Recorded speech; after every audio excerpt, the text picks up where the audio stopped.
47. 2 hours after sunset, Clark turned Embling's Honda into the abandoned barn's driveway. He shifted into neutral, shut off the engine, and allowed momentum to carry them down the slope and into the shadow along the barn's wall. When the car came to a halt, he shifted into park. Chavez turned off the dome light, and they climbed out. Nigel hadn't been exaggerating the extent of his weapons cache, which he kept in an old steamer trunk in his closet. They chose a pair of noise-suppressed Sig Sauer P226 9mm pistols, standard issue sidearm for the British SAS. They'd both spent many hours on the range with the P226. At Embling's urging, they each grabbed a lead and leather Kosh. "Never can tell when you'll have a merciful moment," he told them with a smile. Now Chavez whispered, "What's the plan?" "Probably be one guard outside, either static or roving, and another inside. We'll take down the first, then deal with the other when the time comes. Ding, try the Kosh first. The fewer bodies we leave, the better." "Fine by me." They split up, Clark moving west through the trees behind the barn, and Chavez following the drainage ditch bordering the main road. "In position," Clark heard through his earpiece. That was fast, Clark thought. To be young again. "Stand by." He took his time moving through the underbrush, checking for telltales underfoot and low-hanging branches too dark to see. After a quarter mile, the trees began thinning out, and he soon found himself at the north end of the turnaround, 30 yards opposite the driveway entrance. "In position," he whispered. "Where are you?" "End of the drainage ditch, against the driveway berm." "I see one sentry, sitting in a lawn chair at the van's front bumper." "Come again?" "Sitting in a lawn chair, smoking, facing my direction.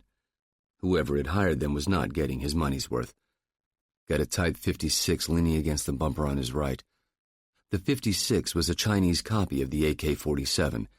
Not the same quality, but certainly enough to worry about. Chavez said, "I'm seeing one light on, lower level, my side." "Dark here, no movement. Go when you're ready." "Roger." Even though he knew Ding was coming, Clark didn't spot him until he was within 10 feet of the van's rear bumper. "Ninjas own the night" had been Chavez's old unit's motto, and he still did, Clark knew. Chavez reached the bumper, took a peek around the quarter panel, then dropped into a crouch and waited. "Still nothing," Clark whispered after a minute. He got a double-click Roger in reply. Chavez eased back now, moving around the other side of the van and out of sight. 10 seconds later, a shadow appeared behind the seated guard. Chavez's arm cocked back and came forward. The guard slumped forward, leaning sideways against the van's grill. Chavez pulled him back upright and crushed out the fallen cigarette. "Down and out." "Roger. Moving." They met in the shadows along the house's south wall. The porch and front door lay to their left. With Clark in the lead, they slid down until the entrance was in view. The inside door stood open, but the screen door was closed. They mounted the porch and got stacked on either side of the door. Now they could hear the faint sounds of television from inside the house. Clark, on the latch side, reached up and tested it. Locked. He reached into his back pocket, thumbed open his knife, and gently, carefully, inserted the tip into the mesh and drew the blade down until he had created a 6-inch slit. He closed the knife and returned it to his pocket, then reached through and felt around until he found what he was looking for. There was a soft snick. He withdrew his hand and then sat still for a full minute. Clark nodded at Chavez, who returned it, then crab-walked across the doorway and slid into position behind Clark, who reached up and depressed the door handle. He opened the door an inch, stopped, then tried another couple of inches. No matter their age or condition, screen doors seemed prone to creaking. Maybe it was the exposure to the elements. This door didn't disappoint. At the halfway point, the hinges peeped. Clark froze. Chavez scooted forward until he could see beneath Clark's outstretched arm into the house. He pulled back and signaled, "Clear." Inch by slow inch, Clark opened the door the rest of the way. With his gun leading, he stepped inside. Chavez took control of the door, then followed, easing it shut behind him and getting nothing worse than another metallic peep. They were in a kitchen. Wooden countertops, cabinets, and a sink to the left, round dining table in the center. An arched doorway in the right-hand wall led to another room. Chavez checked it and gave a thumbs up. They moved through into what was clearly a sitting room. To the right, a set of stairs led to the second floor. Ahead, a short hall. This is from where the television sounds were emanating. Each taking a wall, they moved into the hall, stepping and pausing, until they were within 10 feet of an open door. Inside, Clark could see the blue-gray light of a television flashing off the walls. Clark closed the remaining distance and took up position beside the door jamb. He nodded at Ding, who came up the right wall until he had an angled view through the door. He stepped back a couple of feet and gestured. 2 men in chairs. One nearest the door, armed. Clark signaled back. "I'll take him, you sweep through." Chavez nodded. Clark switched his gun to his left hand and drew the Kosh from his belt. With a curt nod, he leaned around the corner, picked his target, and wrist-whipped the Kosh into the man's temple. Even as he slumped sideways, Chavez was in the room, gun up. He stopped, his brow furrowed. He crooked his finger at Clark, who stepped through the door. Their man was asleep. Chavez woke him with a light tap of the gun's barrel across the bridge of his nose. As his eyes flittered open, Chavez said, "English?" The man pressed himself as far back in his chair as he could. "English?" Chavez repeated. "Yes, I speak English." Clark said, "Make sure this one and Mr. Lawnchair are out of action. I'll take him."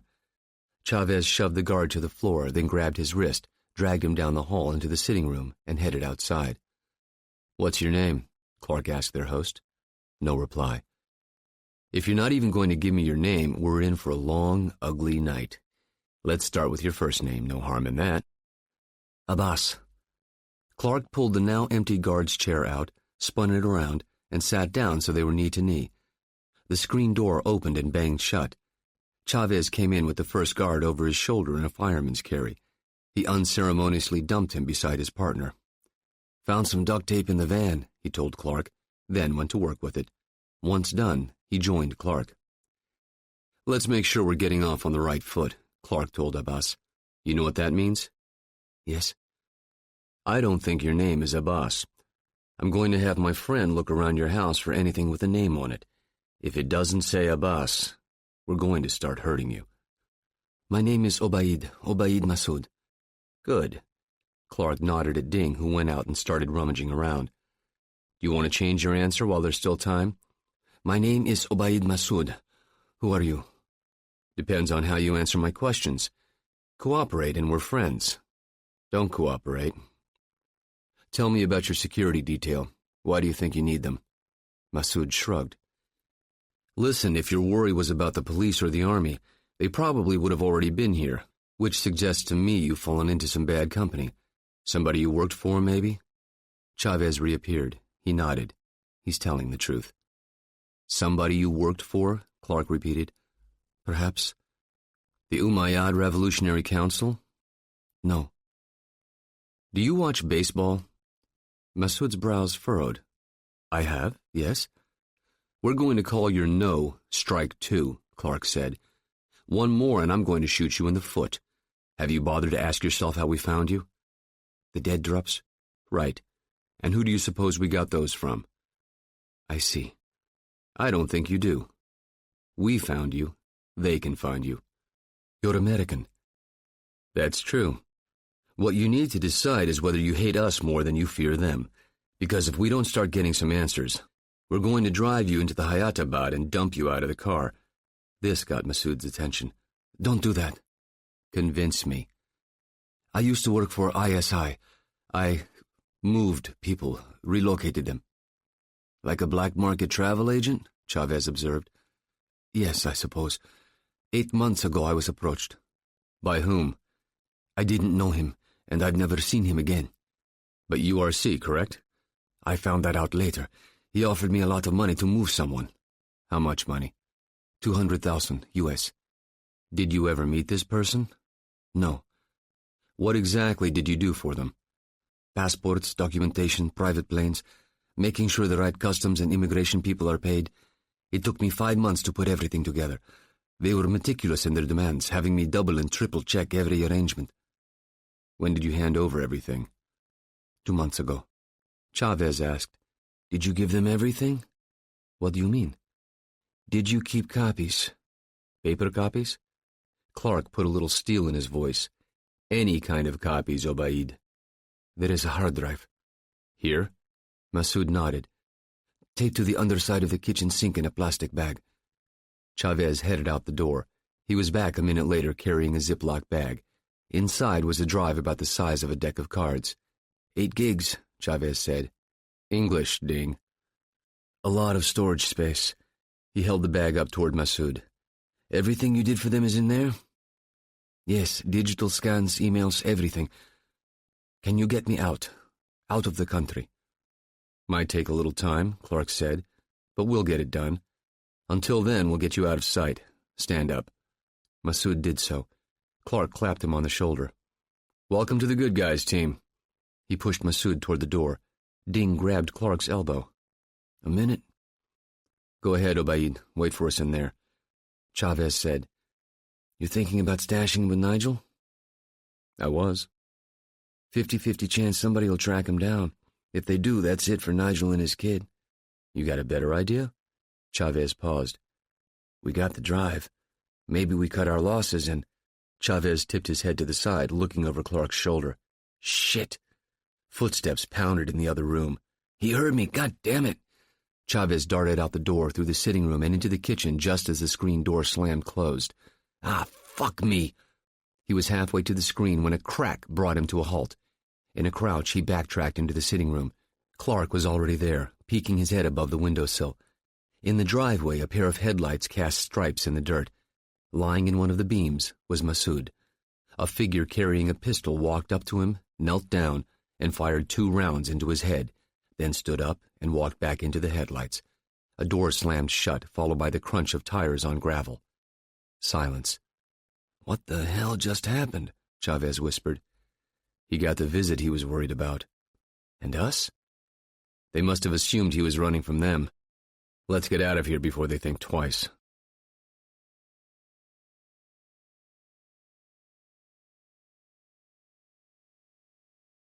"48. Jack heard his computer chime, indicating a new email message. He scanned it once, then again. Hello there. He picked up the phone, called Rick Bell, told him what he had, and a few moments later they were on a conference call with Sam Granger. Tell him, Jack, Bell prompted. You know the guy we think might be a URC courier? Hadi? Right. Got something on his financials, a credit card.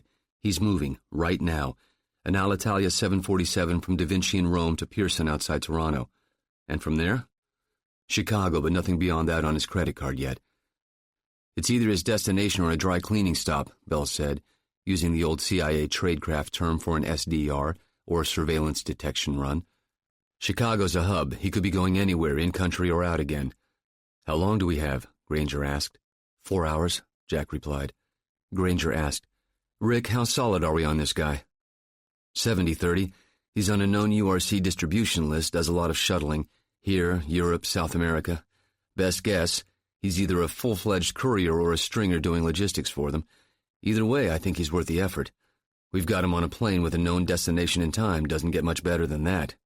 Granger was silent for a few moments. Then, okay, get Kingfisher in the conference room. I'm coming down. So what's happening? Asked Dominic Caruso, walking into the conference room. Save Clark and Chavez, the others were already assembled. Brian, Rick Bell, Jerry Rounds. Jack explained briefly. Holy shit. My words exactly. When's the plane get in? 3:20, the schedule says, Jack replied. Sam Granger walked in and took his seat at the head of the conference table. Okay, it's 8:40 here. Figure 75 minutes to Toronto. We don't have much time to do anything, not without official support anyway. When are Clark and Chavez due in? Rick Bell checked his watch. About 40 minutes. Let's see if we can get them in on this. Jack, you got Hadi's pedigree? Yeah. He handed out the documents, and there was 60 seconds of silence as everyone flipped through the pages. Brian asked, Do we have a photo of this guy? Nope, Jack answered. No description at all. Rome to Toronto, on from there to Chicago, and then... No information, right? Correct, Jack confirmed with a nod. If this was a bureau op, Dominic said, we'd contact the RCMP and flood plainclothes guys into the airport and try to ID the guy, then follow him to wherever he's going. But we can't do that, can we? Fly to Toronto, Jack said. Use the Mark I eyeball and pray for luck. Let's assume we can ID the bird. Then what can we do? Covert surveillance, Dominic said. Try to follow him to wherever the hell he's going. Ain't gonna be easy. Even if we succeed, we can't arrest him, can't interview him, can't do much of anything. Unless somebody wants to greenlight a takedown. No chance, Granger said. He's the only shot at a bird dog we've ever had with the URC. We either tail him, tag him, or snag him, in that order. We gather information, Bell told them. Whatever we get, it's more than we have now. Small steps, guys. Let's go see the boss, Granger said. We have a bird in the air, Jack told Henley a few minutes later. Subject name is Hadi, on his way to Toronto. His plane arrives after 3 Eastern Time. Want to try to eyeball the guy? Henley asked. It's a potential curveball hanging over the plate, Rounds said. But our subject information is a little thin, he had to admit. What exactly do we have? Henley asked. Jack handed over the printout, and Henley set it on his desktop to read. Good catch, he said, looking up briefly. Okay, let's send everybody. Clark and Chavez are almost wheels down. Gonna see if we can intercept them. Good. Jack, Dom, Brian, draw credit cards and cell phones from the 2nd floor. They all drove together to BWI Airport in Brian's Mercedes C-Class sedan. There was a 737 scheduled to leave for Canada in 75 minutes, Rounds told them via phone. Tickets were waiting for all of them. Once inside the terminal, they picked up their tickets, located Clark and Chavez's flight on the board, and headed out. Brian asked Dominic, How are the Canadian cops? Brit tradition and some of their own. The RCMP, the Mounties, go way back, and they're pretty good at investigations, but I've never interacted with them. Bright red coats, Brian said. But that can make easy targets, especially on the back of a horse. They're good guys, too, Dominic reminded his brother. Brian chuckled. Just a random observation. Clark and Chavez came off the jetway, saw Jack and the others, and walked over. Door-to-door service? Clark asked. We got something cooking. You guys up for a little tag? Chavez said, As long as you find me Starbucks first. Jack explained the situation as they exited the security checkpoint and returned to the ticketing desk for Clark and Chavez's passes. So, how do we do this? Jack asked Clark as they went back through security. Look for a guy who looks like he doesn't belong. He's sort of a trained spook. He presumably knows how to be invisible. You look for that. He won't be looking around like most tourists do, won't be doing anything to call attention to himself, but he probably also will not be overly familiar with the location. So a business type who doesn't know the turf. When he looks around, he'll be doing it carefully. He'll probably be careful, looking for surveillance. You've been taught how to do that. Look for somebody else who's doing what you were taught. It's more art than science. So what the hell do we do? Brian demanded. Look like an American tourist. Turn everything off, all the training. Just be a normal schlub. Nobody notices them. Unless you're in Redland, in the old USSR, for example. You especially never smile. The Russians almost never smile. Weird thing about their culture. It ain't easy, I know, but I've been doing it for almost 30 years. It's a little easier to remember when your ass is on the line, he concluded with a smile. How many times? Russia, more than once, and I was scared every time. You went in naked, no gun, no place to run to. Just a legend, a little backstopped cover if you were lucky. Backstopped? Background that would stand up to light scrutiny. The hotel you stayed at in the last city, employer's phone number, stuff like that. Been meaning to ask you, Dominic said. What about these guys, the current class of enemies? Clark thought this over. Part of me says they're all the same. Different motivation, different outlook, all that, but doing the same shit. But the other part of me isn't so sure. This bunch at least believes in God, but then they violate the rules of their own religion. Sociopathic personalities? Hell, I don't know. They have their version of the world, and we have ours, and the twain don't meet. The flight was called, and they went aboard together. 5 seats abreast, separated by the aisle, all in coach. Chavez, with his short legs, didn't mind, though Clark did. As he grew older, he got stiffer. The usual safety routine. Clark had his belt on and snugged in. He'd learned over the years not to dismiss safety rules in any of their manifestations. The 737-400 taxied out and rotated off the ground as routinely as if the pilot were driving a car. Clark lifted the in-flight magazine and started flipping through the catalog section. He stopped, looking at a toolbox ad. So how exactly are we going to do this? Jack asked Clark. Play it by ear, Clark replied, then turned back to his catalog. The landing was almost as smooth as the takeoff, followed by the rollout and taxi trip to the terminal and deplaning and the usual shuffling walk-off. And the terminal was as nondescript as all the others around the world. They turned left and walked down the wide, anonymous concourse. Signs directed them to international arrivals, and it was just enough of a walk to get the blood flowing in their legs. Information TV monitors told them that the Alitalia flight was still 90 minutes out. A quick check of the area told them that it was easily surveilled. So much the better. There was a casual eatery in direct line of sight, with the usual plastic chairs surrounding plastic tables. "Okay, guys, we have maybe 2 hours counting processing the mutt through customs," Clark thought aloud. "That's all?" Jack wondered. "Maybe they'll have a dog wander past the bag, sniffing for drugs, but not much more than that. The Canadians aren't being all that careful. Bad guys transit Canada. They don't stay here to do mischief. Good luck for them, I guess. It allows them to save money on security expenditures. If the bad guys are casual here, you could bag a few fairly easily and put them on a boat to Buffalo. And then," Dominic continued the thought, "they'd make enemies they really don't need. It's business." "Good point," Chavez said. "Business is business, and you let a sleeping dog alone until you get bit. I wonder when they'll have that happen to them." "Depends on the bad guys, but making enemies gratuitously is not good for business. Remember, a terrorist is a businessman whose business is killing people.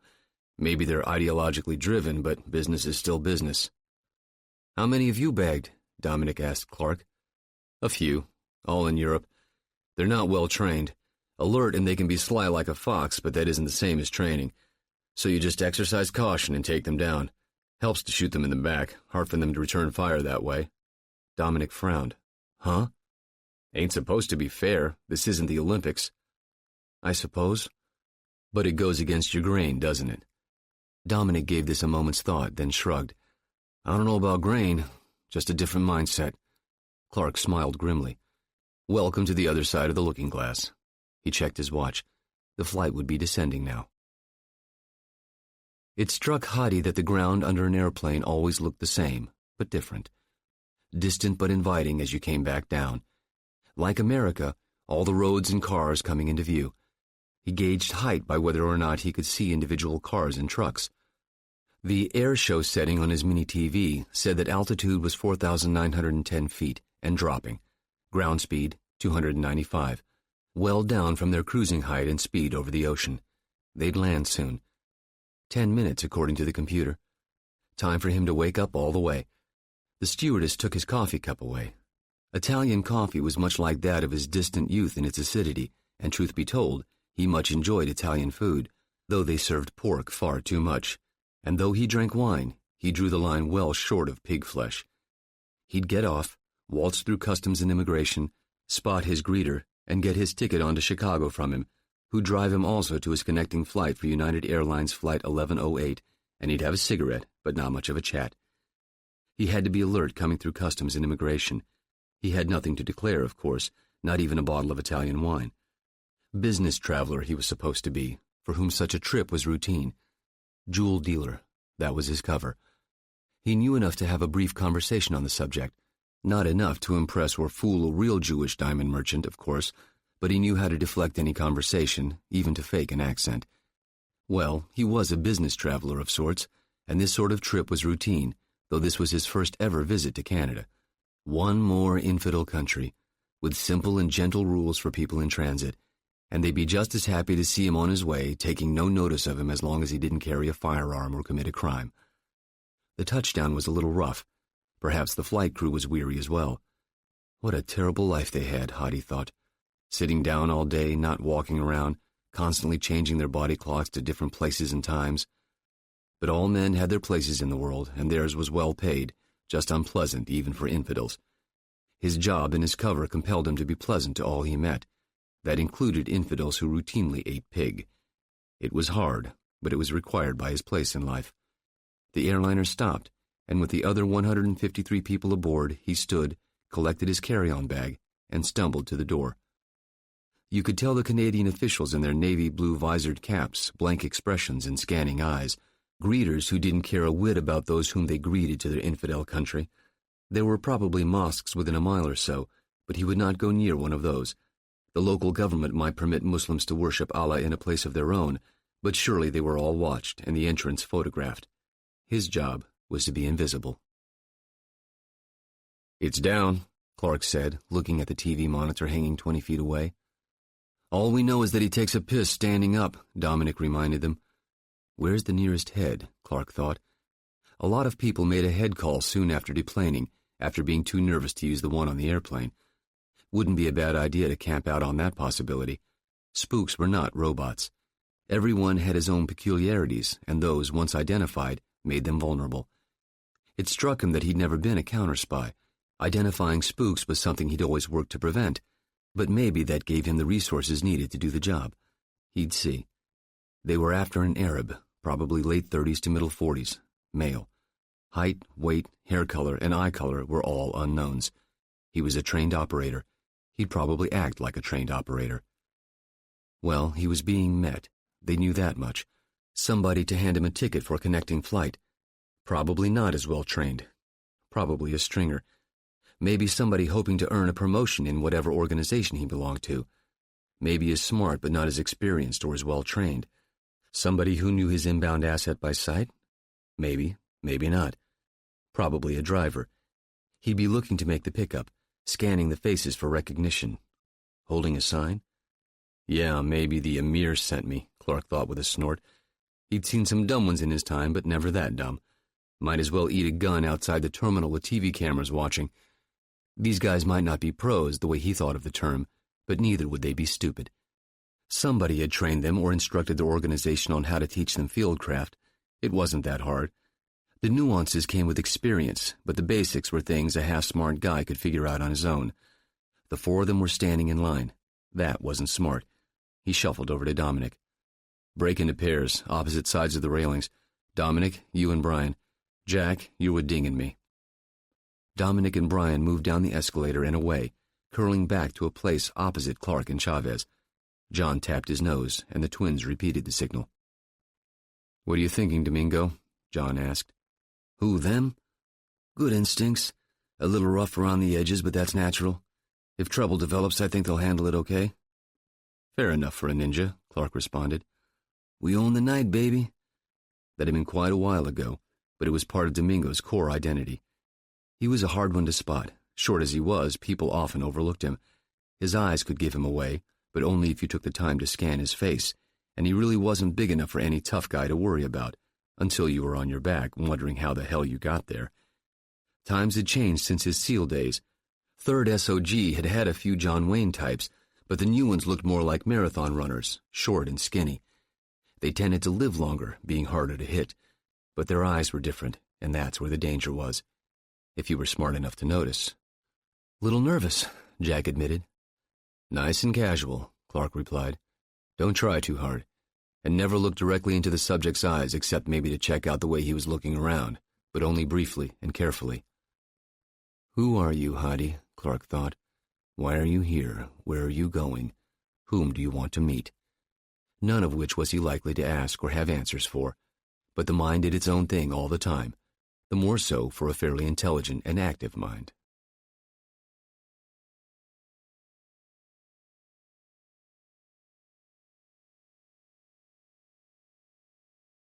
"49. Hadi could have been the first in line, but he manufactured a false delay to avoid that possibility. He didn't have to pretend to be tired. Counting the feeder flight from Marseille and the layover at Milan, he'd been in the air for 15 hours, and the reduced partial pressure of oxygen had taken its toll on his body. One more reason to wonder about the flight crew and their miserable jobs. "Hello, Mr. Klein," the immigration clerk said with what appeared to be a smile. "Good day," Hadi replied, reminding himself again of his false identity. Fortunately, no one had tried to speak with him on the flight except the flight attendant, who kept his wine glass fully attended, and the food had been tolerable, a pleasant surprise. "The purpose of your visit?" the clerk asked, studying Hadi's face. "Business." It was even true. "Duration?" "Not sure yet, but probably 4 or 5 days. Is that important?" "Only to you, sir." The clerk scanned the passport, ran the cover through the barcode reader, wondering if the red light would go on, but they almost never did, and it didn't this time. "Nothing to declare?" "Nothing at all," Hadi replied. "Welcome to Canada. The exit is that way," the clerk said, pointing. "Thank you." Hadi took his passport back and walked to the multiple doors. Western countries were so self-destructively welcoming to their enemies, he noted yet again. He supposed they just wanted the money to be had from tourists. They couldn't really have such hospitality in their infidel hearts, could they? "Heads up," John said. The first two people through the doors were women, and Hadi wasn't one of those. Unless the intel was really bad, Clark thought. He'd had that happen to him more than once. Okay, what are we looking for? Male, 35 to 45, average height, maybe a little less by American standards. Dark eyes, not looking around very much, feigned relaxation but still looking around. Curiosity, but controlled curiosity. He'd be a little tired from the journey. Flying usually tired people out. A little wrung out from the drinks he'd probably had, but he would have slept some too. They saw a tan camel hair coat, mid-thigh in length. It looked Italian. Hadi was supposedly based in Italy, in Rome, right? 5'8" or so, medium build, a little on the skinny side. Dark eyes. Dark as hell, almost black, John thought. Looking studiously forward, not to the side, pushing a wheeled dolly with one large bag and one small one. They didn't look that heavy, and the big one had wheels on it. Lazy or tired. His hair was as black as the eyes were, nondescript haircut, clean-shaven. No beard. Perhaps, probably, deliberately so. Two more people came out behind him, obviously Canadians, fair-skinned and ginger-haired. One waved to somebody to Clark's right. Wave off. Back to the camel coat. His eyes were moving left and right, but his head remained still. Good fieldcraft, John thought at once on noting that. Then they locked on something. Clark's head turned and saw somebody in a black suit like a chauffeur but without the cap, holding a white cardboard sign with Klein written on it in magic marker. Bingo, he whispered to himself. To Chavez. Link up with the brothers and watch the flanks. I'm taking a walk. Jack, you're with me. They headed down the concourse. See something I didn't? Jack asked. His name isn't Klein, I'd bet the wad on that. No trip to the head, Clark saw. So much for that idea. They followed 40 yards back. The subject, they saw, didn't seem to speak with his pickup man. Too disciplined, or did they know each other? Got a camera? John asked. Yeah, a digital one. Ready to run. I might have a shot of our friend, but I haven't checked yet.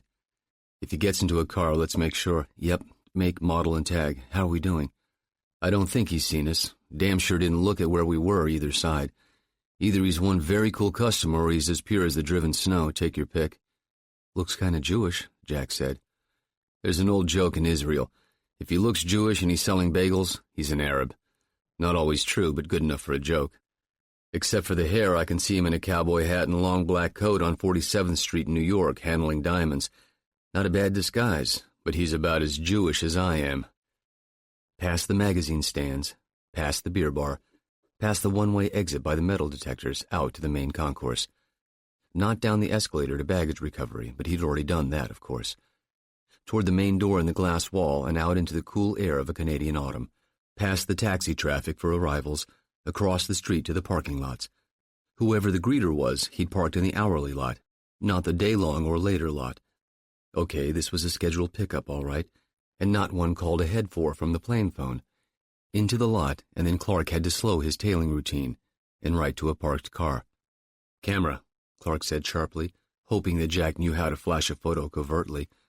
Actually, he did it pretty well, with the lens telescoped out to 2 or 3 times zoom.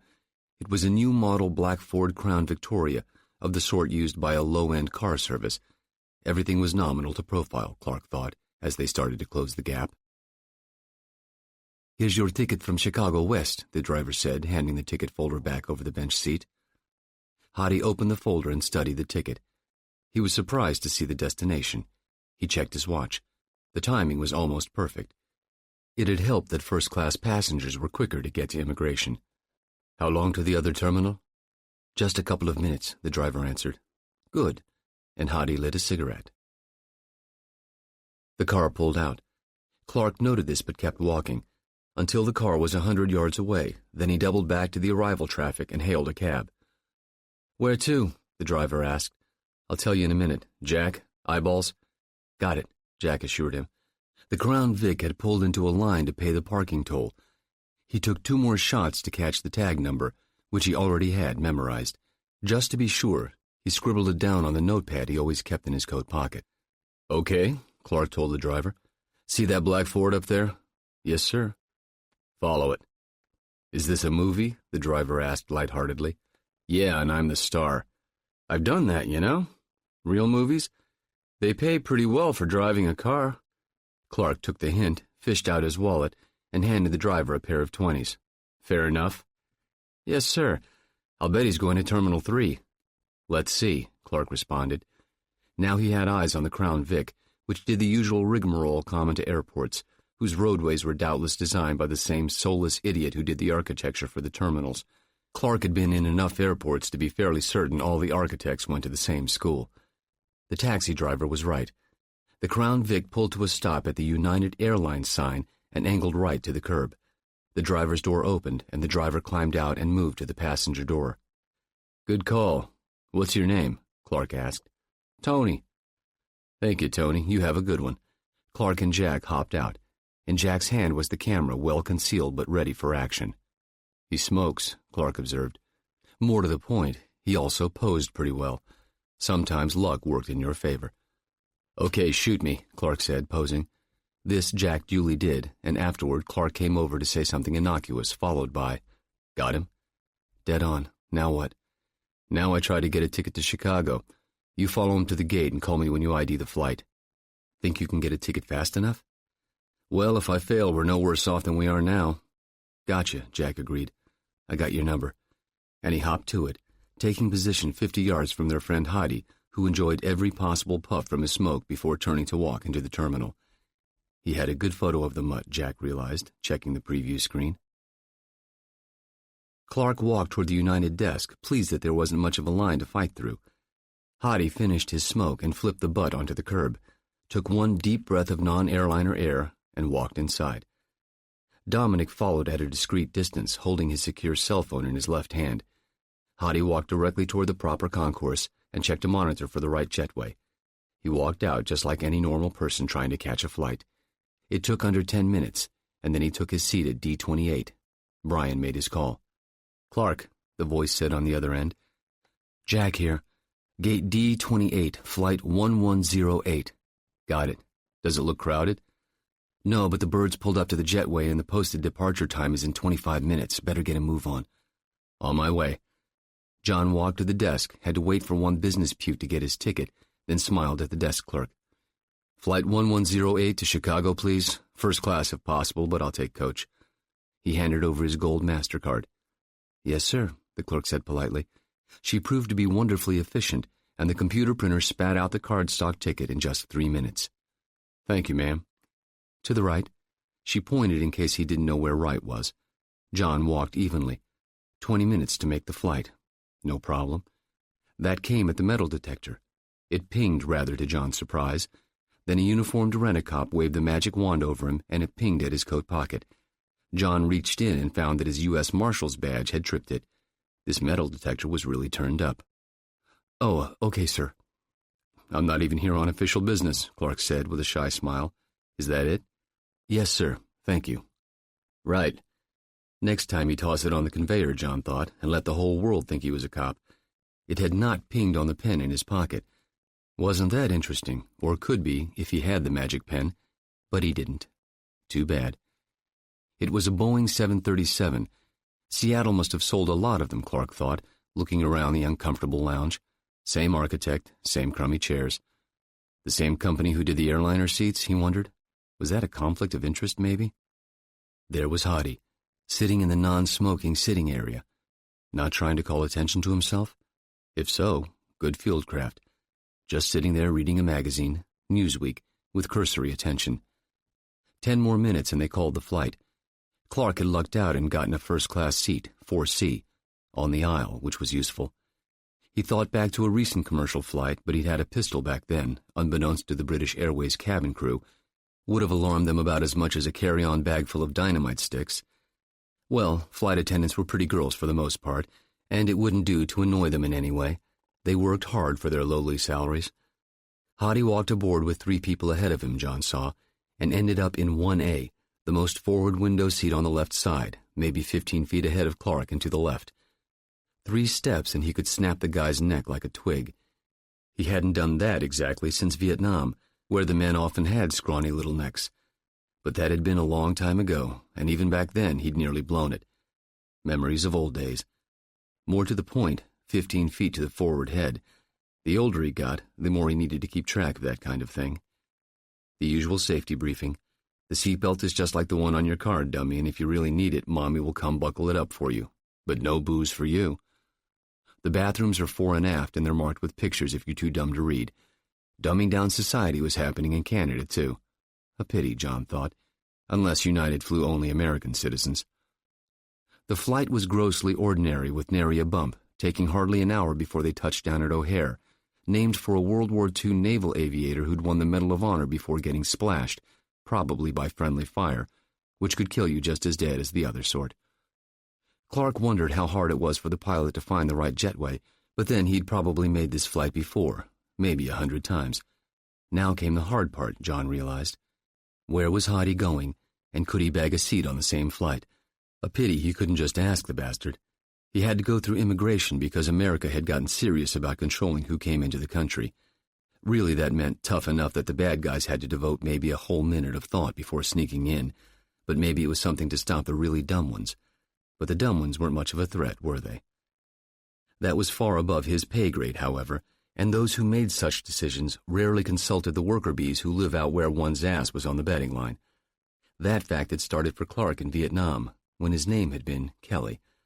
So maybe stuff like that never changed. That was a frightening thought, but frightening things came with the territory, and he'd signed on to that more than 30 years earlier. The entry procedures were not even perfunctory. His passport wasn't even stamped, a considerable surprise. Another procedure change? Keep the ink from staining the clerk's hand, maybe? "Okay, what's happening?" Granger asked over the secure line. "Clark took the same flight as our friend," Jack replied. "We got a couple photos of him. With luck, he'll shadow him to where he's going." Not likely, the operations boss at the other end thought. Not enough troops, not enough resources. Well, you couldn't do everything as a private corporation, and it kept the overhead down. "Okay, keep me posted.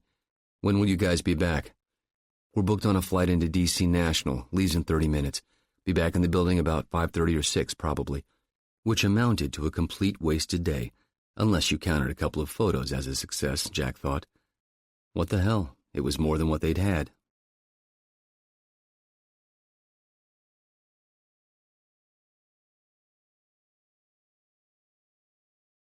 "50. Clark was in the subterranean walkway from one terminal complex to another. Mostly moving walkways like conveyor belts, it certainly looked long enough. He'd watched Hottie step out into the open air and have another smoke before coming back in, running through the metal detectors. Miraculously, his marshal's badge did not trip it here, down into this lengthy tunnel, and then up the escalator to the outboard terminal, where it was time to go to work. Hottie turned left at the top. He'd gotten his gate assignment from an information monitor, without checking his ticket for the flight number. Did that make him a trained pro or just a guy with a good memory or a surfeit of confidence, Clark wondered. You pays your money and you takes your choice. At the top, Hottie turned left onto Concourse F. He was walking briskly. Maybe in a hurry, Clark wondered. If so, bad news for him. Sure enough, the subject turned to check a monitor, oriented himself, and angled to the left for gate F5 where he took a seat, looking as though he needed to relax. F5 was a flight for Las Vegas? McCarran International was a sizable airport with a huge number of connecting flights to Christ knew how many other destinations. Just one cut out for Hottie? Was that prudent? John wondered. Who, if anyone, had trained this bird? A KGB type or someone internal to his organization? Whatever the answer, the flight was leaving in 15 minutes. Not enough time for John to get back to the desk at Terminal 1 and get a ticket to allow him to follow. The tracking exercise would end at this point. Damn. He couldn't even make the effort to eyeball the guy too obviously, even to observe very closely. Hottie may have looked around and might therefore recognize his face. He might have been trained by a pro, and he might have the ability Clark had for remembering faces that appeared and disappeared in the course of life. For a field spook, that was a survival skill of considerable importance. Clark walked to a gift shop and bought a payday candy bar along with a Diet Coke, just allowing his eyes to trace around the concourse. Hottie was sitting, not even looking around for a smoking booth where people could indulge their bad habit behind glass. Maybe he could control his passions, John thought. Such people could be dangerous. But the flight was called then, first-class tickets first, and Hottie stood, walked to the jetway gate, and showed his ticket. He even smiled at the male clerk, who checked his ticket and waved him aboard the elderly DC-9 for a wide leather seat and free booze for his trip to Vegas, where people could indulge in all manner of bad habits to their heart's content. John finished his candy bar and walked back to the tunnel entrance. As before, the down escalator seemed to go halfway to hell, and he blessed whatever architect had specified the moving walkways. Clark was old enough to appreciate it. He remembered not to frown at what he thought of as a blown mission. Partially blown, anyway. They knew things about this subject that they hadn't known before, including a photo. He liked to travel under a Jewish cover, almost clever but a little obvious. Jews and Arabs were genetic cousins, after all, and their religious beliefs were not all that disparate. Furious as both were even to consider such a thought, of course. Christians, too. All people of the book, so his Saudi friends had explained it to him once upon a time. But religious people generally did not commit murder. God might not agree. In any case, his current job was to fly back to the campus. He waited for the jetway door to be closed and watched the twin-engine airliner back away from the terminal, then turn under its own power for the taxi out to the runway. 3 hours to Vegas? Maybe a little less, over Iowa, Nebraska, and Wyoming, to the city that celebrated sin. And on from there to where, John wondered. Wherever it was, he wouldn't be finding out any time soon. Well, this whole mission had been on the iffy side, and he couldn't be too disappointed that it had turned into a washout. And what the hell, they had some photos of the mutt. He found a counter that offered him a ticket back to BWI in 90 minutes. He called ahead to make sure someone would be waiting with a car. Hottie, in seat 1D of his flight, considered the menu as he sipped his complimentary white wine. It was better in Italy, but that was no surprise, and he chided himself for an unseemly discrimination in his nose for wine. The ground below was mostly flat, with a few strangely green bullseyes which, he'd learned, marked the rotary irrigation systems American farmers used in the prairie states. This area had once been called the Great American Desert by explorers. It was the world's breadbasket today, though other deserts, real ones, lay ahead beyond the mountains. Such a large, strange country this was, full of strange people, most of them unbelievers. But they were people to be wary of, and so he had to watch himself and his conduct every minute, even more than he had in Italy. It was hard on a man never to relax, never to let down his guard. With luck, he'd be able to relax when he met his friend, depending on the next stop in his flight. How strange that he'd never learned where the emir lived. They'd been friends for many, many years. They'd even learned to ride horses together at the same time and place, at a very young age, attended the same school, played and run together. But the wine took its toll, and he'd suffered through a long day. His eyes grew heavy, and he drifted off to sleep as night overtook the aircraft. Clark boarded another airliner, took his first-class seat, and closed his eyes, not to sleep, but to run his mind over the events of the day. What had he done? What things had he done wrong? What had he done right, and why had it not mattered? The short version was manpower. The Caruso boys seemed competent enough, and Jack did fine, but that was no big surprise. The kid had some good instincts. Heredity, maybe. All in all, not a bad op, given how hastily it had been assembled. They'd known he was headed to Chicago. Better to have split into teams of 2, and then forwarded the photo electronically to make it easier to carry forward? Could they have done that? Technically possible, maybe, but just because it might have been possible didn't mean it would have worked. Stuff like this you wanted multiple backups, because random chance could not be depended on to do anything but screw things up. Hell, carefully planned stuff could not be depended on, even with ample manpower composed of trained professionals. The enemy didn't even have to be professionals for random events to screw up the best-laid plans. Might be a good idea, he thought, to walk through the European missions with the twins just to see how good their fieldcraft was. They looked good, but looking good was something fashion models could do. It came down to training and experience, heavy on experience. You grew your own training out in the field, and experience was something he'd tried hard to teach new CIA officers down at the farm in the Virginia Tidewater. He'd never learned how well that had gone. Some came back and quaffed beers with him and Chavez. But what about the kids who had not come back? What lessons were to be learned from them? You rarely heard those stories, because not coming back meant never coming back. a gold star on the right side wall on the CIA atrium, and usually a blank spot in the book. Improve intra-team communications for starters, he thought. If they didn't have the experience to read minds, they damned well should have solid comm protocols. Hiring more troops would be a good idea, but that wasn't going to happen. The campus was supposed to run small and smart. Maybe they had the ability to do that, but damn sure there were times when a lot of people could solve a lot of problems. But that wasn't going to happen. Clark's plane landed softly at Baltimore-Washington International Airport. It took 5 minutes to taxi to gate D3, allowing Clark to walk off quickly. He made a head call and walked down the concourse, hoping that someone would be waiting for him. It turned out to be Jack, who waved. "I know what you look like," Clark said. "You don't have to let other people know that you know me." "Hey, I know what you mean. You never break fieldcraft until it's over your first beer at home, kid. Don't ever forget that." "Got it. What did you learn?" "He flew on to Vegas, and he's probably there now. Mainly, I learned that we don't have enough troops to do anything important at the campus," he concluded crossly. "Yeah, well, we can't do what we do if we have government oversight, can we?" "I suppose not, but there are advantages to being part of a larger organization, you know." "Yeah, I guess we're kind of parasites on the body politic." "I suppose. Was there any attempt to track the bird to where he went?" Jack shook his head as they walked out of the concourse. "Nope.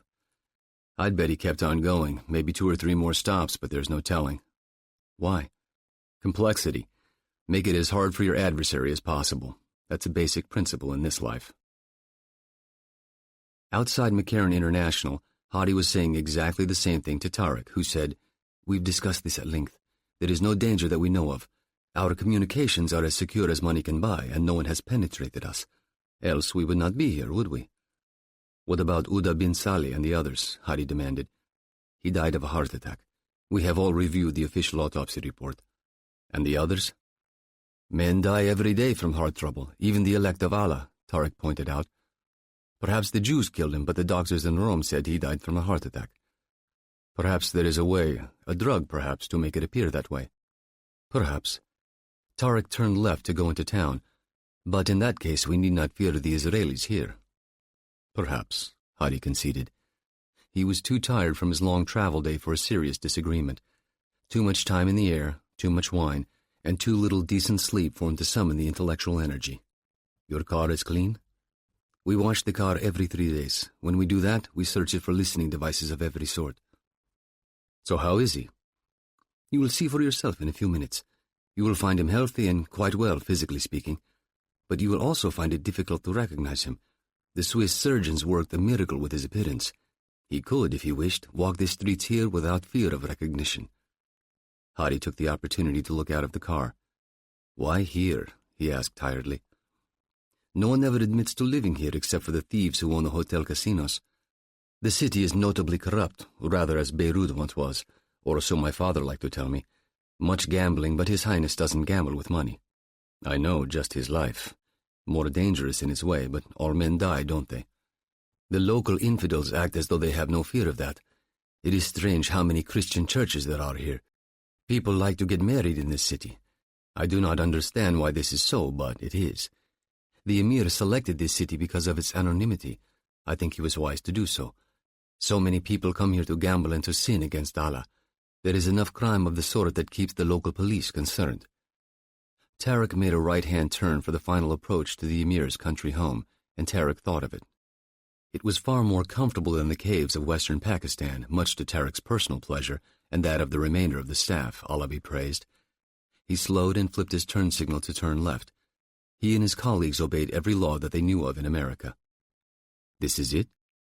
"Yes," Tarek confirmed. He'd chosen well, Hadi didn't say.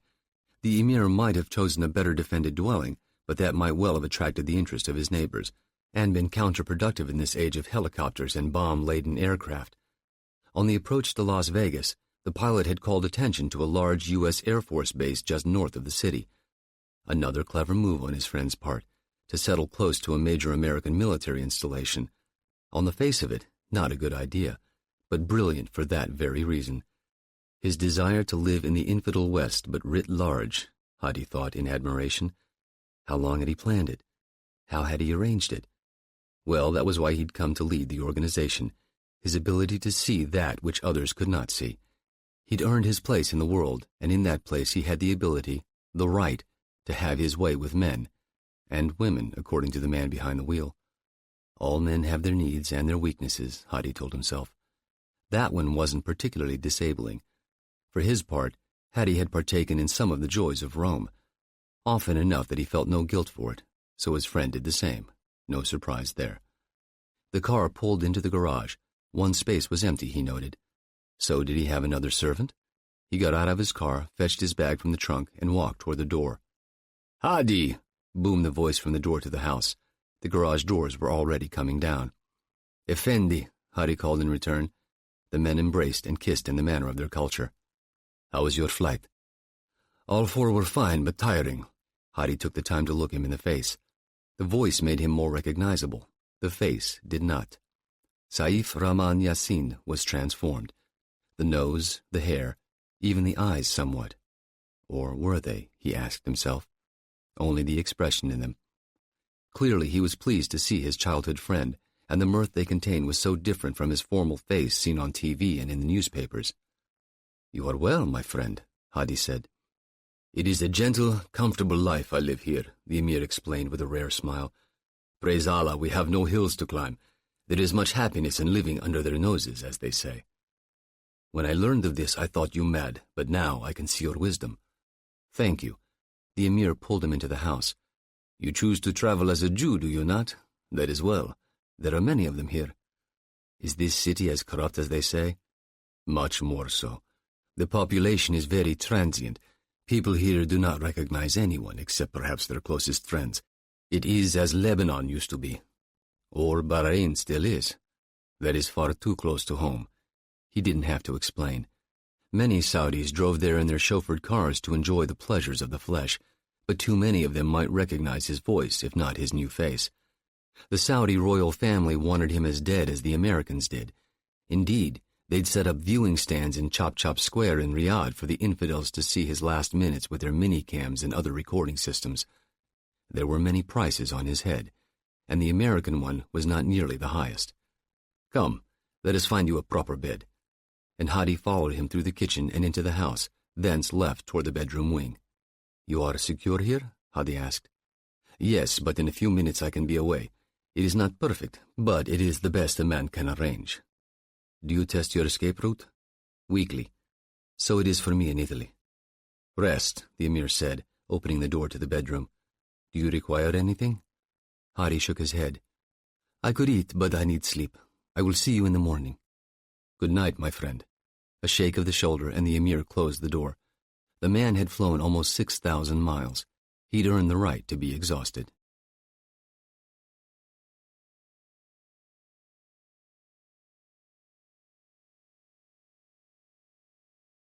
"51. Bell and Granger were waiting in Henley's office when Jack and Clark walked in. "Washed out in Chicago," Clark told them, falling into a swivel chair. "He flew as far as Las Vegas.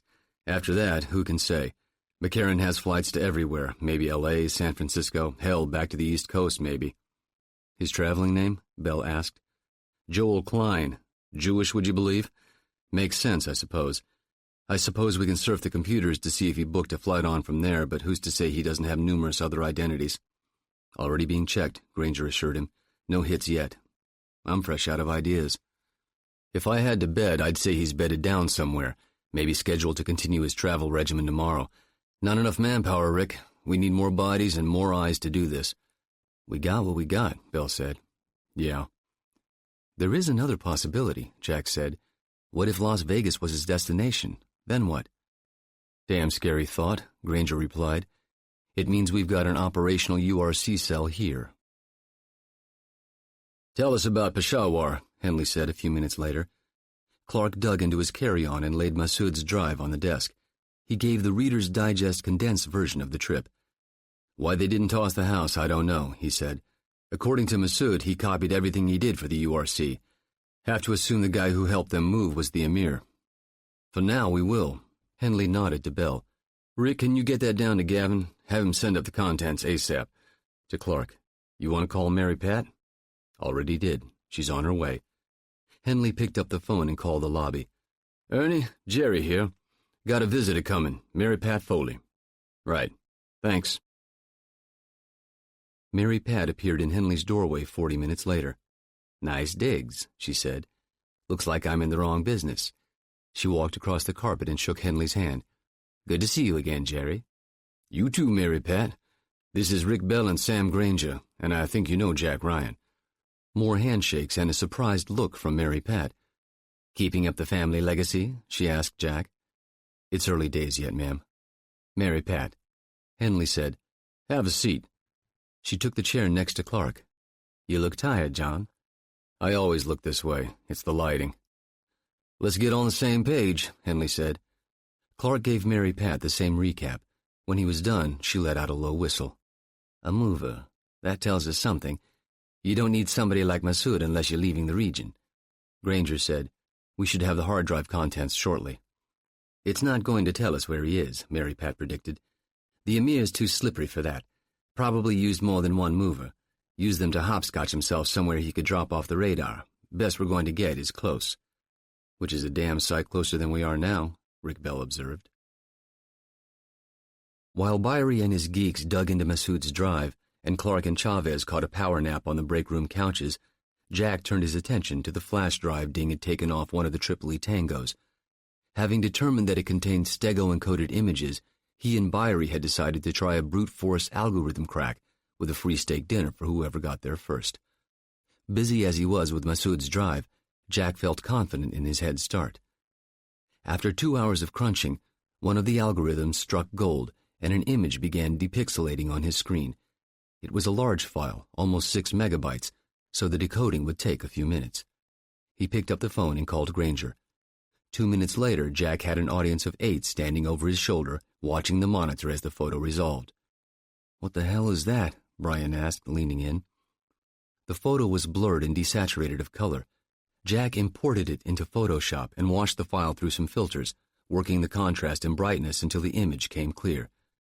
There was 10 seconds of silence.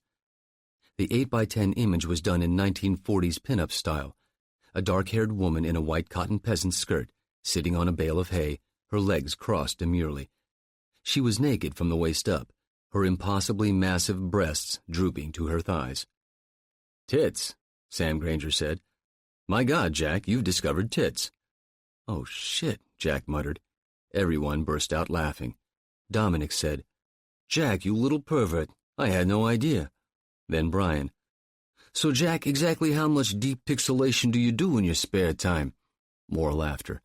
Very funny, Jack groaned. Once the laughter died down, Henley said, Okay, let's break it up and let Mr. Hefner carry on. Nice work, Jack. At 4 o'clock, Jack woke up Clark and Chavez. Showtime, guys, conference room in 5 minutes. They showed up in 4 minutes, both armed with an extra-large cup of coffee. Everyone else was already seated. Henley, Granger, Bell, Rounds, Dominic, and Mary Pat. Clark and Chavez took their seats. Rounds took the lead. He looked up from the summary Byrie had sent up a few minutes earlier. A lot of this is nuts and bolts stuff that may help us down the road. The big picture items are 3. He picked up the remote and aimed it at the 42-inch widescreen TV. The frontispiece of a passport appeared on the screen. That's what our guy looked like at some point in the last 6 to 9 months. There was 10 seconds of silence around the table. Bears a resemblance to the few pics we've got of him, Bell said. Rounds said, Forged French passport, high-quality work. The stamps, the backing, the threading, all perfect. According to Masood's hard drive, the Emir used this 3 months ago. Peshawar to Dushanbe, Tajikistan, then to Ashgabat, Volgograd, then St. Petersburg, then nothing. That's as far as Masood took him, Dominic added. Can't be his final destination, Jack replied. Another mover took over, maybe? Clark said, If you average out his hops, he was heading generally northwest. Extend that a little and you're into Finland or Sweden. Sweden, Mary Pat said. The plastic surgery thing?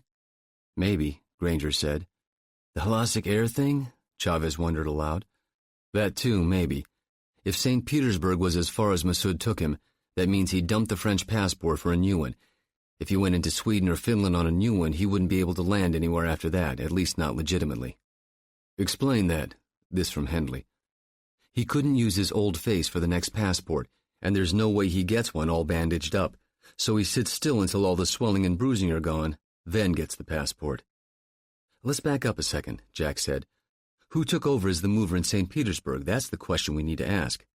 Needle in a haystack, Bell said. Maybe not, Mary Pat came back.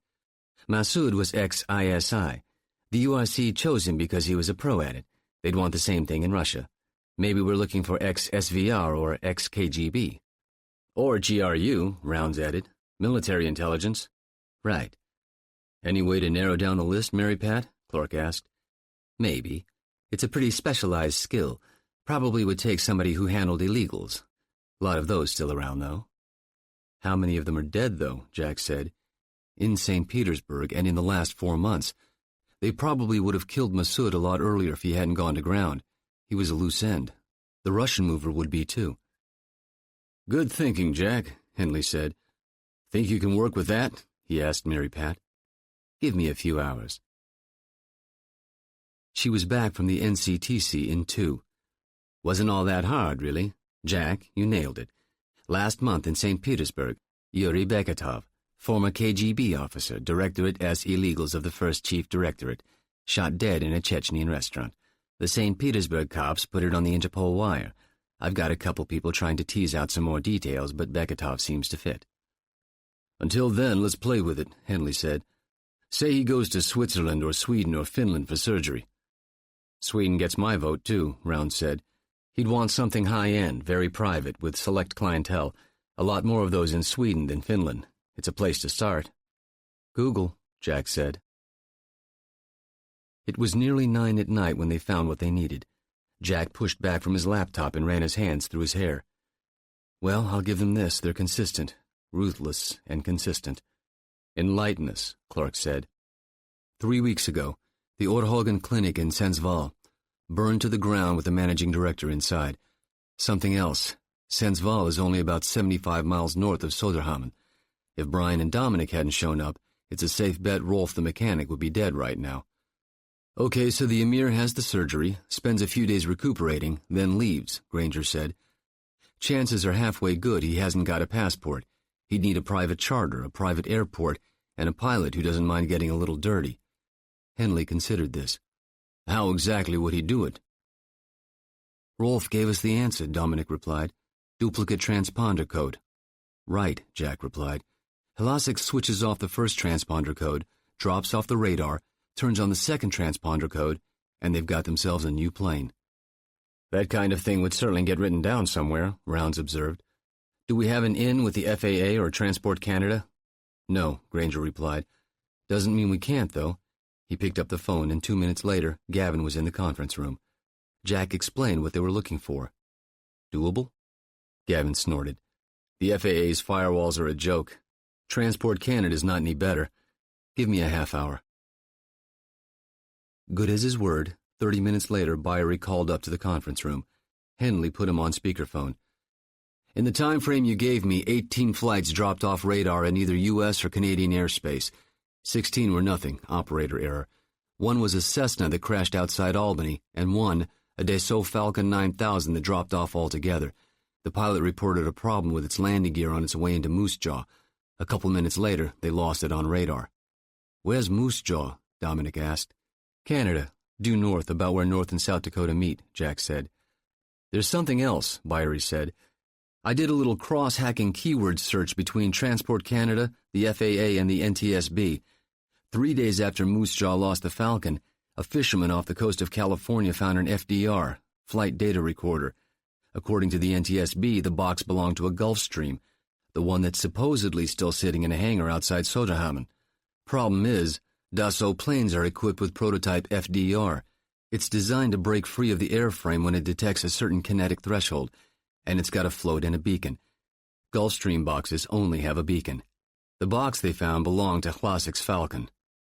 Henley let out a breath and looked around the table. He's here. The son of a bitch is hiding right under our noses. Clark nodded. The question is what? It would have to be something big to bring him out.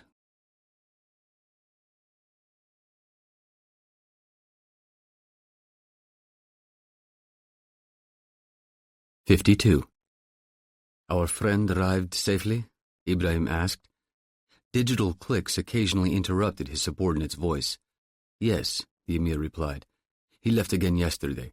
I've read the details of your plan. Tell me where things stand. We're ready. Simply give the word, and we can be in country within 72 hours.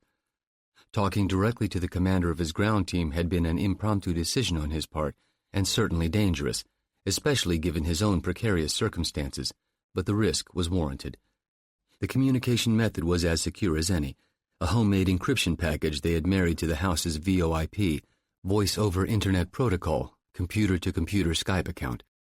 Having decided to proceed with Ibrahim's operation, the emir wanted a final discussion, as a measure of reassurance not only for himself but also for Ibrahim.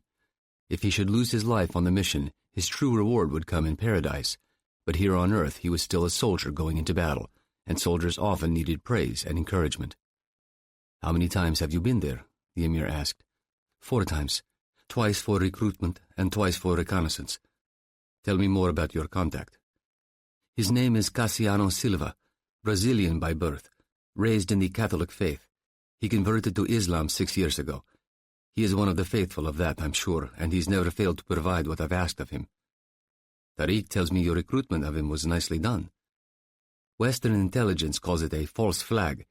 He believes I'm with Kuwait's intelligence service with connections to OPEC's market analysis division. I thought he would find the idea of industrial espionage more palatable. I'm impressed, Ibrahim, the emir said, meaning it. You've shown good instincts. Thank you, sir. And your plan, you're confident it is feasible? I am, but I'd like to remain cautious until I am on the ground. On the surface, all the parts fit together nicely. So he'd let Ibrahim go forward with his plan and know it would be the first domino in a series, at the end of which awaited a truly world-changing event. But that was in the future. Not far in the future, but far enough that focusing on it to the exclusion of the smaller pieces could harm the whole. How many casualties do you expect? The emir asked. That is impossible to say at this time. Hundreds, perhaps. As you said, though, those numbers are largely irrelevant. True, but dead bodies on television have a fearsome effect, which is something that will work to our benefit later. How long will your final reconnaissance take? 5 to 6 days. And after that? 48 to 72 hours to the event itself. The emir brought his mental calendar to the forefront of his mind. Juggling more than one operation as he was, he would have to hold off on final approval until they heard back from the Russian teams at least.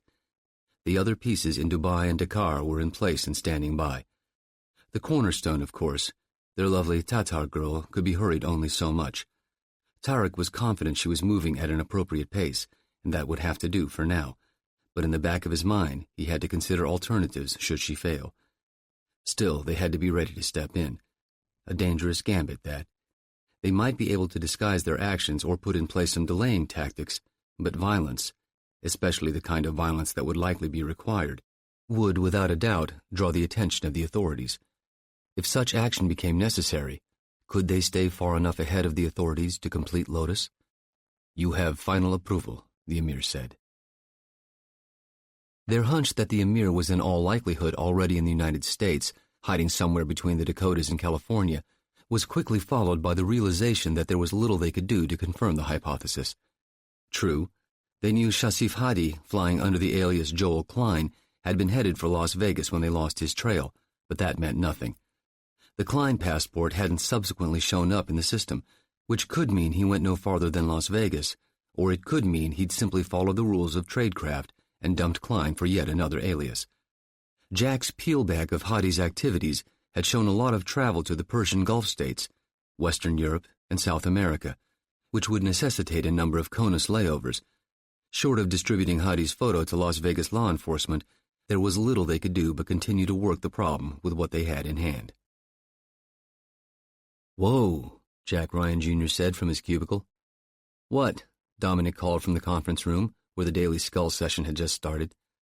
Hang on, I'm coming in. He tapped a few keys, sending the file to the conference room's AV node, then walked in and picked up the remote from the table. You look like a teenager who's seen his first boob, Brian said. What's up? I was trolling one of the URC websites when I came across this. He aimed the remote at the 42-inch monitor on the wall. After a few seconds, 3 side-by-side images appeared on the flat screen. The first, showing a man hanging from the neck in a featureless room. The second, showing the same man lying on the floor, his severed head sitting beside him. In the third, the man's severed head was bracketed by his severed feet. "Jesus Christ, that's some serious shit," Brian said. "Which website, Jack?" Rounds asked. He recited the URL, then said, "It's a URC hub, but up until now it's been all propaganda. Rah, rah, stick it to the infidel, we've got them on the run kind of stuff." "Well, this sure as hell ain't a pep talk," Ding Chavez said. "It's punishment," Clark said, staring at the screen. "What are you thinking?" "Hanging is a pretty standard execution technique for them, and the beheading is a little extra humiliation, something out of the Quran as I recall. But the feet, that's the real message?" "What, he tried to run?" Dominic asked. "Leave the URC?" "No, he made a move and the higher-ups weren't happy about it. Saw this in Lebanon in '82. Some offshoot of Hamas, I can't remember the name, blew up a bus in Haifa. A week later, the leaders were found the same way, hanged, beheaded, their feet chopped off." "Hell of a way to make your point," Chavez said. Rounds asked, "Jack, where's the site run out of?" "That's the kicker," he responded. "It's Benghazi." "Bingo," said Dominic. "This thing coming so close on top of the Tripoli embassy? How much you want to bet we're looking at the fallout from an unsanctioned mission?" There were no takers at the table. "What if it's more than punishment?" Jack offered. "Explain," Rounds said. Clark answered. "It's a warning. That Lebanon thing? 2 weeks later, Hamas tried to ram a car bomb into the British embassy about a block from the bus explosion. It fell through because their intel people were still cranking away on the bus bombing." "Same principle could be at work here," Jack said. "They're telling the other cells to mind their manners." "Yeah, but in favor of what?" Chavez asked.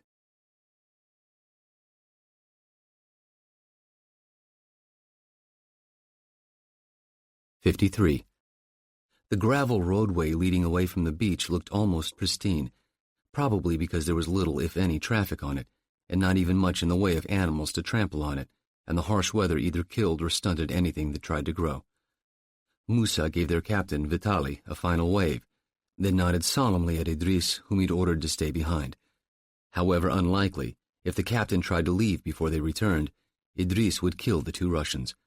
Piloting the boat back to port without them would be a challenge, but Allah would show them the way. Musa climbed into the cab's passenger seat. Fawaz, already behind the wheel, started the engine while Numair and Thabit climbed into the bed. "Go," Musa ordered. "The sooner we finish what we came to do, the sooner we can leave this cursed place." Fawaz shoved the gearshift into drive and started up the hill. The lighthouse and its neighboring hut were only a kilometer away, maybe 500 meters uphill. Vitali and Vanya sat in the wheelhouse swivel chairs and watched their progress through binoculars, drinking tea and smoking cigarettes and wishing for more food, while the music on the radio got worse. Fred's watchdog stood at the rail watching them both. To the east was Kelly green tundra, and the view was as featureless as what a mouse might see when contemplating a green carpet. Vitali watched as 2 of the charter party stepped out of the truck, then used hand signals to direct the driver to back up to the steel shed. Vitali had never seen one of the generators that ran the lighthouses. He'd heard they contained radioactive material, though how they worked was beyond his knowledge. He'd heard also that some had disappeared, but if so, it hadn't happened to an important lighthouse on his part of the coast. As far as he knew, they might as well be small diesel generators. The light bulb on the house was usually a small one, hardly ever more than 100 watts, a fact that surprised, indeed amazed, those who didn't know about it. The Fresnel lenses focused the light into a small, pencil-thin beam whose effective range was determined by the height of the house, and any light showed up brightly on a dark night. Lighthouses, he told himself, were an obsolete leftover from earlier times, hardly necessary anymore in the age of electronic aids. So what damage might he be doing, really? His charter party would themselves finance his acquisition of a modern GPS system, probably one of the new Japanese ones that sold for 500 or 600 euros, cheaper than the new car he coveted. And what the hell did it matter? That this could kill thousands of people never occurred to him for a moment. It took 4 hours, far less than Fred had suggested. It might have gone faster still if they'd simply demolished the corrugated shed, but evidently they didn't want to do that. The lighthouse would look entirely normal in daylight. With the sun fully up and out, it was difficult to tell if the light was on or off, and at night, few came into this gulf to notice. And even if they did, so many things in Russia didn't operate as designed that one more would hardly be seen as headline news. 2 cups of tea and 5 cigarettes after they'd started, the truck rumbled back to life and started driving down the gravel driveway to the boat. It wasn't until they reversed direction to back in that Vitaly saw something dangling from the crane, about a meter, roughly rectangular, but with curved edges that suggested a cylinder inside, maybe the size of an oil drum. So that was a lighthouse battery. He'd wondered what they looked like, and wondered how they worked. It seemed awfully large to power such a small light bulb. That made it typically Soviet, of course, large, clunky, but generally functional. One of the party walked backward behind the crane truck, guiding it back onto the boat, and after 3 hours, when the tide was again right, it was time to raise the ramp and depart. The man in the truck's cab worked the crane controls to lower the generator to the deck. The colleagues didn't secure it in place. They were not seamen, but they had a lot of euros. Vitaly set the engines in reverse and backed away into deeper water, then spun the wheel to head back northwest for the Kara Strait. So he'd earned his 2,000 or so euros. In the process, he'd burned perhaps 1,000 of that in diesel fuel, actually less, but his charter party didn't know that, and the rest was wear and tear on his T4 landing craft, and his own valuable time, of course. So a task halfway completed. On getting back to port, he'd unload them and let them go wherever it was they wanted to go. He didn't even wonder where that might be. He didn't care enough to want to know. He checked his chronometer. 14 hours exactly. So he'd not make port before the end of the day. One more day to build them for, and that was fine with him. Unaware that there was a complimentary mission underway 300 miles away, Adnan and his men were preparing to leave the relative comfort of the boat. The captain, Salichev, was maneuvering the Halmatic into a cove on the island's western coast. Adnan stood on the afterdeck, watching the snow-encrusted arms of the inlet close in around them until the passage was no wider than a kilometer. The fog continued to build over the water's surface until Adnan could catch only fleeting glimpses of the cliffs, erosion-slashed brown escarpments studded with scree and boulders. The Halmatic's diesel engine chugged softly, while in the wheelhouse, Salichev whistled to himself. Adnan walked forward and stepped inside. "How far are we from the settlement?" "Belushya Guba," Salichev finished for him. "Not far, just off the coast. 150 kilometers. Don't worry yourself. The patrols don't come into the coves, they stick to the shoreline. Might hear them if the wind is right, but this close to land, their navigation radars get jumbled. Couldn't see us unless they bumped into us." "Were there detonations in this area?" "Some, but that was back in 60 or 61. Small ones, too. No more than 15 kilotons. Just babies, nothing to worry about. Now, up the coast, maybe 300 kilometers north of Belushya Guba, is Metyushev. That's where they did a lot of them. Dozens upon dozens, all in the hundreds of kilotons. A couple of megatons, too. If you want to see what the moon looks like, that's the place to go." "You've been there?" "Offshore I have. Not enough money in the world could get me into those bays and channels. No, this place we're headed is paradise compared to Metyushev." "It's a wonder anything lives here." "Everything is relative. You've heard of the Pakmozhg, yes?" "No." "The English translation is brain crab. It's supposed to be about half a meter tall, with a shell that's split along the bottom and its nervous system exposed, sort of hanging out the gap in the shell." "You're joking with me." Salichev shrugged. "No, I've never seen one, but I've got a friend who swears he did." Adnan waved his hand dismissively. "Nonsense.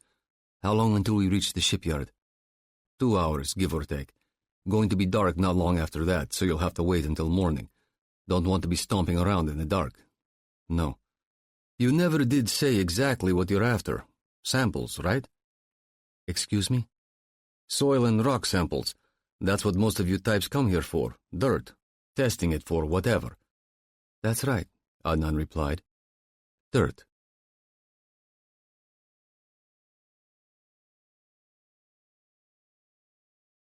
"54. The one drawback might be that people would notice the cars coming in and out. Arnie came in first. Former President Ryan met him and walked him into the living room. "Ready?" the former chief of staff asked. "Not sure," Jack admitted. "Well, Jack, if you have any doubts, you'd better exercise them today. Do you want 4 more years of Ed Keelty in the White House? Hell no, Jack replied almost automatically. Then he thought it over again. Was he so arrogant that he thought he was the projected savior of the United States of America? Such moments of introspection came quickly to him. He wasn't one to measure his ego on the Richter scale or power of 10 notation. The campaign to come would not be fun in any respect. Here's the problem. My strength is national security matters, Ryan said. I'm not an expert on domestic affairs. Keelty is, or at least that's the image he projects. He's got chinks in his armor, Jack, and we'll find them. And all you have to do is to persuade 200 million American voters that you're a better man than he is. You're not asking much, Ryan groused. A lot of things to fix. A hell of a lot of things to fix, he added to himself. Okay, who's first? George Winston and some of his Wall Street friends. George will be your finance chairman. What will this cost? North of $100 million, more than you can afford, Jack. Do these people know what they're buying? Ryan asked. I'm sure George explained it to them. You'll have to back that up, of course. Hey, look on the bright side. Your administration didn't have much in the way of corruption. Reporters sniffed around plenty looking, but nobody ever found much. Jack, this guy's a loser, George Winston announced, to general agreement around the dining room table. The country needs somebody different. You, for example. Question is, will you come back in? Ryan asked. I've served my time, the former Secretary of the Treasury replied. I tried saying that too, but Arnie isn't buying. God damn it, we got the tax system all fixed until that dickhead went and fucked it all up again. And he chopped revenue doing it, Winston emphasized in some disgust. Raising tax rates invariably decreased revenues as soon as accountants got to work on the new code. The new and fair tax code was a godsend to the tax avoidance community. What about Iraq? Tony Britanno asked, changing directions. The former CEO of TRW had been Ryan's chosen Secretary of Defense. Well, like it or not, we're stuck with it, Ryan admitted. Question is, can we smart our way out of it? Smarter than Keelty's being, at least. When Mary Diggs gave his speech 2 years back, he damn near got himself shot. General Marion Diggs had clobbered the military of the United Islamic Republic during his tour as Army Chief of Staff, but his observations about more recent conflicts had been totally ignored by the new administration. Diggs's successors in the Pentagon had bowed to White House orders and done what they'd been told to do. It was a common enough failing of senior military officers and wasn't the least bit new. The price for many of the Fourth Star was to have your balls removed. Most of them were not old enough to have served in Vietnam. They hadn't seen friends and classmates die for political misjudgment, and the lessons inflicted on the previous class of officers had been lost in the process of something called progress. That Ed Keelty had dissolved 2 complete light infantry divisions, then walked into a conflict that cried aloud for light infantry formations, was something the news media had almost totally ignored. Besides, tanks were pretty things to photograph. I'll say this for you, Tony. You always listen to advice, Ryan told him. Helps to know what you don't know. I'm a good engineer, but I don't know it all yet. This guy who took my old office is occasionally wrong, but he's never in doubt. Former Secretary Britanno had just described the most dangerous person on the planet. Jack, I have to tell you now. I won't be coming back. My wife's sick. Breast cancer. We're hoping they caught it early enough, but the jury's still out on that. Who's your doc? Ryan asked. Charlie Dean, UCLA. He's pretty good, they tell me, Britanno answered. Wish you luck, pal.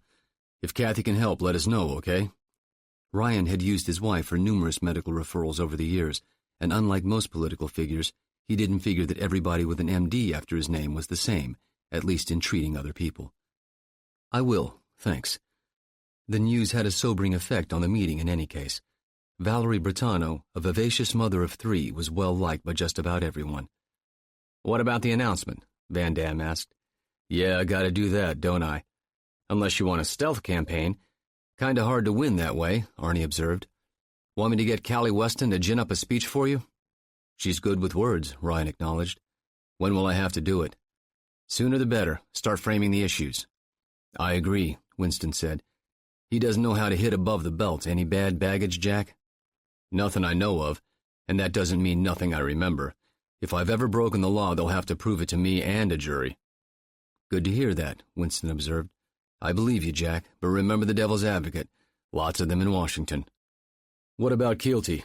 What dirty laundry does he have around? A lot, Arnie answered, but you can only use that weapon with care. Remember, he has the ear of the press. Unless you have a videotape, they'll apply a hellacious reality test to it, and they'll try to ricochet it back on you. I can help a little with that. Leave the leaks to me, Jack, and the less you know about the process, the better. Not for the first time, Ryan found himself wondering why Van Damme was so faithful a vassal to him. He was so far into the political system that he did and said things Jack would never really understand. If he were the babe in the woods, then Arnie Van Damme was his nanny. Useful things, nannies.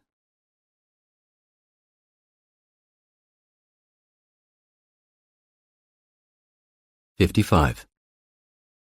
The diesels chugged monotonously away as the landing craft headed back west. Vitaly stood at the wheel, keeping a loose eye on the gyro compass, watching the water slide by the blunt bow and down the sides. Not another ship or even a fishing boat in sight. It was mid-afternoon. The truck was back in its place. The beige-colored gadget they'd taken, stolen, he wondered, well, probably yes, sat on the rusted steel deck. He'd have to scrape and paint it before the weather got too cold for that. Painting in freezing air was time wasted. Even if it dried, it would just flake off. Have to paint soon, he told himself. Vanya would bitch about it. As a former seaman in the Soviet Navy, he regarded such maintenance as an insult to his manhood. But Vanya didn't own the boat, and Vitaly did, and that was that. The charter party was relaxing, smoking their cigarettes and sipping at their tea. Strange that they didn't drink vodka. He troubled himself to get the good stuff, not the bootleg trash made from potatoes. Vitaly indulged himself in his drinking, only proper vodka, made from grain.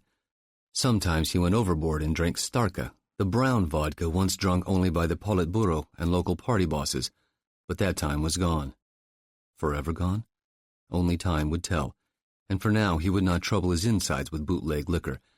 Vodka remained the one thing his country still did well, better than any other country in the world. Nasha lucha, he told himself. Ours is best. An ancient Russian prejudice, though this one was factual.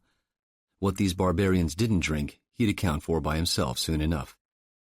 The chart table showed his position. He'd really have to get that GPS navigation system.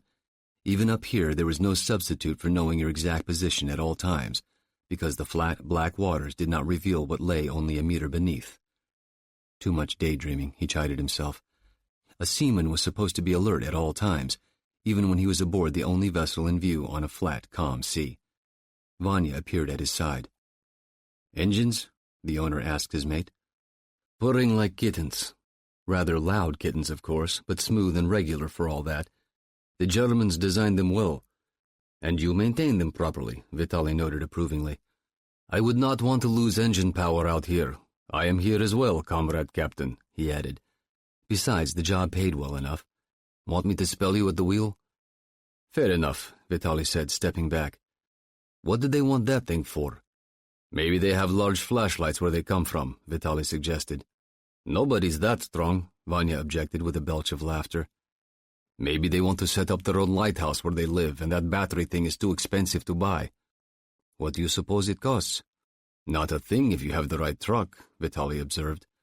"It doesn't even have any warning stickers on it. Not about taking it, anyway." "I wouldn't want it under my pillow. That's an atomic generator." "Is that so?" Vitaly had never been briefed on how the generator operated. "Yes. It has the triple triangle sign on the right side. I'm not going near the damn thing," Vanya announced. "Huh," Vitaly grunted from the chart table. Whatever it was, the charter party must have known, and they were close enough to it.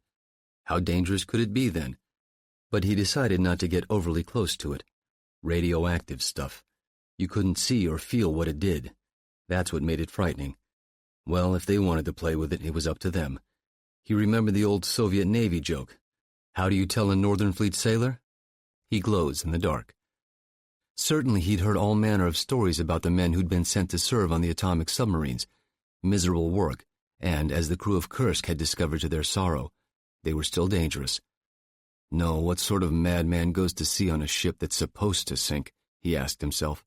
Plus a power plant that sent out invisible poisons? It took much to make him shudder, but this thought managed to do it. A diesel engine might not be as powerful, but it didn't try to kill you just for walking by it. Well, 15 meters away from that battery, It ought to be safe. His charter party was only 5 meters away, and they looked comfortable enough. "What do you think, Vanya?" the owner asked. "That battery thing? I'm not going to worry. Too much, at least." His sleeping accommodations were aft and below the wheelhouse. Not an educated man, Vanya was clever enough with machines and their personalities. Vitaly looked at the steel bulkhead forward of the wheel. It was steel, after all, and 7 or 8 millimeters thick. Enough to stop a bullet. Surely that was enough to stop radiation, wasn't it? Well, you couldn't worry about everything. It was just past sunset when they arrived in the harbor, where things were shutting down.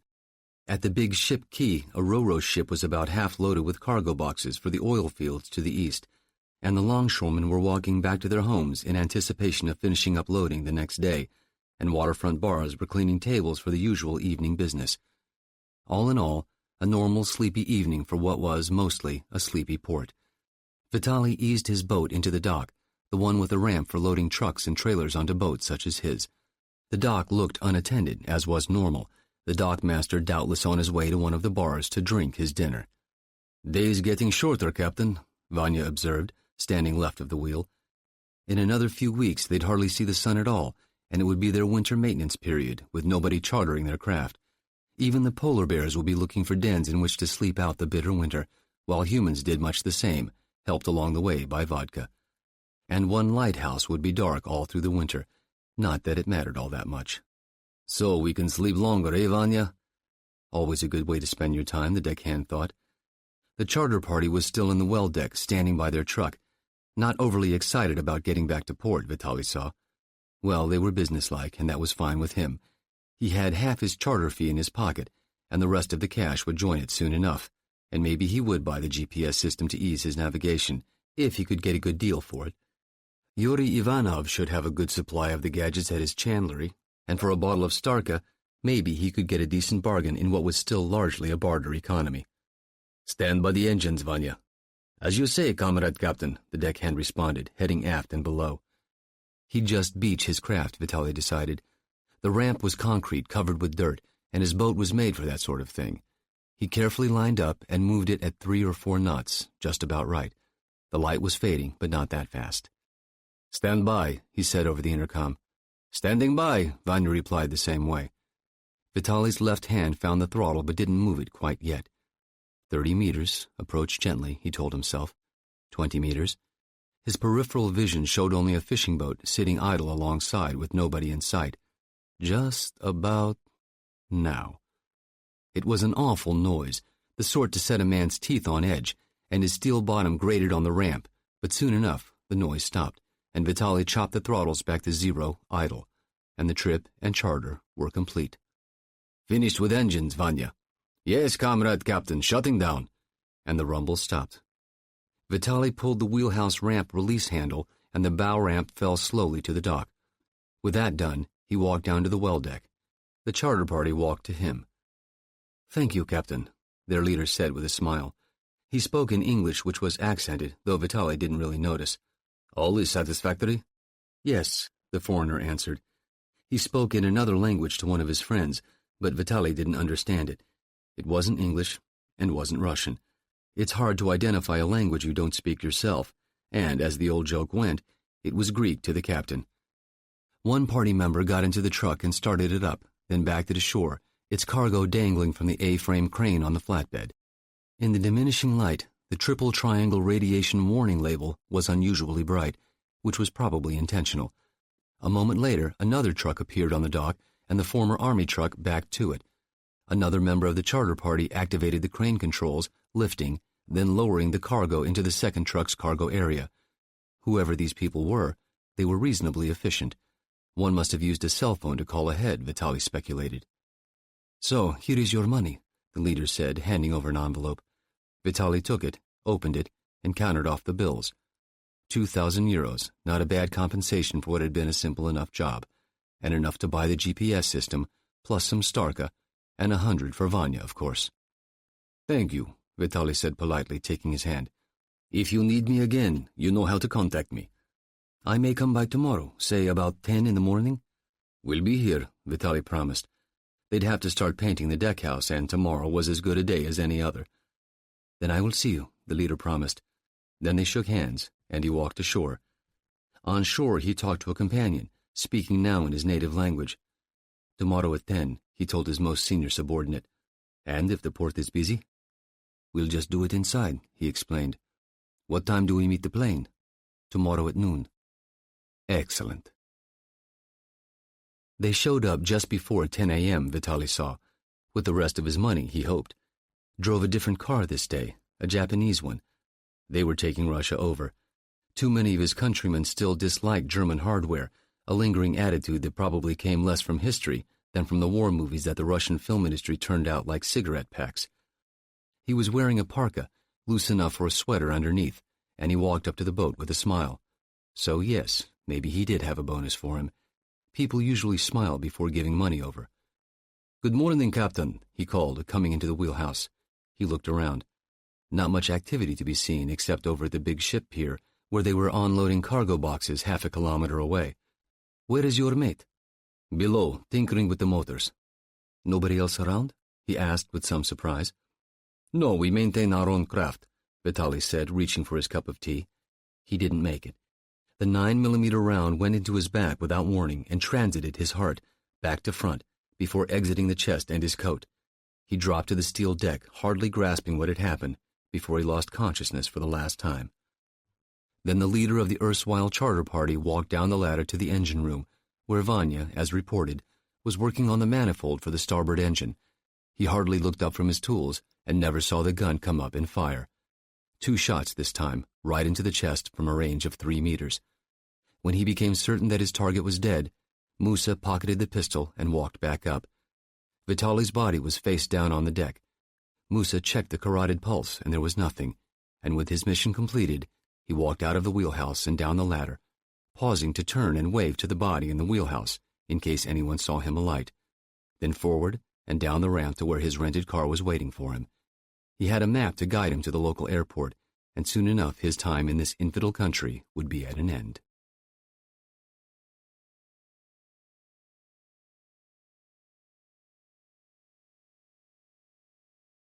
'56. They were up shortly after 6 the next day, gathering their equipment on deck while the grizzled old Salichev sipped his coffee and looked on. The previous day's wind had died away, leaving the bay flat and calm, save a soft lapping against the rocks half a kilometer away. The sky hadn't changed from the day before, however, remaining the same leaden color it had been since they'd arrived in Russia. When all the gear was assembled, Adnan double-checked it against his mental list, then ordered everything packed into 4 large external frame backpacks. Next came their 2 rafts, inflated.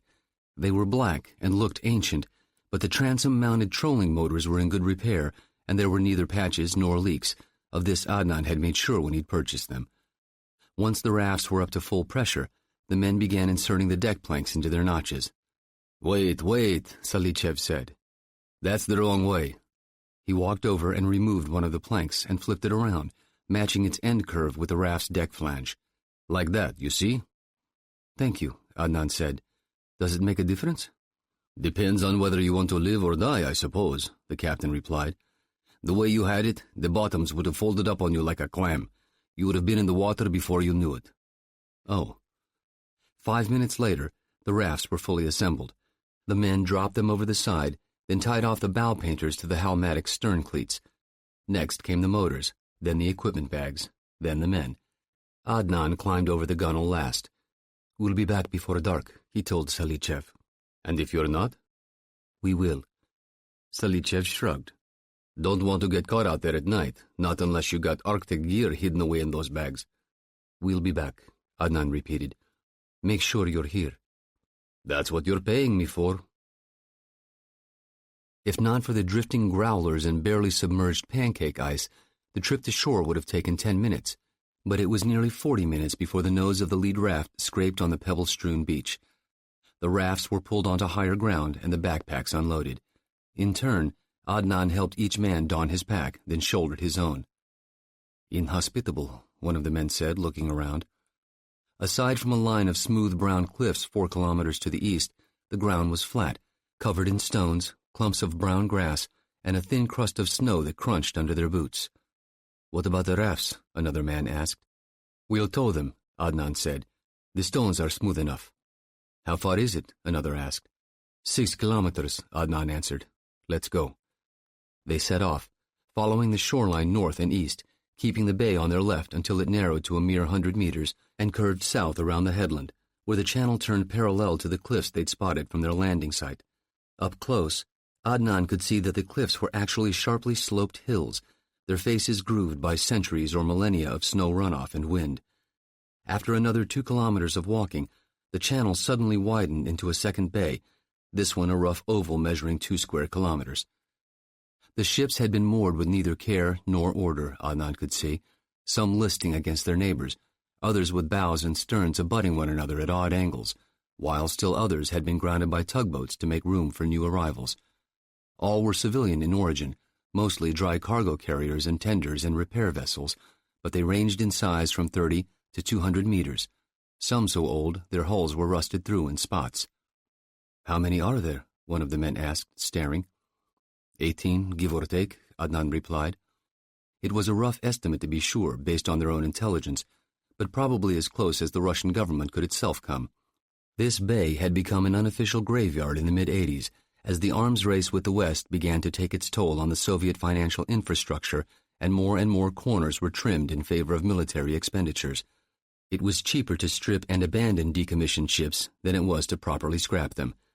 This was just one of dozens of maritime graveyards in the Barents and Kara Seas, most of them full of ships that had simply been recorded in a ledger somewhere, along with the notation, moored pending dismantling.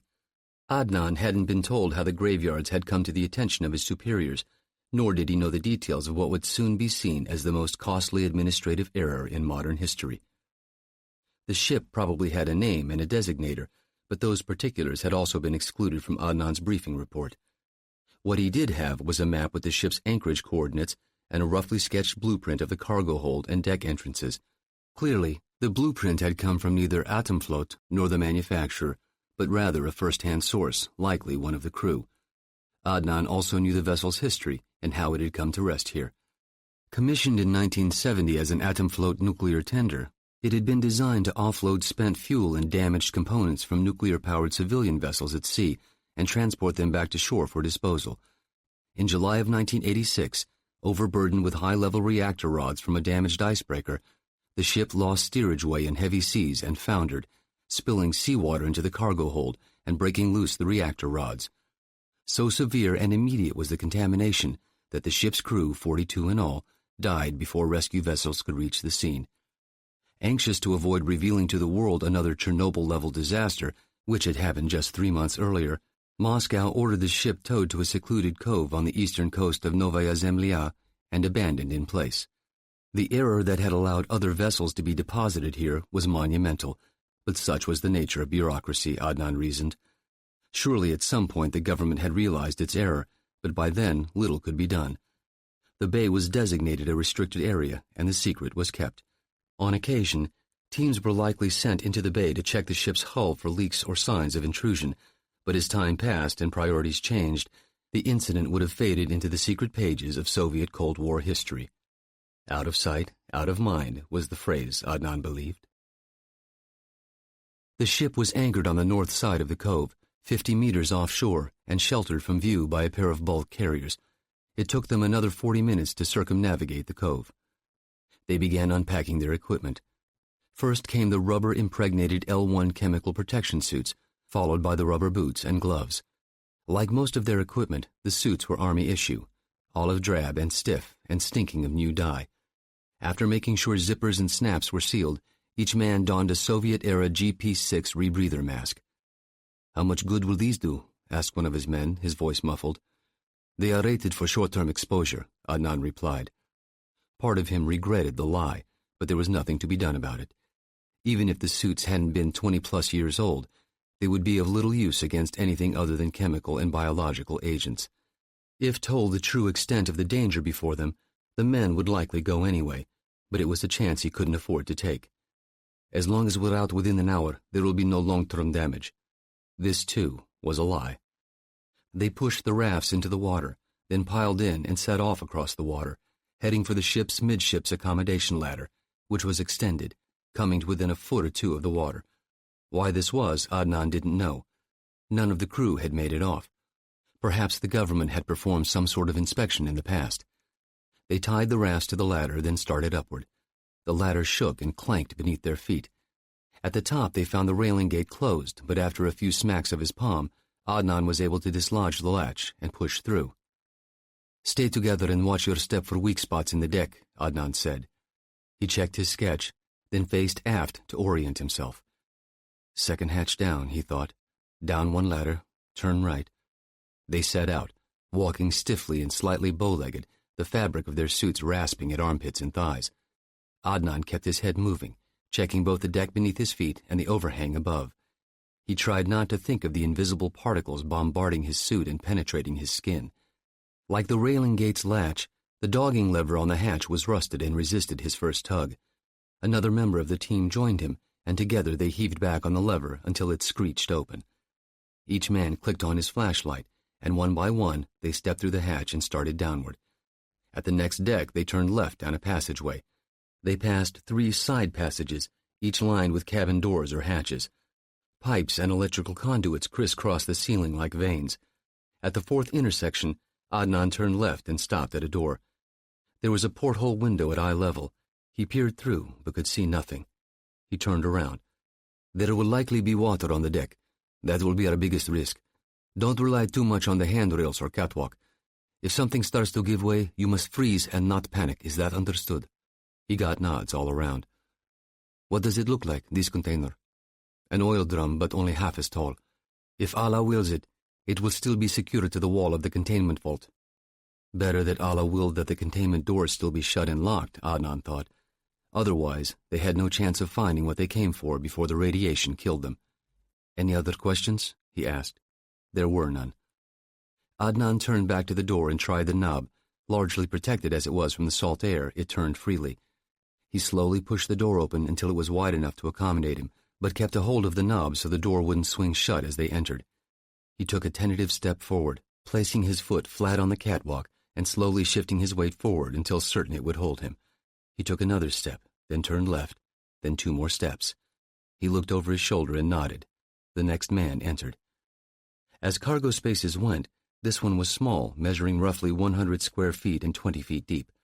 The catwalk on which they stood extended the length of the bulkhead and ended at a ladder. Once the rest of the men were through the door, Adnan started down the catwalk. At the halfway point, he stopped and stepped to the railing, taking care not to bump it. He shined his flashlight at the overhead and could see the 20-foot by 20-foot square outline of the loading hatch. Along one edge, he could see a sliver of gray light. This is where the seawater had entered, he knew. The loading hatch had torqued during a starboard roll, and the seal had given way. He shined his flashlight downward. As he'd feared, the deck was awash, a slurry of black seawater and radioactive dust and chunks of spent fuel rods, several of which he could see floating on the surface. Somewhere down there were the lead-lined containment sarcophagi. How many of the lids had broken free during the accident, he wondered. How many fuel rods remained locked in the caskets? They proceeded to the ladder. "Is that it?" one of the men asked, shining his light down the steps. At the bottom, across 6 feet of flooded deck, was a bank vault-style door secured by 8 dogging levers, 3 to each side and 1 at the top and bottom. At waist height along the left-hand jamb was a latching mechanism secured by a padlock. "Allah be praised," Adnan murmured.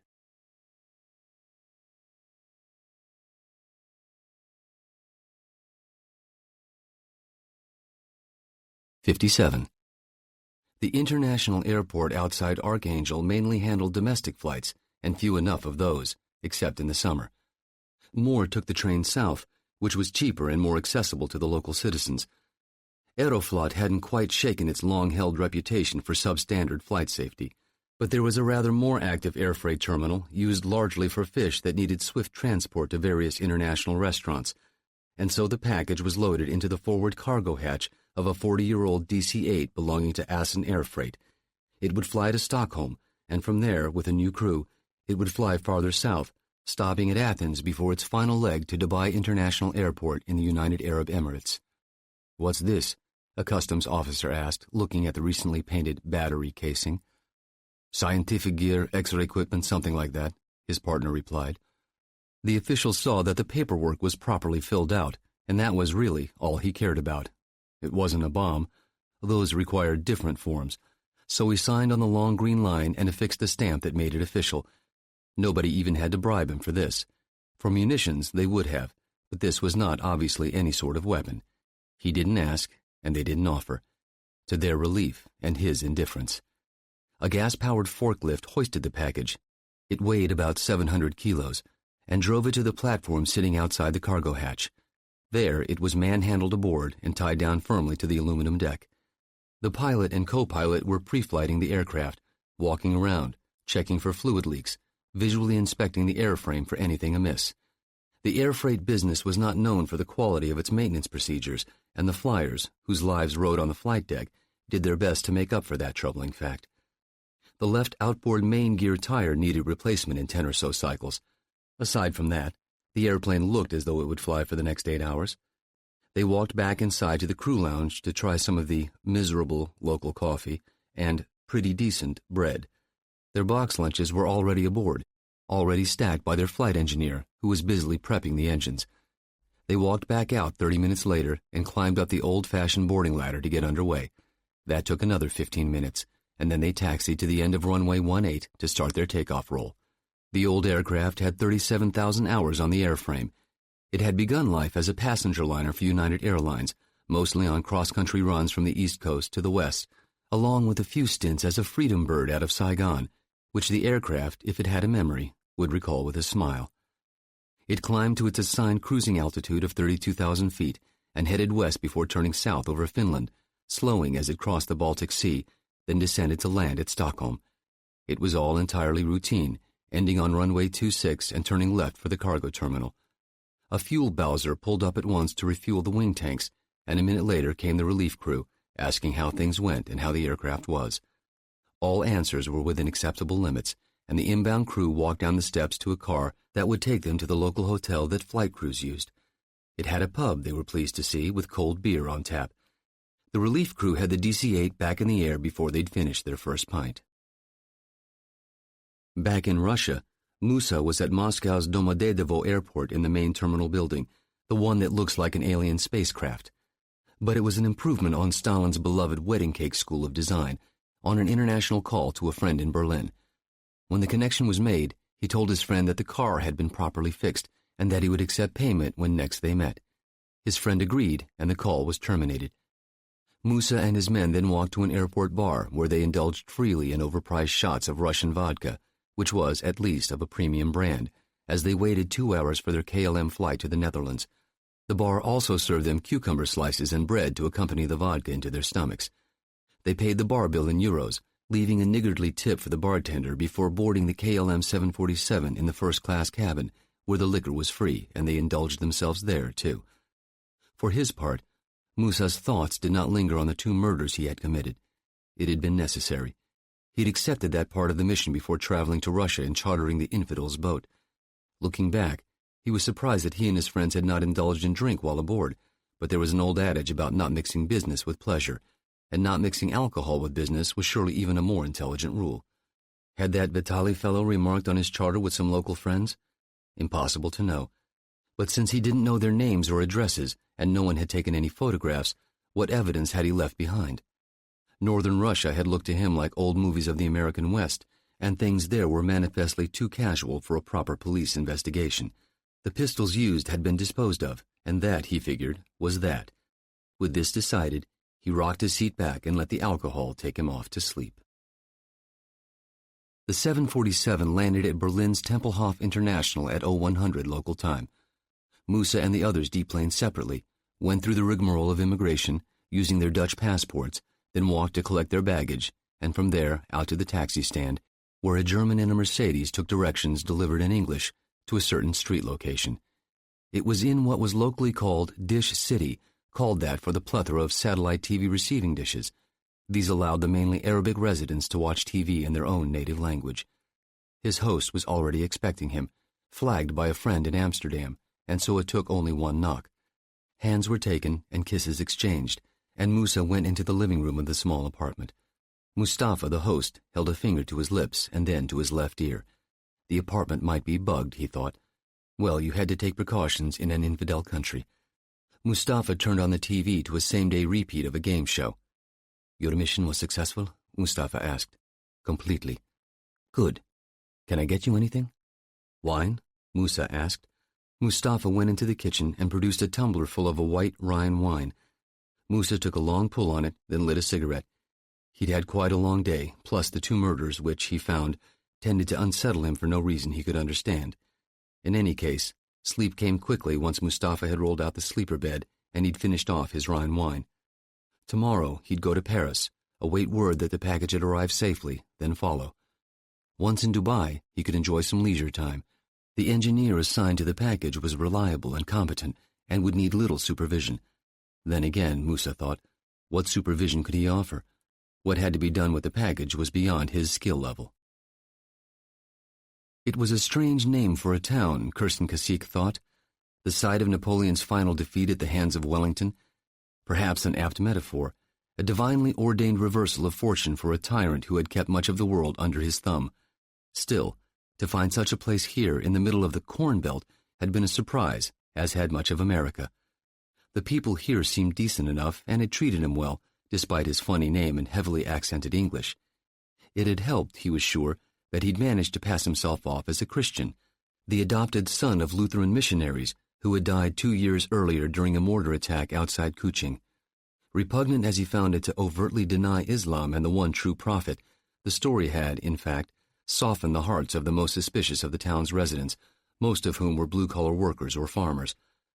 No, it wasn't the people he despised, but rather their government, and, sad as it might be, citizens had been paying the price for flawed and brutal policies for millennia. For the people here, it was simply a matter of fate finally catching up with them. Fate and Allah's will. Besides, he reminded himself, what was coming for these people was but a fraction of what his own country had suffered.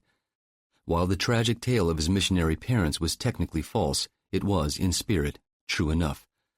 The streets of Zagreb and Rijeka and Osijek and dozens of others had been awash in the blood and misery of Muslims for decades, while the West did nothing to help.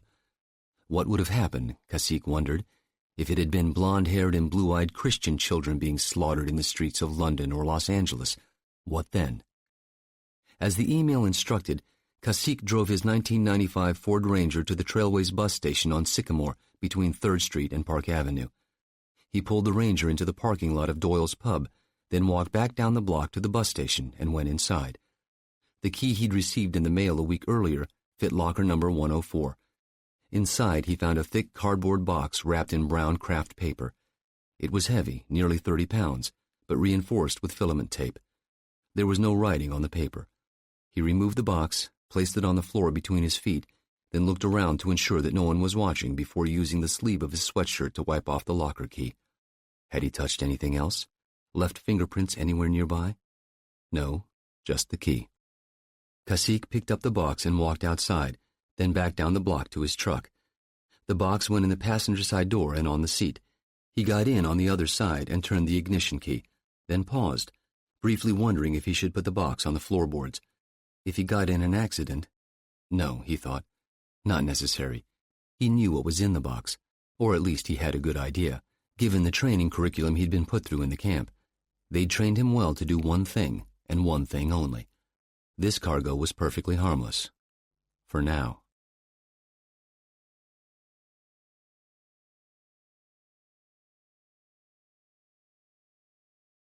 '58.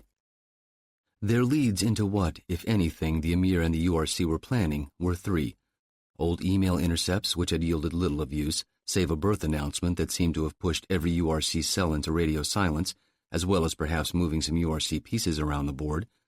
Hadi, a courier and a fresh face on the scene, and the flash drive Chavez had inadvertently liberated from one of the tangos at the Tripoli embassy takedown. So far, the fact that the URC was using steganography had given them nothing but hundreds of gigabytes of photos from URC-affiliated websites dating back 8 years. Finding a 5-kilobyte message embedded in a JPEG that was 200 times that size was not only time-consuming, but daunting. Their 5th and most promising lead happened by accident, a finger that had kept the camera's shutter button pressed down for a few seconds longer than intended. Of 24 or so pictures Jack had taken of Hadi in Chicago, 3 were keepers, showing the courier's face either in profile or on the oblique, and in good enough light. As it turned out, though, it wasn't Hadi's face that became of interest to the campus, but rather his hands. When it came to intel work, Jack knew, it wasn't always about finding what you were looking for, but rather seeing what's in front of you. "This one here," Jack said, touching the forward button on the remote. The next photo slid onto the conference room's LCD TV screen. It showed Hadi stepping up on the curb and sidestepping a fellow pedestrian on the way to the door.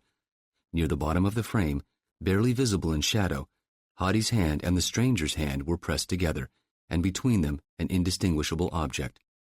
"Brush pass," Clark said, leaning closer. "Clean, too." "Good catch, Jack," Henley said. "Thanks, boss, but it was dumb luck."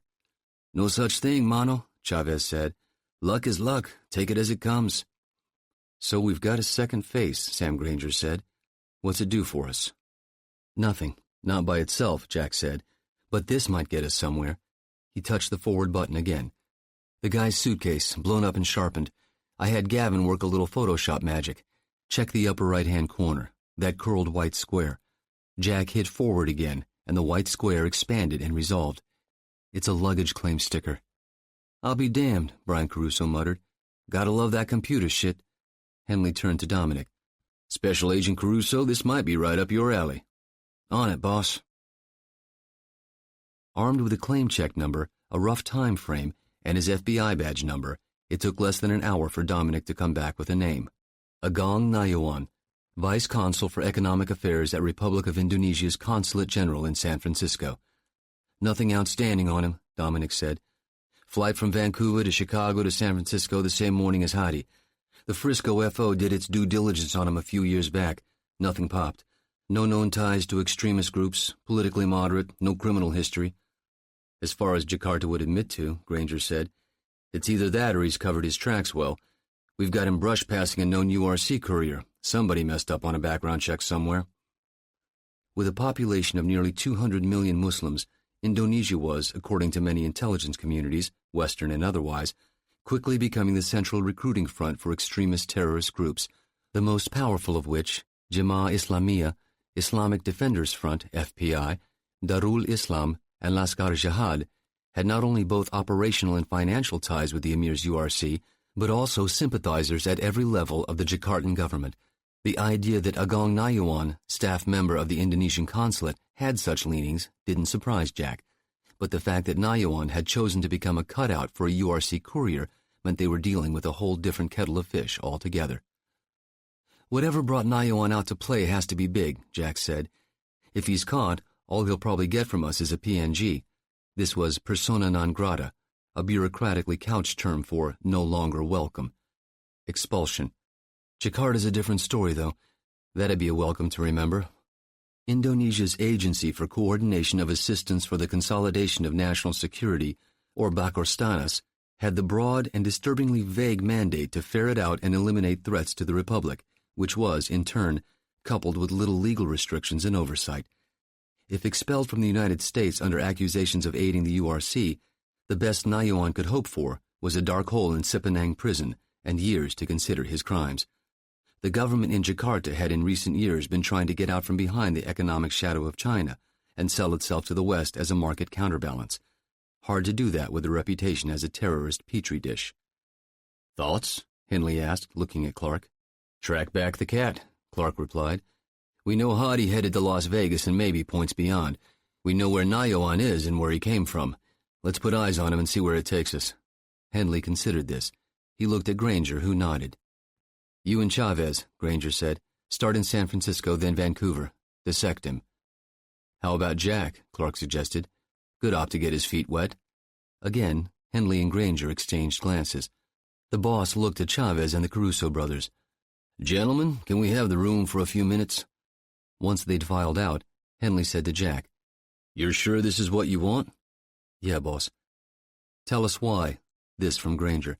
"Tell us again." "I can do some good, I think." "You're doing good right where you are. Plus, we don't run the risk of burning you, of getting a former president's son killed. You're a face, Jack." "An average face. I can count on one hand the number of times I've been recognized in the last 2 years. Out of sight, out of mind. John and I have had this conversation already, okay? I don't have any grand visions about field work." Henley looked at Clark, who spread his hands. Either he's a good actor or that's the truth. Jack smiled. Hey, worst case, I see how the other half lives, and it makes me a better analyst, right? It's a win-win. Okay, you're on the team. Mind your manners, though. No jabbing folks with needles this time around, understood? Jack nodded. Understood. John, where are you with Driscoll? Talked to him this morning, put out some feelers. I think it's sunk in that CID wants his head. He's taking it in stride, better than most would be. He likes the work. I think if he had a chance to get out from under and still have his hand in the pot, he'd be interested. Any luck on your end? I think we might have enough horsepower to get the AG to back down, but not enough to keep Driscoll in uniform. When you get back from Chicago, go pitch him. Clark nodded. Call them back in, Sam. As Chavez and the Carusos re-entered, Brian said, Hey, since we're finally getting proactive about this shit, the URC had that Durar mutt killed for a good reason. Any more thoughts on us going to Tripoli and shaking the tree? What do you expect to fall out? Granger asked. Dominic answered this one. Either Durar got whacked by the URC directly, or they had an affiliate do it.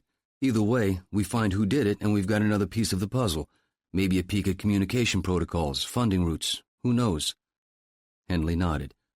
Draw your documents and get travel working on itineraries. We'll see if you can scare up a contact in Tripoli. Somebody at the embassy who doesn't mind having a hats-off chat. Also, see if we can get Brian and Dominic a briefing. Jack, maybe that new deal you and Gavin have been working on. Can do, boss. Henley stood up and looked around the table. Okay, gents, do your thing. We need a corner, something we can peel back and turn into leverage.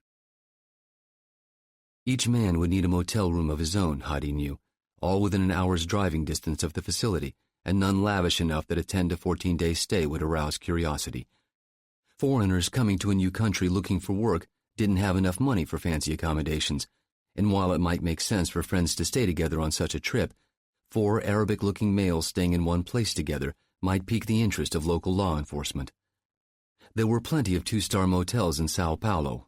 Hadi wasn't worried about finding those, but this was his first foray into field work, and he wanted to leave nothing to chance, just as they'd left nothing to chance with their cover stories. Each of them had studied or knew enough about the industry that their arrival and subsequent job inquiries would draw little attention, at least for the short time they planned to be in the country. Brazil's new boon had seen an influx of workers, many of them from the Middle East, and tired of being paid poverty-level wages for exhausting and dangerous work. No, Hadi thought, as long as they did nothing to distinguish themselves, 4 more Arabs going about the business of finding work would not be noticed. The difficult part would be reconnaissance. There were many miles of track and hundreds of cars to survey. There were schedules and routes to double and triple check, topography and infrastructure to study. The facility itself, while far from impregnable, did have its own security force, and Ibrahim's preparatory research had suggested that the facility routinely conducted drills that involved both the military and the police, each of which maintained a quick reaction force. Of course, such forces would be useful only up to a point. If he and the others planned well and remained steadfast under Allah's guiding hand, nothing could stop them.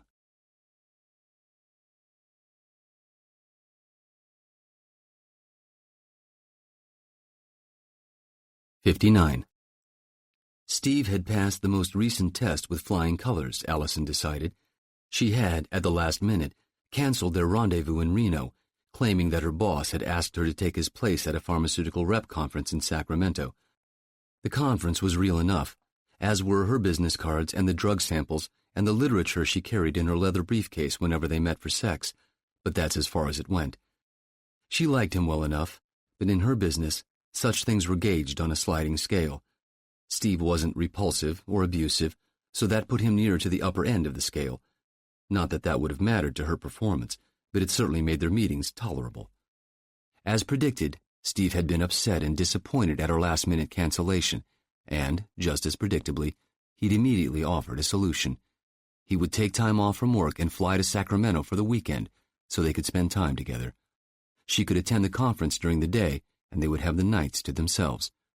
Allison showed the appropriate level of surprise and gratitude at his suggestion and promised to make their first weekend getaway something to remember.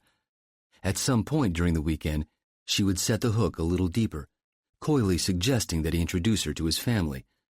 Perhaps she might even arrange for him to catch her tearing up, after which she would confess that she was somewhat taken aback by the special connection she felt with him.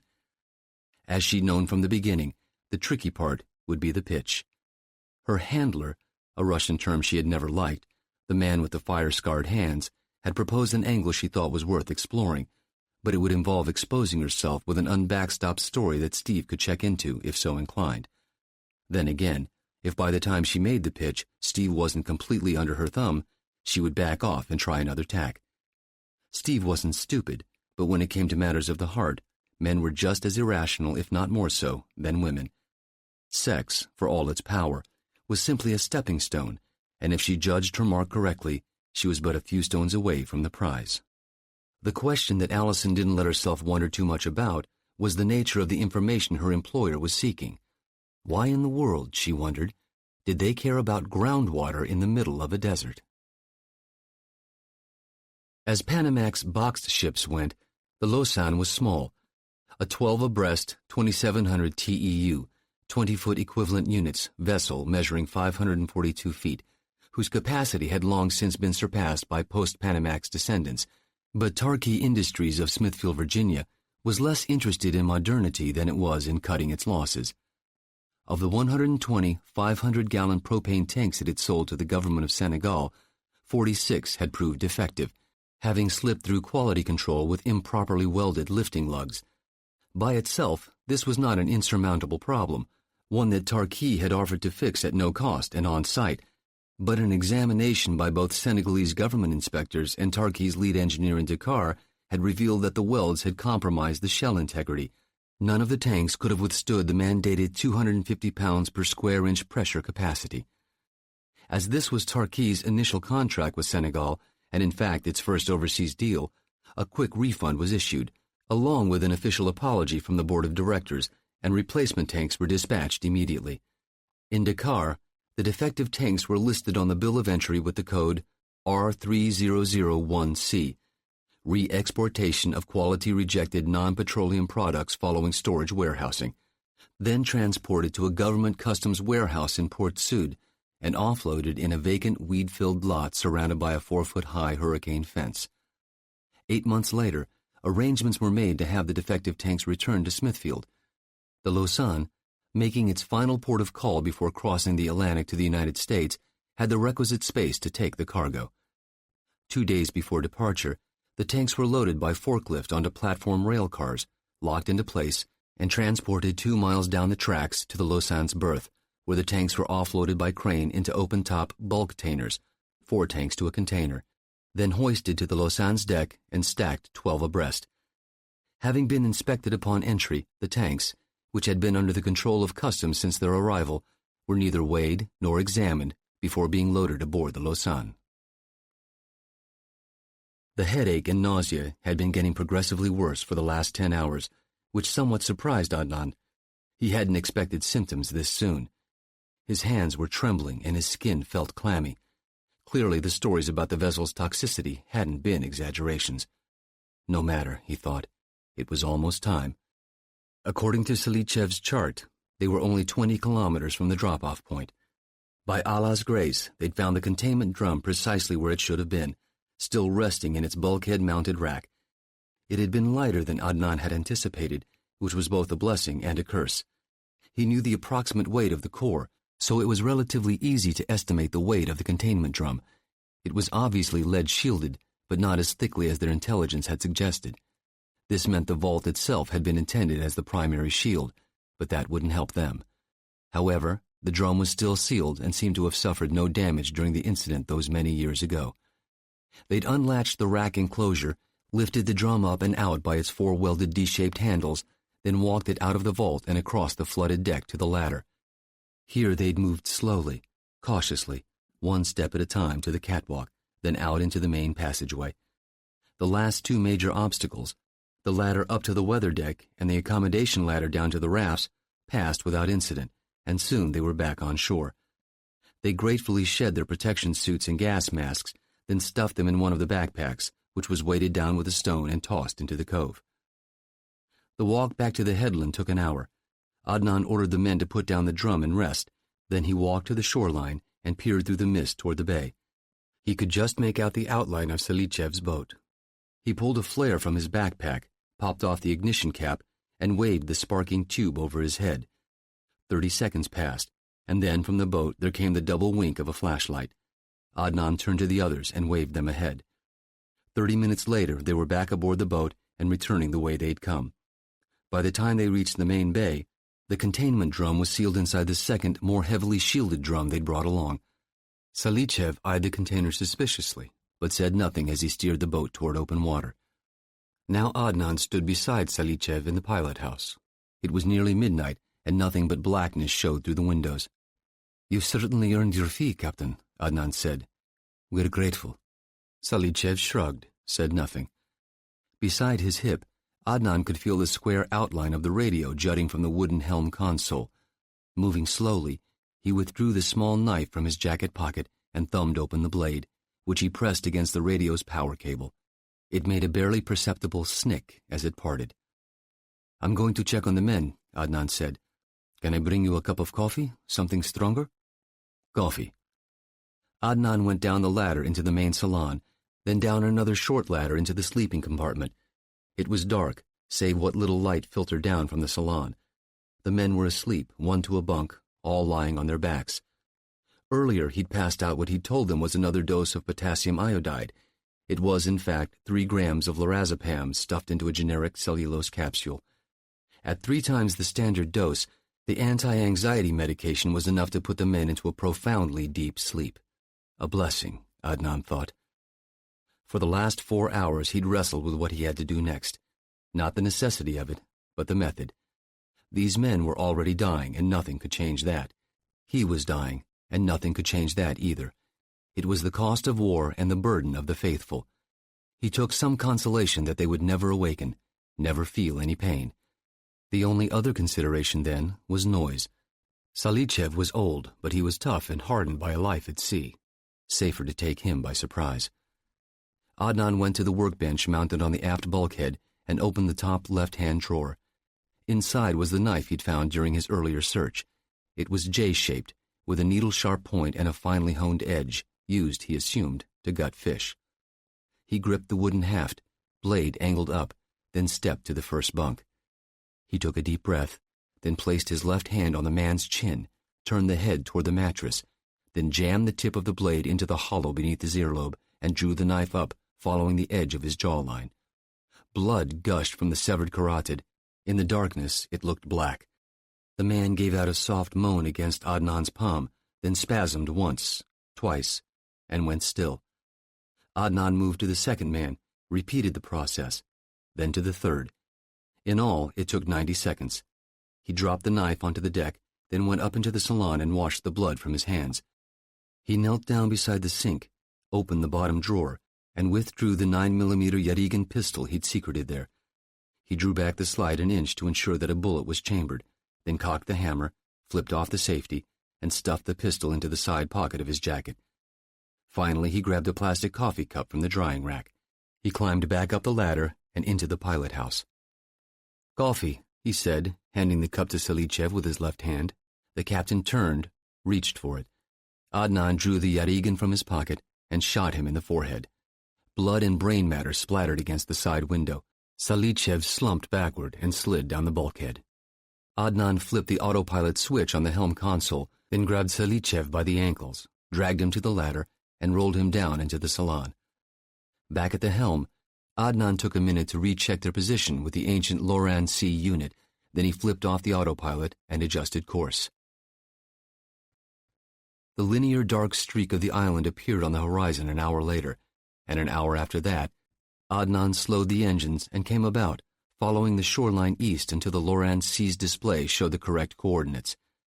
The island was known as Kolguyev and was, according to Adnan's chart, part of the Nenets Autonomous Okrug, an almost perfect circle of wetlands, bogs, and low hills measuring 80 kilometers across and home to one lonely settlement called Bugrina on the southeastern coast, populated by a few hundred Nenets who fished, farmed, and herded reindeer. Adnan throttled back to idle and turned off the ignition. He checked his watch. 10 minutes late. He pulled the portable spotlight from the bulkhead rack and walked onto the deck.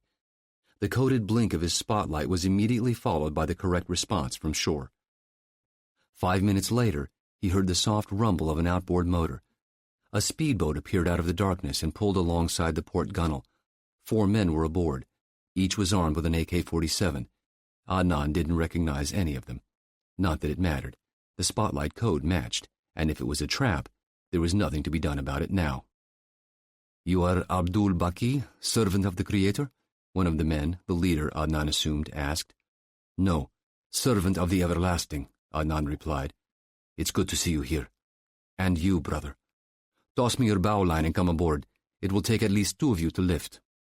While Adnan wrapped the line around the gunwale cleat, 2 of the men climbed aboard, unchained the containment vessel from its position on the deck, and carried it back to the gunwale, where the 2 men aboard the speedboat took it and set it on the deck. The last 2 men joined their partners.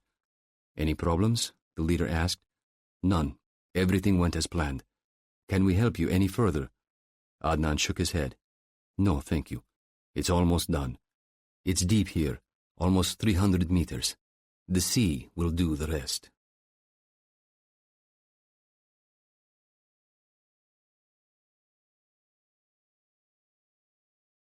"60. This, Admiral Stephen Netters knew, was going to be an unpleasant meeting, and it had as much to do with who wasn't attending as it did with who was. By all rights, the man sitting on the other side of the desk from him should have been Robbie Jackson, but it wasn't. Some redneck with a heart full of hate had seen to that. Instead, they had Edward Keelty, the wrong man for any season. Netters and Jackson had come up together, starting at the Naval Academy, their careers intersecting now and again as they climbed the ladder until finally, in the waning days of the Ryan administration, Netters had been appointed chairman of the JCS. He'd taken the job for a variety of reasons, ambition being the lowest among them, respect for Ryan being paramount. It had been hard not to quit after that, and especially after it became clear that Keelty was going to win the Oval Office, not on merit, but by dumb fate and tragedy. But even as the votes were being counted and the electoral map inexorably tipped in favor of Keelty, Netters knew he'd stay on, lest the new president appoint one of the Pentagon's perfumed princes. One only had to look at the depth, or lack thereof, of Keelty's cabinet to know what the man expected from his people. And therein was the rub. Contradict the king too often or with too much zeal, and a more amenable prince would be found. Fail to contradict the king, and the kingdom goes to the barbarians. "Tell me what I'm looking at, Admiral," President Keelty said with a grunt, and shoved the satellite photo back across the desk at Netters. "Mr. President, what we're seeing is a large-scale movement of tanks and mechanized infantry moving west toward the border." "I can see that, Admiral. What kind of numbers are we talking about, and what the hell are they up to?" "As for the first question, we've identified an armored division consisting of 3 tank brigades with a mix of older Soviet T-54s, T-62s, and Zulfikar main battle tanks, 4 artillery battalions, and 2 mechanized infantry divisions. As for what they're up to, Mr. President, we can't think in those terms yet. We need to concentrate on what they're capable of, then work forward to intention." "Explain that," National Security Advisor Ann Reynolds said. Translation: "I don't know what the hell you're talking about." Like Scott Kilbourne, the Democratic Congresswoman from Michigan was unqualified in the extreme, but both her demographically friendly gender and her seat on the House Intelligence Committee had made her a shoo-in for Keelty's cabinet. As the CEO of a Detroit-based social networking website company, Reynolds had been savvy and capable, skills she assumed were easily transferable to the role of politician and legislator. Netters suspected it hadn't quite sunk in that she was in over her head, a fact that scared the living hell out of him. The National Security Advisor was white-knuckling it, hoping her Donna Karan power suits, severe glasses, and rapid-fire speaking style would keep the wolves at bay. "Say I intend to beat the Olympic record for the marathon. That's my intention. Problem is, both my legs are broken and I've got a heart condition. That's my capacity. The latter dictates the former." Reynolds nodded sagely. Scott Kilbourne, the DCI, said, "Mr. President, Tehran is going to call it an exercise, but we can't ignore the obvious. First of all, the force is moving toward the Elam salient. As the crow flies, it's as close to Baghdad as any point in Iran, 80 or so miles. Second, we just put into motion our drawdown plan in Iraq. Best case, they're sending a warning to the Sunnis to mind their manners. Worst case, this is the real deal and they're planning an incursion." To what end? Keelty had asked the question, which was good, Netters thought, but there was no curiosity behind it. When it came to Iraq, the president was solution-focused to a fault. From day one, he'd made it clear that he intended to withdraw U.S. forces as quickly as possible, with only token regard paid to tactical safety. Keelty lacked two critical ingredients for good leadership: flexibility and curiosity. He had each in abundance in the political arena, but that was about power, not genuine leadership. "Testing the waters, see how we react," Kilbourne replied.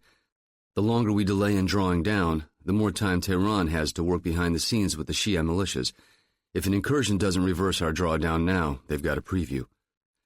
"I disagree," Admiral Netters said. "They've got nothing to gain and everything to lose by crossing the border. Moreover, they're light on AAA. "Explain?" "They're fielding only token anti-air elements. That's not an oversight. They know if we come at them, it'll be from carriers in the Gulf first." Keelty's national security advisor, Ann Reynolds, said, "A message?"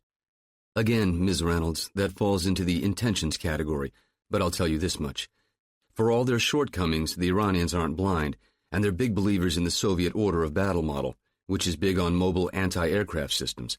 They saw what we did during Gulf War and II, and they haven't forgotten it. You don't strip out your anti-air elements just for the hell of it." "What about air cover?" This from NSA Reynolds. "Fighters." "No change," Netters replied. "Nothing moving but routine patrol flights." President Keelty was frowning. A fly in his soup, Netters thought. He'd promised the country he'd get the United States out of Iraq, and the clock was ticking. But not on the troops or America's strategic welfare, but rather on Keelty's chances for a second term. Of course, Netters had from the outset his own reservations about the Iraq War, and he still did. But those were dwarfed by the very real possibility of getting it wrong over there. Like it or not, the United States was up to its eyeballs in the Middle East, more so than it had in perhaps its entire history. A painless withdrawal was a pipe dream Keelty had sold to an understandably war-weary nation. While the current drawdown plan would never succeed, it was measured enough that Iraq would slowly slip into chaos rather than fall head first into it, in which case he hoped Keelty would have the good goddamn sense to regroup and listen to the theater commanders. In one respect, Scott Kilbourne was correct. This business on the border may well be a preview of Keelty's endgame for Iraq without American troops, though whether Iran would actually put troops on the ground once U.S. forces were gone was anyone's guess. If they did, however, they'd use soaring Sunni on Shia violence to justify it. It was a perplexing game the Iranians were playing. A delay in U.S. troop withdrawal seemed contrary to Tehran's interests, or at least those visible from Washington. Keelty leaned back in his chair and steepled his fingers. "So, Admiral, since you're not willing to talk about intentions, I'm going to do it for you," Keelty said. "The Iranians are saber-rattling, testing our resolve. We ignore them, keep to the drawdown plan, and give them a message of our own." "Such as," Admiral Netters said. "Another carrier group." A message. Another mission without a goal. While it was true enough that carrier groups were all about projection of power, the concept was analogous to basic firearm safety. Never point a gun at anything you don't intend to shoot. In this case, Keelty just wanted to wave the gun around. "What assets do we have available?" Keelty demanded.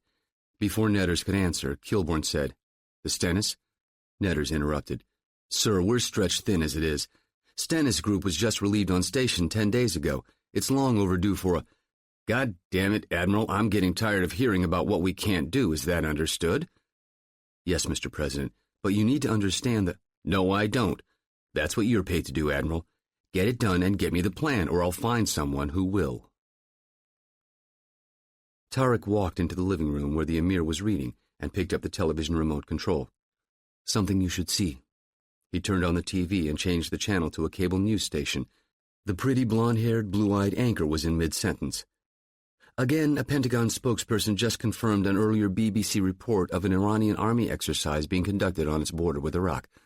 While the Pentagon admitted the government in Tehran failed to announce the exercise, it went on to say such events are not uncommon, citing a similar movement of troops and equipment in early 2008. Tarek muted the television. "Strange bedfellows," the Emir murmured. "Pardon?"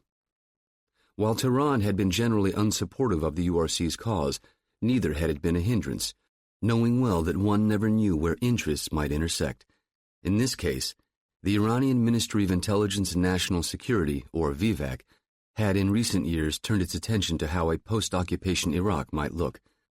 Though well represented by several militias and bolstered by both Hezbollah and Pasdaran aid, the Iraqi Shia population was still a minority, and therefore vulnerable to Sunni persecution, an imbalance of power that Tehran despised, and the URC was only too happy to exploit.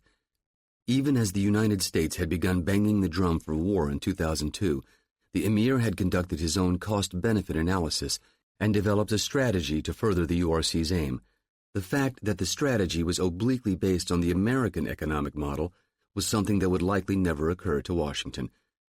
The United States would eventually leave, or at least decrease its presence to a nominal level, at which time Iran would begin its play for domination in Iraq, a feat it couldn't hope to accomplish without an advantage over the Sunni majority. In this, Iran had a need. It was a customer in the making. The URC's involvement in Iraq had begun in August of 2003 with an influx of men, materiel, and expertise, all of which were freely offered to Sunni extremist groups. Based on a mutual hatred of the U.S. occupiers, resources were shared and goals intertwined, and by 2006, the URC held sway over great portions of Baghdad and most of the Sunni Triangle. This was the good or service for which Tehran was willing to pay. As Mary Pat Foley and the NCTC well knew, and Jack Ryan Jr. had recently realized, information availability in the digital age could be as much a hindrance to intelligence work as it could be a blessing. Computers can categorize, collate, and disseminate massive amounts of information, but the human mind can absorb and use only so much of it. The application of information is the pivot on which decisions, good, bad, and neutral, are made, a fact that engineers, game wardens, casinos, and hundreds of other seemingly unrelated disciplines had long ago recognized. Who does what, and where, and when do they do it?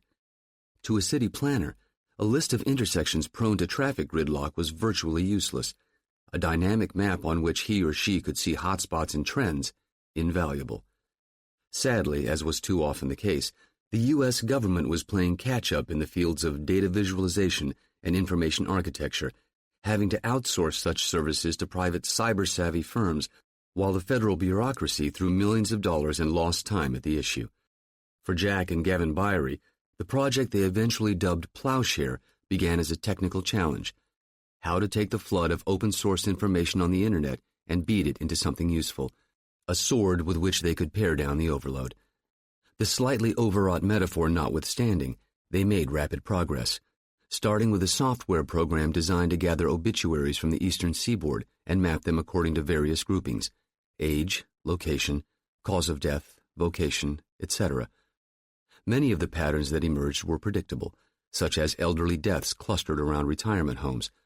But some were not, such as the recent raising of the drinking age in one state, preceding more young adult deaths on highways leading to a nearby state with a lower drinking age. This, too, was somewhat predictable, they admitted, but seeing the clusters on the map was the proverbial picture that paints 1,000 words. The other surprise was the depth and scope of open-source information. The truly useful data, while not inaccessible, were tucked away deep within local, state, and federal government websites, available to anyone with enough patience and technological literacy to find it. Second and third world countries, the ones in which most terrorist incidents took place, were the easiest prey, often failing to close the gap between online record-keeping and online database security.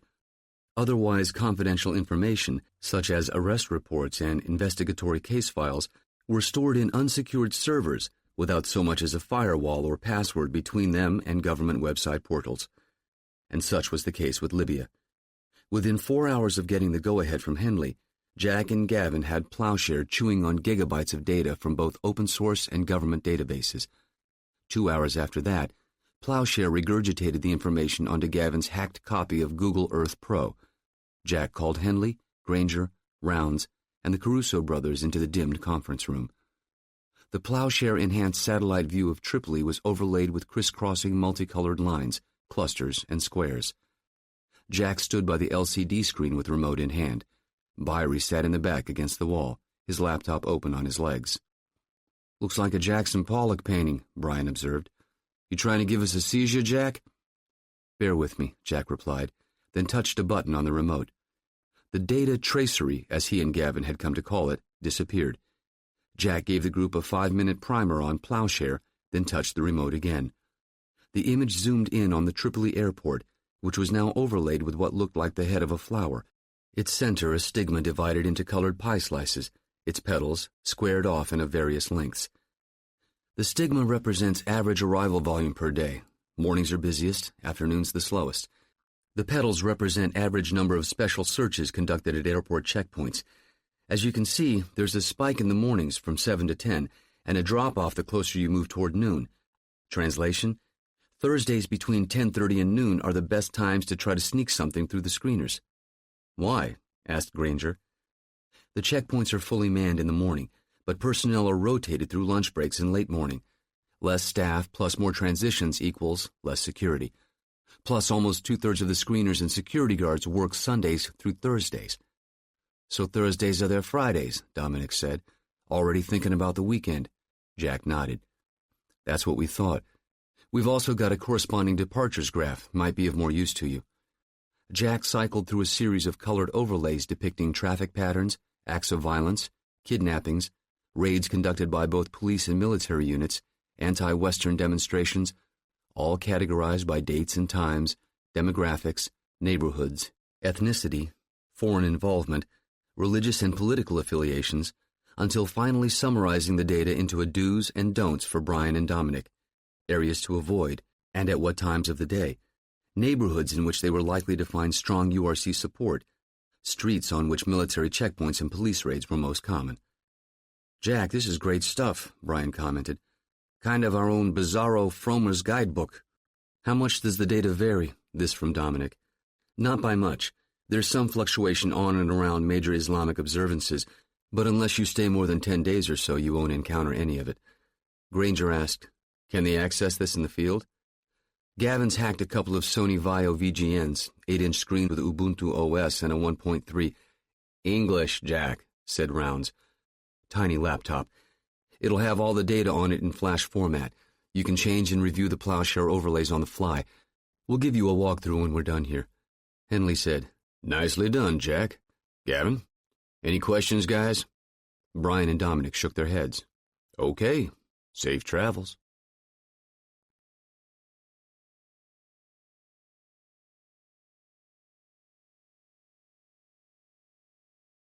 '61.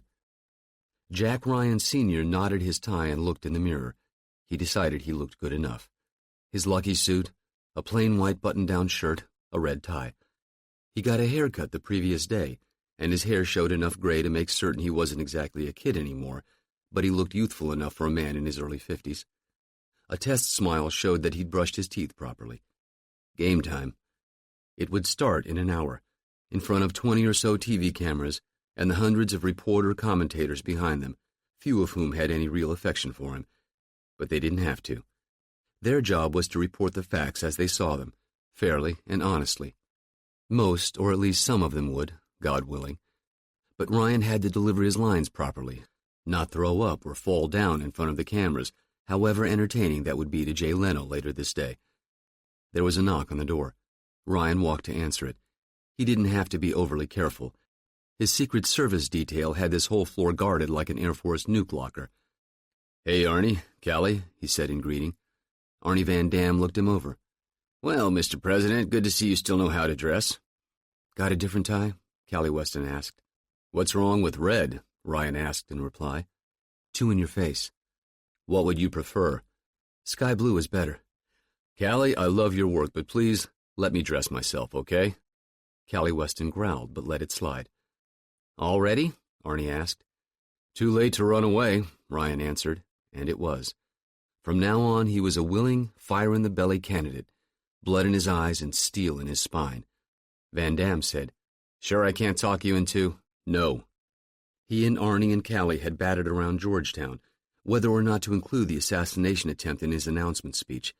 Predictably, they'd argued for inclusion, but Ryan would have none of it. The incident would be raised during the campaign, but not by him. Nor would he avoid it. How's the audience? Ryan asked, closing the subject. All wired up, Arnie replied. It is otherwise a slow news day out there, and so they'll be glad to see you. It gives them almost 5 minutes of airtime to fill. You will sell a lot of toothpaste for them, Jack. Hell, some of them actually like you. Really? Since when? Ryan asked. They're not the enemy. They're the press. They're neutral observers. You ought to hang out with them, off-the-record talks, have a beer with them. Let them come to like you. You're a likable guy. Let it work for you. I'll think about it. Coffee? They do it good here. No complaints from me, Jack told him. He wandered over to the room service tray and sat down to pour another cup, his third. That would be his limit, lest the caffeine make him jumpy. At the White House, presidential coffee was all Jamaican Blue Mountain, from the former British colony, widely regarded as the best in all the world. That was a cup of coffee. Maybe it was the bauxite in the beans, Jack thought. Again, Ryan's mind came back to the central question. If he won, how to put the country back on course. Governing so complex a country as the United States of America was an effective impossibility. Too many interests, each of them matters of life and death to somebody, and that somebody would be on TV or in the papers to make sure that her views got their proper, preferably loud, attention. The president might or might not pay attention. She had a staff to make sure that only the important stuff made it to her desk. But that made the president a hostage to the staff, and even a good man could be misdirected by the people that he or she had chosen for the job. And as a practical matter, selection of the staff was delegated to more senior staffers, all of whom had a sense of self-importance about them, as though a desk in the White House West Wing or the old Executive Office Building was a personal gift from God's own hand. Such people could and did shape the ideas of their president just by selecting the things he saw. And you're going to fight for 4 more years of this? Ryan asked himself. You fucking idiot. I know that look, Arnie said. I know what you're thinking. What can I say, Jack, except that I think you really are the best man for the job, and it's necessary. I believe that down to my bones. How about you? I'm getting there, Ryan said. You see the business about Iran? Arnie asked. Which part? Their nuclear program or the border exercise? Both. Same houses, different paint, Jack said. Tehran knows all it has to do is rattle a little saber and Keelty will react. Or overreact. What's he got Netter sending over there, a whole battle group? Yep, Stennis. Pulled it back from a rotation home. Idiot. They've got the President of the United States dancing on a string. He checked his watch. How much more time do I have? 10 minutes, Callie replied. Can I talk you into some TV makeup? No way in hell, Ryan thundered in reply. I'm not a $10 hooker on 16th Street. They cost more than that now, Jack. Inflation, remember? Ryan stood and made his way to the bathroom. Losing bladder control was something else to be avoided, and not something he could do in front of cameras. As Ryan grew older, he found himself liking less to wait in line to take a leak. Part of the aging process, he figured. Well, he took his leak, zipped up, and walked back out to don his jacket. Off we go, guys. Into the lion's den, Mr. President. Arnie called him Jack only in private. Callie Weston had the same privilege, which made her uncomfortable. On walking out of the room, Andrea Price O'Day was there, along with other members of Jack's detail, guns securely holstered. Swordsman is moving, Andrea told the rest of her team over her lapel microphone. Jack walked to the elevator, which was, as usual, held for him, with yet another armed agent inside. Okay, Eddie, Andrea said, and Eddie released the key he'd been holding, and the elevator went down to the second floor, which had the meeting room reserved for today's announcement. 40 seconds, and the doors slid open, and the Secret Service team went out to lead the parade. There was a funnel of spectators, some of them ordinary citizens, remarkably enough, but the majority of them reporters of various flavors and their TV cameras. Jack smiled at them. Candidates had to smile all the time, waving to a few he knew by name from 4 years earlier. The smile threatened to make his face crack, Jack thought. Mr. President, please follow me, the hotel manager said, shepherding the party to the back of the room. There was the lectern. Ryan went to it at once, gripping the wood panel hard enough to make his hands hurt a little. It was his normal practice and helped synchronize him with the task at hand. Ladies and gentlemen, Jack began, thank you for coming. I am here to announce my candidacy to run for the presidency of the United States in this coming year. Since I left the presidency 3 years ago, I've watched the current president's term of office with disappointment. President Keelty has not responded well to the challenges our country has faced. In Afghanistan and Iraq, soldiers have died needlessly. victims of a rudderless policy of withdrawal. Even when a war is ill-conceived, when you have a war, you are stuck with it, and you must play it out. Running away from a conflict is not a policy.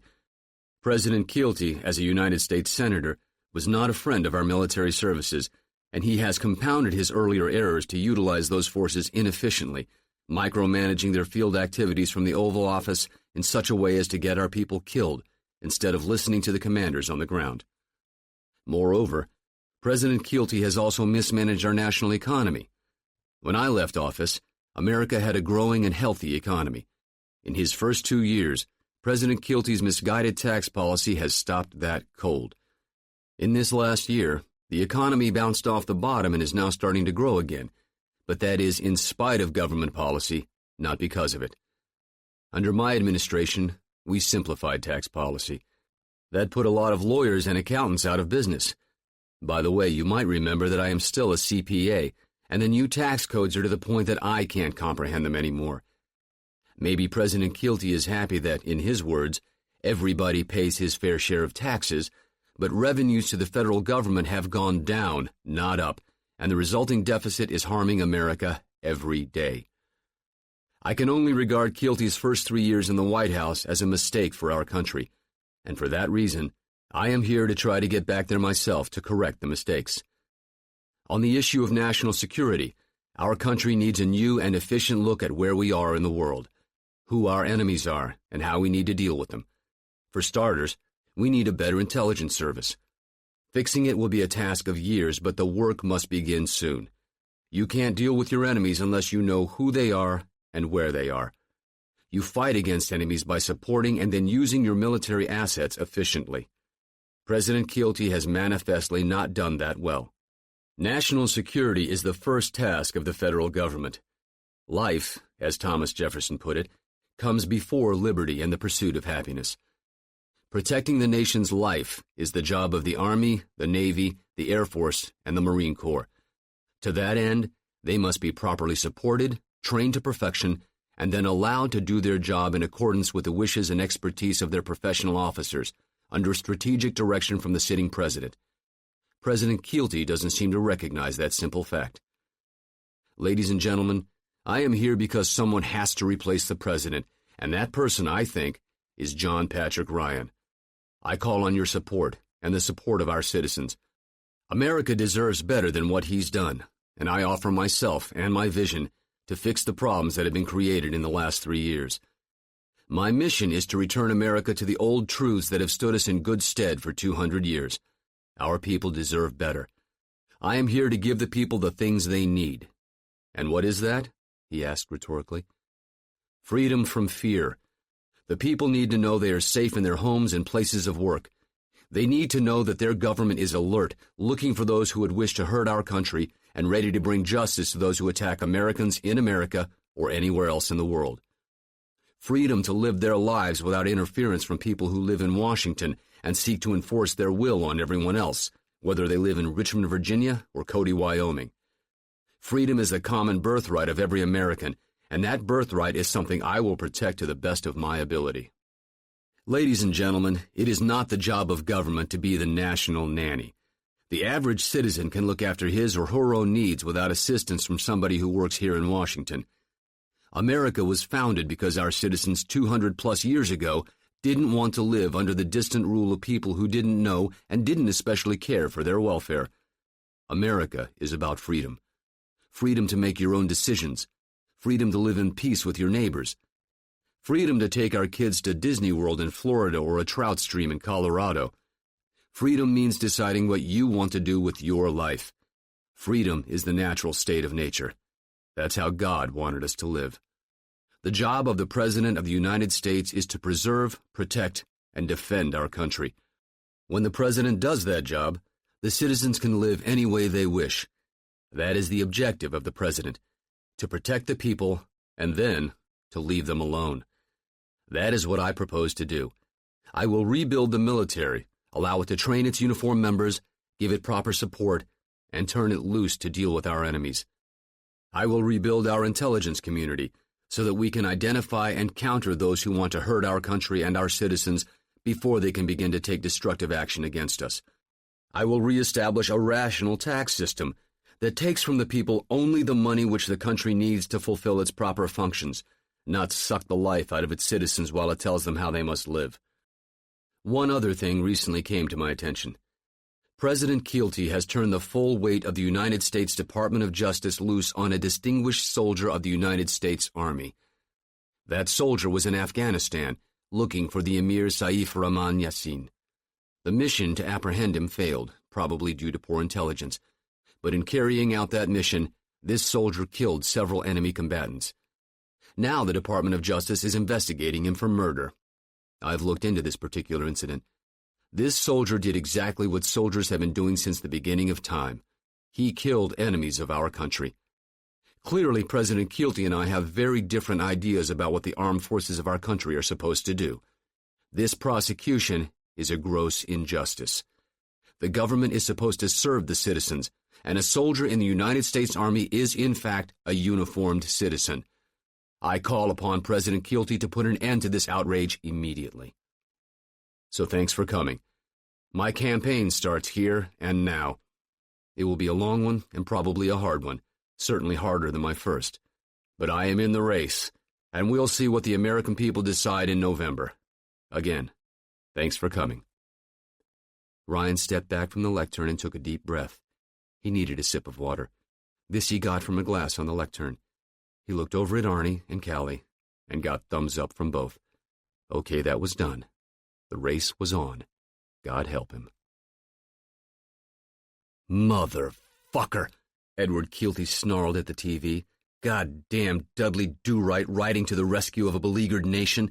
The worst part is, millions of sheep out there are buying his shit. McMullen and his staff had known Ryan's announcement was coming and had been prepping Keelty for it. Clearly, their efforts had failed.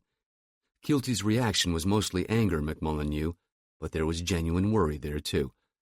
Much of the American public was still uneasy with Keelty, due in large part to the way the election played out. The phrase, victory by forfeiture, had been common fodder on the political shows for a month following Keelty's election, and while the polling numbers couldn't quite encapsulate the country's mood, McMullen suspected most people felt as though the election had been missing an essential ingredient, namely, a long and hard-fought contest between two candidates who'd bared their souls for the voters. Keelty had done this, or mostly done this, but his opponent hadn't had the chance. How the hell did he find out about this thing with the Ranger? Keelty demanded. I want to know. Impossible to know, sir. Don't give me that shit, Wes. Find out. Yes, sir. We're going to have to drop the prosecution. Of the grunt? Yeah, I know, damn it. Dump it into Friday's news cycle. Get rid of it. Where are we on opposition research? Still working on it. Nothing we can sink our teeth into. The problem is Langley. A lot of stuff Ryan did there is still compartmentalized. Get Kilborn. There'll be leaks. If the press finds out we're digging into Ryan's CIA past, it'll backfire on us. We'll have to find another way. Whatever you need to do. This dickhead wants back in, fine. But I want it to hurt. Holy shit, Sam Driscoll said from his hospital bed. Here's a face from the past. What the hell are you doing here? John Clark smiled. Heard through the grapevine you fucked up your shoulder playing badminton. I wish. Sit down, man. I come bearing gifts, Clark said, then set his briefcase on the bed and opened it. Inside were 2 bottles of Sam Adams beer. He handed one to Driscoll, then opened his own. Driscoll took a gulp and sighed. How'd you know? The beer, I mean. Remembered you talking about it after Somalia. Some memory you got there. Got a little more gray, too, I see. Look who's talking. Driscoll took another long pull. So, what's the real reason? Mostly just wanted to check in, but I heard about the CID bullshit, too. Where's that stand? No idea. They've interviewed me 3 times. Best my lawyer can figure is some dickhead behind some desk is trying to figure out what to charge me with. It's a clusterfuck, John. You got that right. Damned if you do the job, damned if you fail. What did the doc say about your shoulder? Need one more surgery. The rock missed the big vessels in there, but fucked up the tendons and ligaments. Figure 3 months recovery, then another 3 for rehab. They're pretty confident, but I don't think I'll be swinging from the monkey bars again. What about humping a rucksack? Probably not that either. The doc that cut on me guesses I won't be able to lift my elbow much above my ear. I'm sorry, Sam. Yeah, me too. Gonna miss it. Gonna miss the guys. You got your 20, right? And then some. But with this CID shit, who knows? Clark nodded thoughtfully. Well, you went out with a bang. Got some good intel from that cave. Hell, you could have glided down the mountain on that sand table. Driscoll laughed, then, wait a second. How do you know about that? Oh, yeah, scratch that. You're still in, aren't you? Depends on what you mean by in. A nurse walked into the room carrying a clipboard. Driscoll slipped his beer beneath the sheet. Clark lowered his out of sight. Afternoon, Sergeant Driscoll. I'm Veronica. I'll be with you until midnight. How are we feeling? Just fine, ma'am, and you? Veronica dutifully checked boxes on her clipboard and scribbled a few notes. Can I get you anything? How's your pain level, on a scale of 1 to 6-ish, and holding steady? Driscoll shot back with a smile. Maybe a little ice cream with dinner? I'll see what I can do. Veronica flashed a smile, then turned and headed for the door. Over her shoulder, she said, Just make sure those bottles disappear when you're done with them, gentlemen. After Clark and Driscoll got done laughing, Driscoll asked, What I mean by in is government. Then no. I came to offer you a job, Sam. Here Clark knew he was overstepping his bounds a tad, but he doubted he'd have any trouble selling Driscoll's qualifications. Doing what? Sort of what you've been doing, but no rucksack and better wages. You getting me into something illegal, John? Nothing you won't be comfortable with. Nothing you haven't done before. Plus, it comes with a get-out-of-jail-free card. You'd have to relocate, though. Winters are colder than Georgia. Washington? Thereabouts. Driscoll nodded slowly, chewing on Clark's offer. Then, what's this? He grabbed the remote from the bedside table and unmuted the wall-mounted TV. Keelty has turned the full weight of the United States Department of Justice loose on a distinguished soldier of the United States Army. That soldier was in Afghanistan looking for the Emir Saif Rahman Yassin. The mission to apprehend him failed, probably due to poor intelligence. But in carrying out that mission, this soldier killed several enemy combatants. Now the Department of Justice is investigating him for murder. I've looked into this particular incident. This soldier did exactly what soldiers have been doing since the beginning of time. He killed enemies of our country. Driscoll muted the TV. What the fuck? How the hell? Clark was smiling. What? Driscoll said. You did that? Shit, no. That's all General Marion Diggs and Jack Ryan. Your timing is damned incredible, John. Dumb coincidence. I had a hunch he was going to do something like that, but beyond that, Clark shrugged. I'd say that about takes care of your CID problem, wouldn't you? How do you figure? Ryan's running for president, Sam, and he just bitch-slapped Keelty on national television. He can either let this bullshit prosecution eat up a few weeks of news cycle, or he can dump it and hope people forget about it.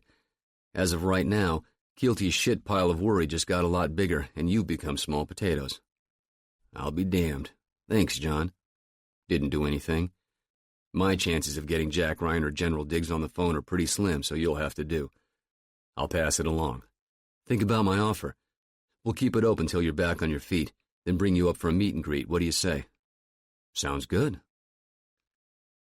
43 hours after Adnan opened the seacocks on Salyachev's Halmatic trawler and sunk it along with his 3 comrades beneath the surface of the Barents Sea 700 feet below, the second package arrived at the Dubai warehouse.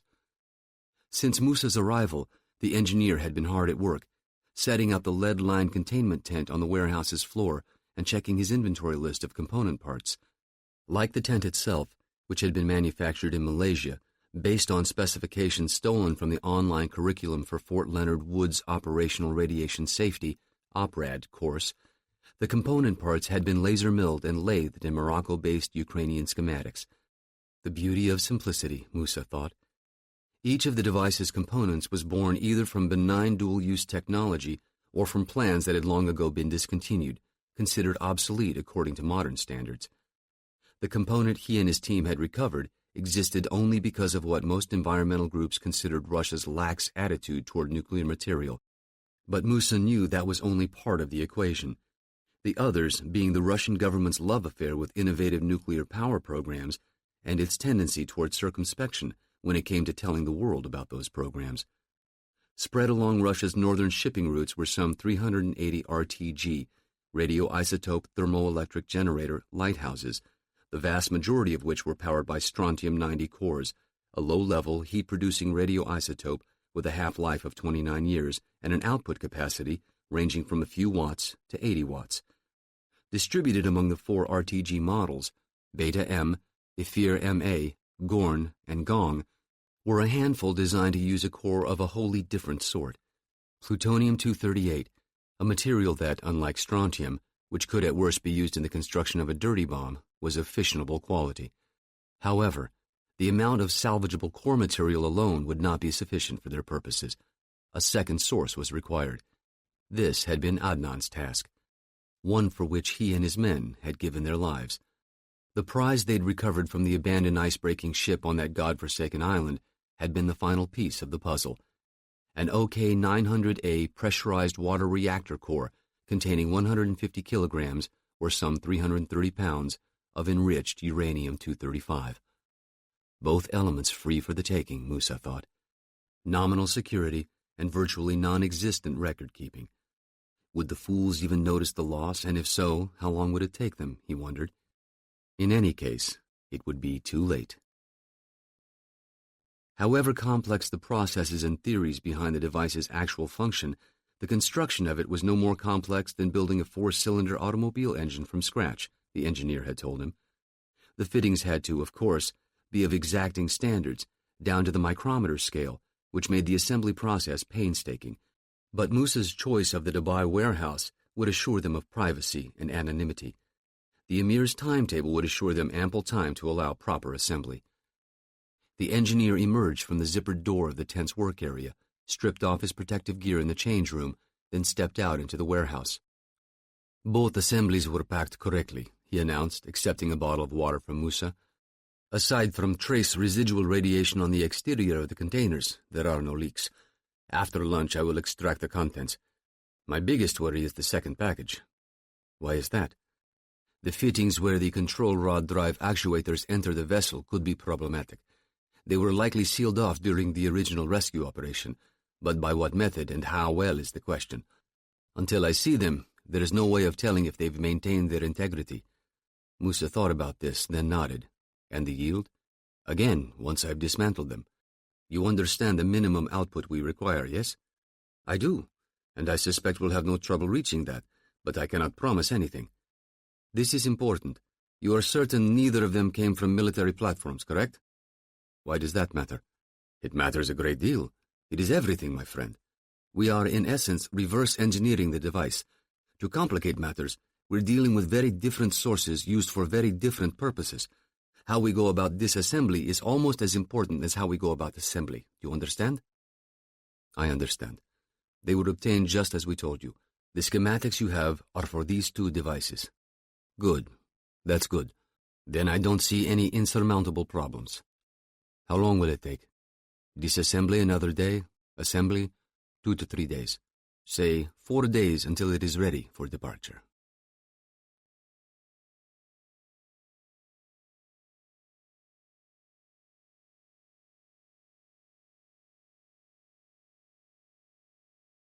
'62. The Consulate General of the Republic of Indonesia sat on Columbus Avenue, a few blocks south of the Embarcadero, flanked by Telegraph Hill and Lombard Street, and within sight of Alcatraz Island. Clark found a parking spot on Jones Street, 1 block south of the consulate, and parked their rented Ford Taurus. "Ever been to Frisco, Jack?" Chavez asked from the back seat. "When I was a little kid. All I remember is Fisherman's Wharf, that museum submarine." "USS Pampanito," Clark said. "Right, in Treasure Island. As my dad tells it, I cried when he told me it wasn't the same Treasure Island from the book." Clark laughed. "Was that before he broke the news about the Easter Bunny and Santa Claus?" Jack laughed in return. "Same day, I think." Clark pulled out his cell phone, one of 3 sanitized pay-as-you-go, push-to-talk models they'd picked up at the airport. He dialed a number and said after a moment, "Yes, good morning. Is Mr. Nayawan in this morning?" "Yes, thanks." Clark hung up. "He's in. Let's take a walk, get a lay of the land." "What are we looking for?" Jack asked. "Nothing and everything," Clark responded. "The map isn't the territory, Jack. You're acclimatizing. Find out where the coffee shops are, ATMs, alleys, and side streets, newspaper vendors, payphones. Where are the best places to catch taxis or hop a cable car? Learn to feel like you live here." "Oh, is that all?" Chavez answered that one. No. How do the people move? How do they interact? Do they wait for walk lights or do they jaywalk? Do they meet one another's eyes on the sidewalks or exchange pleasantries? How many cop cars do you see? Check for parking. Is it metered or free? Nail down the BART entrances. Bay Area Rapid Transit, Clark added before Jack could ask. There's subway.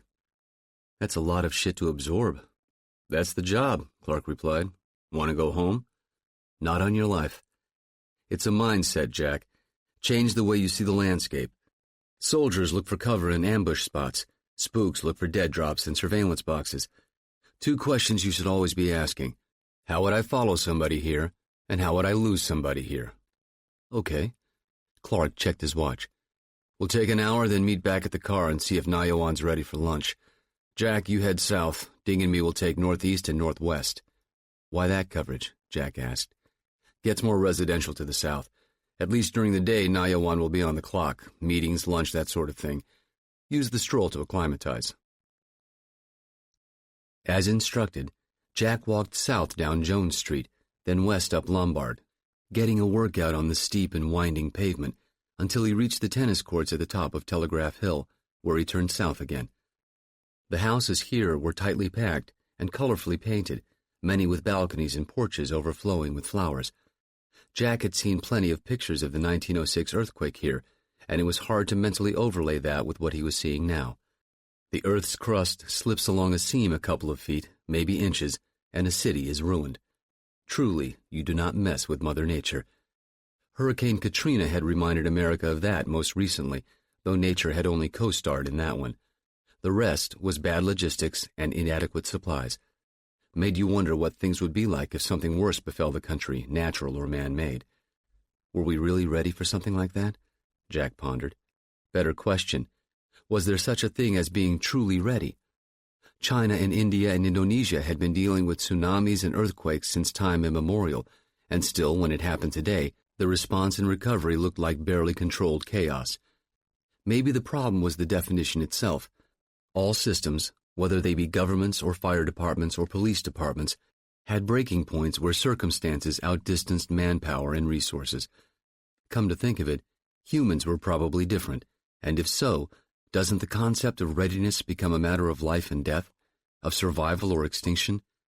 If after the catastrophe you find yourself alive, were you then ready for it? Mind back in the game, Jack commanded himself. At the 40-minute mark, he turned back north at the Fusier Octagon House and returned to the car. Clark and Chavez weren't back yet, so he found a bench across the street under a tree and read the newspaper he'd picked up during his walk. Smart not to get back in the car, Jack heard behind him. Clark and Chavez were standing there. Why? On a nice day like this? Who'd do that except for cops, detectives, or stalkers? Attaboy. Stand up, come over here. Same principle. 3 guys don't just sit around on a bench together unless they're waiting for a bus or they're bums. Jack joined them under the tree and they stood in a semicircle. Okay, we're business schmucks, Clark said. Standing around talking about the game last night or our asshole boss. So, what'd you see? The vibe's more laid back than New York or Baltimore, Jack replied. People don't seem to be in as big a hurry. More eye contact and smiles. Good. What else? Good mass transit system, plenty of stops. Saw 5 cop cars, but no lights and sirens. Just about everyone is wearing or carrying a jacket or sweater, not a lot of honking. A lot of compact cars and hybrids and bicycles. A lot of little shops and cafes with back entrances. Not bad, Jack, Chavez said. Maybe a little spook in the boy's DNA, huh, John? Could be. After 10 minutes more of the businessman routine, Clark said, Okay, almost lunchtime. Ding, you're driving. Jack and I'll roam a bit. Main entrance to the consulate is on Columbus and Jones, but there's a side entrance farther south down Jones. Saw a vending delivery truck pull up there during our walk, Chavez said, and a couple staff outside there smoking. Good. Let's move. 25 minutes later, Jack was on the phone. Got him. Coming out the main entrance, on foot, heading south down Columbus. Ding, stay put. Jack, stay on him. 20 yards back at least. I'm a block east of you, coming up on Taylor. Roger. A minute later, passing the motor coach in, about 30 seconds from the corner of Taylor. I'm there, heading south, Clark replied. No matter what he does at the corner, cross the street and head west down Chestnut, I'll pick him up. Gotcha. He's at the corner now, turning north up Taylor. I see him. Break off. Keep going. Jack strolled through the crosswalk to Chestnut and kept going. In the corner of his eye, he could see Nayawan. Losing him now, Jack called. Clark. He's heading right at me. Stand by. A moment later, Clark's voice changed. No, I'm telling you, their pitching roster is for shit. They got no depth. Man, you're wrong. $10 they tanked the first game. A few seconds passed. Just past me. He's stepping into a restaurant. Pat's Cafe, east side of the street. Jack, let's have some lunch. I'll get us a table. Ding chimed in. I'll take a pastrami on wheat. Jack turned north at the corner of Chestnut and Mason, then north again to Taylor. He found Clark at a table near the door, facing the window. The place was getting busy, catching the early lunch crowd. Jack sat down. At the counter, Clark said. Third from the end. Yep, saw him. Who's sitting on either side of him? What? Keeping track of your principal is only half the battle, Jack. You talk to anybody while you were on him? Make any stops? No, and no close passes either. Clark shrugged. Even Mutt's got to eat. Jack ordered a tuna fish on rye, Clark a BLT, and a doggy bag for Ding. He's finishing up, Clark said. I'll get the tab. We shake hands at the door, say see you next month, then you head back to the car. I'll take our boy home, then meet you at the Starbucks on Bay. 30 minutes later, they were sharing 3 cups of Gold Coast dark roast at a booth near the window. Outside, pedestrians and cars slipped by in the bright sunlight. On the TV mounted in the corner, Jack Ryan Sr. was standing behind a podium speaking. The sound was muted, but all 3 of them knew what was going on. So did the rest of the customers and the baristas, most of whom were either staring at the set or catching glimpses of the news ticker as they went about their business. Man, he's really doing it, Chavez said. Your dad's got some brass ones, Jack. Jack nodded. Clark asked, He told you about it, I assume. Another nod. I don't think he's overjoyed at the whole idea, but it's the call of duty, you know. To whom much is given, much is asked. Well, he's given a lot already. Okay, to business. What did we learn? Jack took a sip of coffee, then said, Nayawan likes pea soup, and he's a bad tipper. Huh? Chavez said. He had pea soup and a club sandwich. $12, give or take, according to the menu. He left a few quarters. Besides that, I'm not sure what we learned. Not much, Clark agreed. Didn't expect much. If he's in the bag for the URC, it could be a once-in-a-while thing. The odds of us catching him dirty in one day were nil. So what next? According to the consulate website, they've got a reception at the Holiday Inn Express tonight, some kind of joint benefit party with the Polish consulate. Left my tux at home, Chavez said. Not going to need it. Point is, we know where Nayawan's going to be tonight, and it ain't at home. 8,000 miles away, the engineer emerged from the tense changing room and used a rag to wipe the sweat from his forehead and neck. On wobbly legs, he walked to a nearby stool and sat down. Well, Musa asked. It's done. And the yield? 7 to 8 kilotons. Smallish by today's standards. For example, the Hiroshima bomb was 15 kilotons, but it will be more than sufficient for what you're planning. It should give you, say, 15 pounds per square inch out to a distance of 500 meters. That doesn't sound like much. The engineer smiled wearily. 15 psi is enough to demolish reinforced concrete. You said the floor is mostly earthen? That's correct, with some underground hardened structures. Then you have no worries, my friend.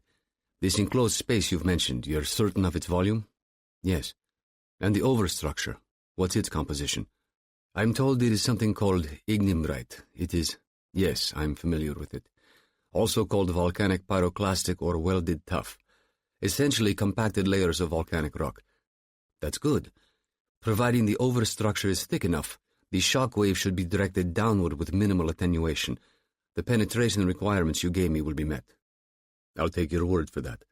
Is it ready for transport? Of course. It has a relatively low output signature, so passive detection measures won't be your worry. Active measures are a different story altogether. I assume you've taken steps to... Yes, we have. Then I'll leave it in your good hands, the engineer said, then stood up and headed toward the office at the rear of the warehouse. I'm going to sleep now. I trust the remainder of my fee will be deposited by morning.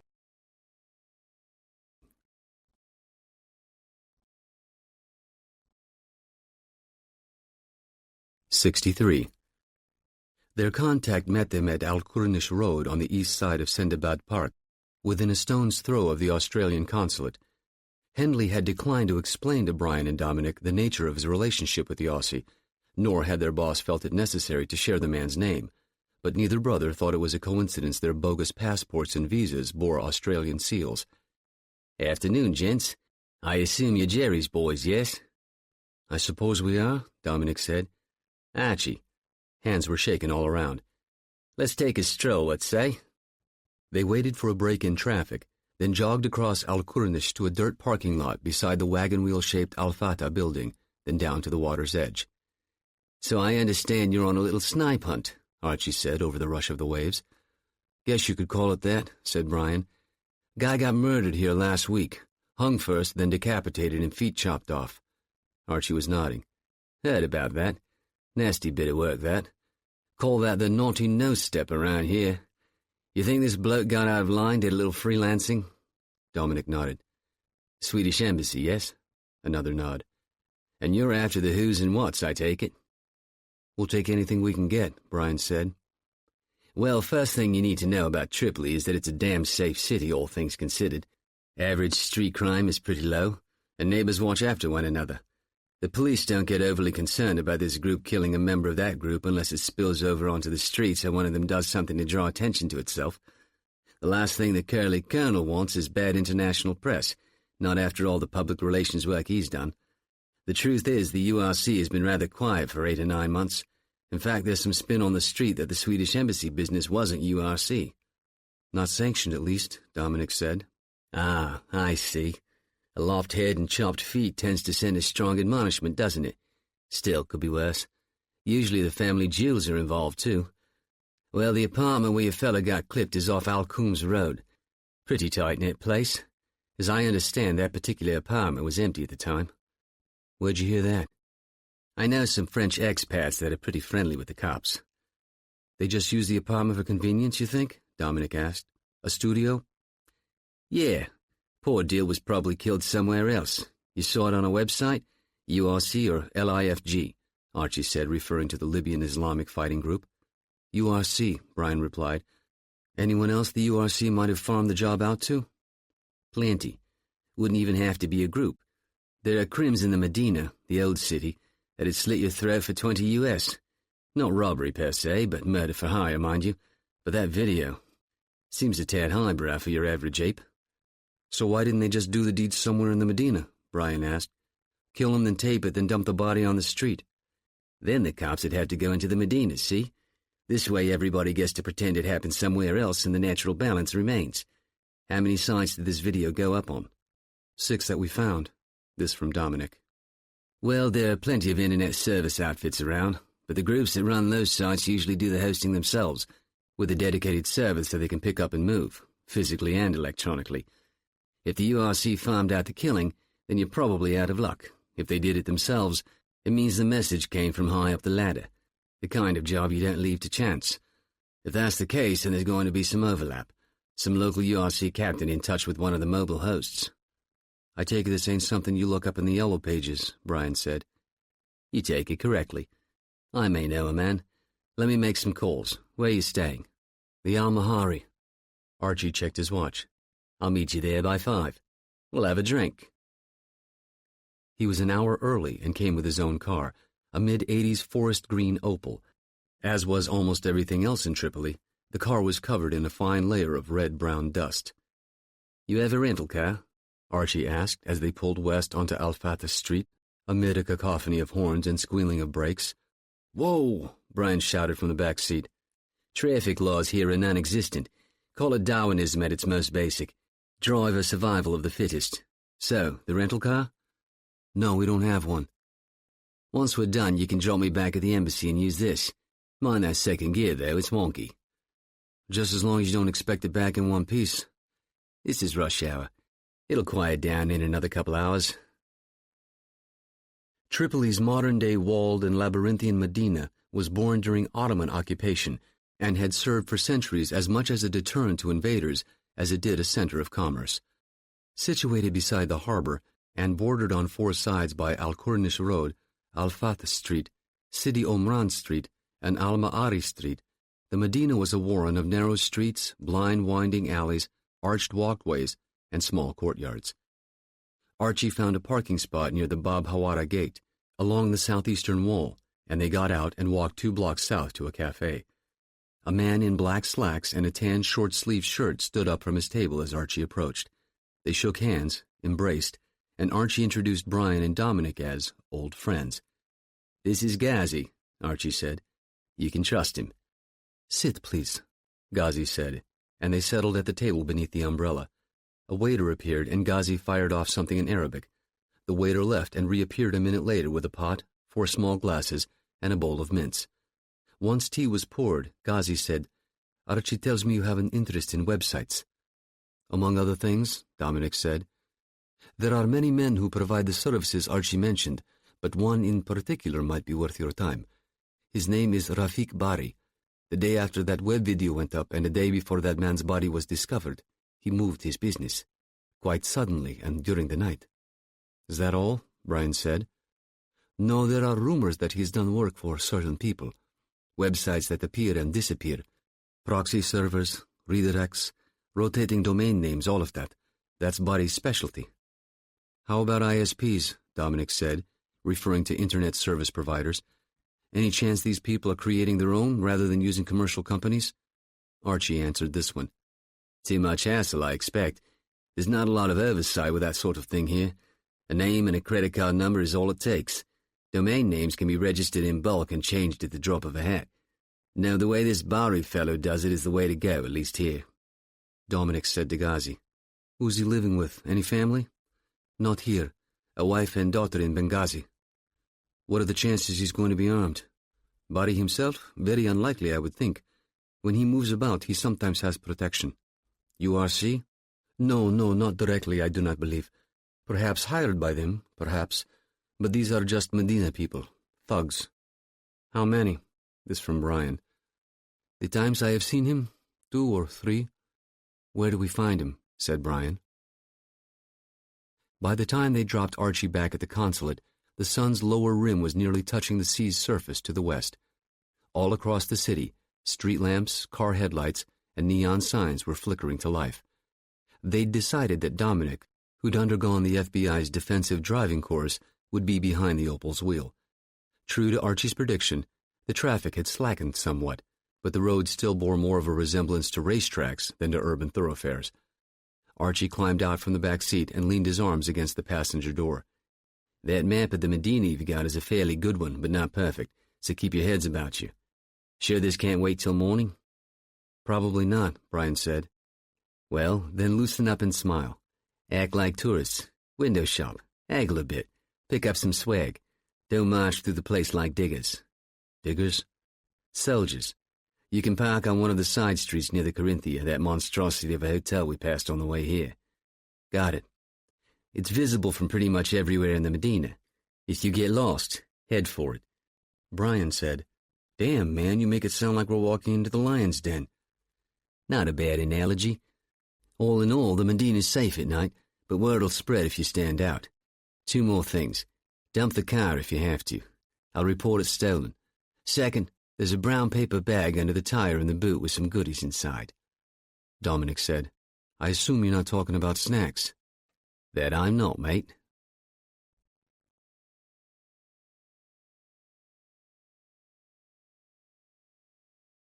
"64. Nayawan left the embassy at 5 p.m., took the bus to a park-and-ride lot off Columbus, and got into a blue Toyota Camry. With Clark at the wheel, they followed him to a first-floor apartment on the southwestern edge of San Francisco's famous Tenderloin district, between the City Hall and Market Street. It was arguably the city's worst neighborhood, with more than its fair share of poverty, crime, homelessness, ethnic restaurants, dive hotels, and fringe clubs and art galleries. There could be only one reason Nayawan had chosen this area in which to live, Clark and the others decided. The Tenderloin had a fairly healthy Asian American population, which would allow him to move about in relative anonymity. After a couple of hours at home, Nayawan emerged from the apartment in a somber black suit and got back in the Camry. This time, with Jack in the driver's seat, they followed him back downtown to the Holiday Inn. They watched him enter the lobby, waited 10 minutes, and headed back to the Tenderloin. "Why is it called the Tenderloin?" Chavez asked as Clark turned off Hayes Street and started looking for a parking spot. The car's headlights skimmed over tipped-over garbage cans and shadowed figures sitting on front stoops. "Nobody knows for sure," Jack said. "Sort of an urban legend. Stories range from it being the soft underbelly of the city to it once being a hazardous pay neighborhood for cops who could buy better cuts of meat with the extra money.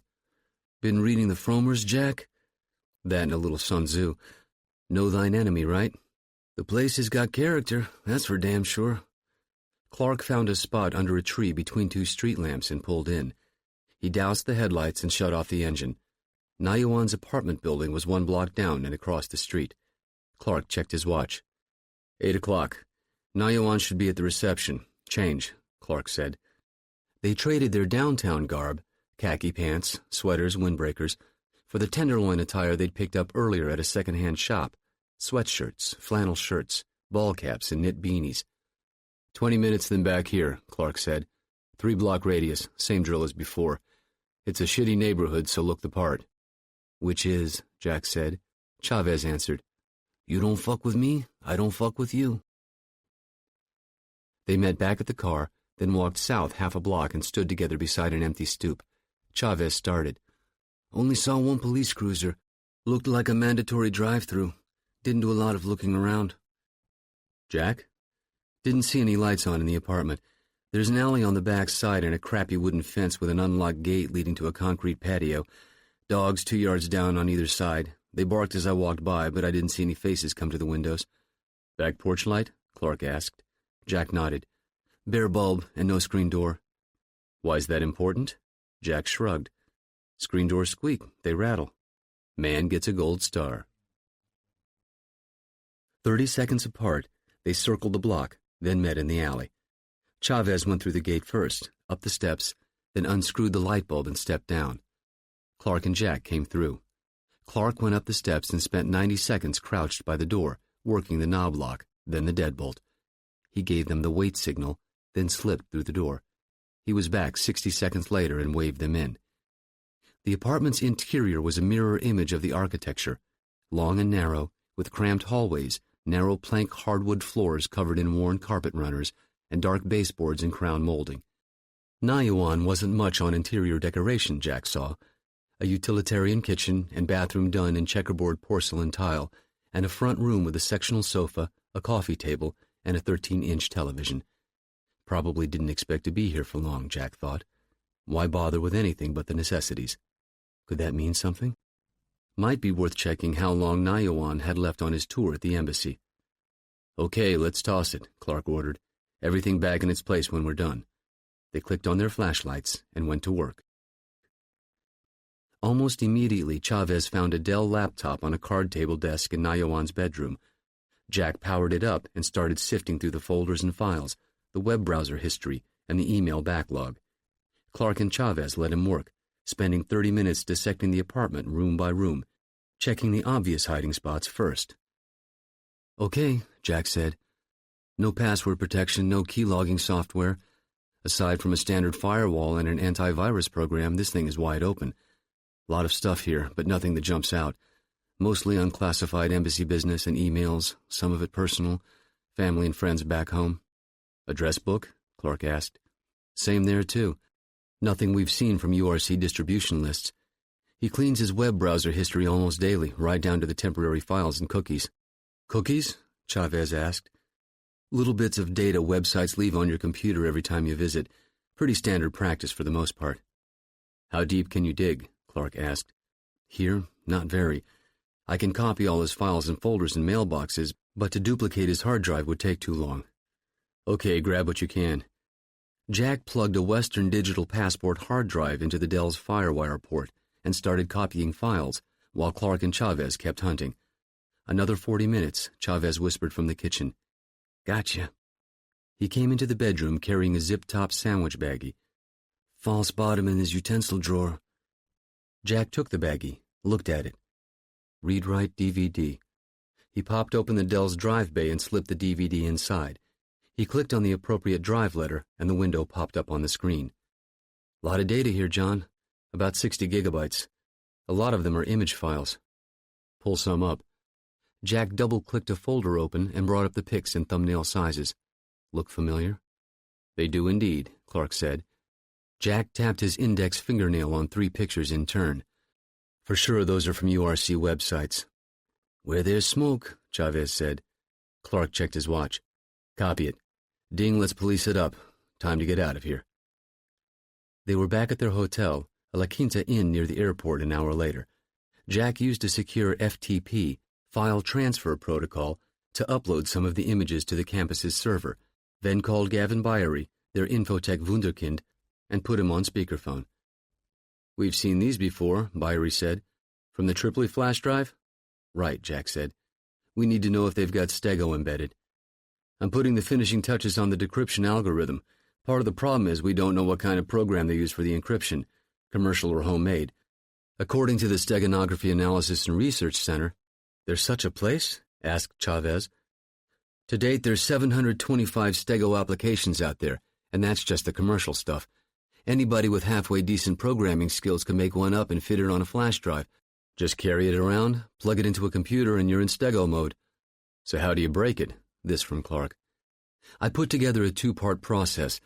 First, check for discrepancies in the file, be it video or image or audio.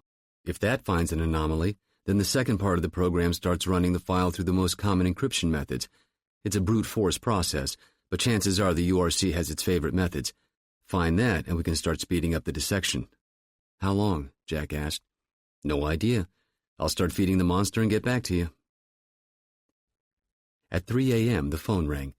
The 3 of them were awake instantly. Byery, Jack said, rubbing his eyes and squinting at the cell phone's ID screen. He put the call on speakerphone. I might be popping the cork a little early, Byery said, but I think we've hit the mother lode. That's the good news. The bad news is it looks like they're using 3 different encryption methods, so it's going to take some time. You have our attention, Clark replied. First thing, the banner image we saw on the URC website showing Durar's murder, I think it's a digital one-time pad, essentially a decoding grid for plain-speak messages. Whether it's outdated or current, I don't know yet. This was no surprise to Jack. What was old is new again, he knew. The OTP system was ancient. How ancient was a topic of debate among cryptography scholars, but its birth into the modern age was in 1917 with an AT&T engineer named Gilbert Vernon. And while there were a variety of OTP flavors, at its core, it is a substitution cipher, most simply arranged in the form of a random alphanumeric grid, combing a character from the left-hand margin with a character from the top margin, and where they intersect in the grid's body is the single character substitution.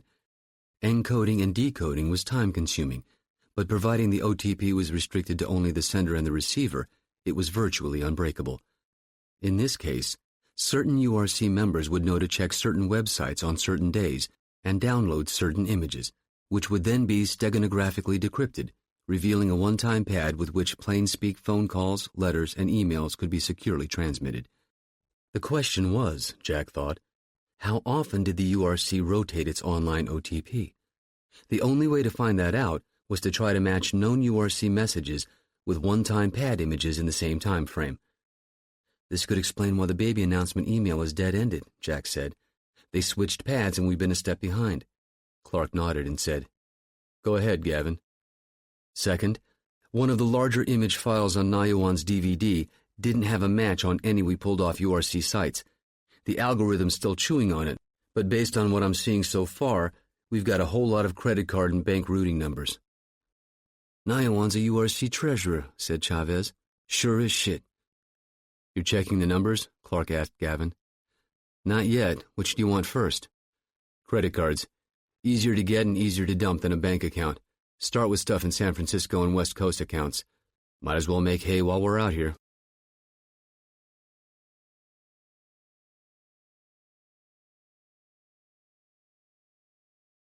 $65. If their entry into the Medina caused any curiosity, it was well disguised, the Caruso brothers decided. It was not yet dark, of course, so there were plenty of obviously white and Western tourists still milling around vendor stalls and wandering through the switchback narrow alleyways. Their presence was of little consequence.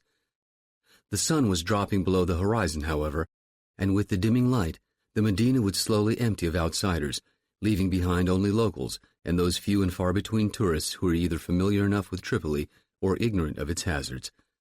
There were few murders of tourists in the Medina, Archie had assured them, but nocturnal muggings and purse snatchings were almost considered a sport here.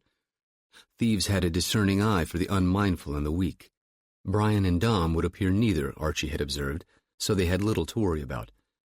The Aussie's brown bag present in the trunk, a pair of Browning 9mm high-power Mark III semi-automatics, sans serial numbers, and 4 magazines of low-velocity hollow points, made doubly sure of this.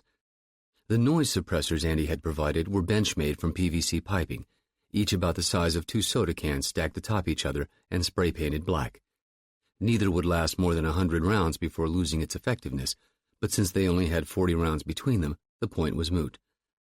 For 20 minutes they wandered through the stucco and brick-walled alleys, stopping at portable vendor stalls and shops to look at the merchandise, all the while following Archie's map, which Brian folded in his hand. Archie had given them several routes to Rafiq Bari's apartment and several routes out, including 2 E&E, escape and evasion paths, an addition that had solidified their hunch that their contact was ex-military, probably Australian SASR or Special Air Service Regiment. It was an insight of no small comfort. The Aussie's mindset was aligned with their own. "Something smells good," Dom said, sniffing. The air was full of scents: burning charcoal, broiled meat, spices, as well as the stink of 1,000 sweating bodies packed into enclosed spaces. The noise, too, was at first disorienting, a cacophony of Arabic, French, Maghrebi, and heavily accented English. The throngs seemed to move as if guided by some unseen traffic cop, sidestepping around one another and into and out of alleys with only the occasional eye contact or hesitation. "Dog meat, maybe? That's Asia, bro, and less common than you'd think. Maybe a little horse here, but mostly lamb, I'd bet. Been reading brochures again? When in Rome."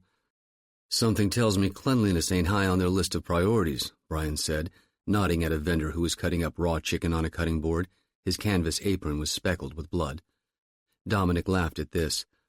"Hell, didn't they have you eating bugs at SEER?" referring to Survival, Evasion, Resistance, and Escape School. Like all Marines, Brian had been through recruit entry-level A SEER, but he'd also been pushed through the remaining B and C levels, reserved for forward operating combat units and air crews. "Yeah, bugs at Bridgeport, snakes at Warner." Navy and Marine Corps B and C SEER was held at a number of sites, including the Mountain Warfare Training Center in Bridgeport, California, and Naval Air Station in Warner Springs, California. "So what's a little horse meat? Maybe on the way out, okay? We getting close or what?" "Yeah, but we got time to kill. We'll make a pass of Bari's place at dusk, get the lay of the land, wait for dark to go in." "Sounds good. What time is—" As if on cue, a loudspeaker down the alley crackled to life and emitted the muezzin's call to prayer. Around them, the alley slowly went silent as locals stopped what they were doing, unfurled their prayer rugs, and knelt for the ritual. Along with the other non-Muslims, Brian and Dominic stepped aside and remained quiet and still until the ritual was completed and normal activity resumed. The Carusos started walking again. Dusk was fading quickly, and lights were glowing to life in windows and outdoor cafes. "Can't say Islam is my cup of tea," Dominic said, "but I'll give them this. They're dedicated. Which is the problem when it comes to the radicals. That kind of dedication is the first step toward suicide bombing and flying planes into buildings." "Yeah, but I can't help wondering sometimes if we're talking about the bad apple theory." "Say what?" "One bad apple in the barrel? In this case, there are plenty of really bad apples, but probably still a pretty small minority." "Maybe so, maybe not. Kinda above our pay grade, though. I mean, think about it. How many Muslims in the world? 1.5 billion, I think, maybe 2. And how many of them go around blowing themselves up? Better question, how many are radical terrorists? 20 or 30,000, probably. I get your point, bro, but I don't worry about the good apples. Who and how you worship is your own business, up until you start getting divine messages to blow the shit out of innocent people." "Hey, no argument here." They'd had this discussion before. Was broad brushing a whole people or religion merely a mistake of morality, or was it also a tactical mistake? When you see whole chunks of a demographic as the enemy, does that keep you from not only spotting the real bad guys, but also recognizing an ally? Like almost every country on Earth, America had had enemies turn to friends, and friends into enemies. The Afghan Mujahideen was a case in point that Dominic had often cited. The same rebels the CIA had helped drive the Soviets out of Afghanistan had morphed into the Taliban. The history books would forever be debating how and why that had happened, but there was little arguing the truth of the thing itself. One issue the Caruso brothers agreed on was the similarities between a soldier's perspective and a cop's perspective. Know your enemy as best you can and be flexible in your tactics. Plus, both of them had seen enough shit in their lives to know there was no such thing as black and white in the real world. And that was especially true of their roles at the campus, where gray was the norm. There was a good reason why spooks and special operators were often referred to as shadow warriors. Don't get me wrong, Dominic added. I'm only too happy to pull the trigger on any mutt who threatens my country. I'm just saying, the guy who fights the smart war is usually the winner. Amen to that. There's probably a few million Soviet soldiers who'd argue that, though. Stalin shoved them into the meat grinder of the Eastern Front like they were cattle. Always an exception to the rule. Brian stopped to check their map. Almost there. Next left, then right down an alley. Bari's apartment is the third door on the left. Painted blood red, according to Ghazi. Let's hope that ain't a bad omen. They found the right alley 10 minutes later and ducked through the arch. Soldier that he was, Brian's night vision was better tuned than that of his brother, so he was the first to realize the man walking toward them down the alley was none other than Rafiq Bari. He was not alone, but rather was flanked by a pair of men, each dressed in dark slacks and long-sleeved white shirts open at the neck and untucked at the waist. Local heavies, Dominic muttered. Yep, let's let them pass. Bari was walking fast, as were his bodyguards, but both Bari's body language and that of the two bodyguards told the Carusos that Bari wasn't under duress. The relationship was clearly of an employee-employer nature. Brian and Dom reached the red door first and kept going, letting Bari and his party pass on their left. Brian cast a quick glance over his shoulder and saw Bari slipping a key into the door's lock. Brian turned back forward. The door opened, then slammed shut. The Carusos turned left at the next corner and stopped. Never gave us a second look, Dominic said. Bari's bodyguards were probably street-level thugs who assumed a familiarity with violence was training enough for the job, and they'd probably be right in most circumstances. Bad luck for them, good for us, Brian replied. He was moving quick, though. He's either in a hurry to catch Wheel of Fortune or he's on the move. Better assume the latter. Time to improvise. The Marine Way. 20 feet down the alley, they found an open archway on their left and stepped through into a small courtyard with a dry circular fountain in the center. It was almost fully dark now, and the corners were cast in deep shadow. They took a few moments to let their eyes adjust. Leaning against the far wall was a trellis covered in dried vines. They walked over and tested the wood. It was brittle. Boost, Brian said, then stepped to the wall and formed a saddle with his hands. Dominic stepped into it, reached high, and snagged the top of the wall.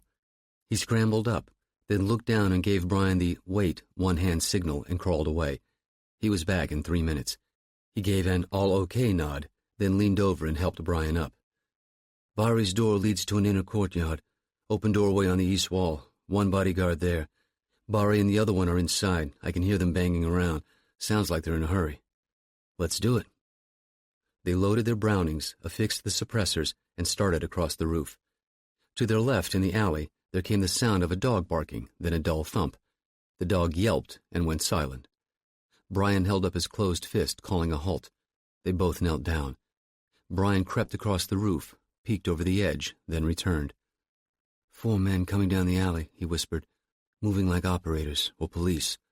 Maybe the reason Bari's in a hurry, Dominic observed. Let it play out? If it's the police, we got no choice. If not... Dominic shrugged, nodded. They'd come a long way for Bari. They weren't going to give him up unless they had no other option. The question was, if these new players had come to kill Bari, would they do it here or take him somewhere else? Brian and Dominic moved closer to the eaves overlooking Bari's courtyard, then dropped to their bellies and eased forward until they could see. The lone bodyguard was still standing beside the door, a mere shadowed outline in the darkness. A cigarette's cherry tip glowed to life, then dimmed. To their left, the footsteps grew louder, scuffing along the sand and dirt alley before stopping, presumably at Bari's door. The Carusos knew the next few moments would tell them all they needed to know about their competitors. The police would go in shouting. Anyone else would go in shooting. Neither happened. There came a soft knock at the courtyard door. Bari's bodyguard tossed his cigarette away and leaned into the open doorway, said something, then headed toward the courtyard door. His body showed no signs of tension. He made no move to draw the weapon that Brian and Dominic assumed was tucked into a belt holster. They exchanged glances. Bari expecting company? The bodyguard threw back the sliding latch and pulled open the door. Pop, pop. The gunshots were soft, no louder than a palm being slapped on a wooden tabletop. The bodyguard stumbled backward and sprawled onto the ground. 3 figures rushed past him toward the inner doorway. A 4th followed, paused beside the bodyguard's body to put a final round in his forehead, then kept walking. 2 more muffled pops came from within the house, then a shout, then silence. 10 seconds later, Bari came out with his hands clasped behind his head, being shoved from behind by the 3 intruders. He was pushed to his knees before the 4th man, the leader it seemed, who bent at the waist and said something to Bari. Bari shook his head. The man slapped him. "Looking for something," Dominic whispered. "Yeah, URC, you think?" "I'd say, unless he's freelancing for someone else." The questioning went on for another 2 or 3 minutes. Then the leader gestured to the other men, who pinned him to the ground. His hands were bound with duct tape and a rag was stuffed into his mouth. They dragged him back into the house. "Mr. Bari's going to lose some fingernails," Brian observed. "If he's lucky. Best we get to him before they fuck him up too much." "Give it a few minutes. He'll be all the happier when the cavalry arrives." This Brian said with a grin Dominic decided was halfway evil. "Shit, Bri, that's hardcore." "That's leverage." The muffled screams from inside the house started almost immediately. At the 5-minute mark, Dominic looked up from his watch and nodded. Brian went over the edge first, hanging from the eaves, then dropping lightly to his feet. Hunched over and Browning pointed at the door, he sidestepped to the far wall, then knelt down and gave his brother a nod. Dominic was down 10 seconds later and crouched beside the near wall. Together they started forward, sliding along the wall in the shadows until Dominic gestured for a halt. He crept forward until his angle allowed him a glimpse through the door. He gestured to Brian. 3 men visible. Room to left through the door. Short hall straight through the door. 2 unaccounted for. Brian nodded, then signaled back the entry plan and got a nod in return. Dominic crossed the last 10 feet to the door side wall, then sidestepped along it until he was pressed flat beside the door jamb. Brian moved forward and crouched beside the other jamb. Dominic took one last look, leaning out just enough to see through the door. He nodded. Brian nodded 1, 2, 3, then stood up, stepped through the door and turned left, the Browning up and leading him. Dominic was a step behind. 2 of the men had Bari pressed face first into a wooden trestle table.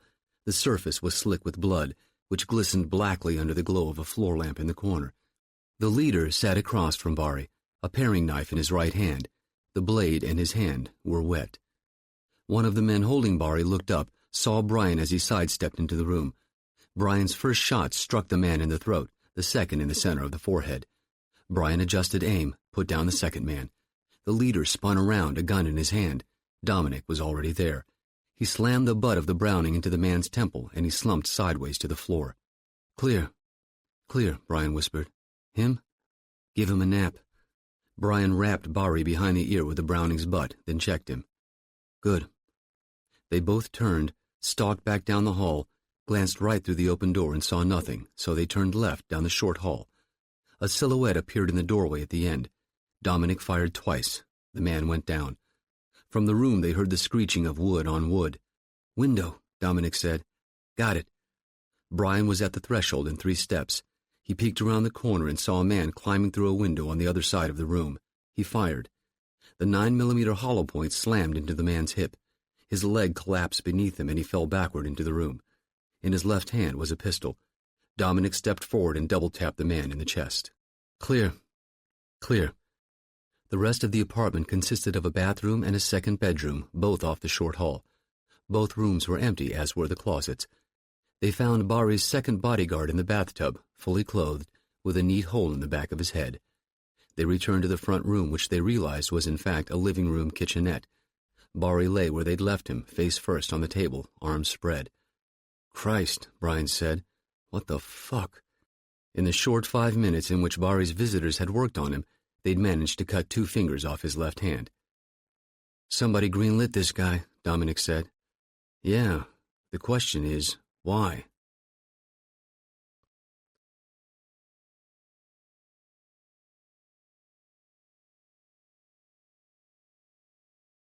"66. Whatever his effectiveness as a bureaucrat, one thing about Agong Nayuan became quickly apparent to Clark, Jack, and Chavez. As an intelligence operative, either the man was untrained in the ways of fieldcraft or he'd chosen to ignore the rules, and nowhere was this more acutely obvious than his choice of online passwords, which Gavin Byrie cracked within hours of Clark and company leaving Nayuan's home. The web browser on Nayuan's laptop had the normal array of bookmarks, from shopping sites to reference sites and everything in between. But he also maintained several online email accounts, one at Google, one at Yahoo, and one at Hotmail. Each mailbox contained dozens of messages, mostly from friends and family, it seemed, but also junk mail and spam, these heavily laden with banner images that Byrie would be scanning for traces of stego. Nayuan was also an avid user of Google Maps, which Jack found heavily annotated with digital pushpins. Most of these turned out to be restaurants, cafes, or similar San Francisco hotspots within walking distance of both the embassy and his home. One pushpin, however, caught Jack's attention. A private home in San Rafael, about 15 miles north of the city across the Golden Gate Bridge. "What's the pushpin called?" Clark asked. "Sinaga," Jack replied. "Sounds like a last name." "Checking," Jack said, before Clark could make the suggestion. He had Byrie on the phone a minute later. "Need you to scan Nayuan's accounts for a name. Sinaga." Byrie was back 10 minutes later. "Kursan Sinaga. Nayuan has written him 7 checks in the last 2 years, ranging from $500 to a couple $1,000. One of the check abstracts I pulled up at his bank's website has a notation, computer consultation. Here's the interesting part, though. I ran his name through immigration. They've got him flagged. He was supposed to show up for a hearing 8 months ago and never showed. He's also flagged on the watch list." "Double whammy," Chavez said. "Skipping an ICE hearing doesn't get you a place on the list all by itself." "No chance," Clark agreed. "What else?" "He's wanted by the Indonesian POLRI, Byrie replied, referring to the Polisi Negara Republik Indonesia, the Indonesian National Police. "Seems your Kursan Sinaga is a top-notch forger. They've been looking for him for 4 years." The drive north out of the city took 30 minutes. According to Jack's own Google map, Sinaga lived on the eastern outskirts of San Rafael, in a sparsely populated mobile home park. They drove through once, then circled back and parked 100 yards north of Sinaga's trailer, a double-wide, surrounded by a rusted waist-high hurricane fence and hedges. "Ding, there's a legal pad in my briefcase back there," Clark said over his shoulder. "Grab it for me, will you?" Chavez handed it over. "What you thinking?" "A little neighborhood survey. Be back in 10 minutes. Clark climbed out, and Jack and Chavez watched him walk down the lane to the nearest trailer, where he mounted the steps and knocked on the door. A woman appeared a few seconds later, and Clark chatted with her for 30 seconds before moving on to the next house, where he repeated the process until he reached Sinaga's trailer.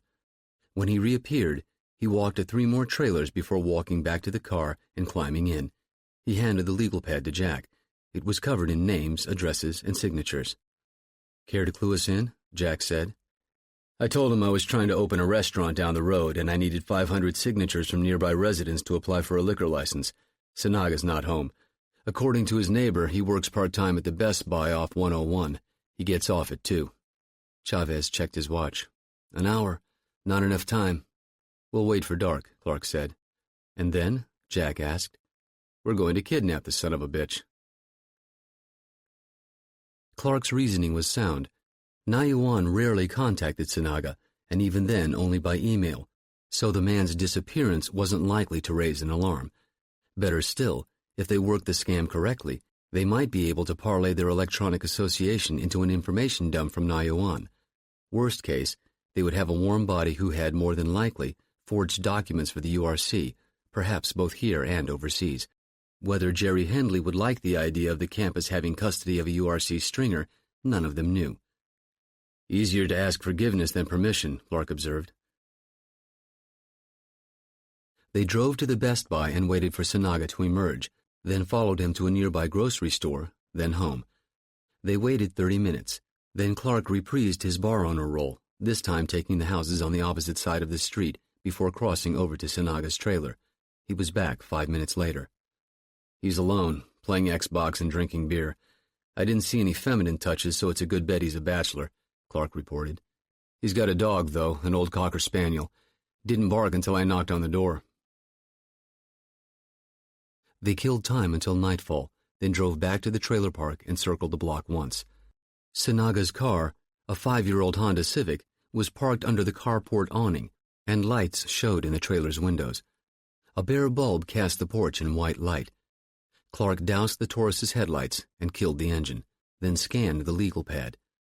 His neighbor, the one that knew he was at work, is a guy named Hector. Looks a bit like you, Ding. Let me guess, I'm borrowing a cup of sugar.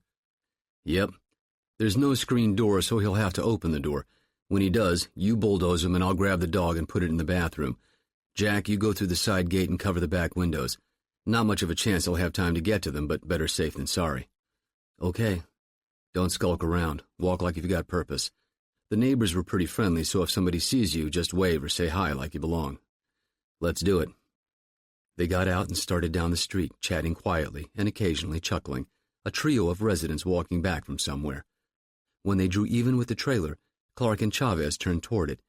Jack stepped into the shadows beside the gate and watched as Clark pressed himself against the wall beside the door and Chavez mounted the steps. Clark turned and nodded to Jack, who gently pushed open the gate and stepped into the yard. There wasn't much grass, but there were plenty of weeds and brown spots and piles of dog crap. He reached the rear of the trailer and squatted down so he could see the length of the trailer. There were 2 windows, but one was too small for an adult. The window closest to him was the only exit. From the front, Jack heard Chavez's knock, followed a few seconds later by a, "Yeah, who's there?" "Hector from next door. Hey, man, my phone's disconnected. Can I use yours for a second?" Footsteps clicked on the trailer's floor. Hinges squeaked. "Hey!" A door slammed, followed by the pounding of footsteps. Jack looked up, on alert now. "Shit, what?" "Coming your way," Clark called. "Back window." Even as Clark said the words, the window slid open and a figure appeared, diving out head first. He landed with a grunt, then rolled over and jumped to his feet. Jack froze momentarily, then said, "Stop right there." Sanaga spun on him, head darting first left, then right. He charged Jack, and in the light filtering from the window, Jack saw a glint of steel in Sanaga's hand. Knife, some distant part of his brain told him.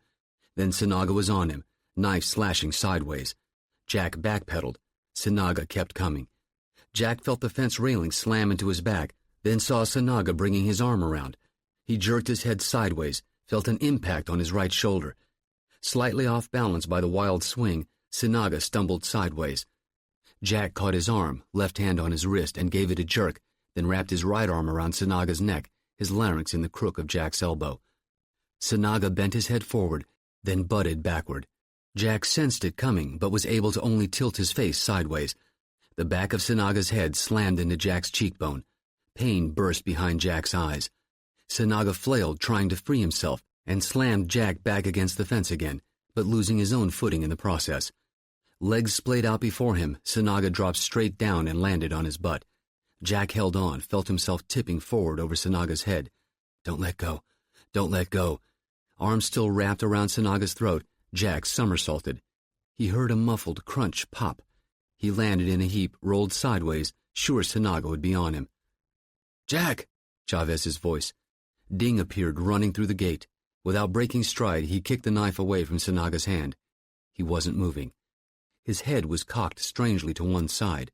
His eyes blinked several times, but they were fixed, staring. His right arm was jerking, rapping softly on the ground. "Christ," Jack whispered. "Christ almighty." Clark ran through the gate, stopped short, then knelt down beside Sanaga.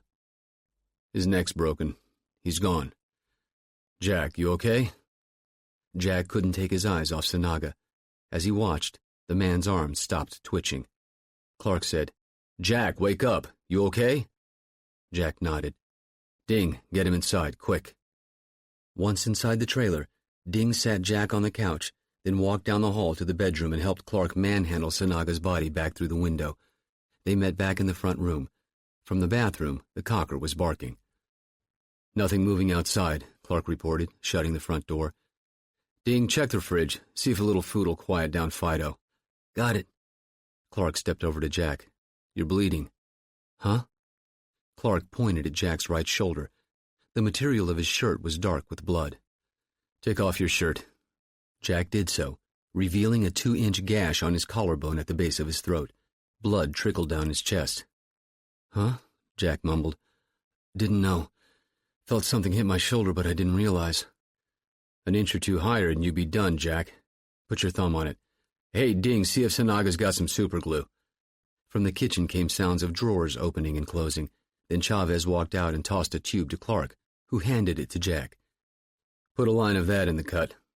You're kidding. No, better than stitches. Do it. Jack tried, but his hands were shaking. He looked at them. Sorry.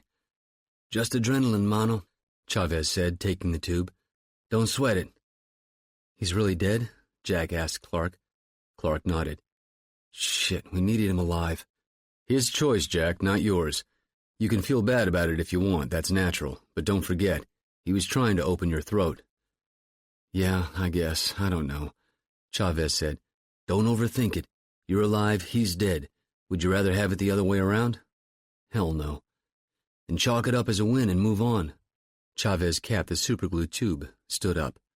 Just like that, move on?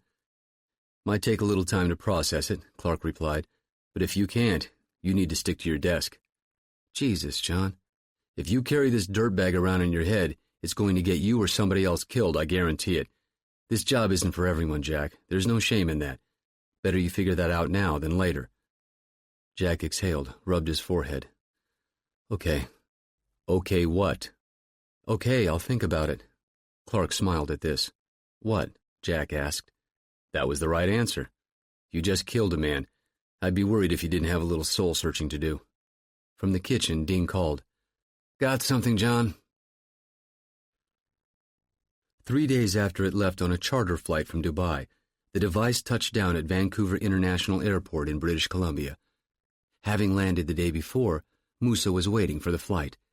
His business card and letter cleared him into the customs warehouse where he met the inspector. Silvio Manfredi, Musa introduced himself, handing over his documentation. Thanks, Phil Nolan. Your package is over here. They walked to a nearby pallet on which the plastic crate sat. Neither the card nor the letterhead had been difficult to create using Photoshop and a high-end desktop publishing program. Of course, the inspector would care little about a letter from the University of Calgary's Veterinary Medicine Department chair, but the psychological effect couldn't be ignored. The inspector was dealing with a fellow citizen and a renowned Canadian university. What Musa's 14 months of study had taught him was that customs inspectors the world over were overworked and underpaid, and lived by checklists and forms. For this particular type of shipment, radioactive materials, the inspector would be concerned with 3 forms of documentation: an invoice and bill of lading for the device, the stamps and seals from the International Air Transport Association IATA agent in Dubai stating the origin of the shipment, and the myriad paperwork demanded by the Canadian Nuclear Safety Commission, Transport Canada, the Nuclear Substances and Radiation Devices License, the Canadian Nuclear Substances Act, and the Transportation of Dangerous Goods Act. While none of these documents had proven difficult to reproduce, the intelligence groundwork Musa and his men had conducted had alone taken 8 months. So what is it? The customs inspector asked. It's called a PXP-40HF portable equine imager. Come again? Musa chuckled. I know. Quite a mouthful. It's a portable X-ray machine for horses. A friend of the university president lives in Dubai. Has this prized Arabian stallion worth more than either of us will make in a lifetime. Horse got sick. Friend complains to president. The university puts the machine on loan. The inspector shook his head. Must be nice. Did the horse make it? Yes. Get this. It was just colic. Spent a week over there babysitting an X-ray machine because the guy's vet didn't recognize a simple case of indigestion. Well, at least you got some sun. Okay, the inspector said, flipping through the paperwork. I need radioisotope code, activity level, dose rate, contamination limits. Page 4 and page 9. Pretty low across the board. Yeah, okay, I see it. So how dangerous is this thing? Pretty harmless unless you manage to take a couple of 100 X-rays of your balls. Then you'd have problems. The inspector laughed at this. Not exactly a WMD, is it? Musa shrugged. Rules are rules. Better to be a little overcautious than the opposite, I suppose. Yeah. Hey, how come they didn't fly you straight into Calgary?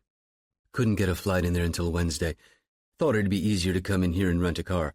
With luck, I'll be home before nightfall. The inspector signed where he needed to sign and affixed adhesive seals on the crate. He had Musa countersign in the appropriate places, gave the paperwork one last glance, then handed it back. You're good to go. My rental car is in the parking lot. Just pull up to the gate. I'll tell them to wave you through. Musa shook his hand. Thanks. Sure thing. Travel safe.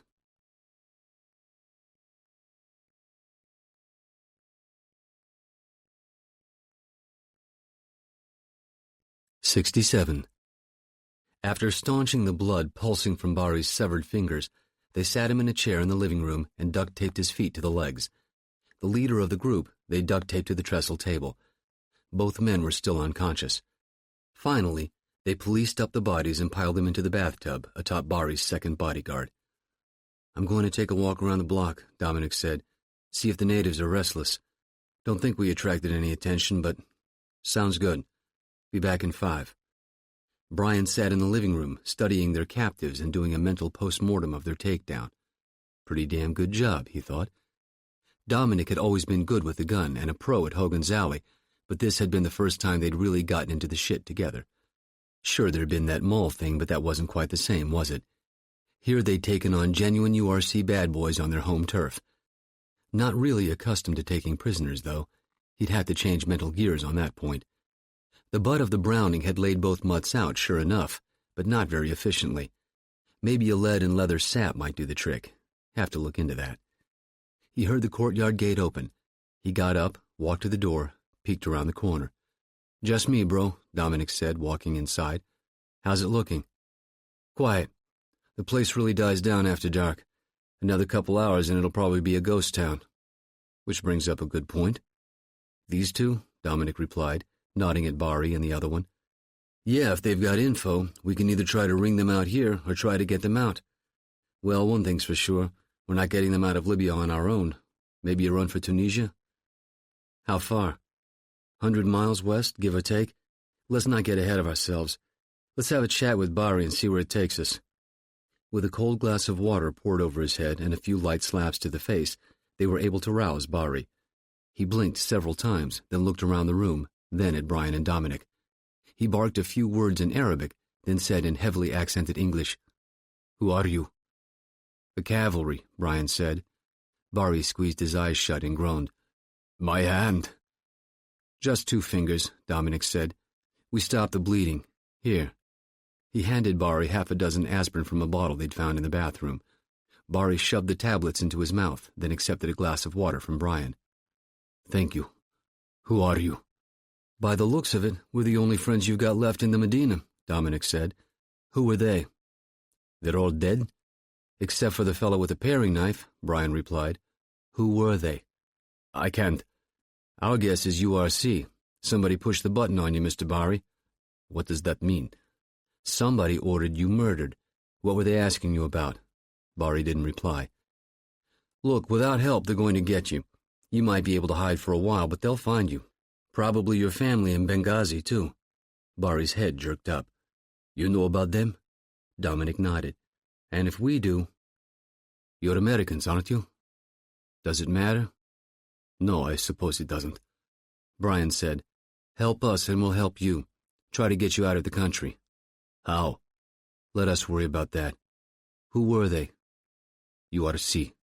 The same ones who did Dirar al-Karim? Who? Web video. Guy with no head and no feet. Oh, yes. That's them. Dominic asked, What's his name, the one with the knife? I know him as Fakuri. What's he do? What you saw here. Murder, punishment. Very low-level type of person. He bragged about Al-Karim. Talked about it. Why was he after you? I don't know. Bullshit, Brian said. You and your bodyguards were in a hurry. You knew Fakuri was on his way. How? Word on the street was that I was talking to the police. It wasn't true. I don't know who said it, but with these people, security is everything. Killing me was a precaution. What they want from you? You're their web nerd, right? Yes. Fakuri wanted to know if I'd kept any data. Such as? Domain names, passwords, graphics. Like banner images? Yes, he asked about those. Dominic looked at Brian and muttered. Stago. Yep. What are you talking about? Barry asked. So what's the answer? Dominic asked. Did you keep any data? A little insurance, maybe? Barry opened his mouth to speak, but Brian cut him off. You lie to us, and we're going to cut Fakuri free and leave. Yes, I kept data. It's on an SD card, secure digital, like for a camera. It's under a tile behind the toilet. Brian was already moving. Got it. He was back 2 minutes later with a thumbnail-sized card. Dominic asked Barry, who gives Fakuri his marching orders? I've only heard rumors. Fine. A man named Almasi. Local? No, he's got a house outside Zawara. Dominic looked at Brian. About 60 miles west of here. How high up is this guy? Could he have okayed Al-Karim's execution? It's possible. They left Barry alone and walked out into the courtyard. What do you think? Brian asked. Barry's a good catch, but it'd be nice to grab a fish higher up the food chain. If this Almasi has enough juice to greenlight one of their own, it might be worth a try. Brian checked his watch. Almost 10 now. Figure a half hour to get back to the car, then 2 hours to Zawara. Hit him by 2, then back on the road. So we take Barry, grab Almasi if we can. Which leaves Fakuri. Dead weight, bro. Dominic thought it over and sighed. Brian said, he's a stone-cold murderer, Dom. No shit. Having trouble throwing the switch in my head, you know? You threw it once, the kitty raper thing. That was a little different. Not much different. Bad guy that wasn't going to stop on his own. Same thing here. Dominic considered this, then nodded. I'll do it. No, bro, this one's mine. Go get Barry ready to move. I'm going to police up. 5 minutes later, Dominic and Barry were in the courtyard. Brian came out, dropped a canvas shopping tote at Dominic's feet. 6 semi-autos and 10 magazines. Be right back. Brian went back inside. What's he doing? Barry asked. From inside came a dull clap, then a second. Fakuri? Barry said to Dominic. You killed him? Would you rather he be alive to come after you? No, but who's to say you won't do the same to me when you're done? I am. Worst case, we'll let you walk away. And best case? That depends on how helpful you are. Brian walked out 10 minutes later. He and Dominic walked to the far wall, and Brian boosted Dominic onto the roof. He was back 10 seconds later with their backpacks. The three of them moved to the courtyard door. Brian turned to Barry. Just so we're clear, you run or draw attention to us, we'll put a bullet in your head. Why would I do such a thing? Don't know, don't care. You put us in a jackpot, you'll be the first one to die. I understand. 40 minutes later, they emerged from the Medina on Sidi Omran and walked 2 blocks east toward the Corinthia, where they'd parked the Opel. 5 minutes after that, they were on Umar al-Mukhtar and heading west toward the outskirts of the city. Overhead, the sky was clear, showing a quarter moon and a diamond field of stars. They drove in silence, with Barry lying flat on the back seat until they were past Sabrata, 40 miles up the coast from Tripoli. You can sit up, Dominic told him from the passenger seat. How's the hand? Very painful. What did you do with my fingers? Flush them down the toilet, Brian replied. This was the easiest of his tasks inside Barry's home. In turn, he had checked Fakuri and his men for tattoos and identification. He found none of the former, but plenty of the latter. These he put in the tote bag. Next, he fired 3 rounds into the back of each man's head. The hollow points did their job, turning each face into so much unrecognizable hamburger. The police would probably be able to eventually identify them, but by the time the URC realized it had lost one of its own, he, Dominic, and Barry would be out of the country. You flushed my fingers down the toilet? Barry repeated. Why? Dominic answered this one. So there's no trace of you. The more unknowns they have, the better. Where's Almasi's house? East of the city. I'll recognize the turnoff. It's across from an old refinery. 20 minutes later, Barry said, Slow down. This next road on the left. Brian slowed down and turned onto the dirt track. Almost immediately the grade increased. Ahead, the road wound its way in a series of low scrub-covered hills. After 5 minutes, the road turned sharply right. Bari, looking out the driver's side window, tapped the glass. There, that house with the lights on. That's Almasi's. A quarter-mile away, down an eroded slope, Brian and Dominic could make out the 2-story adobe structure surrounded by a shoulder-high mud brick wall. 50 yards away to the west was a cluster of 4 adobe huts. Directly behind the house sat a barn. Old farm? Dominic asked. Yes, goats. Almasi bought it as a retreat home 3 years ago. Dominic said, See the antennas on the roof, Bri? Yeah, the guy's wired for some serious comms. They continued on for another half-mile, losing sight of the farmhouse behind a hill, then slowed at a crossroads. On impulse, Brian turned left. The dirt road narrowed for 50 yards before opening into what looked like a gravel quarry. This ought to do, Dominic said. Brian doused the headlights, coasted to a stop, then killed the engine. They turned in their seats and looked at Bari. What else do you know about this place? Brian asked. Just where it is, that's all. Never been here? Once, just to drive by it. How'd that happen? Just curiosity? Bari hesitated. In my business, it pays to know who you're dealing with. I knew Fakuri answered to Almasi. I thought it might be smart someday to deal directly with him, so I made some inquiries. Industrious, Dominic remarked. So you've never been there, never been in the house? No. Brian, what about bodyguards? I'm sure he has them, but I don't know how many. Brian and Dominic stared hard at him. It's the truth, I swear on my children. Dogs? I don't know. Give me your hands, Brian said. Put them on the headrests. Tentatively, Bari did so. Together, Brian and Dominic duct-taped his hands to the headrests. Is this really necessary? We're not quite to the trust stage yet, Dominic explained. Don't take it personally. We'll be back. And if you're not? Then you're shit out of luck, Brian said. They climbed out, retrieved the tote from the trunk, and sat down in the dirt to sort through their arsenal. In addition to their Brownings, they had 4 French-made MAB P-15 9mm semi-autos and 2 snub-nosed .32 revolvers. Got 60 rounds from the P-15s, Brian said. 9mm parabellum, good fit for our Brownings. If we need more than 60, it means we fucked up anyway. They reloaded the Brownings magazines, then divided up the remaining loose P-15 rounds and stuffed them into the thigh pockets of their cargo pants. Finally, they stuffed some odds and ends into their backpacks. Dominic walked to the Opal's back window. Bari said, I need some more aspirin. Brian fished the bottle from his backpack and tossed it over. Dominic dropped half a dozen into Bari's mouth, then gave him a swig from their canteen. Don't go anywhere and don't make any noise, Dominic ordered. He turned to Brian. Ready? Damn straight. Let's go bag us a big fish.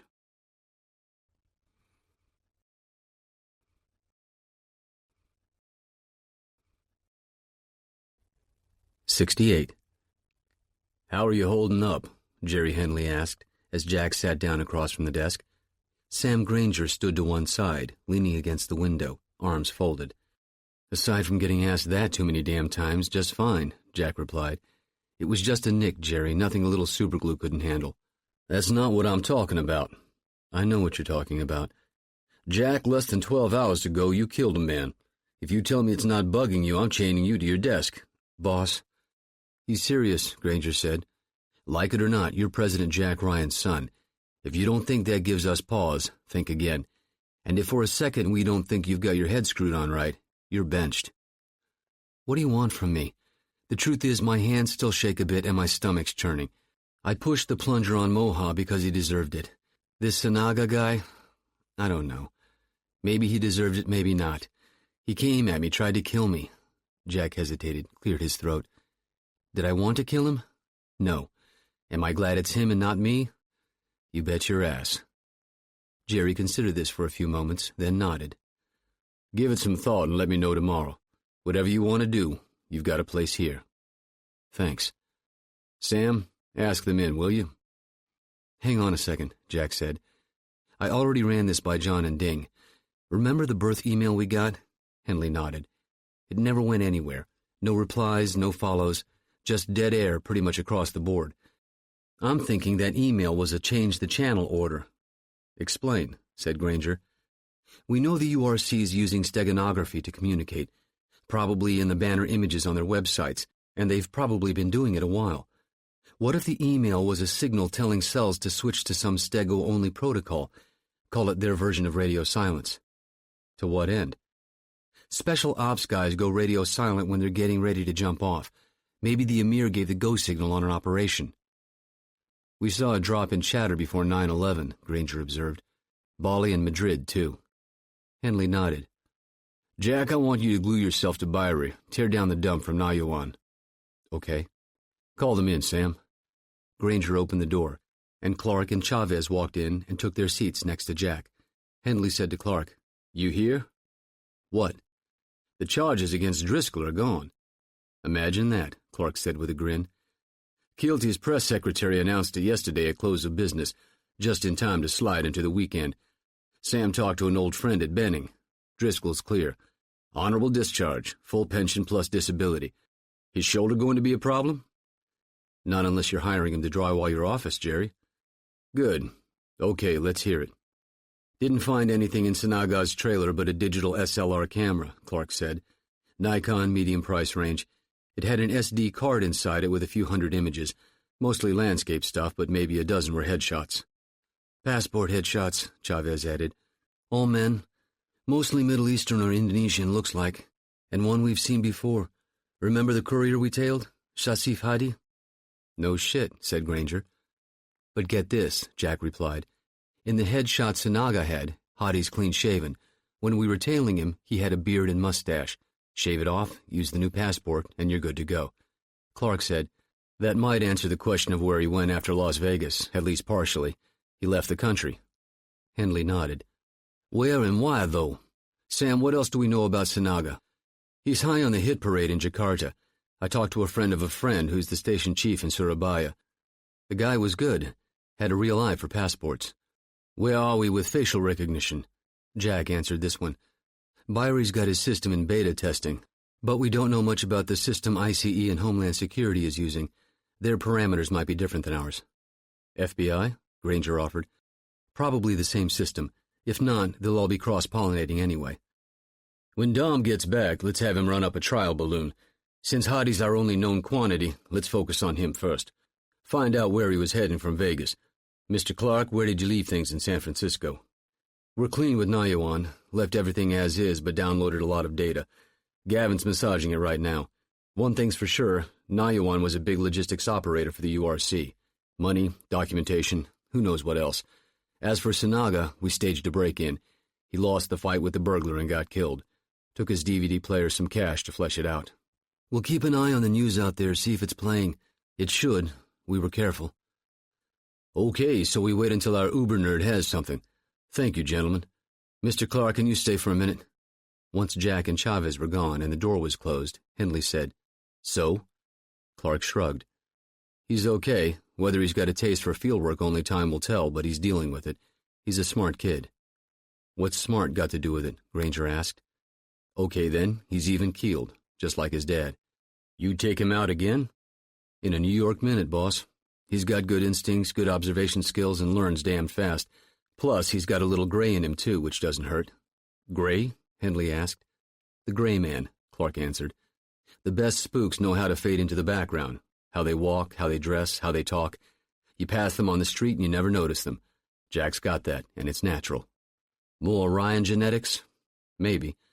Don't forget, he grew up under the microscope. Without even knowing it, he probably picked up a lot from his environment. Kids are savvy. Jack figured out early what those guys with dark suits and guns were doing hanging around all the time. Got his antennae working. You think he'll tell his dad?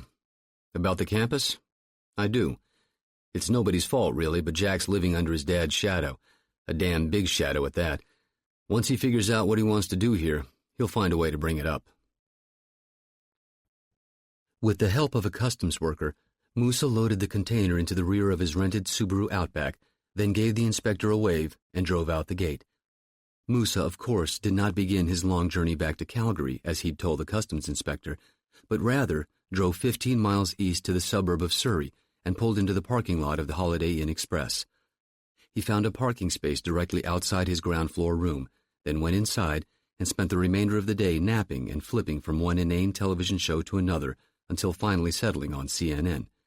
His room was equipped with wireless internet access, so he had to resist the urge to log on with his laptop and look for an update. He had a flash drive with the latest one-time pads and steganographic decryption software, neither of which he fully understood, but logging on to one of their satellite sites this late in the operation was unwise. Tomorrow at noon was the next scheduled check-in, and even that would be brief. Failing word to the contrary, he would assume the other pieces of the plan were falling into place. Musa stared at the ceiling, let the babble of the television fade into the background, and tabbed through his mental checklist. He knew the distances and routes by heart, and his documentation would stand up to all but the most intense scrutiny. True, the customs inspector at the airport had been a hurdle, but they were nothing compared to security measures within the United States. There, police were curious and thorough and hyper-vigilant. Then again, Musa reminded himself, in a matter of days, both state and federal American security forces would find their plates very full indeed, and he would be at his destination. He dozed until his watch alarm woke him at 7 p.m. He sat up and rubbed his eyes. Through the drawn curtains he could see the last remnants of daylight were fading. He clicked on the bedside lamp. On the television, one of the anchors was questioning some Wall Street type, hashing and rehashing the American economy. Has it hit bottom? The anchor was asking. Is the country moving into recovery mode? Idiots. America had yet to see the bottom. Soon. Musa went into the bathroom, splashed water onto his face, then put on his jacket. He stood in the center of the room, thinking, then went back into the bathroom and pulled a washcloth from the towel rod.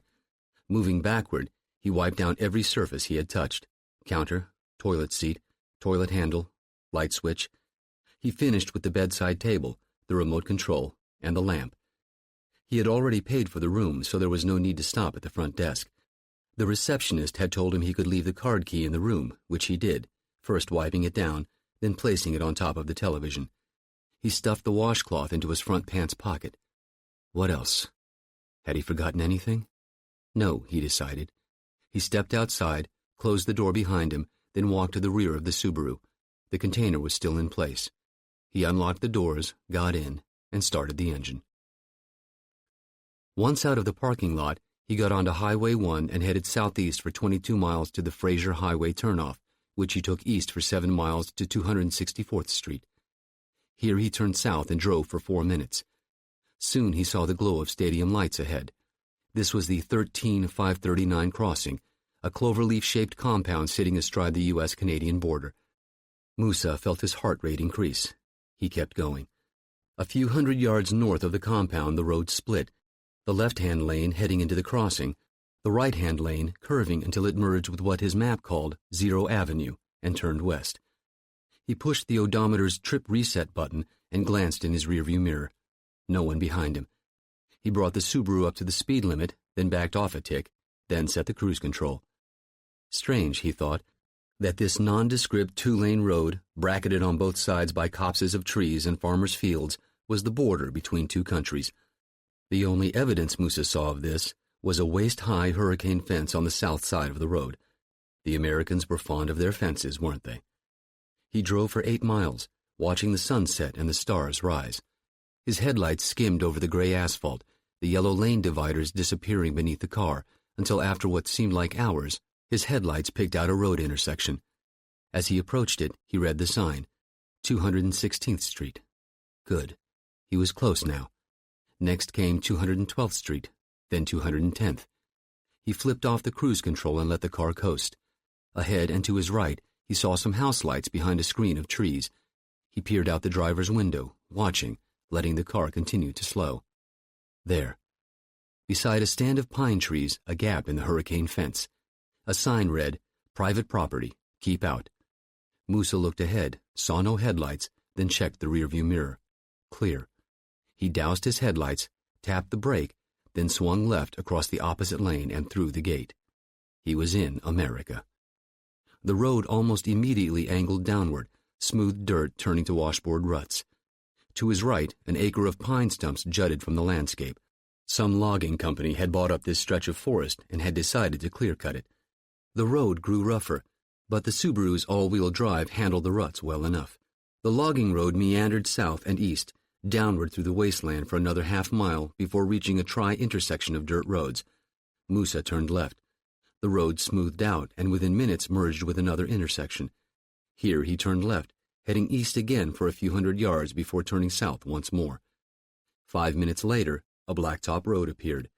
This would be H Street Road. He let out a breath. If he was going to get caught during the crossing, it would have happened by now. He was clear. For now. He clicked on his headlights and turned right onto the road. 5 more miles would bring him to Highway 5, just north of Blaine, Washington. From there, he would head south. 3 days of easy travel on major highways.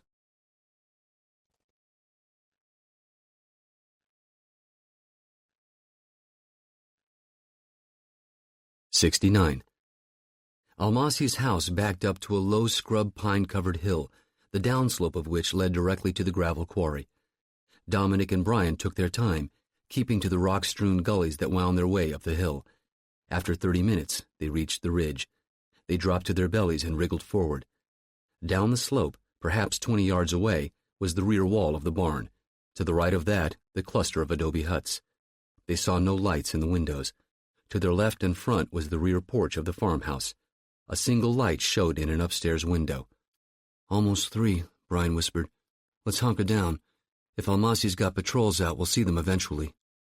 10 minutes passed, then 20. They saw no movement. "Shake the trees," Dominic suggested. "Barn first?" "Why not?" Brian scooted back from the ridge, gathered a handful of stones, then returned. He tossed the first stone in a high arc. It smacked into the barn's roof, then clattered down the shingles and thumped to the ground. Nothing moved. No sounds. Brian tossed another stone, this time in a flat trajectory. The stone thunked against the barn's wall. 5 minutes passed. "Been a half hour." "The barn first, then the huts?" asked Dominic. "Yeah.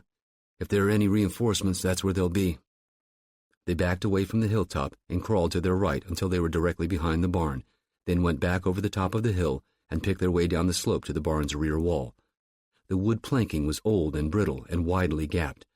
Brian and Dominic looked inside but saw nothing moving. Brian gestured. "On to the huts. I'm on point." Hunched over, they moved out from behind the barn and crept along the base of the hill, keeping their heads below the top of the scrub brush. After 50 feet, they reached a narrow dirt path. Directly across it lay the adobe huts. 20 yards with no cover. 100 feet to their left stood the farmhouse. Above the back porch, the window was still lighted.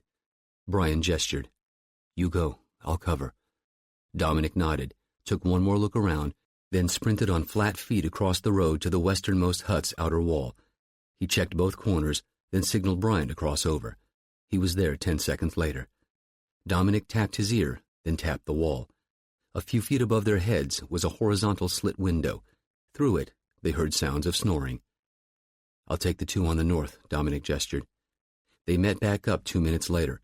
Brian cupped his hand around Dominic's ear and whispered, "2 men, 1 to a hut, AK-47 each." Dominic nodded his agreement, held up 2 fingers, then 4. 4 total. He drew his thumb across his throat, shrugged his shoulders. "Take 'em down?" Brian shook his head and pointed to the farmhouse. Dominic nodded.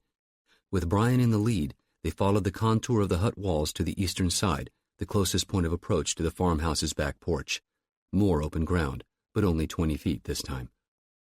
Browning up and tracking right, left, up, down, Brian crossed the distance, then dropped into a crouch beside the steps. After 2 minutes, he gestured Dominic across. Brian pointed at the wooden steps and drew his thumb across his throat. "Too old, too noisy."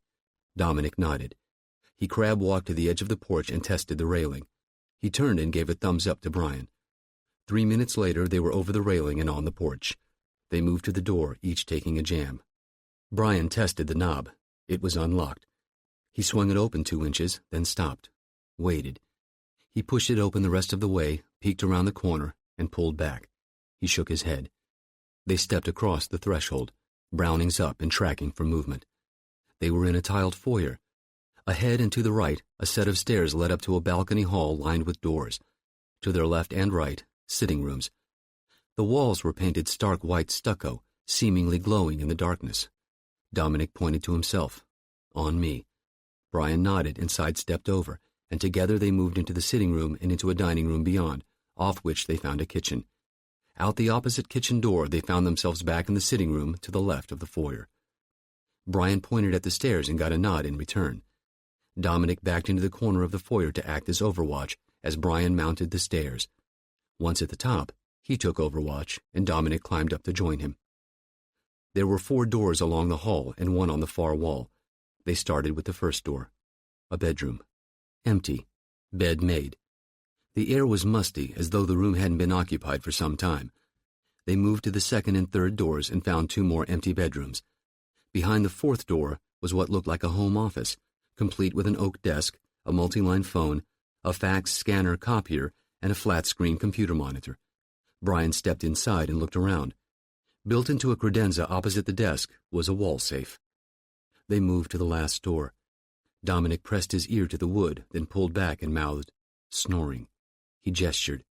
"I'll go for Almasi. You clear the room." Brian nodded.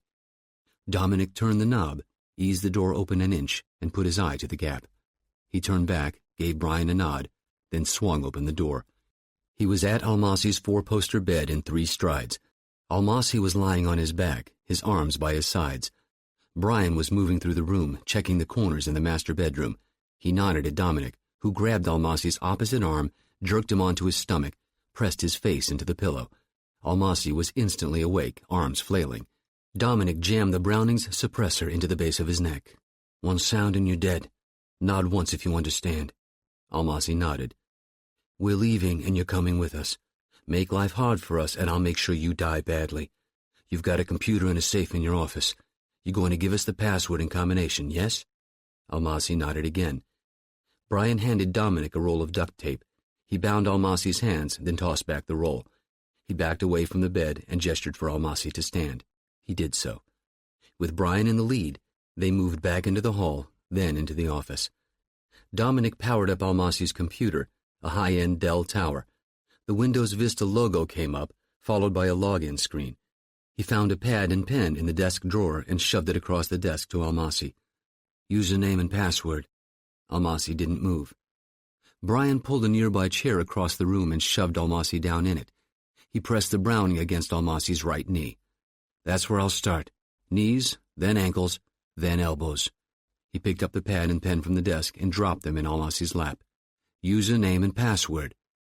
This time, Almasi didn't hesitate. When he finished, Brian handed the pad to Dominic, who logged in and began scanning the computer's directories. "Get him started on the safe," Dominic said. "I'll start downloading, then toss his bedroom." He inserted a flash drive into the tower's USB port and began transferring files. Brian got Almasi to his feet and prodded him toward the safe. "Open." "My hands." "You'll manage." Almasi dropped to his knees and began turning the dial. "Be right back," Dominic said and left the room. Almasi looked up at Brian. "Done." "Open it, then move back." Almasi did so, sidling backward on his knees. Brian knelt before the safe. Inside, it was empty, save a single CD-ROM in a paper sleeve. He reached inside. In the corner of his eye, he saw Almasi's bound hands moving toward the shelf beside him. He turned, saw the pistol in his hands, spun, brought the Browning up while sidestepping. There was a crack. The room flashed orange. From the hip, Brian snapped off a shot, hitting Almasi in the center of the sternum. Almasi toppled sideways. "Brian!" Dominic came through the door, took 2 strides, and kicked the gun from Almasi's hand. He knelt down, checked his pulse. "He's gone." "He came up with a gun," Brian panted. "Took my eyes off him for a second. God damn it!" "Whoa, sit down, Brian, sit down." "What?" "You're bleeding." "Huh?" Dominic pushed him into the chair, grabbed his right hand, and pressed it against his upper belly. Brian felt the wetness and took his hand away and looked at his fingers. "Ah, shit. Keep the pressure on it. We're going to have company. Better check." Dominic moved to the window and parted the curtains. Below, lights were coming on in the adobe huts. "They're coming." He turned back to Brian, who had his shirt open. There was a pinky-tip-sized hole about 4 inches below his right nipple. He pressed his fingertips around the wound and winced. Blood gushed from the wound. "Rib broken?" Dominic asked from the window. "Yeah, I think so. Slowed the bullet down. Ah, Jesus, that hurts. Shit. Get that CD I dropped, will you? It was in the safe. Dominic grabbed his backpack from the floor, fished inside, came up with a half a dozen maxi pads. He handed them to Brian, then returned to the window. We should have brought the real deal. These are better, man. Really absorb the blood. He tore open a pad and pressed it to his chest. See anything? Lights are on. They'll be coming. Can you move? Yeah. Gonna see if I can slow 'em up. Dominic grabbed Almasi's pistol, a Beretta 32 Tomcat semi-auto, from the floor. What kind of rounds? Brian asked. Dominic ejected the magazine and checked. Hollow point. Huh. Okay. Get moving. Dominic dashed out the door, down the stairs, then out the door. He dropped to a crouch beside the steps, took aim on the westernmost hut, and fired 3 rounds through the window. Shouts came from inside. The lights went off. Dominic sprinted back into the house, locked the door, then turned right and ran to the corner window. He opened it and fired 4 shots at the east side hut, then put 5 rounds through the front door. The pistol's slide locked open. He dropped it, ran back upstairs. Brian was on his feet and steadying himself against the desk. I'm good. Bleeding slowing down. You got a plan? Yep.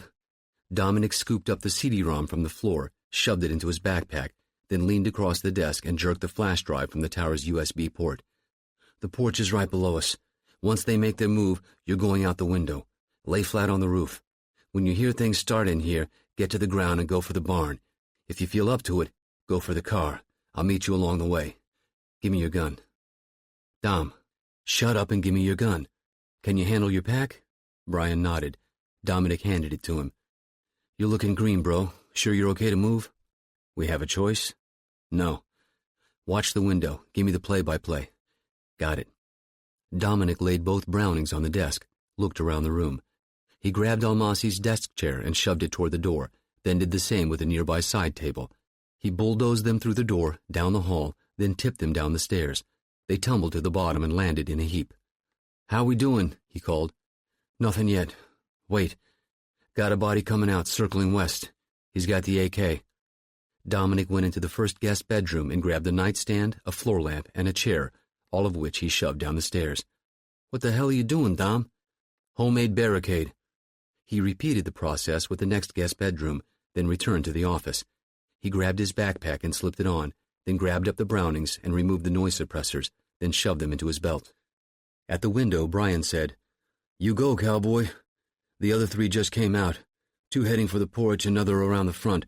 First one's coming around the east side now. Hey, I found a surprise in the closet. He pointed to the corner where a shotgun was leaning. 12-gauge Mossberg 835, 6 rounds loaded. Dominic stepped to Brian and gently opened the window. He helped Brian out and held on until he was splayed across the shingles. Dominic said, I'm going to wait until they're all in the house. I'll yell for more ammo. You hear that, you go. How long will you need? 2 minutes? I'll be right behind you. We can't have them on our tails. Dominic closed the window, turned around, snatched up the shotgun, and headed into the hall. From the west side sitting room came the sound of breaking glass. Down in the foyer, something pounded into the door. Then again, then a third time. The door jamb cracked, bulged inward. Dominic pumped the shotgun and dropped to his belly, and eased the shotgun's barrel an inch through the banister uprights. In the sitting room, he heard a chair leg squelch on wood. A head peeked around the corner, pulled back, then returned. Dominic froze. He held his breath. Nothing to see here, asshole. The pounding on the door became louder, more insistent. The man in the sitting room took one last peek around the corner, then sidestepped, his AK up and tracking along the balcony. He sidestepped one of the toppled nightstands, then went back to the door. He took his left hand off the AK, reached for the doorknob. Dominic adjusted the shotgun, laid the front sight over the man's chest, and fired. The man staggered backward and slammed into the door and slumped down. Footsteps pounded across the porch and faded away. A few moments later came the sound of breaking glass. 1 down, 3 left, Dominic thought. A thought popped into his head. He got up, ran back to the office, and opened the window. He handed one of the Brownings to Brian. In case they decide to climb, he closed the window and returned to the hall. Downstairs, nothing was moving.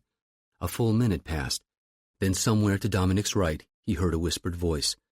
To the left, a hand appeared around the corner and tossed something up the stairs. Grenade, Dominic thought, even as it bounced onto the balcony. The shape told him it wasn't a frag, but a flashbang. They didn't want to risk killing Almasi. Too late, boys. Dominic pushed himself up, rolled right through the office door, and clapped his hands over his ears and squeezed his eyes shut. There was a ringing boom. White light flashed through Dominic's eyelids. He felt the floor beneath him tremble. He rolled back onto his belly and wriggled back to the door. To his left, a figure was charging up the stairs, firing as he went. Bullets pounded into the wall. The man reached the top of the stairs and stopped, crouching behind the corner post. Dominic drew the Browning from his belt, took aim, and fired. The bullet tore through the man's exposed kneecap. He screamed and tumbled backward down the stairs.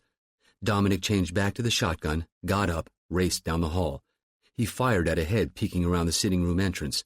Miss. He pumped another round into the chamber, swiveled right, and fired from the hip, hitting the tumbling man's center mass. He landed on the foyer floor and was still. Dominic spun left, ducked into the first guest bedroom, dropped to his belly.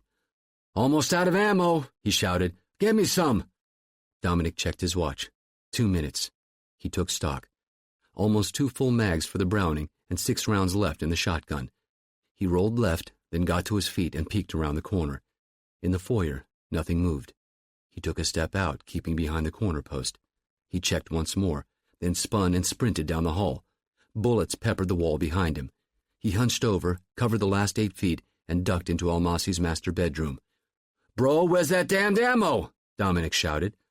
He counted to 10, then stepped out, fired 2 blasts into the foyer, then closed the office door before stepping back into the bedroom. He slammed the door shut loud enough that it wouldn't be missed.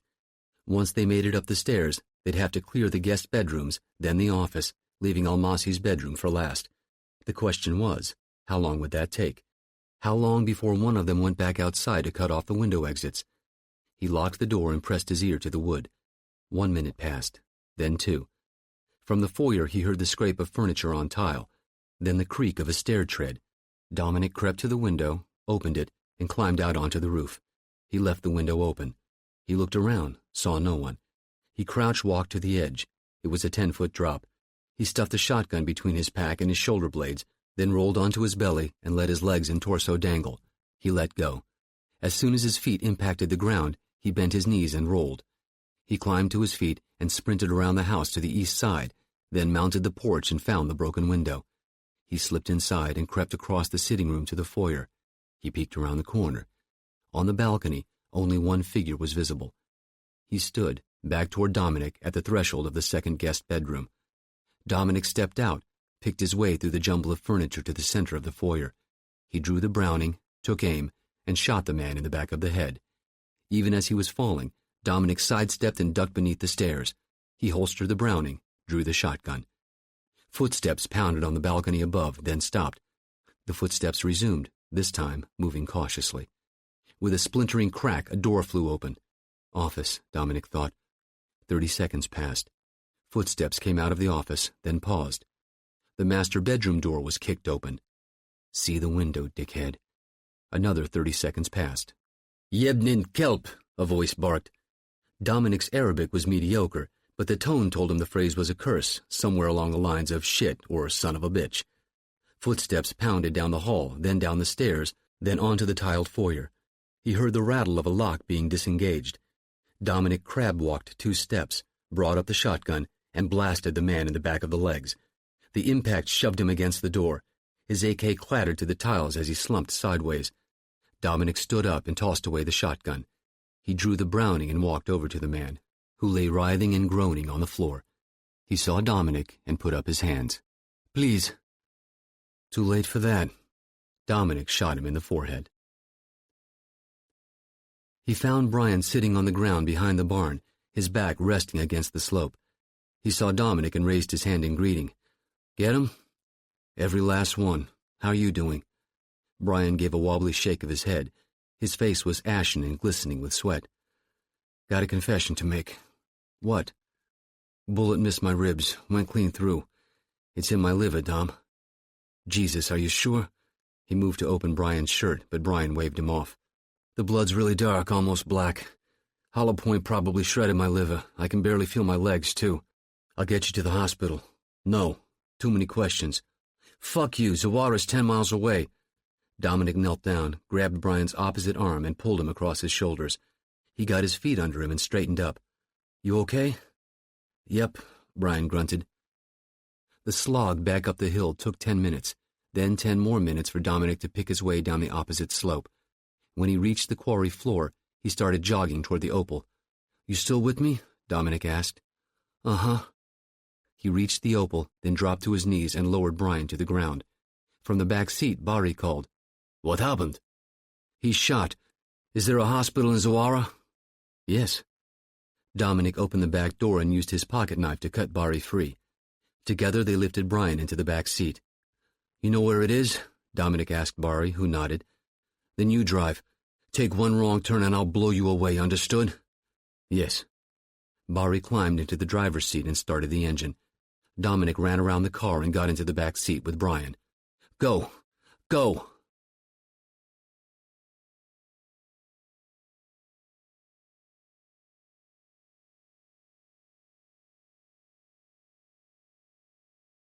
"70. Their target was not in Sao Paulo proper, but 80 miles north of the city, and the center of Brazil's exploding petro-economy. The largest refinery in all of Brazil, the Paulínia Replan facility, processed nearly 400,000 barrels of oil per day, some 20 million gallons. Enough, Shasif Hadi had read, to fill more than 30 Olympic-sized swimming pools. Of course, as Ibrahim had told him during their initial briefing, sabotaging such a facility was no easy task. There were myriad safety redundancies to be considered, not to mention the physical security measures. Getting onto the refinery grounds would be no hurdle at all. The highest perimeter fence was 10 feet tall. But once inside, there was little they could do. Explosives could destroy collection tanks, but these were spaced too far apart to hope for a domino effect.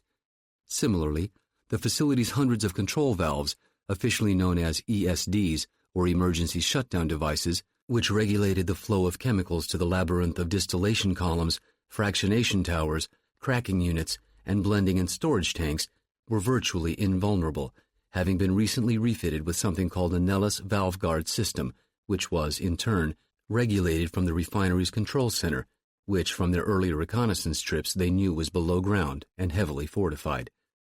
Shasif understood none of these particulars, but the essence of Ibrahim's point was clear. The odds against causing a catastrophic leak within the Paulínia Replan were astronomical. But that word, within, Shasif reminded himself, was pivotal, wasn't it? There were other ways to start the dominoes falling. As planned, each of them had his own separate hotel as well as his own rental car. Leaving at staggered times throughout the morning, each man took the SP-348 highway out of Sao Paulo and drove north to Campinas, 20 miles south of Paulínia. At noon, they met at a restaurant called the Fazendial Grill. Shasif was the last to arrive. He spotted Ibrahim, Fa'ad, and Ahmed sitting in a corner booth and made his way over to them. "How was the drive?" Ibrahim asked. "Uneventful. And you?" "The same." "It's good to see all of you," Shasif said. He looked around the table and got nods in return. They'd been in country for 5 days, each with his own tasks to complete in Sao Paulo. The explosives, Czech-made Semtex H, had been shipped by commercial carriers into the country piecemeal, 2 ounces at a time, in order to lessen the chances of interception. Reliable as Semtex was, it also carried with it a dangerous flaw, a chemical taggant added during the manufacturing process to make its presence more detectable to sniffers. Prior to 1991, no such taggant was added, but these odorless batches had a maximum shelf life of 10 years, so while the year 2000 was a societal milestone, it was also a watershed for terrorists, who either had to manufacture their own non-taggant explosives or devise special handling techniques for newer batches, which were perfused with either glycol dinitrate or a compound known as 2,3-dimethyl-2,3-dinitrobutane, or DMDNB, both of which were slow-rate vaporizers that were perfumed to a sniffer's nose. Luckily for Shasif and the others, they needed only 16 ounces of explosives for their purposes, so the piecemeal shipments had taken only a few weeks. From this pound of Semtex, they had formed 6 shaped charges, 5 each of 2 ounces and 1 of 6 ounces. "I performed my last survey of the facility yesterday. As we'd hoped, the diversion berm and canal aren't finished yet. If we do our job correctly, there will be nothing they can do to stop it. How many gallons do you think? This from Ahmed. Hard to say. The line is fully functional, and the capacity is almost 3.2 billion gallons a year, almost 9 million gallons a day. From there, the calculations become complex. Suffice it to say, it will be enough for our purposes. No change in the exfiltration plan? Asked Fa'ad. Ibrahim looked hard at him. He lowered his voice. No change. Do not forget, though, live or die, we must succeed. Allah's eyes are upon us. If He wills it, all of us or some of us will survive. Or not. Those concerns are secondary. Is that understood? One by one, each man nodded. Ibrahim checked his watch. 7 hours. I'll see you there. After the initial excitement of their first getaway weekend and the flush of lovemaking faded, she began distancing herself from him, staring out the window, declining his suggestion that they go out, allowing just the right amount of pout to her lips. After 30 minutes of this, Steve asked, "What's wrong?" "Nothing," Allison replied. "It's something. I can see it on your face. You're doing that thing with your lip." He sat down beside her on the bed. "Tell me." "It's stupid. It's nothing." "Allison, please, have I done something wrong?" This was the question she'd been waiting for. Kind-hearted Steve. Wimpy Steve, so worried about losing her. "Sure you won't laugh?" "I promise." "I was talking to my sister Jan yesterday. She said she saw this documentary, something on the Discovery Channel or National Geographic, I think. It was all about the geology of where I work. Allison, I told you. You promised you wouldn't laugh." "I'm not laughing." "Okay, go ahead." She said a lot of scientists are against the whole thing. There are protests all the time. Legal stuff trying to shut it down. They say there are earthquake faults all around that area, and they were talking about the groundwater, if there's a leak. "There's not going to be any leaks." "But what if?" Allison insisted.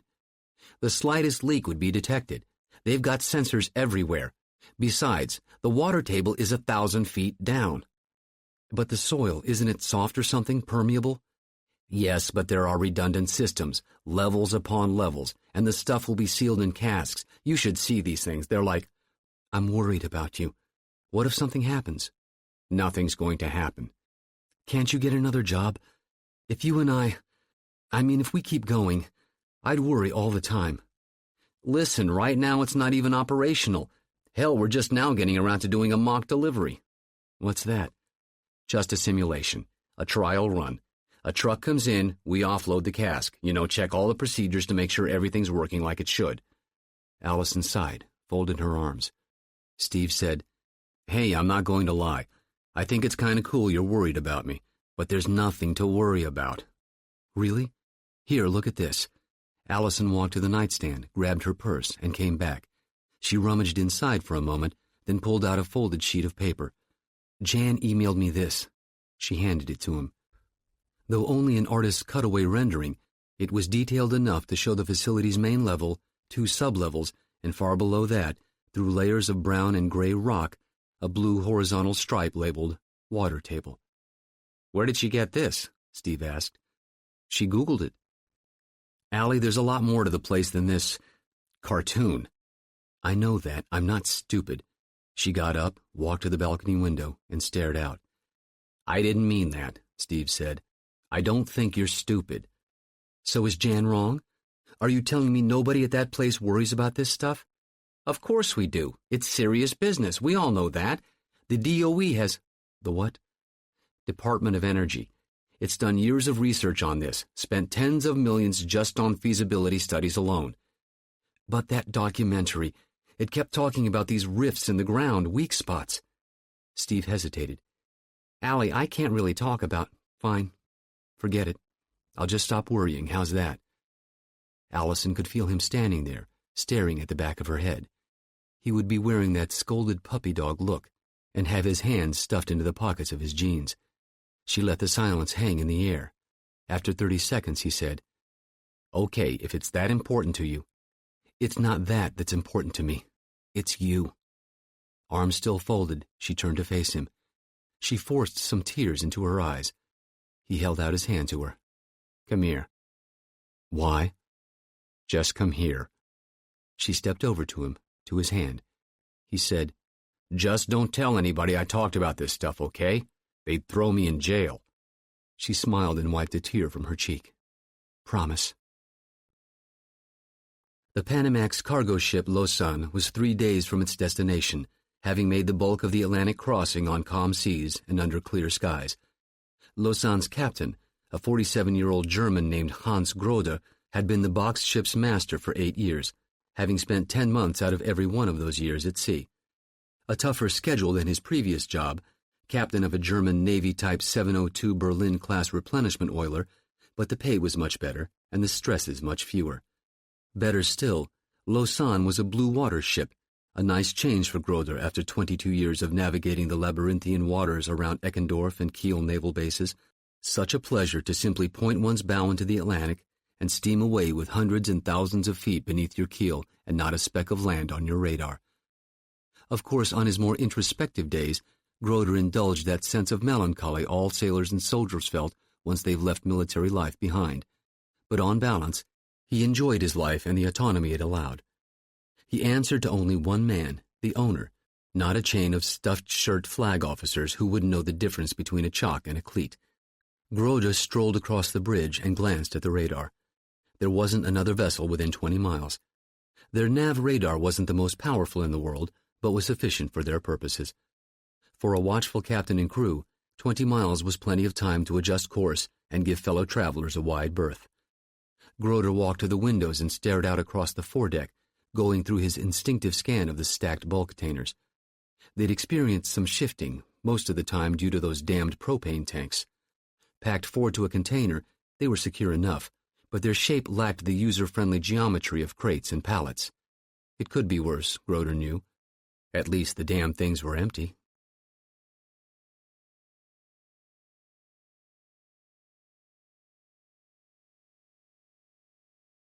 '71.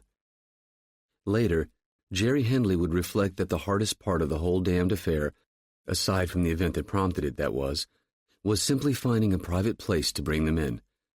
Former President Ryan had finally stepped in, making one phone call to the Chief of Staff of the Air Force, CSAF, who in turn called the commander of the 316th Wing, the host unit at Andrews Air Force Base. They arrived in 2 black Chevy Tahoes, Hendley, Jerry Rounds, Tom Davis, Rick Bell, Pete Alexander, and Sam Granger in the first, Clark, Chavez, and Jack Ryan Jr. in the second. Both vehicles turned left onto C Street and coasted to a stop beside a hangar at the edge of the tarmac. Former President Ryan arrived 5 minutes later in a town car, flanked by the Secret Service detail in 2 Suburbans. The Gulfstream 5 touched down 11 minutes later, 3 minutes behind schedule, and taxied to a stop 50 yards away. The engines spooled down, and the scaffold stairs were rolled out and locked onto the plane's main door. Jack Ryan Jr. climbed out of the Tahoe, followed by the rest, who stood a few feet behind him. The Gulfstream's door opened, and 30 seconds later, Dominic Caruso appeared at the threshold. He blinked at the sunlight, then started down the stairs. His face was drawn and showed 5 days' worth of stubble. Jack walked out and met him halfway. They embraced. "I'm so sorry, man," Jack whispered. Dominic didn't respond, but broke the hug and nodded. "Yeah," was all he said. "Where is he?" "Cargo hold. They wouldn't let me take him in the cabin."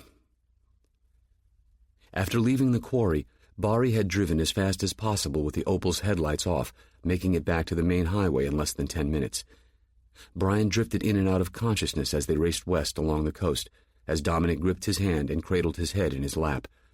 He kept his other hand pressed to the bullet wound, which kept oozing dark blood, coating Dominic's hand and forearm and soaking the seat beneath his legs.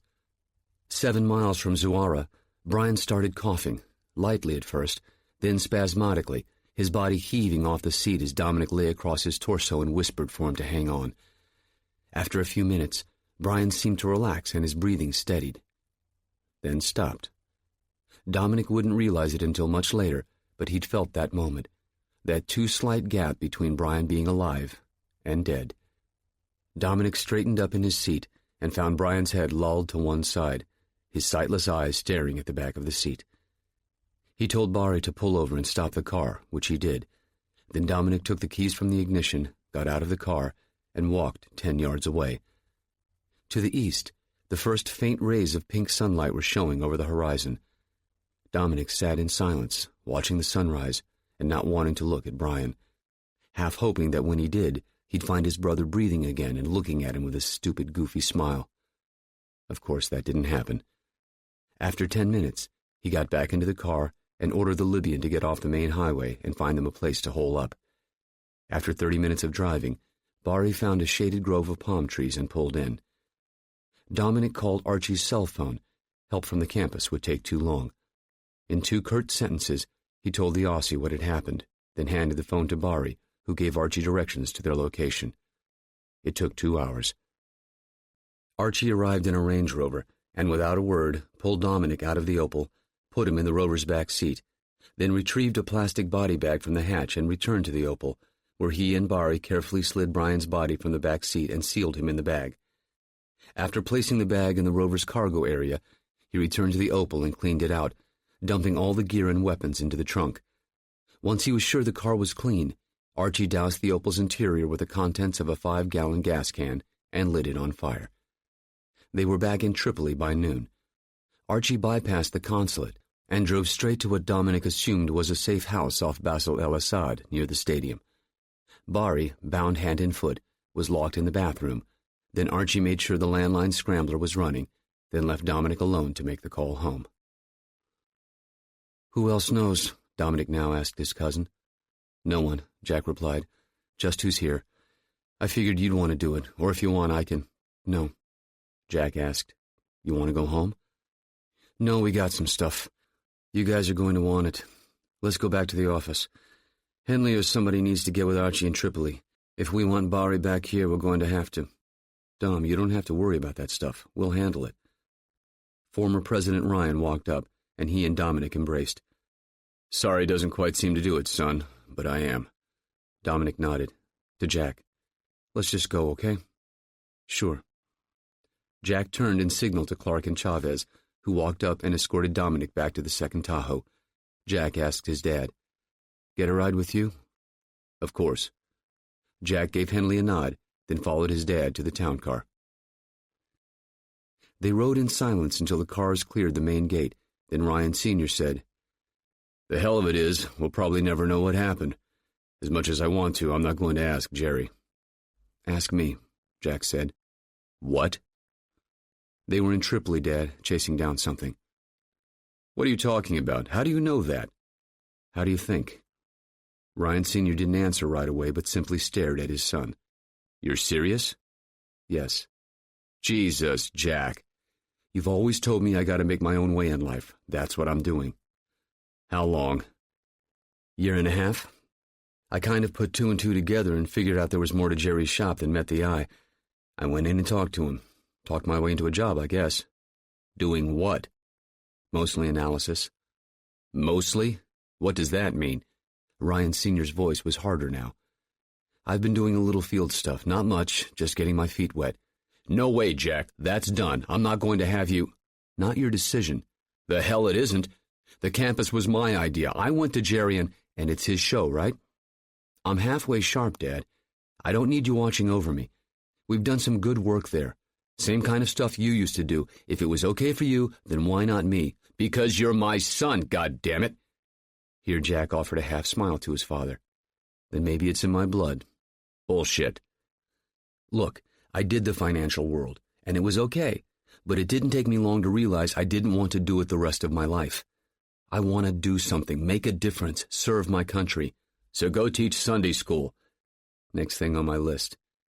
Ryan Sr. sighed. "You're not a kid anymore, I guess." "Nope." "Well, it doesn't mean I have to like it, and I probably never will, but I suppose that's my problem. Your mom, though, that's going to be a different story." "I'll talk to her." "No, you won't. I will, when the time's right." "I don't like lying to her." Ryan Sr. opened his mouth to speak, but Jack quickly added, "And I didn't like lying to either of you. Hell, if not for John, I might not have ever told you." "John Clark?" Jack nodded. "He's sort of my de facto training officer, him and Ding." "Nobody better at this stuff than those two." "So you're okay with this?" "Sorta, kinda. I'll tell you a secret, Jack. The older you get, the less you like change. Last week, Starbucks stopped selling my favorite roast, threw me off for days. Jack laughed. I'm a Dunkin' Donuts kind of guy. That's good, too. You're careful, right? With the coffee, yeah. Don't be a smartass. Yeah, I'm careful.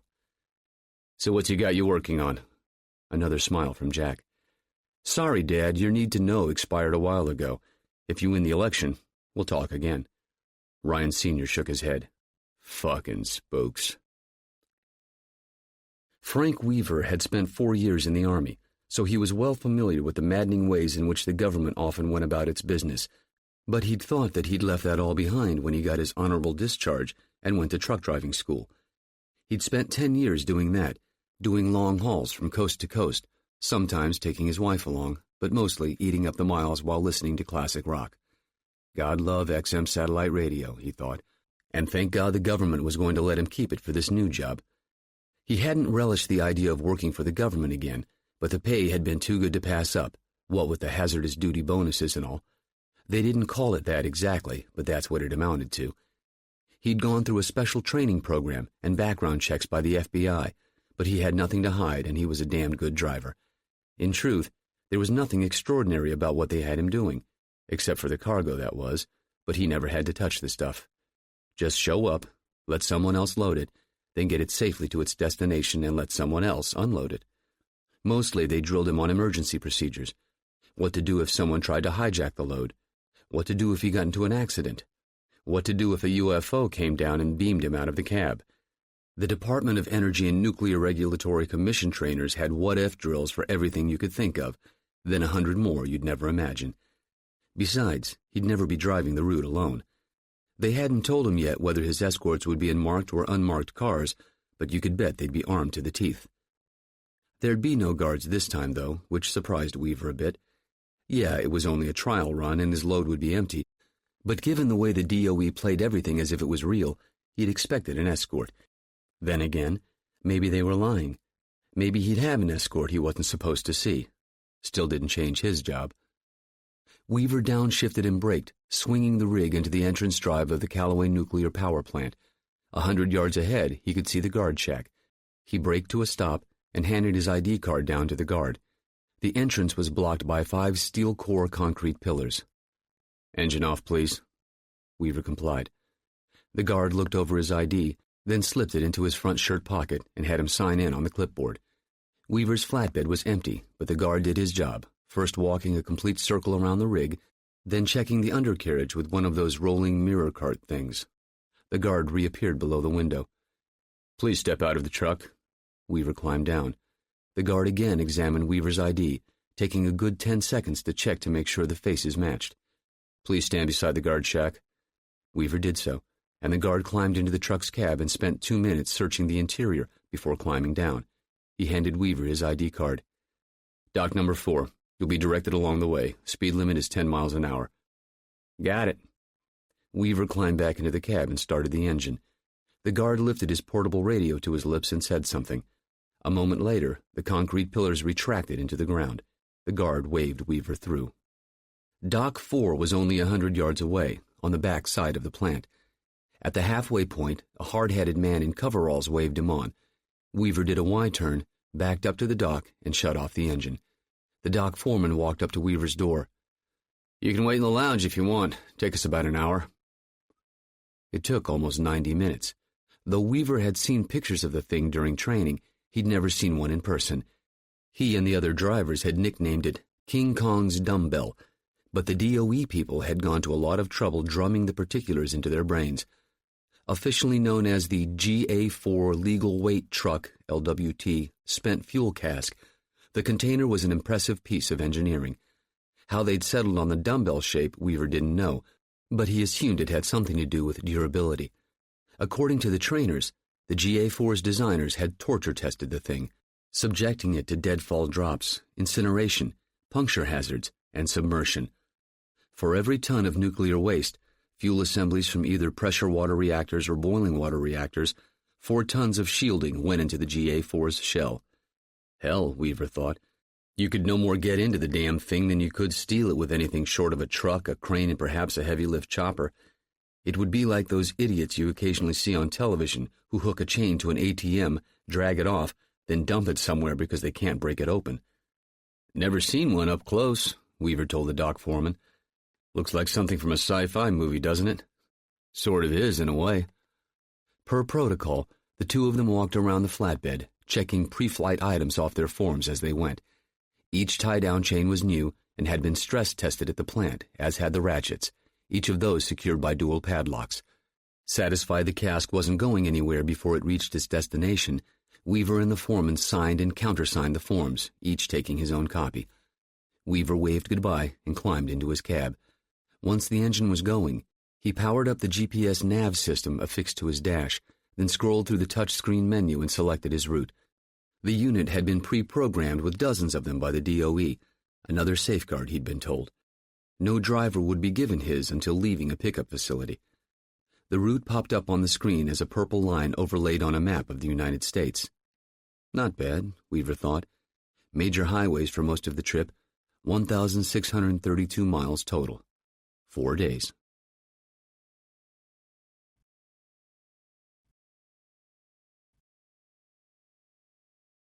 "72. Text message from a Russian girl," Tarek said, striding into the living room.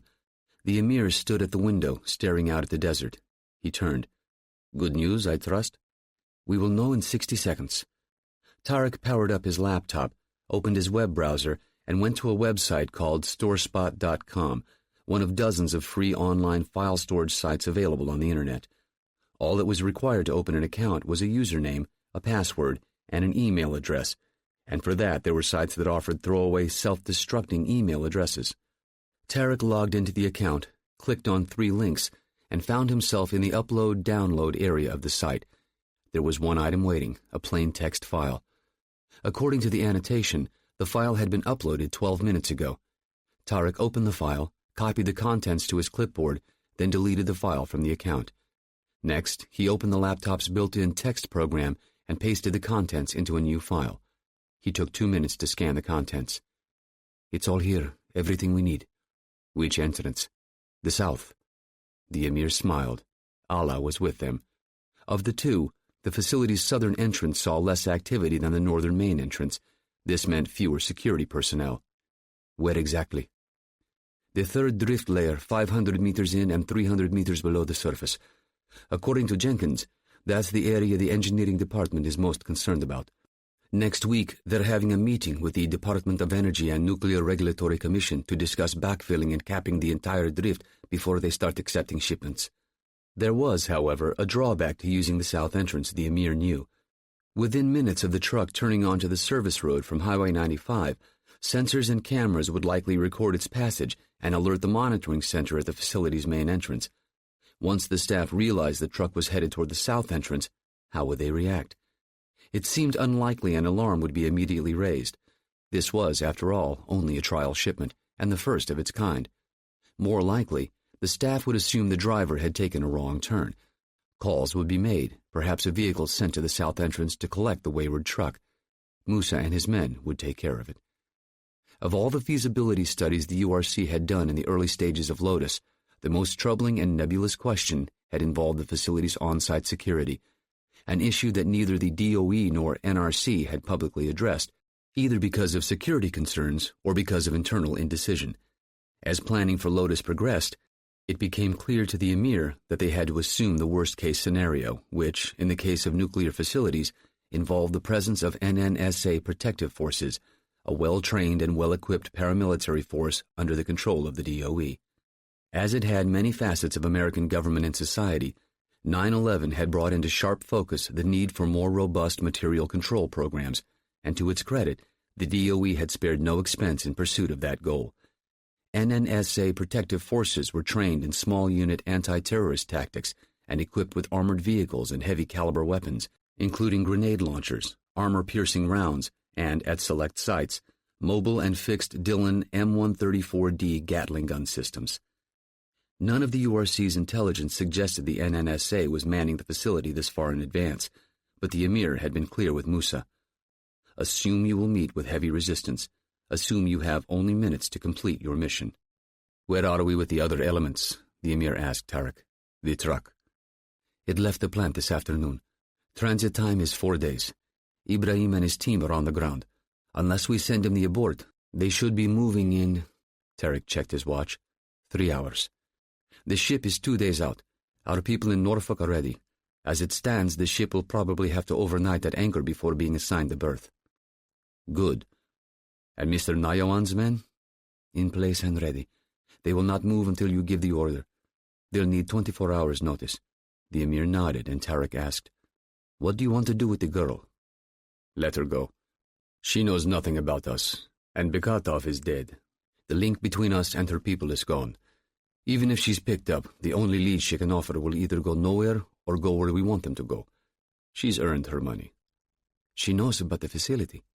"What of it? She was hired by some fringe environmental group to dig up damaging information about the facility. That's all. She's a mercenary, Tarek. She'll take her money and move on." Tarek considered this, then nodded. "Very well." "One last detail. I'll be joining Musa on his mission." "Pardon me?" "I'll record a message before I leave. Once we've succeeded, you will make sure it reaches the right hands." Tarek opened his mouth to speak, but the Emir waved him off. "Old friend, you know this is necessary. My death, and what we do here, will fuel our war for generations to come." "When did you decide this?" "It's been the plan from the start. Why else would we have come here, to this forsaken place?" "Let me join you."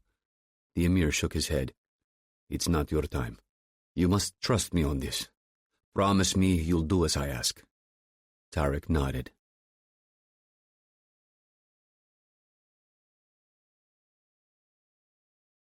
'73. Pulling into the town of Polinia just after sunset, Shasif Hadi could see the lights of the refinery, still some 4 miles away, long before he could see the complex itself.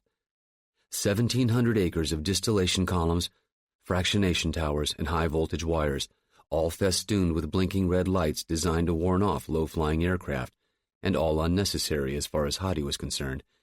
If any pilot managed to miss seeing the dozens of pole-mounted stadium lights illuminating the complex's work areas, he deserved to crash. The main highway from Campinas, the SP-332, wound along the northern outskirts of Polinia before swinging back first to the west, then to the north, before finally passing the refinery complex on the left. Hadi drove past it and continued north for another mile before reaching his turnoff, a 2-lane asphalt road heading due east. This he followed exactly 1.5 miles to where the road curved yet again and the blacktop gave way to gravel. 100 yards ahead, his headlights picked out what looked like a bridge spanning the road.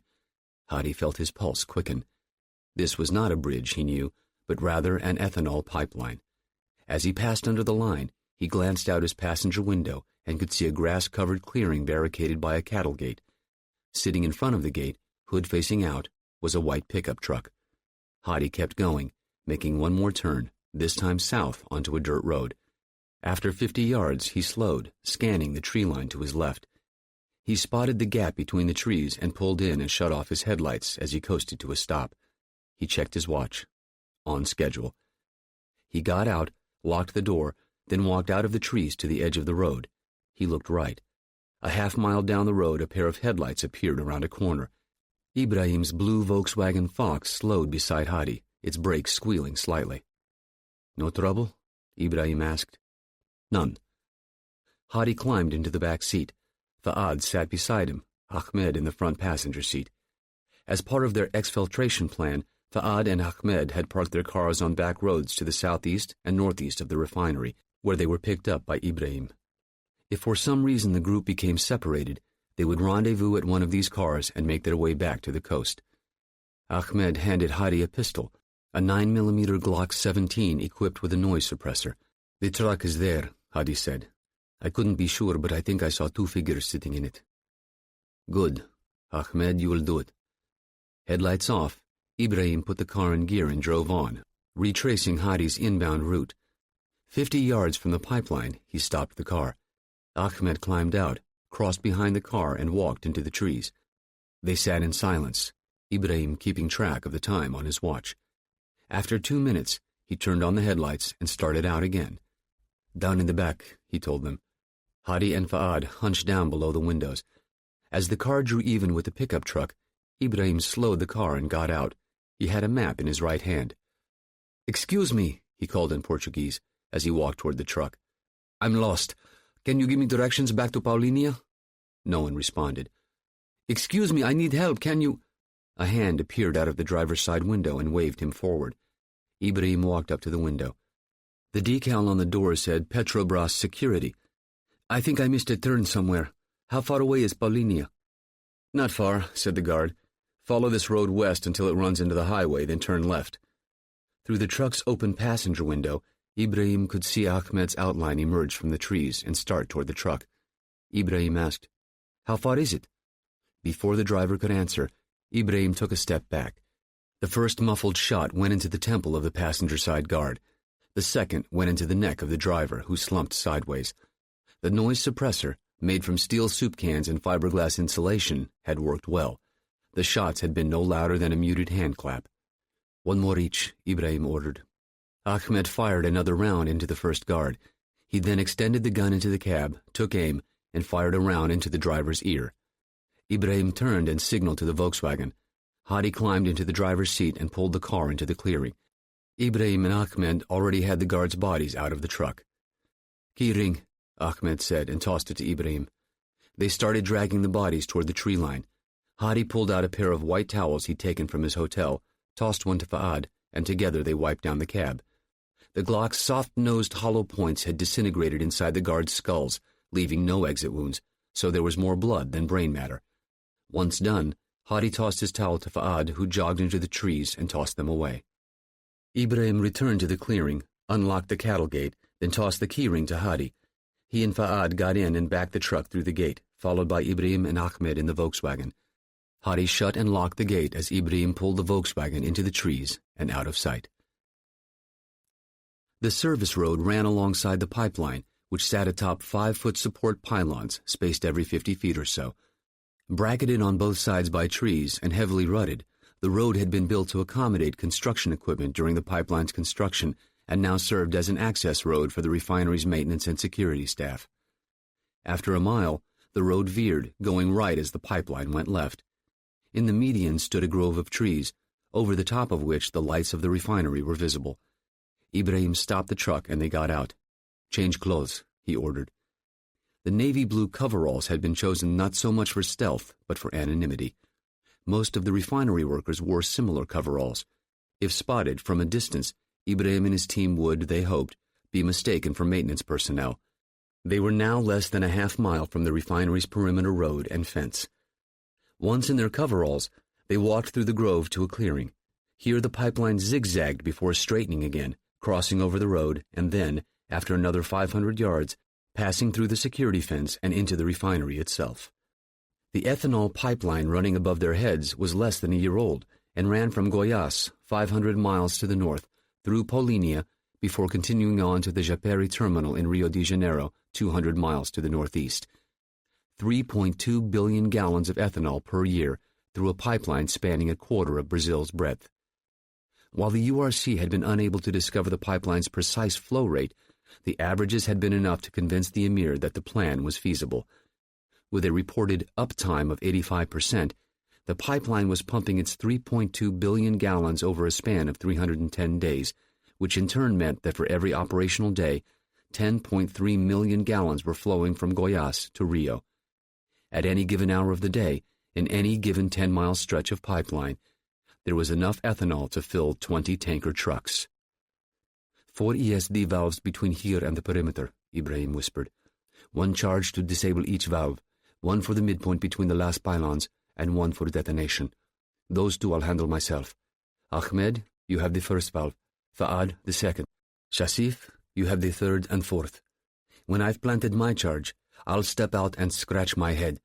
Start your timers. 4 minutes exactly. Remember, walk back to the truck. Do not run. Anyone not back by the time the first charge goes off, they get left behind. Any questions? There were none. Allah be with us, Ibrahim said. They took off together, walking casually and chatting, as would any maintenance crew trying to make the best of a night shift. 200 yards from the grove, they reached the first ESD. Ahmed peeled off and knelt down behind the barrel-sized valve, then Fa'ad, then finally Shasif. "See you back at the truck," Ibrahim said, and kept walking. The perimeter road was 50 yards ahead. To the right, a white pickup truck appeared, moving slowly as the passenger side guard shined a spotlight on the fence. Ibrahim checked his watch. Early. 15 minutes early. Their agent, Cassiano, had been sure of the facility's security routes and schedules. He'd either been wrong or the security schedule had changed. If the latter, why? Routine or something else? This security truck, Ibrahim knew, would make its way along this perimeter road, then exit through the facility's west gate before swinging north again and eventually past the cattle gate through which Ibrahim and the others had entered. When the guards saw no pickup truck there, how would they react? Ibrahim decided it was best not to find out. They had 12 minutes. Say 4 more minutes to set the charges and 8 minutes to run the mile back to the cattle gate. It would be very close. Or, he thought, there was another option. Heart pounding, he slowed his pace. So did the truck, coming to a near halt. Ibrahim waved his arm in greeting and called out in Portuguese, "Boa tarde, good evening." He arched his back ever so slightly to check that the Glock was still in place. After a long 5 seconds, the driver waved back. "How's it going?" he asked. Ibrahim shrugged. "Ben, fine." Casually, he began walking toward the truck. How close, he wondered. To kill both men before they had a chance to reach their radio, he would have to get within 10 or 12 meters. Would they become suspicious of his face or uniform before then? Charge them and start firing? No, he decided. The truck would race away. Ibrahim stopped walking. "What are you up to?" the driver asked. "Weld checks," Ibrahim answered. "Our boss decided we needed something to do." The driver chuckled. "I know the feeling. See you later." The transmission shifted into gear, and the truck rolled forward, then stopped.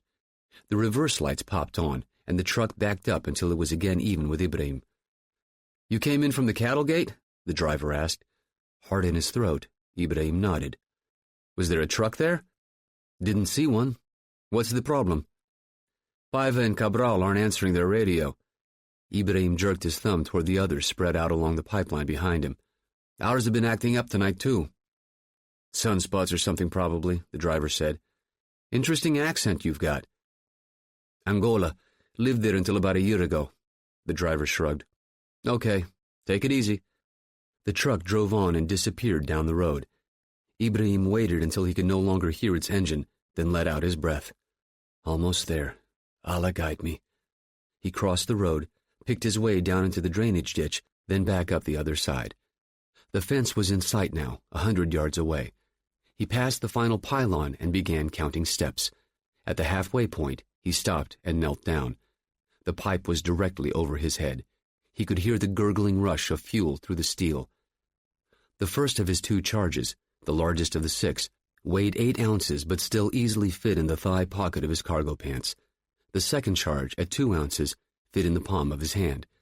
He set the main charge's digital timer to 4 minutes, 10 seconds, the second charge to 5 minutes. He squeezed his eyes shut, said a quick prayer, then stood up, affixed the main charge to the pipe's underside, then started the timer. He watched 2 seconds click off, then walked into the open, turned around, and scratched his head. He waited long enough to ensure that all 3 of them had seen his signal, then started the timer on the last charge and stuffed it into its duct tape and bubble wrap cocoon. He heaved the bundle over the fence, then turned around and started walking.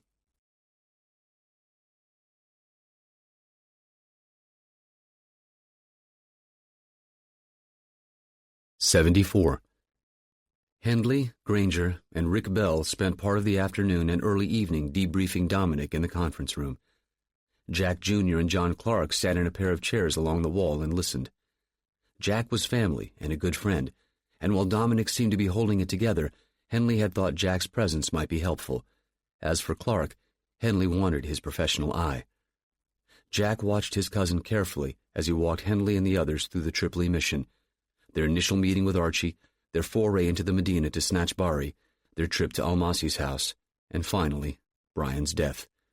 At every step, Dominic answered their questions curtly but thoroughly. never losing his patience and never hesitating. And not showing a trace of emotion, Jack realized. His cousin showed no effect in either his face or his body language. He was flat. "Tell us again about Fakuri," Sam Granger said. "According to Bari, he was low-level, just an enforcer. We decided Almasi was a better target. We didn't want any witnesses to Bari's disappearance, so we talked about what to do with him." "Whose decision was it to kill him?" "We both decided. I wasn't so sure, but Brian, his argument made sense." "Did you do it?" Dominic shook his head. "Brian." "Counting Fakuri, how many dead?" This from Bell. 6, 4 by us." "Let's fast forward to Almasi's house," said Henley. Dominic went through it again, parking in the quarry, infiltrating Almasi's house, the computer in the safe, Brian getting shot, the firefight and their exfiltration. Dominic trailed off there. "The rest you know." "Body count?" asked Granger. 5. "No wounded?" Dominic shrugged. "Not when I left the house." "What does that mean?" asked Rick Bell. "It means I made sure there were no witnesses. No way for the URC to know who or what happened. That's kind of the point of what we're doing, right?" Henley nodded. "True." He looked to Bell and Granger. "Anything else?" Both men shook their heads. "Okay, Dom. Thanks." Dominic stood up to leave. Henley said, "Dom, we're sorry about Brian." Dominic simply nodded. "I'll get a car to take you home." "No, I'm just going to find a couch and crash." Granger said, "If you'd like us to make arrangements for Brian, I'll do it." Dominic left, shutting the door behind him. Henley said, "Jack?" "Hard to say. I've never seen him like this, but then again, it's not exactly common. For anybody. I think he's just numb. He's exhausted. He watched his twin brother die in his lap, and right or wrong, he's probably feeling pretty damn guilty about it.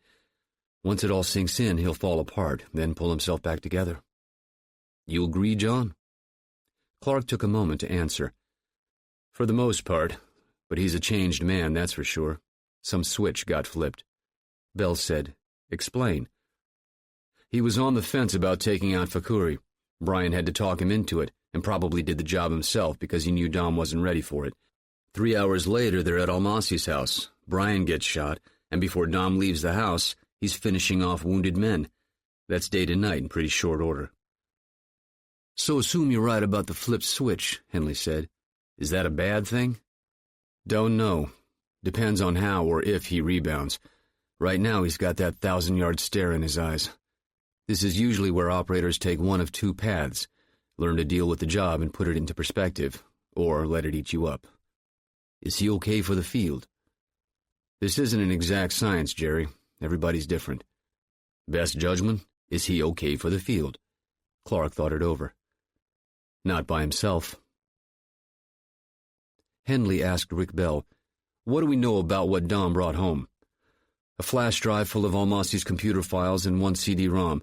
The files are going to take a while to sift through. The CD was a gold mine. 360-file JPEG images of one-time pads. 9 square by 9 square grids with alphanumeric substitution characters. I don't know how the math works out, but we're talking about millions of different combos." "About a year's worth," Henley said. "One for every damn day. Please tell me they're dated." Bell smiled. "Bet your ass. They go back almost 10 months, which means unless they pull the plug, we've 2 months of future OTPs in our hands." "That's how they're doing it," Jack muttered. "What?" Clark asked. "They're doubling up. They use steganography to embed the OTP into website images. Recipients pull an image off the site, use a program to peel away the stego layer, and they've got the daily OTP. After that, it's just numbers. Go into a forum on a URC website, find the post with a string of a couple hundred letter number combinations, run them through your OTP, and you've got your marching orders." "I'm with you on most of that," Granger said, "but not the forum idea. I don't think the URC would shotgun a message like that. They'd want to make sure it reached only the recipients they wanted. We know it's not email, right?" "Doubtful. URC traffic is all but dead." "How about online email?" Bell suggested. "Google, Yahoo. Agong Nayawan had a Google account, didn't he, John?" "Yeah, but the IT nerds sifted through it. Nothing there. My guess is if the URC went radio silent with its regular email accounts, they probably banned online accounts as well." So what they need, Henley said, is a hub. Someplace a guy could check every day and get messages meant only for him. Holy shit, Jack said. That's it. He started typing on his laptop. Online file storage. Come again, said Clark. They're websites that offer backup file storage. Say you've got a bunch of MP3 songs and you're worried about losing them if your computer crashes.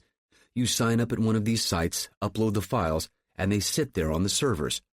How many of these sites are there? Hundreds.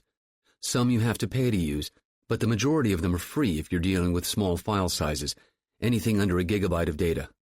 Which is how much? Jack thought this over for a moment. Take a standard Microsoft Word file. A gigabyte could hold maybe 500,000 pages. Damn. But that's the beauty of this. Some URC mutt in Tangiers logs into one of these sites, uploads a text document with a string of a couple hundred numbers, then another mutt in Japan logs in, downloads the file, erases it from the site, then plugs the numbers into a Stego-embedded one-time pad he got from a URC site, and he's got his message. What's it take to sign up on one of these sites? This from Henley. The free ones, an email address, and those are a dime a dozen. Hell, there are places on the internet that'll give you an address that self-destructs after 15 minutes. Talk about anonymity, Rick Bell said. Listen, I can buy all this. It makes sense. But what do we do with it? The conference door opened and Chavez walked in. There's something you're going to want to see. He grabbed the television remote, powered up the LCD flat screen, and switched to CNN. The anchor was in mid-sentence. Once again, this is a live television feed from Record News helicopter in Brazil. The conflagration started just after 8 p.m. local time. Jack leaned forward in his chair. Christ almighty. The helicopter appeared to be filming from a distance of 5 miles or more, but still, 2/3 of the screen was filled with roiling flames and thick black smoke. Through the smoke, there were glimpses of some kind of vertical structures and crisscrossing pipes and round storage tanks. That's a refinery, said John Clark. The anchor was talking again. According to Record News, the location of the fire is a refinery run by Petrobras, known as the Paulínia Replan. Paulínia is a town of 60,000 people and is located some 80 miles north of Sao Paulo. Henley turned to Jack. Can you? Jack already had his laptop open, working on it. The Paulínia Replan is the largest refinery in Brazil, covering almost 1,800 acres and with an output of almost 400,000 barrels a day. Accident? Rick Bell suggested. Don't think so, Clark replied. 1,800 acres is almost 3.5 square miles. The complex is almost totally engulfed. Look, back when I was still getting wet for a living, we wargamed this stuff all the time. Refineries are juicy targets, but just about anything short of 6 paveways wouldn't be enough to light up a whole complex. Hell, our refineries here are almost 35 years old, and you can count on one hand how many accidents there have been. Too many backup emergency systems. Typing at his laptop, Jack said, Paulínia's pretty new, less than 10 years old. How many employees? Could be as many as 1,000, maybe 1,200. It's the night shift, so less staff on duty. But we're probably talking about at least 400 people in there. There, Clark said, right there. He stepped up to the television and tapped an area inside the refinery complex. Those flames are moving. That's liquid, and a lot of it. As they watched, the Record News helicopter moved closer to the blaze, swinging around the refinery until the north side came into view. Jack said, Okay, got it. Paulínia is also a terminal for an ethanol pipeline comes in from the north. Yeah, I see it, said Rick Bell. He walked to the television and pointed to a spot along the complex's northern perimeter. Just short of the fence, the pipeline was ripped open, emitting a geyser of flaming ethanol. Yeah, Clark said. They would have had to knock out some shutdown valves. He traced his finger north along the pipeline until he reached an isolated pocket of flame. That's one. And 3 more back down the line, Granger added. How much pipeline is that? 1/2 mile, give or take, Clark replied. About 10,000 gallons, Jack said, looking up from his laptop. What? Said Chavez. That pipeline puts through over 3 billion gallons a year. Break down the math, and that section probably contained about 10,000 gallons. Call it enough to fill a tanker truck. Some of it'll get soaked up by the soil, but you gotta figure 7, maybe 8,000 gallons were dumped into the complex. The whole thing will go, Clark said. The blending and storage tanks, the towers, they'll start to cook off. Even as Clark said the words, the helicopter's camera caught a trio of explosions, each one sending a mushroom cloud of flames and black smoke a mile into the sky. They're going to have to evacuate the whole damned region, Sam Granger said. So we're agreed. This is no accident. Clark said, No chance. A lot of planning went into this. A lot of groundwork and intelligence. URC? Chavez speculated. Why Brazil? Henley asked. I don't think it's got anything to do with Brazil, Jack said. That's meant for us. Keelty just signed a deal with Petrobras, sub-OPEC-priced oil from Brazil. They've got it coming out of their ears. The Lara and Tupi block fields alone could put Brazil's reserves at around 25 billion barrels. That's part of the equation. The other part is how far behind Petrobras is in building refineries. Paulínia was their workhorse. The new complex up in Maranhão will run at 600,000 barrels, but it's not coming online for another year. So Brazil's got the oil, but no way to process it, Henley said, which means our deal is down the tubes. For a year at least, maybe two. Jack's email chimed. He scanned the message. Byrie got facial recognition hits on a couple of Sinaga's passport photos. Two were Indonesians that came into Norfolk 2 weeks ago, Sitra and Purnoma Salim. Sitra's a female name, Rick Bell said. Husband and wife? Brother and sister, 19 and 20 years old respectively. According to their ICE forms, they're here on vacation. The third is none other than our mystery courier, Shasif Hadi. He's traveling as Yasin Kudus. 2 days after we lost him on the way to Vegas, Hadi caught a United flight from San Francisco to Sao Paulo. Hell of a coincidence, Sam Granger said. Don't believe in them, Henley replied. Mr. Chavez, how do you feel about a trip down there? Fine by me. You okay with taking Dom? Chavez thought about this. He'd seen plenty of men in Dominic's condition, stunned, guilty, playing the what could I have done differently game, feeling guilty that the other guy's dead and guilty for being glad you're still alive. It was a shitty place to be, but Chavez had looked into the former FBI man's eyes. Dominic was wound up and looking for payback, but still under control. Sure, Chavez said. If he's up for it, I am. One question, though. What do we do when we get down there? It's a big country, and Hadi and whoever he's with probably already went to ground. Or slipped out of the country, Clark added. Let's assume they're still there, Henley replied. Jack, let's get back to Rick's question. Assuming you're onto something with this online file storage stuff, what do we do with it? We do an end run, Jack replied. Right now, Hadi's the biggest URC player we've got to beat on, correct? Yep, Chavez said. And we know he went from Vegas to San Francisco before heading to Sao Paulo, probably to get his Kudus passport from Agong Nayawan, which means they were probably in direct contact, at the very least so Nayawan could tell him to pick it up. Go on, Henley said. Nayawan's lazy. When we tossed his place, we found he never cleaned out his web browser history. Jack turned his laptop around so everyone could see it. The screen displayed a text file with hundreds of lines of website addresses. While we've been talking, I've been sifting through these. Since the URC went radio silent, Nayawan visited an online storage site every day, 3 times a day, and he rotated to a different site every second day. I'll be damned, said Sam Granger. That's good work, Jack. Thanks. So far, Nayawan's rotated through 13 storage sites. 10 to 1 we'd find the same ones on Hadi's computer. Well, that only gets us part of the way there, Bell said. We're going to need his username and password. Statistics, Jack replied. 85% of surfers either use their email as a username or some variation of their email prefix, the stuff before the @ sign. Let's have Byrie throw together a script. We'll check each site and try different permutations of Hadi's email. When we find the right one, we do a brute force crack of his password. Once we're in, we use the OTPs Dom found at Almasi's house, and we start pulling Hadi's strings. One problem, Henley said. The whole thing's predicated on Hadi checking his online storage site. Then let's give him a reason, John Clark said. What are you thinking? Spook him. We drop an anonymous tip with record news, a vague description of Hadi and a few sketchy details. He sees it, panics, and checks in for new orders. We make sure something's waiting for him.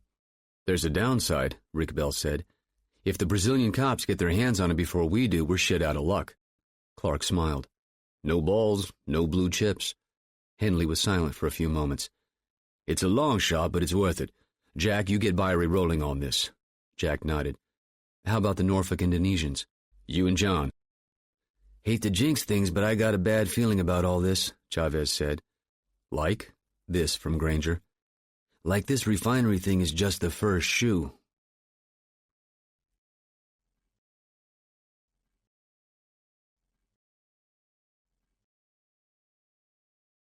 75.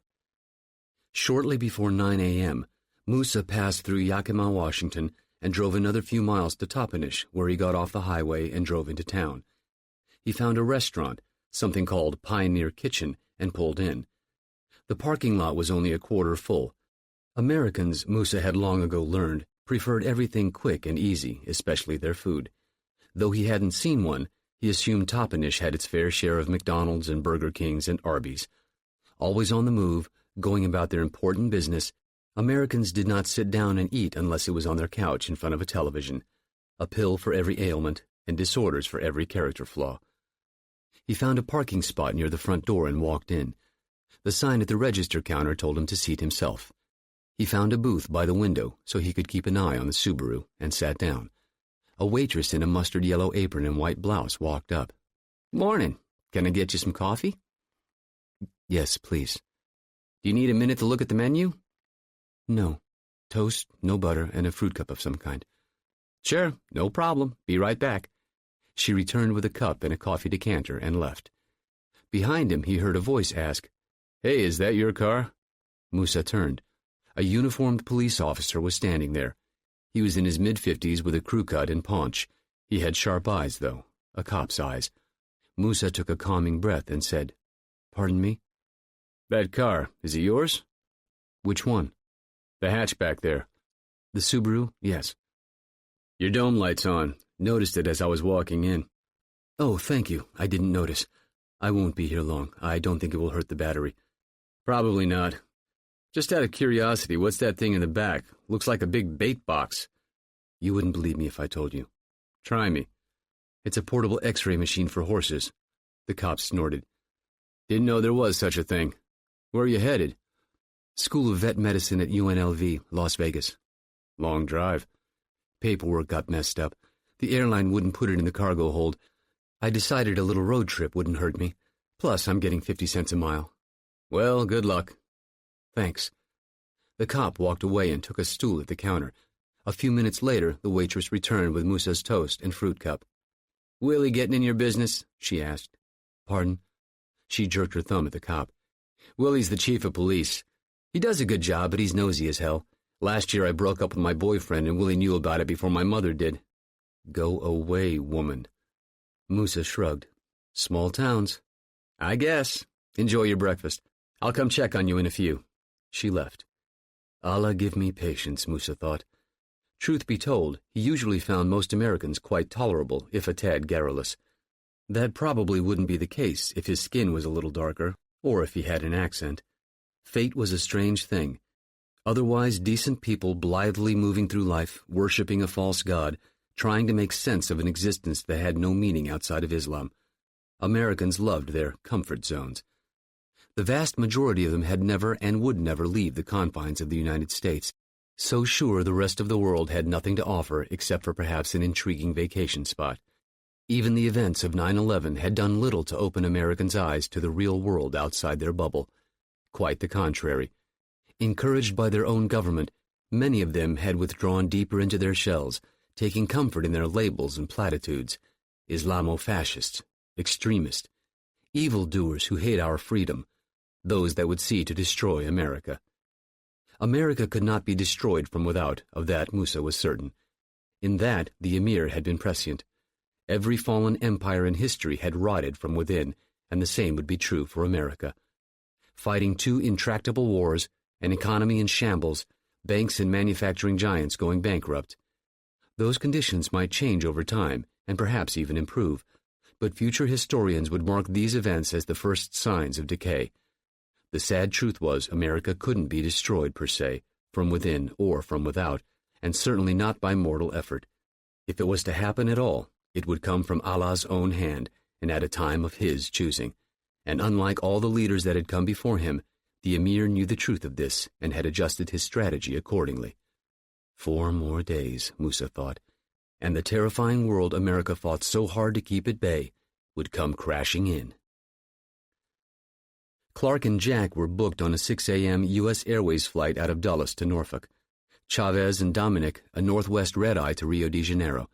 They would be touching down at their respective destinations at roughly the same time. 90 minutes after the Paulinia fire started and the skies over the coast began to blacken with smoke, Sao Paulo closed its airspace to all traffic. Hendley and Granger took this as a good omen. With luck, the perpetrators of the refinery attack hadn't made it out before the airport closed. Almost certainly, they would have a backup exfiltration plan, but how quickly it would get them out of the country was unknown. While the others sat in the conference room and watched the Paulinia news coverage, Jack found Dominic sitting in the break room, hands clasped on the table before him. He was staring into space. It wasn't until Jack was standing beside him that Dominic looked up. "Hey, Jack. Ding bring you up to speed, Sao Paulo?" "Yeah." "If you're not up for the job, I'm sure." "Why wouldn't I be up to it?" This question surprised Jack. "I don't think I would be if I were in your shoes. Dom, he was my cousin, and I loved him, but he was your brother." "What's your point?" "My point is, 20-some hours after Brian died, you're going back out, and when I ask you about it, you give me some off-the-cuff answer. It's just a little strange, is all." "Sorry." "I'm not looking for an apology. I want you to talk to me." "Brian's dead, Jack. I know that, okay? I watched the spark go out of him." Dominic snapped his fingers. "Just like that. You know the first thing I thought after that?" "What?" "That if not for that Bari asshole, Brian would probably still be alive." "You believe that?" "Not really. But it took everything I had to not climb out of that car and put a bullet in the guy's head. I actually had my hand on the door handle. I wanted to kill him, then go back to Almasia's house and see if any of those motherfuckers were still alive so I could kill them too." "You were in shock. You still feel that way?" "I don't feel much, Jack. That's what scares me." "It's called shock. You might feel that way for a while. Everybody's different. You'll deal with it how you deal with it." "Yeah, what makes you an expert on this shit?" "You heard about Sanaga? The forger guy? What about him?" "I was watching the back when John and Ding crashed his door. He jumped out the window, then all of a sudden he's coming at me with a knife. We wrestled. I had a hold of his neck and tripped or something. When I looked up, he was lying there, twitching, staring at me. I don't know how exactly, but I broke his neck." Dominic took this, but his face remained impassive. "I guess it's my turn to ask you how you're doing." "Okay, I guess. I don't think I'll ever get his face out of my head, but it was him or me. I feel bad about it, but I sure as hell don't feel bad about still being alive." "Then you went up on me, cuz. If I could trade places with Brian, I would." "Are you trying to tell me something?" "Like what? Like I need to hide all the steak knives next time you come over to watch football?" "No, Jack, but I will tell you this. Before this is all over, I'm getting some payback for Brian, and I'm going to start in Sao Paulo." Jack opened his mouth to respond, but was halted by Dominic's raised hand. "Mission first, Jack. I'm just saying, if I get a Gomer in my sights, I'm putting him down and notching it up for Bry." Aside from odd looks from his fellow travelers who stared at the GA4 cask as they passed him on the highway, Frank Weaver's first day on the road passed without incident. As this was a trial run, this particular cask was merely a shell containing none of the neutron and gamma shields the real thing would carry. Nor did the cask bear any decals or stencils, nothing to give away its purpose. Just a giant brushed stainless steel dumbbell riding on a flatbed truck. The little kids had been particularly funny, pressing their wide-eyed faces to the windows as they passed. 418 miles and 7 hours from the Callaway plant, Weaver took exit 159 off Highway 70 and turned south onto Vine Street. The Super 8 motel was a quarter-mile down the road. He followed a sign, "Trucks enter here," into the parking lot, and braked to a halt between the yellow lines of a truck slot. 3 other trucks had taken nearby spots. Weaver hopped out of the cab and stretched. Day 1 down, Weaver thought. 3 to go. He locked the truck, then did a walk-around, checking each of the padlocked ratchets, then testing each chain's tension. All were solid. He headed across the parking lot toward the lobby. 50 yards away, a dark blue Chrysler 300 pulled into its own spot. In the front seat, a man raised a pair of binoculars and watched Weaver step through the lobby doors. As he had been doing 4 times a day for the past 2 weeks, Kursan Kasik powered up his laptop, opened his web browser, and went to the online file storage website. He was surprised to see a file sitting in his inbox. It was a JPEG image of some kind of bird, a blue jay perhaps. He downloaded the file to his hard drive's documents folder, then erased the picture from the site and closed his web browser. He found the file, right-clicked on it, and selected Open with Image Magnifier. 5 seconds later, a window popped up showing the Blue Jay image, which flashed from color to black and white before going grainy. Slowly at first, and then more rapidly, chunks of pixels began fading.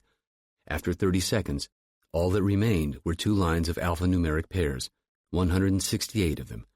Finally, Kasich double-clicked on the day's one-time pad to open it up. The decoding was tedious, taking almost 10 minutes, but when he was done, he had 2 lines of text.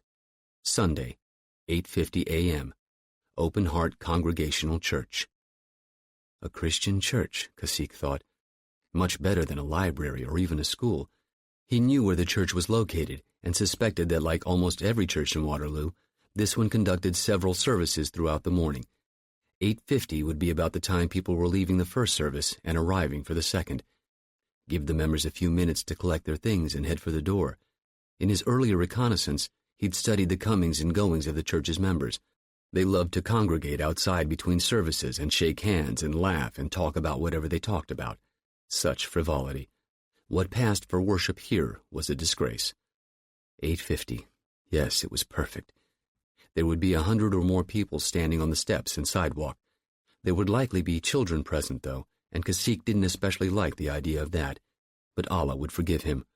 To sacrifice a few for a larger good was acceptable. It was Friday night. He would use most of Saturday to scout the locations, then Saturday evening to make sure the device was in order. That wouldn't take long, he knew. His job would be simple. Plant the device, set the timer, walk away, and find a vantage point to watch the results.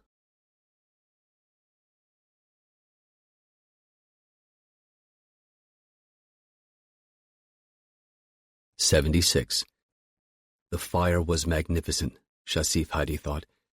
Even from 3 miles away, the sky over the treetops was almost as bright as the sun.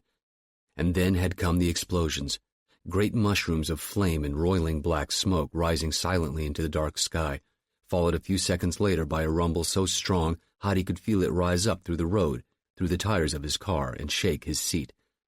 Through the 4 of us, Hadi thought, the hand of Allah has struck that refinery dead. After setting their charges, they had done as Ibrahim instructed, and walked one by one back along the pipeline to the grove of trees, in which they'd changed their coveralls. Offering no explanation, Ibrahim ordered, "Run!" then took off in a sprint. They were 200 yards away from the cattle gate when the first charge went off.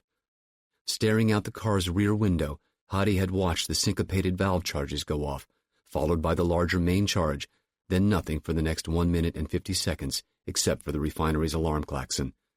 Emergency response crews had probably just reached the shattered pipeline when the final charge ignited the ethanol spreading like a tidal wave into the complex. Those men had probably died almost instantly. A largely painless end, Hadi hoped.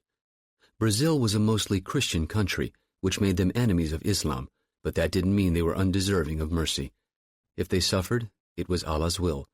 If they'd perished quickly, Allah's will also. Either way, he and the others had succeeded in their mission. Once at the gate, they drove the truck into the trees, then got back into the Volkswagen and pulled through, locking the gate behind them. 90 seconds later, they were back at Hadi's car. As per the plan, Hadi followed Ibrahim and the others to where Fa'ad had left his car on a dirt road a few miles away. When they pulled over, Ibrahim got out and waved for Hadi to walk up. "We forgot to account for a significant detail," Ibrahim told them. "The weather." "I don't understand," Ahmed said. Ibrahim pointed west back toward the refinery. The flames were hundreds of feet high now and topped by a ceiling of thick black smoke. As they watched, they could see the smoke drifting southwest. "It's heading toward Sao Paulo. They'll close the airport soon if they haven't already." "He's right," Hadi replied. "Still, of all the mistakes we could have made, this one is the least worrisome. If we make it out, so be it. If not, we die knowing we've done our duty." Fa'ad chuckled. "You're right, of course, but I'd rather be alive to see the fruits of our effort. May Allah forgive my vanity." "What will be, Ibrahim replied. "We still have a chance. You all know the alternate route." He checked his watch. "We'll meet tomorrow at noon in Rio at the Botanical Garden.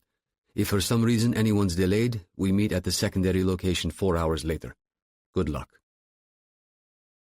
Though neither of them had caught more than a couple hours' sleep before leaving the airport, their flight's departure time, on that cusp between the dead of night and dawn, left them both restless. The good news was that there'd been no coach seats available, so they were riding first class on the campus's dime, and the coffee wasn't half bad either.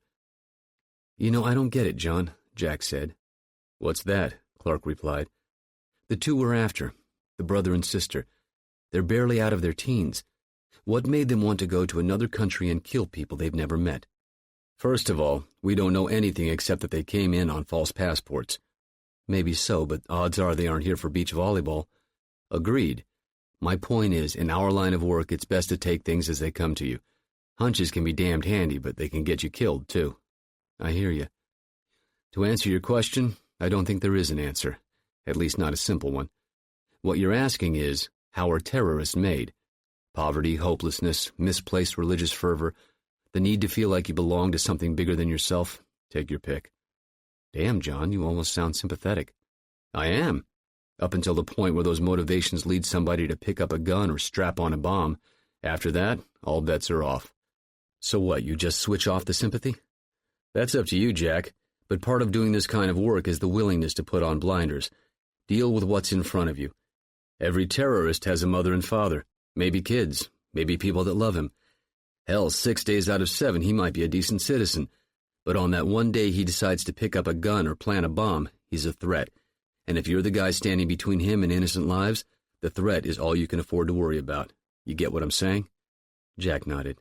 "Yeah, I think so." While the real world existed mostly in shades of gray, when the moment of truth came, there was only room for black and white. Jack smiled and toasted Clark with his coffee cup. "You're a wise man, John." "Thanks. You get older, you get smarter. At least that's how it's supposed to work. There's always exceptions, though. Your dad, for one. He's wise beyond his years. I knew that the first time I met him." "Yeah, when was that?" "Nice try, Jack. Have you talked to him yet?" "About the campus?" "Yeah, when we rode back together from Andrews. He was pissed at first, but it went a lot better than I thought it was going to go." "Let me guess. He wants to be the one to tell your mom." Jack nodded. "And just between you and me, I'm damn glad. My dad's a tough SOB, but my mom, she's got that look that only a mom can give, you know?" "Yep." They sat in silence for a while, sipping coffee. "Been thinking about Dom," Jack said. "He'll pull out of it. You gotta remember, except for maybe you, his transition has been the toughest. He went from being an FBI agent to a spook, from an agency that runs on rules and regs to a fake brokerage house that hunts down bad guys outside the law. And now this thing with Brian," Clark shrugged. "No matter how you look at it, it's a shitty deal." "I'm just thinking it's too early for him to be going back out." "Ding doesn't think so, and that's good enough for me. For Jerry, too. Plus, there's just 4 of us now and a lot of bases to cover." Clark smiled. "Hell, remember who he's running with. I trusted the guy with my daughter, Jack, and never regretted it. He'll make sure Dom comes through." Though separated by less than 400 miles, both Raharjo Pranata and Kursan Kasik had been following virtually the same routine for weeks. Go to school, draw no attention to yourself, and wait for orders. Pranata's had come only hours after Kasik's, during his final message check of the day. He was so surprised to see the text file sitting in his file storage's inbox that he botched his first attempt to decode the message. The location they had chosen for him was less than a mile from his apartment. He'd passed by it almost every day. As targets went, it was almost ideal. Large enough to accommodate hundreds of people, yet hemmed in on all sides by buildings. The timing of the attack made sense as well. Pranata had seen signs advertising the event in question all over town, though he'd paid little attention to the specifics. A dedication of some kind, a statue or fountain. Not that it mattered. Of the 3 targets they told him to prepare for, this one offered the greatest potential for massive casualties. What was that American saying? A turkey shoot? The maps he'd used in his preparations had been easy to obtain, and several of them he'd even gotten at the town's visitor center. The topographical map he'd downloaded from a popular hiking website, and while he had no interest in the local trails, the elevations and distances were clearly marked, and a stroll around town with his portable GPS unit had confirmed their accuracy. Once he was sure he had all the necessary data, he'd simply punch the numbers into the appropriate equations and come up with the settings. Now would come the hard part. waiting. He would pass the time by practicing setting up and dismantling his equipment.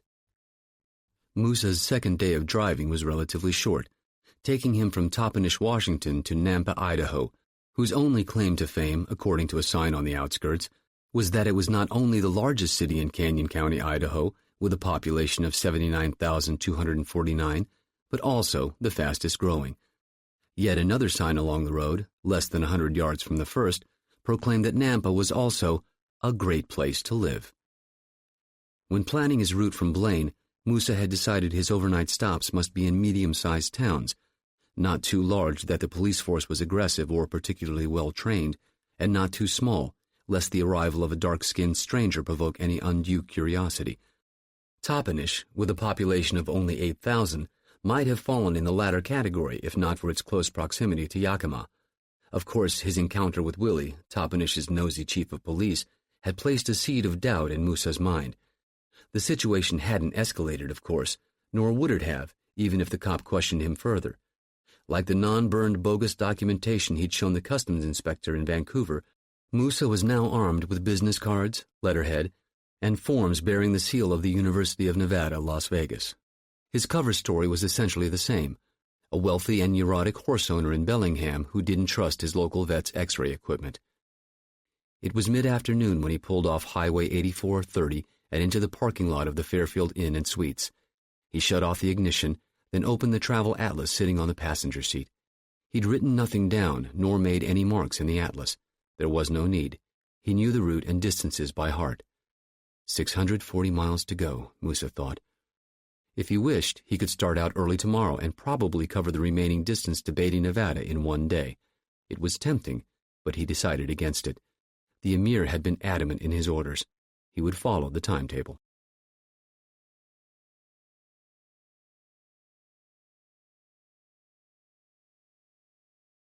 '77. Descending through 20,000 feet on their way into Rio de Janeiro, Chavez and Dominic could see the pall of oily smoke hanging over Sao Paulo, 200 miles down the coast from Rio. North of Sao Paulo, the Paulínia fires were still raging. On the way to the airport the night before, they'd heard on the news that firefighters and rescue workers in the area had changed their strategy, focusing not on extinguishing the refinery inferno, but on evacuation and containment. Ethanol had stopped spewing from the pipeline within an hour of the initial explosion, but in that time, some 10,000 gallons of fuel had spilled into the refinery, and while some of that was still burning, it was now the dozens upon dozens of blending and storage tanks that were involved. The conflagration would eventually burn out, but experts both in Brazil and in the United States disagreed on how long that would take. Some predicted 4 days, others 2 weeks or more. What no one disagreed on, however, was the environmental toll the disaster was taking. Already oil soot was blanketing fields and homes as far south as Colombo. Emergency rooms were overflowing with patients complaining of respiratory problems. "If that's not hell on earth, I don't know what is," Dominic said, staring out the window. "No argument there. How you feeling?" While Ding had dozed on and off for much of the flight, Dominic had been dead to the world until an hour ago. "Better, I think. I was ass-kicked." "In more ways than one, Mono. I know I already said this, but sorry about Brian. He was a good troop." "Thanks. So when we touch down, what's the plan?" "Call home and check the news stations to see if Adi's information has hit the airwaves. If it has, we go hunting. If not, we hunker down and wait." Once off the plane and cleared through customs, they went straight to the Avis desk and checked in. 10 minutes later, they were standing at the curb, waiting for their Hyundai Sonata to be brought around. "Air conditioning?" Dominic asked. "Yeah, but manual transmission. Can't have everything." The dark green Sonata came around the corner. The attendant climbed out, had Chavez sign a form, then nodded and walked away. They got in and pulled out. Dominic retrieved his sat phone from his carry-on and dialed the campus. "We're down," he told Henley and turned on the phone speaker. "Good. You're on speakerphone. Sam and Rick are here, too. Byerly's on his way up." Dominic heard a door open, then the creaking of a chair. Byrie said, "Dom, you there?" "Yeah, both of us. We're in business. We cycled through 10 online storage sites before we got a hit. He's using a site called filecuda.com. Just like Jack figured, Hadi was using a variation of his email for the login. The password we cracked in 10 minutes. There's nothing in the account's inbox right now.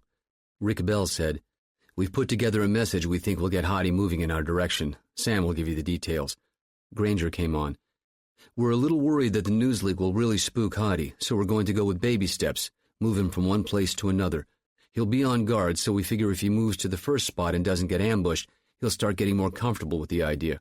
Once we think we've got him hooked, we're going to tell him to meet a contact in the Rocinha." "The what?" Ding answered. "It's Portuguese. It means little ranch. Down here, slums are called favelas, and the Rocinha is the biggest one in Rio. We figure we'll move him 2, maybe 3 times before sending him to the Rocinha. Depends on the tone of his responses. I'll email you a list and timetable." "Why there?"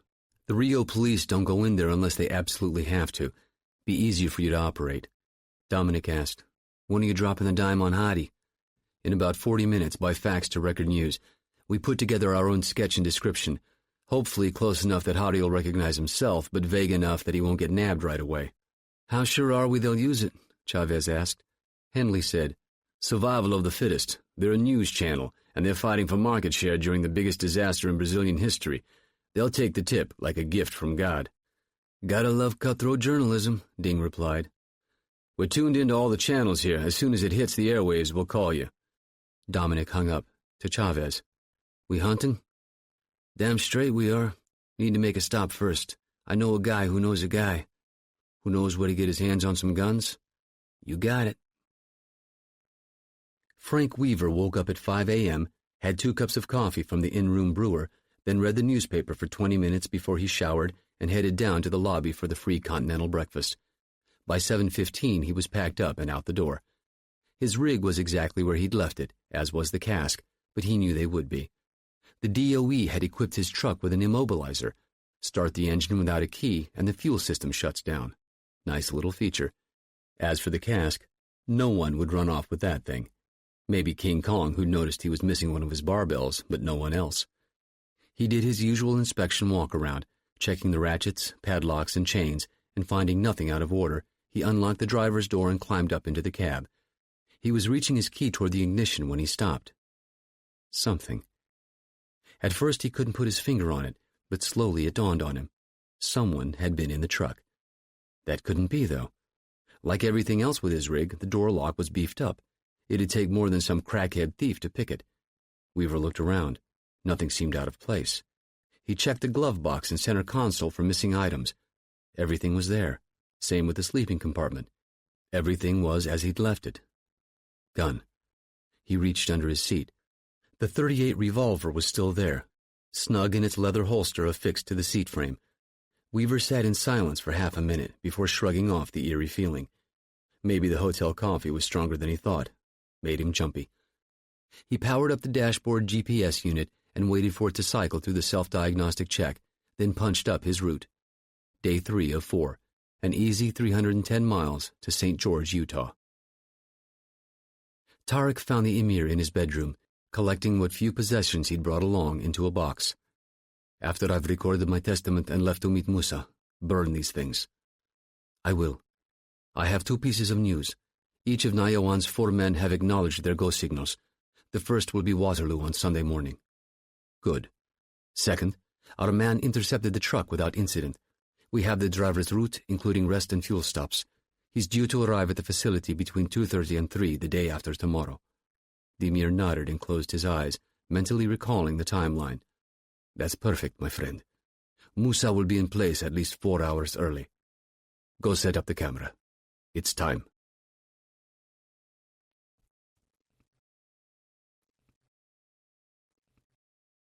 '78. By the time Clark and Jack got off the plane and found their rental car, it was 7 a.m., and time for breakfast and a phone call back home. Armed with only the siblings' names, Sitra and Pranoma Salim, and the date of their arrival into Norfolk, Clark and Jack had no choice but to rely on the campus to give them a starting point. They found an IHOP about a mile south of the airport on Military Highway, took a booth, and ordered coffee, eggs, and pancakes. While they were waiting, Clark called Rick Bell. "All we've got is the hotel the Salims listed on their entry form," he told Clark. "If they didn't check in, we'll have to get creative. The Indonesian embassy in Washington keeps a list of citizens traveling on vacation to the U.S., But since they came in on a bogus passport, it's a toss-up whether they be logged into the system. We'll start with the hotel, Clark said. They have to be sleeping somewhere. Bell gave him the name of the hotel and signed off. Econo Lodge in Little Creek, Clark told Jack. Stuff your face. We might be doing a lot of running today. They found the Econo Lodge about 2 miles from the amphibious base and a quarter mile from the Little Creek Channel. Jack asked, SEALs at the amphib base, right? Yep. Spec Corps Group 2, Teams 2, 4, and 8, plus an SDV team, swimmer delivery vehicle. You miss it? Sometimes, but most days not. Miss the people mostly, and the work, but there were some pretty ugly times too. Care to elaborate? Clark looked sideways at him and smiled. No, it's the nature of what SEALs do, Jack.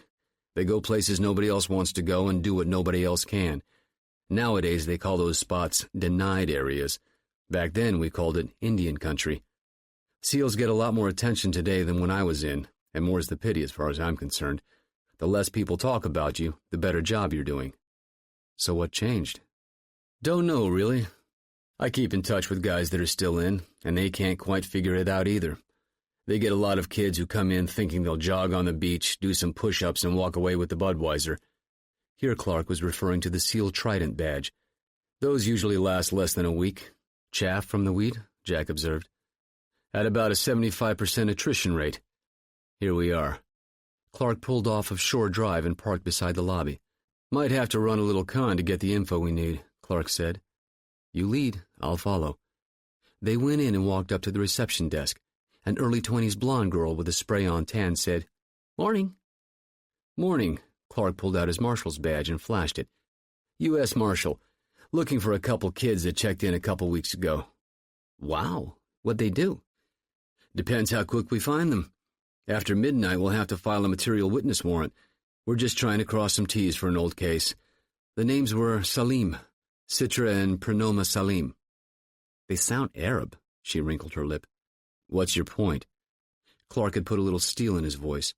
The girl shrank back and said, Nothing, sorry, so you just want to know if they were here? For starters. The girl sat down at her computer and started tapping the keyboard. You got a date? Clark gave it to her. Give or take a day or two. Okay, yeah, here they are. They stayed one night, then checked out. Cash or charge? Jack asked. Paid with cash, but we took a credit card for damages. You have it on file? I don't know if I can give that to you. I could get in trouble, couldn't I? Clark shrugged. No problem, I understand. He turned to Jack. Get the deputy AG on the phone. Jack didn't miss a beat. He pulled out his cell phone, hit speed dial, and walked to the other side of the lobby. The girl asked, What's that? Deputy Attorney General. Gonna need your name for the warrant. Huh? We gotta serve the warrant on a named individual. That's the way it works. Gonna need your boss's name, too. So what's your name? Lisa? To Jack, Clark called. Lisa. Jack nodded and said her name into the phone. Clark, back to the girl. Give me your last name and social security number.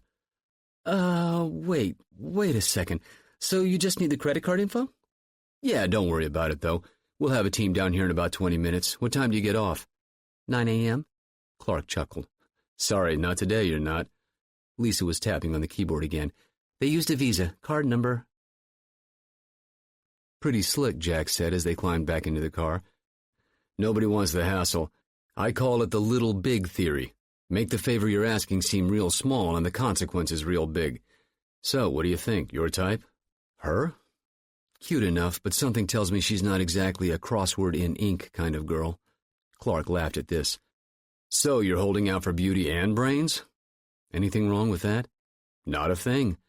Call in the card, get Bell working on it. It took 20 minutes. No more motel charges, but the day they checked out, I've got half a dozen. Souvenir shops, McDonald's, Starbucks. Just incidentals, and just that one day. I'm emailing the details in a Google map. Why the map? Jack asked. All the charges were inside a square mile of one another. Jack hung up and brought Clark up to speed. They switched credit cards, switched names, Clark said. Good sign. Good how? Stand-up citizens don't do that, Jack. Jack's phone email chimed, and he checked it. Clark asked, Where are we going?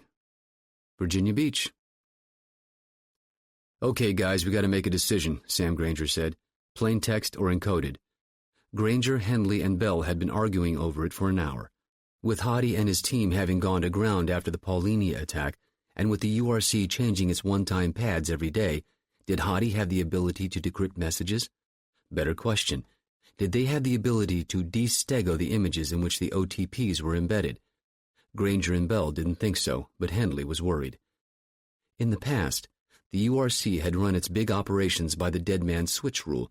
Once the execute order is given, there's no turning back and no pulling the plug.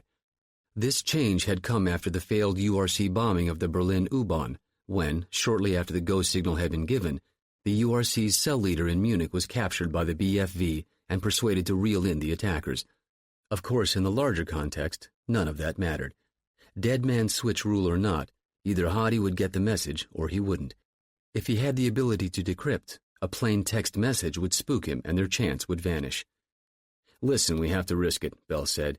"We use our message to spook him, but in our favor. Get him worked up enough and he might not even question the plain text." Henley considered this, then looked to Granger. "Sam?" "Okay, let's do it. We'll move Hadi just once and tell him it's dry cleaning. Then we'll move him to the Rosina and Chavez and Dominic will grab him up." Bell stood up and headed for the door. "I'll get it uploaded." He left. A minute later, Henley's phone rang. It was Gavin Byrie. "You guys upload the message yet?" "Rick just went to do it." "Shit, stop him. Get him back. I'm on my way up."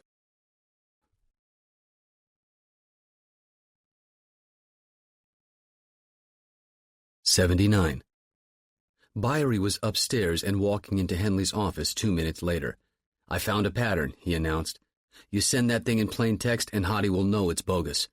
His last-second interception of Rick Bell had been the result of a marathon night of watching his newly written algorithm chew on the URC's one-time pads. Though, by their very nature, the letters within an OTP are meant to be random and therefore unbreakable by anyone not working off of the current pad, it was in Byrie's nature to look for patterns where none seemed to exist. It was, he'd once explained to Jack, sort of like the SETI, Search for Extraterrestrial Intelligence Project. There's probably nothing out there, but wouldn't it be cool if there was? In this case, what Byrie had found was a pattern to the URC's one-time pads. OTPs are great, probably the simplest form of unbreakable encryption in the world, though nothing's truly unbreakable, he'd explained once Rick Bell returned. It's all a matter of probabilities, really. Granger cut him off. "Another time, Gavin." "Right. Well, like you figured, the Emir, or whoever came up with this, was probably worried about their people in the field. Kinda stupid to carry an OTP on you or have it on a laptop you're carrying around, so they came up with a system to recreate the day's pad while you're on the go. It's time-consuming, but doable." "Let's hear it," said Bell. "They're using a formula called the middle square method. It was created by some Hungarian mathematician named von Neumann in 1946. Essentially, what you do is take a seed number, length doesn't matter as long as it has an even number of digits, then square it, then take the middle part of the resulting number, again however many digits you want, and use it for your new seed number. Since these guys would probably be doing it on paper, they'd use small numbers and build on them. Here." Byrie grabbed the legal pad on Henley's desk and started writing. 49 times 49 equals 2401. New seed number equals 40. Since you can't use zeros, you round up, so your new seed number is 41. Then you square that, and so on, until you've filled the OTP grid. "And the numbers are random?" This from Granger. "Pseudo-random, but you wouldn't be able to tell unless you had a whole bunch of OTPs to number crunch. The more complicated the formula, the more random the numbers, but at some point you can't run the calculations with pencil and paper." "So what formula are they using?" "Month, day, and year, all added together. Take today, for example, May 21st, 2010. He wrote, 5 plus 21 plus 2010 equals 2036. You just use the middle two digits, rounding up the zero, of course." "And 13 is your new seed number," Henley said. "You got it. And all their OTPs use the same method?" "All the ones we got from Almasi's safe." "Damn nice work, Gavin." "Thanks." He left. "That boy just saved our ass," Granger said. Knowing Allah would take it as a sign of faithlessness, Hadi had always resisted believing in omens. but the proximity of Rio's botanical garden to the O Cristo Redentor, or Christ the Redeemer statue, was unnerving. But then again, he reminded himself, in Rio, everything seemed close to the O Cristo Redentor. Sitting at 2,300 feet atop Corcovado Mountain, gazing down at hundreds of square miles of jungle and urban sprawl, the 120-foot, 600-ton soapstone and concrete monolith was the city's most famous landmark, and a reminder to Hadi that he was in a largely heathen country. Hadi had made good time after parting company with Ibrahim and the others, but he'd spent the first 2 hours of the journey with his hands clenched wide on the wheel and looking in his rearview mirror every 20 seconds. An hour after dawn, he had pulled into the municipality of Seropedica on the far eastern outskirts of Rio. 30 miles to the east, he could see Rio proper, 500 square miles of city holding some 12 million souls, almost half the population of Saudi Arabia in just one city. Sao Paulo was larger still, but he'd landed there at night and driven around the northern edge of the city on his way to his hotel in Calleras. At the garden's entrance, he bought a ticket and a brochure map from the cashier. The brochure gave him the highlights of the gardens: 350 acres, 7,000 species of tropical plants, research laboratories. He flipped through the pages until he found the listing for specific sites. The aviary was at the top of the list. He oriented himself on the map and started walking. It was a bright, sunny day, and the humidity was already unbearable. Far to the south, he could see the cap of black smoke over Sao Paulo, so dense that it looked like night had fallen over that section of the coast.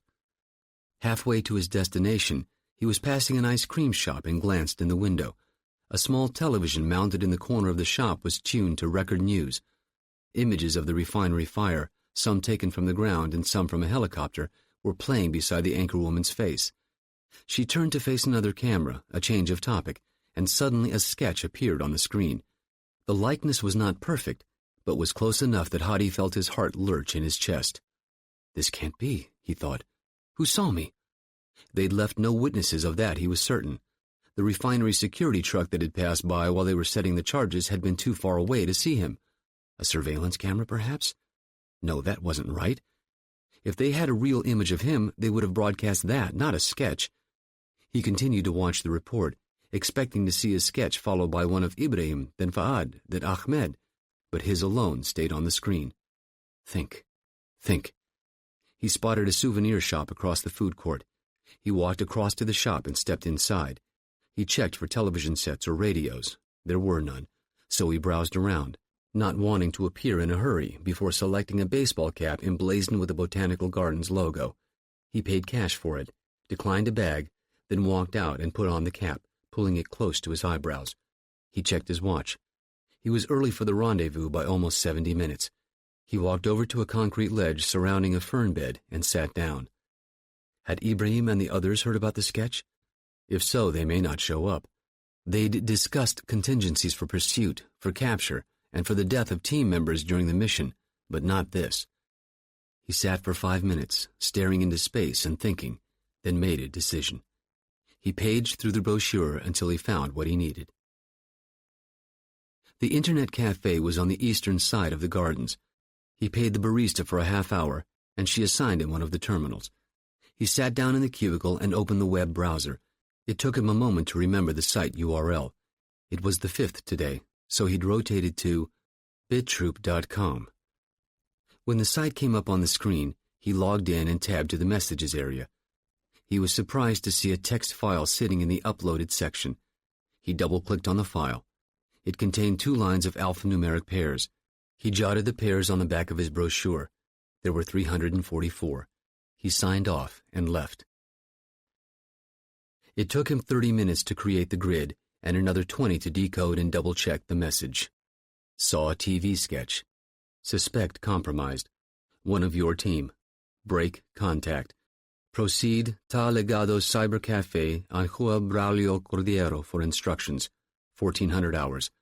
Acknowledge this message by encode 9M 6V 4U 4D 7Z. Hadi read the message twice. Compromised? His mind spun. It wasn't possible. Ibrahim or one of the others had betrayed him? Why? None of it made sense, but the message was authentic. Break contact. He checked his watch. 11:45. Hurrying now, he encoded the acknowledgement pairs, then returned to the cafe, typed the response into a text file, then uploaded it. Ibrahim passed both Faad's and Ahmed's cars as he pulled into the parking lot. He found a spot, pulled in, and shut off the engine. Faad and Ahmed had parked one row behind him, separated by half a dozen cars. Out his passenger window, he saw Hadi exiting the garden's main gate. His pace was hurried, his posture tense. Police? Ibrahim wondered. He kept watching, half expecting to see men running after Hadi, but nothing happened. What's this? Hadi reached his car and got in.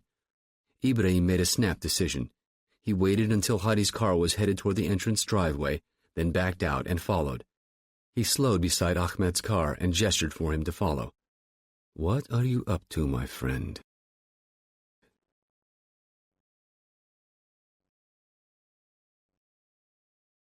"80.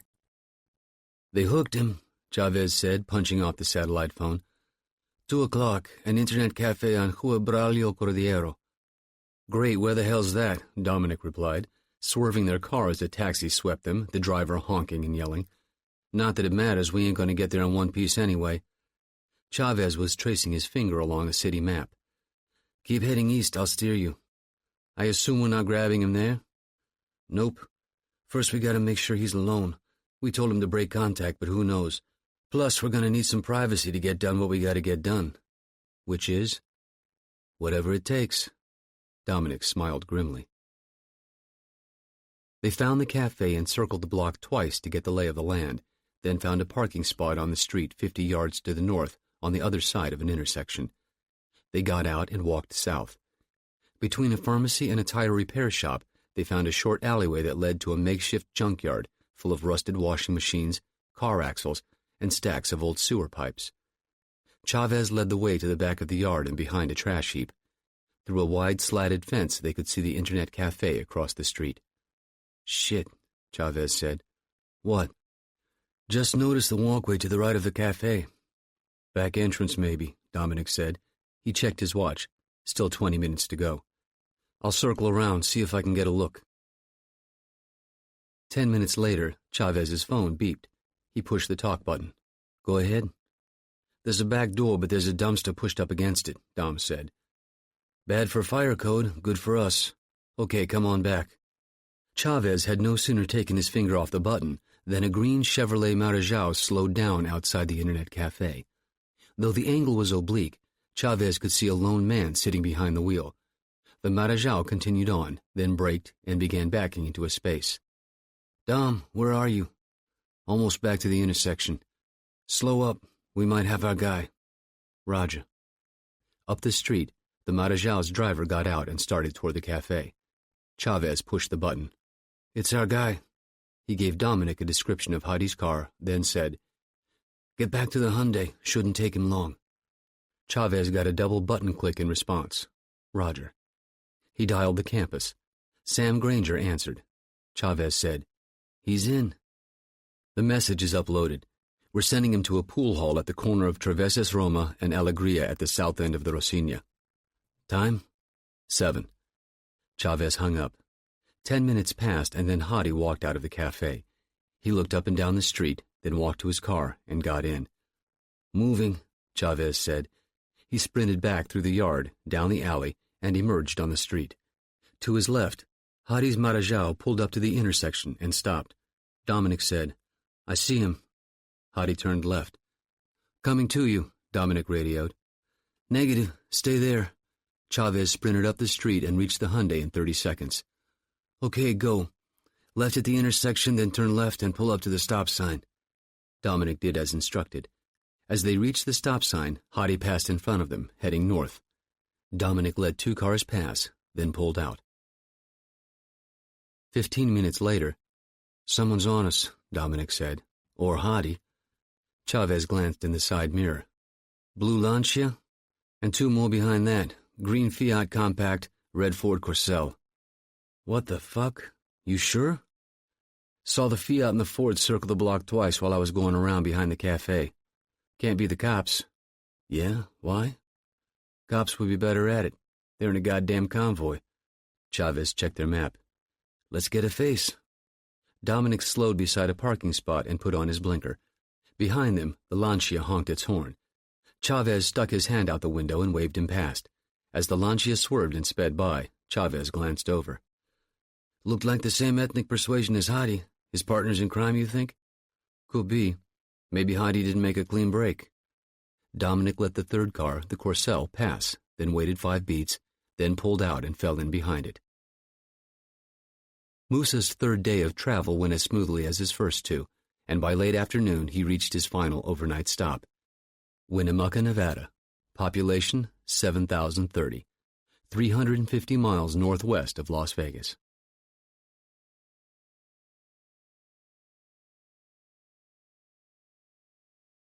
'81. To his credit, Hadi did his best to dry clean himself on the way to the Rocinha, skirting the slums for 2 hours as he drove in circles and doubled back, looking for signs of pursuit that should have been plain to him. The Lancia, the Fiat, and the Corcel remained in convoy formation, never changing places and never more than 100 yards from Hadi's rear bumper. We've got a decision to make, Dominic said. Better do it now before it's made for us. If he and Chavez had a chance to snatch Hadi and his 3 partners, did they go for it or concentrate on Hadi alone? The more the merrier, Chavez said. But we got to remember it's just you and me, and the Rio cops wouldn't see any difference between us and Hadi's group if things go sideways. At 6:15, they broke off their pursuit and made their way back to the Rocinha's southern entrance. Leaving Hadi on his own was a risk, they knew, but neither knew anything about the meeting's location. They would have to hope Hadi's pursuers didn't decide to intercept him in the next 45 minutes. The sun was slipping behind the mountains to the west, casting the slums in golden light. While the Portuguese translation of Rocinha was Little Ranch, Dominic and Chavez saw nothing small about it. Covering roughly 3/4 of a mile from north to south and 1/4 mile from east to west, the slums were situated in a shallow, sloping valley bracketed on both sides by thickly forested hills and cliffs. Shaded by crisscrossing clotheslines and makeshift canvas awnings, the narrow streets meandered up slopes of densely packed and pastel-painted saltbox apartments, many so close that their balconies touched and their roof lines merged. Crumbling concrete and brick stairways covered in climbing vines rose up from the streets and disappeared behind buildings. Telephone and power poles festooned with hundreds of feet of exposed wires and cables extended in every direction. Lining every alley were dozens upon dozens of huts made from planks and corrugated tin. Sewage ran down shallow gutters filled with trash. Unbelievable, Dominic said. How many people in this place? 100,000 at least, maybe 150. They found a parking spot down the block from the pool hall and got out. You take the back, I'll take the front. Give me 15 minutes, then come on in. Roger. Dominic headed down the street and turned the corner. Chavez walked across the street, bought a bottle of Coke from a street vendor, then leaned against a wall beneath an awning. Down the block, a lone street lamp flickered to life. 10 minutes passed. No sign of Hadi, the Lancia, the Fiat, or the Corcel. He finished his Coke, handed it back to the vendor, then walked across the street and into the pool hall. It wasn't so much a hall as a double garage-sized room with 2 pool tables in the center, a bar on the right, and hardback chairs lining the opposite wall. At the rear of the bar was a seating area with 4 round tables and chairs. In the corner, a set of 3 steps leading down to a door labeled Exit in Portuguese. Beneath plastic stained-glass hanging lights, he could see men clustered around the pool tables. The air was thick with smoke. Ding took a seat at the bar and ordered a beer. 5 minutes later, the back door opened and Dominic walked in. He walked up to the bar, ordered a beer, then took it to the back, choosing a table. At 7:05, the front door opened and Hadi walked in. He stood near the door, nervously looking about. Dominic raised his beer bottle to shoulder height and nodded at Hadi, who hesitated, then headed in Dominic's direction. The front door opened again. The Lancia driver walked in. Like Hadi, he stood still for 30 seconds, scanning the interior. His shirt was untucked, and on his right hip, Chavez could see a familiar-shaped bump. The man's scan stopped suddenly as he saw Hadi, who was just approaching Dominic's table. The man started after him. Dominic let him pass, then got off his stool.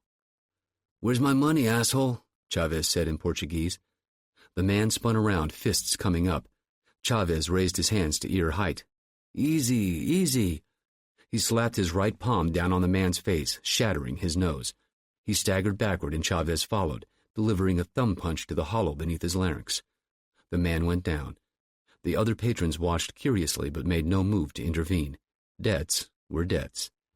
At the back of the room, Dominic was already out of his seat and marching Hadi out the back door. Chavez walked up to Lancia and stepped on his gun hand, then jerked the gun from his belt. "You speak English?" The man sputtered. "Nod if you speak English." The man nodded. "Get to your feet or I'll shoot you dead right here." Dominic was waiting in the alley. It was fully dark now. To the left, the alley ended in a wall, into which was set a stairway leading up into darkness. To their right, 20 yards away, the mouth of the alley. Hadi stood against the brick wall beside a cluster of garbage cans. Dominic had his gun out and tucked behind his thigh. Chavez shoved Lancia from behind, and he stumbled into the wall beside Hadi. "Who are you?" Hadi asked. "Shut up," Dominic growled. Chavez saw Dom's fingers curling and uncurling on the butt of his gun. "Easy, Dom." He picked up a wad of newspaper from the ground and tossed it to Lancia. "Wipe your nose." "Fuck you." The door burst open beside them. Silhouetted by the dim light from the pool hall, Chavez saw a figure standing a few feet back from the threshold. His hand came up, extended toward them. Chavez double-tapped him in the chest, and he fell back. Chavez kicked the door shut. "Go, Dom." He leveled his gun with Hadi and Lancia. "Move." At the mouth of the alley, a figure was running toward him. A gun muzzle flashed orange, then twice more. Chavez sidestepped behind the garbage cans and fired twice. The figure dodged to one side. "Stairs," Chavez ordered. Prodding Lancia and Hadi along, Dom headed for the stairs. Chavez backwalked with them until he felt his shoulders bump into the wall, then turned and followed. Charging up the steps on the heels of Dominic, Chavez reached the top and looked around. An alley stretched to the left and to the right, above them, overhanging balconies. Behind them and to the right, another rectangle set into another brick wall. Chavez gestured toward it. Dominic nodded and shoved Lancia and Hadi up the steps. Behind, Chavez heard the scuff of a shoe and looked back down the steps. Their pursuer was there, head peeking around the corner. Chavez pulled back, went still. After 10 seconds of silence, the scuff of a shoe echoed up the steps. Chavez tucked his gun into his belt, took 2 steps to the right, then reached above his head and snagged the balcony's lower rail. He chinned himself up, then reached again, grabbing the upper rail and pulling himself over.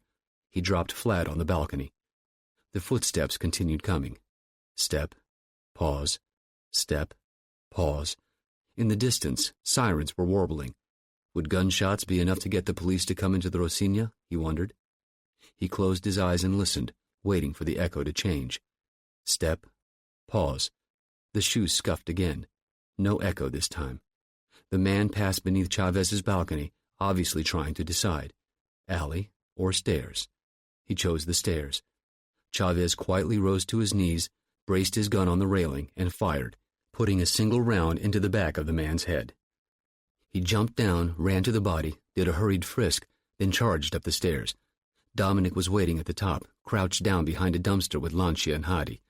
100 yards away, the alley opened into a parking lot faintly illuminated by street lamps. From somewhere close by came the bouncing of a basketball and kids shouting back and forth. "We're down to 2, Chavez said.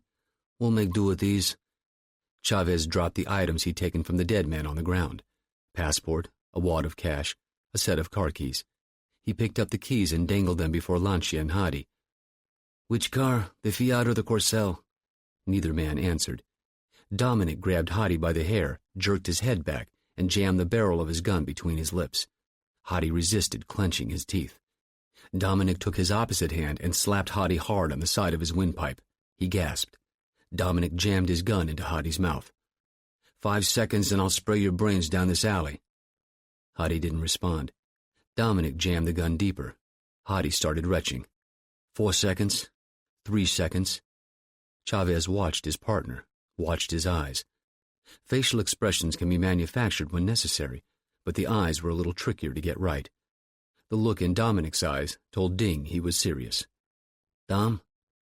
2 seconds. "Dom," Chavez rasped. Hadi was nodding, Raising his hands in supplication, Dominic withdrew the gun, and Hadi said, "For it, Corsell." Lancia growled, "You're a traitor." Dominic pointed the gun at Lancia's left eye. "You're next. Where's it parked?" Lancia didn't respond. "This time you get 3 seconds," Dominic said, then shifted his gun, jamming it against Lancia's knee. "Then a cane for life."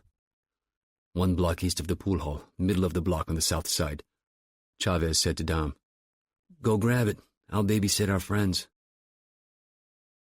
15 minutes later, Chavez heard a honk and looked down the alley. The Corsell was sitting there, side door open. He got Lancia and Hadi up and walking. At the car, he prodded them into the back seat. "Found this in the trunk," Dominic said, holding up a small coil of rusted baling wire. Chavez leaned over the seat. "Give me your hands." Dominic started driving. "We're gonna need some privacy," Chavez said. He sat sideways in the passenger seat, gun resting on the backrest. "I think I've got the place. Saw it on the way here." The building was nearly identical to all the others.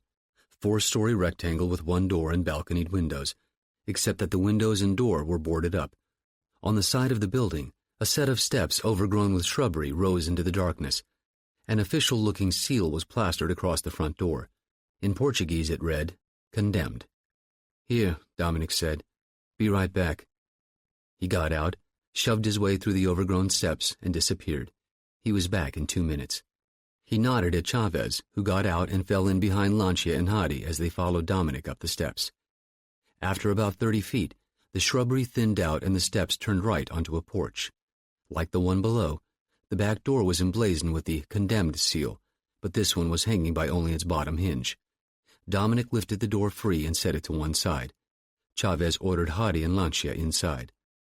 Under the glow of Dominic's LED pen light, it quickly became clear why the building had been condemned. The walls, floor, and ceiling were covered in soot and in some places charred down to the supports. The floor was a checkerboard of melted linoleum tiles, charred plywood, and open holes through which they could see the lower floors. "Sit down," Chavez ordered them. "Where?" Lancia snapped. "Anywhere that isn't a hole. Sit." They complied. Dominic said, "I'm going to have a look around." Chavez sat down across from their prisoners, listening as Dominic rummaged through the other rooms. He came back with a tarnished kerosene lantern. He gave it a shake. Fluid sloshed inside. He set it down in the corner and lit it. Hissing yellow light filled the room. Chavez looked over to Dom and shrugged. Dominic said, "You're the boss. Your show." Chavez got up, walked closer to Lancia and Hadi, then knelt down again. "I'm going to talk for a little bit. I want you to listen. Closely.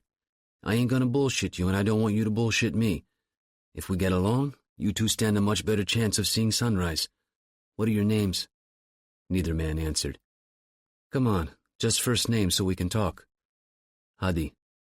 The other one hesitated, his lips pressed tightly together. Finally he said, "Ibrahim." "Good, thanks. Listen, we know you two and your 2 dead friends did the Polini refinery. We know this, so let's not talk about that again. We're not cops, and we're not here to arrest you for the refinery." "Then who are you?" Hadi asked. "Someone else." "What makes you think we were involved with that place?" Ibrahim asked. "How do you think?" This Chavez said with a half-smile and a fleeting glance at Hadi. "Why do you look at me?" To Ibrahim, Chavez asked, "Why were you chasing Hadi?" Ibrahim didn't answer, so Chavez continued. "I'm going to take a wild guess at something.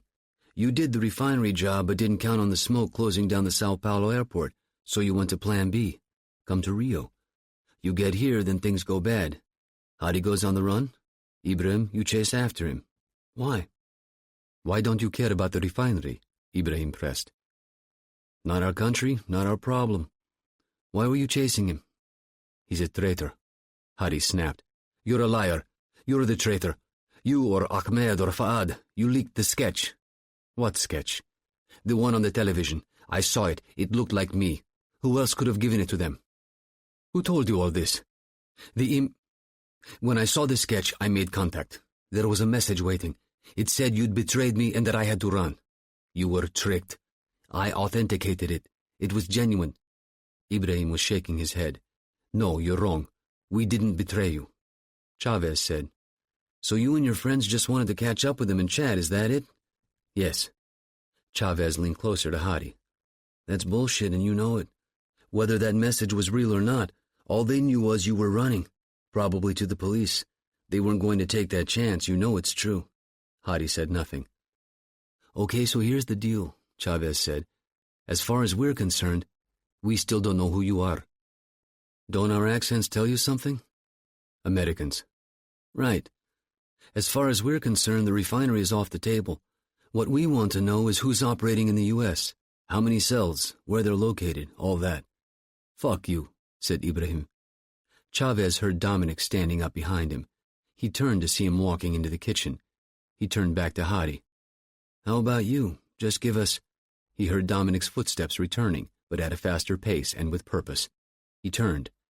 His gun wrapped in a mold-encrusted dish towel, Dominic walked up to Ibrahim, put the gun against his left knee, and pulled the trigger. The towel muffled the shot to a muted pop.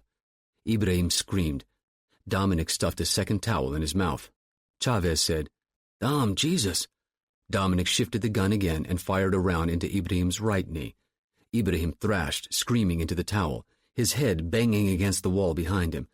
Dominic crouched down beside him and slapped his face hard, once, twice, then a third time. Ibrahim went quiet. Tears streamed down his face. Hadi had shrunk away from his partner, trying to slide himself down the wall. Chavez pointed at him. Not another inch. He grabbed Dominic's arm and tried to stand him up. Dominic didn't budge, but just crouched there, slumped shoulder beside Ibrahim, staring into his face. Dom, get up. Dominic tore his eyes off Ibrahim and stood up. Chavez pulled him into the kitchen.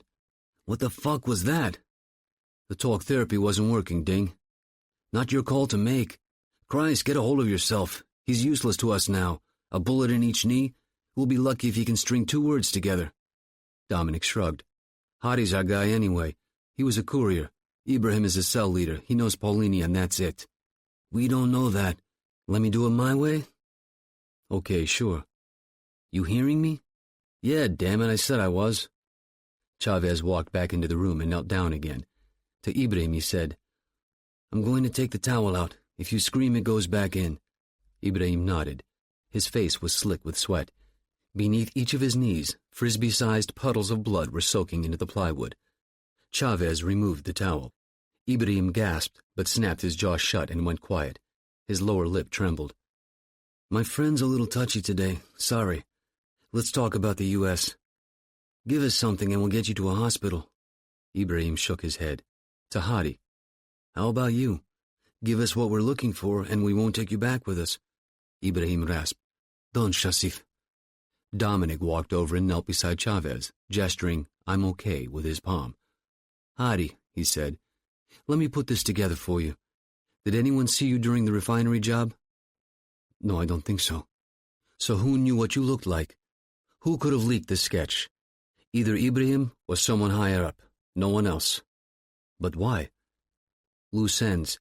Maybe somebody thought you were unreliable. Think about it. Ibrahim gets the order from the higher-ups to kill you. The sketch and message gets you to run. Ibrahim uses that to convince the other 2 to join the hunt. Otherwise, Ibrahim has to convince them to kill their friend for no good reason. Which is easier?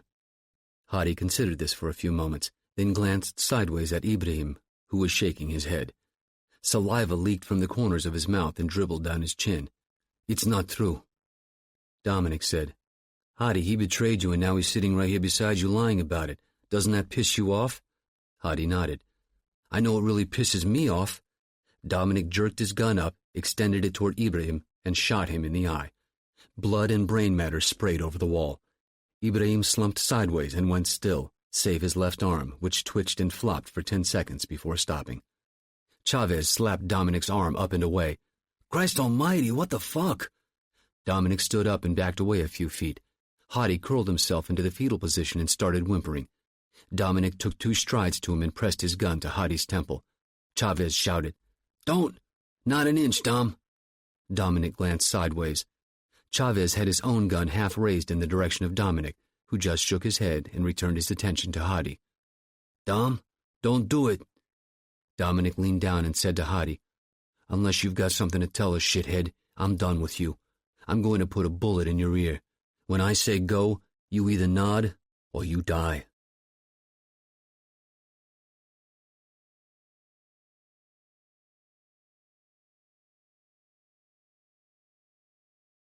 '82. Jack and Clark made it to Virginia Beach in 20 minutes and found some public parking a block from the beach. All of the purchases the Salim kids had made were within 3 blocks. "So what are you thinking?" Jack asked as they got out. "They checked in at one of the hotels around here using a new card, but did some shopping on the old one. We play marshal and deputy again and show their photos around." For the next hour, they walked from hotel to hotel, checking them off Jack's list as they went. They were walking into the parking lot of the Holiday Inn at Atlantic and 28th when Jack said, "They're here." "Yeah? Where?" "Swimming pool. 2 loungers near the diving board." "I see 'em. Keep walking." They stepped into the lobby. Clark stopped, pursed his lips. "Remember that flower shop we passed on 27th? Go back there, buy some daisies or something, and one of those card envelopes too." "Huh?" "I'll explain. Don't come back the same way. Meet me in the rear parking lot." Jack was back in 15 minutes. He found Clark in the rear parking lot standing beside a dumpster. "They're checked in under the same first names, last name Pasaribu. The room is on the north side facing away from the pool." "So we pick the door, go in?" "Maids are up there. Flowers will work better." Jack went up first, carrying the daisies. Clark went up the opposite stairwell and stopped at the top, out of view around the corner. When Jack reached the Salim's room door, he stopped and knocked, waited for 10 seconds, then knocked again. 4 doors down, a maid came out of another room and grabbed some towels off her cart. "Excuse me, miss," Jack said. "Yes, sir?" "I got these flowers for my girlfriend. I have to get back to the base, but I wanted to leave them for her. Problem is, I already turned in my card key. Think you could pop open the door? I'll put the flowers on the bed and be out in 5 seconds." "I'm not supposed to." "In and out in 5 seconds." A pause. "Well, okay." She opened the door and stepped aside. "Thanks," Jack said. Clark took his cue and came around the corner. "Miss? Hey, miss?" "Yes, sir?" "I need some towels." Clark walked up to the cart and began pawing through the supplies, knocking soap bars and shampoo bottles on the ground. The maid walked over. "Let me, sir." Inside the Salim's room, Jack dropped the flowers on the bed and looked around. Card key, card key. He spotted it lying on the ashtray, snatched it up, and headed for the door. Back outside, he called, "Thanks," and headed for the stairs. Clark got his towels and headed in the opposite direction, circling back to Jack's stairs where they met at the top. They waited until the maid stepped into the room she was cleaning, then walked to the Salim's door, swept the card, and slipped inside. "How'd you know about the card?" Jack asked. "They always offer couples 2 cards, and most people take both with them, but not to the pool." "What are we looking for?" "Credit cards and IDs. Past that, anything that catches your eye." They were out in 3 minutes. Clark dialed the campus as they walked back to their car. "They've got 4 more credit cards and 3 passports each," he told Rick Bell. "Emailing the details to you now." Aside from their new hotel in Virginia Beach and yet more meals from McDonald's and frappuccinos from Starbucks, the Salims had only one other charge, a rental car from Budget. Jack and Clark drove back to the Holiday Inn and found the Platinum Intrepid in the rear parking lot. "Now we wait," Clark said. Shortly before 2 p.m., Citra and Pranoma came down the hotel's back stairway and got into the Intrepid. From Virginia Beach, they got on the 264 heading east, through Norfolk, then into Portsmouth on the 460 before turning north and taking the tunnel across Hampton Roads Bay. On the far side, they got off at Terminal Avenue, then Jefferson to King Lincoln Park at the southern tip of Newport News Point. Clark followed them into the parking lot and watched the Salims climb out and head into the park. They gave the Salims a 100-yard head start, then got out, separated, and followed. The park was only a quarter-mile long. At the halfway point, Clark and Jack met back up at the basketball courts, where a Shirts Skins pickup game was going on. "Where the hell are they going?" Jack asked. The park was bracketed on 2 sides by water. "They just traded the sun and surf capital of Virginia for this?" "Doesn't feel right," Clark agreed. The Salims reached the far edge of the park where it formed an arrowhead between the beach and Jefferson Avenue. As they watched, the girl got out a camera and started taking pictures, not of the ocean, but across the highway. "The cargo terminal," Clark muttered. "They're doing reconnaissance," Clark told Henley and the others over the phone an hour later. They just followed the Salim's Intrepid back to the hotel. Now they sat on Atlantic Avenue a block away, where they could see every car coming and going. "The Newport News Marine Terminal. What exactly they're interested in, we don't know, but they took dozens of pictures." "Any military ships berthed there? Chemicals, fuel depot?" "Nothing," Clark said. "Already checked. Mostly box ships with dry cargo. We've been on them since this morning. Aside from the pool and the terminal, they haven't gone anywhere, and no one's come up to their room." "If they're scoping out targets," Granger said, "this could go on for weeks. We're not really set up for extended stakeouts. I say we tip the FBI and let them have it." "Give us another day," Clark said. "If nothing pans out, we'll pull the plug and come home." At the Claridge Inn in St. George, Utah, Frank Weaver was showering off a day's worth of grime and looking forward to a Law & Order mini-marathon on TNT when he heard a knock on his door. He wrapped himself in a towel and padded across the room. "Who is it?" "Front desk, Mr. Weaver. We have a problem with your credit card." Weaver unlatched the door and opened it a crack. The door flew open and banged against the wall. Two men stepped inside, one shutting the door, the other taking 2 quick strides at Weaver, who began backpedaling across the room, but not fast enough. He felt something hard pressed against his solar plexus, then felt a hammer blow, then another. He felt himself falling backward. He bounced once on the edge of the bed, then rolled to the floor on his back. He lifted his head and looked down at his chest. Just below his sternum, 2 pencil eraser-sized holes were bubbling blood. The man who shot him walked forward and stood over him, one leg on either side of his chest. Frank Weaver saw the gun's muzzle lowering toward his face, and he shut his eyes.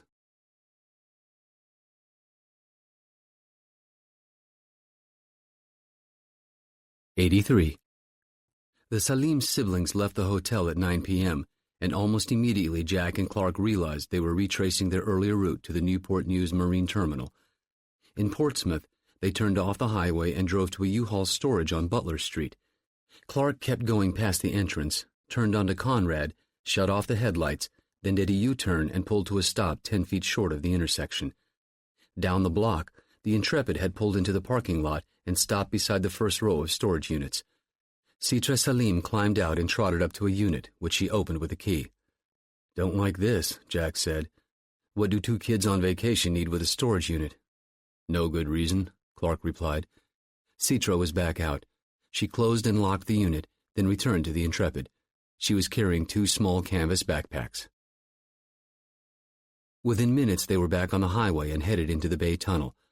Once through to the other side, the Intrepid continued to retrace the afternoon route, ending up once more at King Lincoln Park. They didn't pull into the parking lot, however, but drove past it, then turned right onto Jefferson and headed back in the same direction. "Think they made us?" Jack asked. "No, they're just careful. We're okay."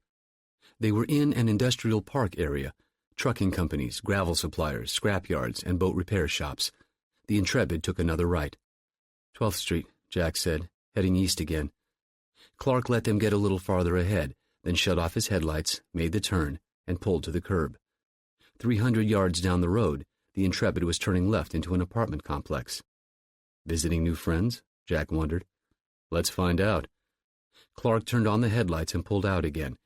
As they drew even with the apartments, 2 figures walked out of the parking lot and started down the sidewalk, the Salims, with their backpacks. Clark passed them and looked in the rearview mirror. They were heading back toward Jefferson. Clark turned the next corner, stopped again, headlights off. "See them?" Clark asked. "Yep, got 'em." At Jefferson, the Salims crossed the street and disappeared down a grassy median behind a trucking company. "Time to move," Clark said. Lights still off, he did a U-turn and rolled down 12th to Jefferson. As they reached the intersection, they saw the Salims turn left and disappear behind the trucking company's fence. "They're running out of room," Jack said. The trucking company backed up to 664, a raised 4-lane highway. "Let's hoof it," Clark said. They parked, got out, and trotted across the street to the grass median. At the rear of the trucking company, they found a marshy creek bordered by thick brush and a narrow trail. They were halfway down it when Clark realized where they were. "It's the 664 canal. Remember to the right as we came out of the tunnel?" They'd seen dozens of motor yachts and speedboats berthed in the canal. Down the trail, an engine gurgled to life. Clark and Jack sprinted forward. 50 yards away at the end of a dock, the Salims were sitting in a speedboat. The boys sat down in the driver's seat and eased the throttle forward. The boat pulled away from the dock and headed into the canal. Jack and Clark were back to their car a minute later. They pulled onto Jefferson and headed south. After a few blocks, the canal came into view through the passenger window. They could see the Salim's boat motoring toward the mouth of the canal. "They're going for the terminal," Clark said. "What about the harbor patrol?" "Jack, once they get around the jetty, they're a quarter-mile from the first berth. We've got 5 minutes, if that." Clark did a U-turn and headed in the other direction. They crossed under the 664, turned south onto Terminal. At the bottom of the ramp, the road forked at a tank farm. Clark veered right and followed the winding dirt road. Halfway down the tank farm, Clark braked to a stop. 100 yards away was a lighted guard shack. A swinging gate blocked the road. "Shit." "Marshal's badge get us through?" Jack asked. "Once inside, yeah, but main gate switched to TWIC in January. Transportation Worker Identification Credential. You don't have one, you don't get in." "How do you know that?"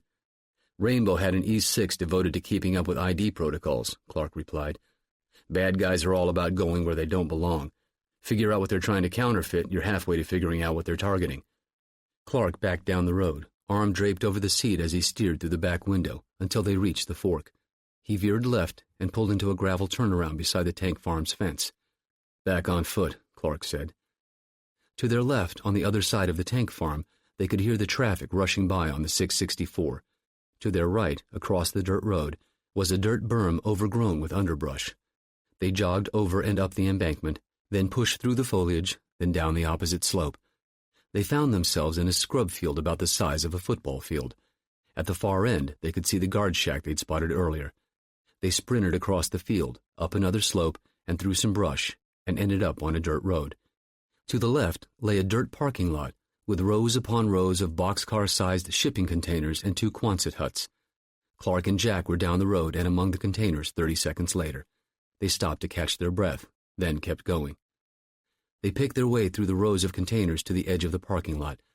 200 feet away were the docks, 3 of them extending into the harbor, with a ship berthed on each side for a total of 6. "A lot of open ground between here and there, and a lot of damned lights. Looks like a stadium. Which ship?" "Just a hunch, but I'd say the one that's not unloaded yet." He pointed at a box ship berthed on the far right. Bulktainers crowded the foredeck. "Can you make out the name?" Jack squinted. "Lausanne." 300 yards away, Citra and Purnoma Salim were pulling their boat alongside the pier, beneath the stern of the Lausanne. "You're sure this is the one?" Citra whispered. "I'm sure. Here." She took the backpack and donned it. Purnoma reached out, grabbed the steel maintenance ladder, and knotted the bow line to the upright. He steadied the boat, and his sister started up the ladder.